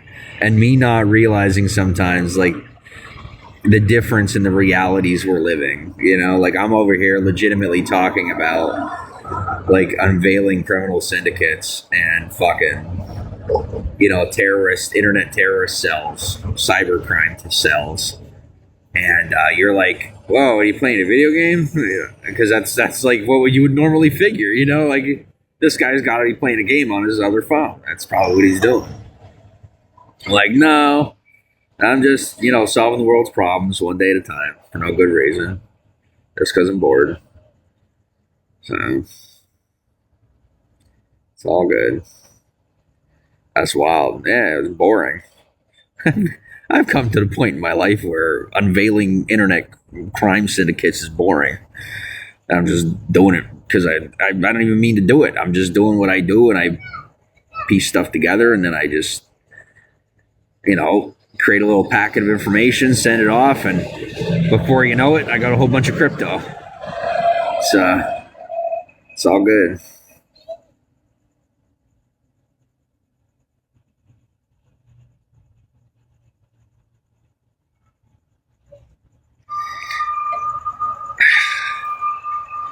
Now, regular people, it's like, okay, so like I'm not a snitch, right? I will tell you that if it's like, not you, sorry, but like terrorists, I don't care. I'm sorry, but I'm taking every one of your names. I'm taking every profile. I'm taking everything that is about you, and you're getting carted off to whatever island we can put you on, and that's the end of the story. I don't matter to me. I don't do. Nope. If you are a problem for our country, you are a problem for me, and I am more than happy to gather you up and cart you off.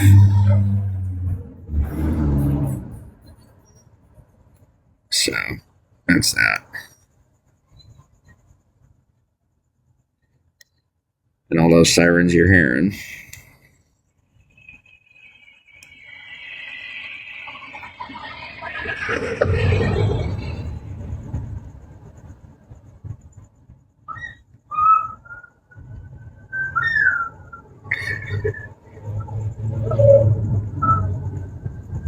Keep my mouth shut just in case.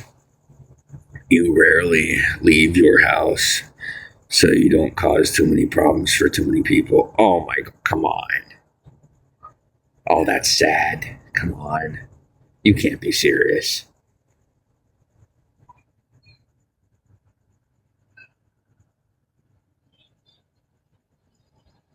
Dude, fuck society. Seriously. Go out and do what you gotta do. If you're not supposed to be at this, no. You can be somewhere else. I'm good. I like where I'm at. The cops are gonna kick you out before they kick me out. So, I don't think so. I'm not playing this game tonight. No, sir. And that's what you gotta be saying. You know? Like if there's somebody out there that's giving you a problem, just get in their way. Go do what you want. You say you don't want to cause problems, but you got to live your life. COVID's over. Go be in society. Go have fun. You have a huge yard and lots to do here. You love home. Okay, if that's what you prefer.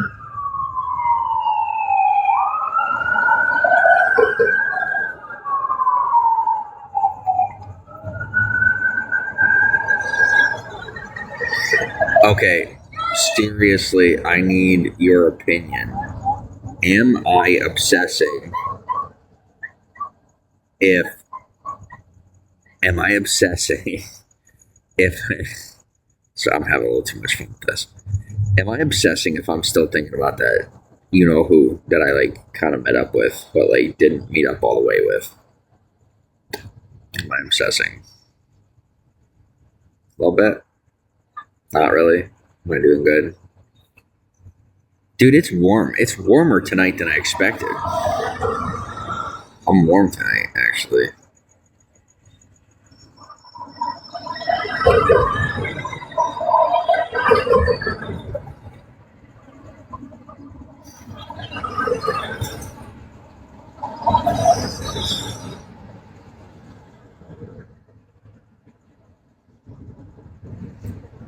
You guys could talk to me, but this is like, that's like a tactic of people that try to get your broadcast drowned out and shut down, is where they'll send people in and they'll just fill up the chat.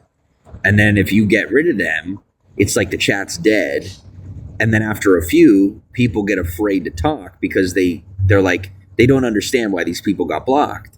And so they don't know the back office stuff like I do, where I know these people are getting sent in to like do that. And then you feel nervous to talk to me. And so it like shuts down the chat. People get afraid to talk. It's a criminal thing. It's what they do. So, don't feel nervous to talk to me. I'm blocking people that are coming from other broadcasts that are like the minions of other broadcasters who come into the broadcast to like try and get my broadcast shut down by trying to make me less popular, which it's not working, obviously, but I just don't want any of you to feel nervous to talk to me. Cause I know like there's obvious signs. Like I'm not stupid, guys. Please, ladies and gentlemen, understand I'm a very intelligent person. If you come into my broadcast and you're, nonstop messages and I know that you're not supposed to be here. I know that you're just causing problems. And I know that you're just trying to more than likely collect information. So, you're just keeping me talking. So I just get rid of that. But, I mean, if you notice, it's in a string of events. Like the first person that came in, she's like, oh, I'm a lesbian from another town. If you don't remember, dude, last year, almost in the exact same situation, almost the exact same person came in here and tried that with me, literally. And then I blocked them. Well, this year, I blocked that person, and then this person goes, oh, well, we were really enjoying a good conversation. You were enjoying a good conversation with them. Because they're trying to string it out.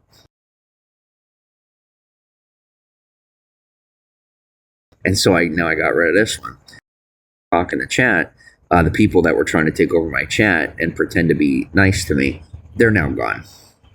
So you're more than welcome to rejoin the chat if you'd like to.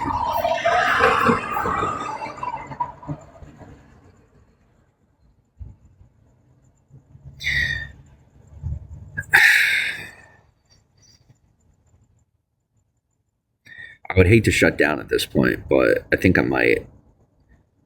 I'm tired. And,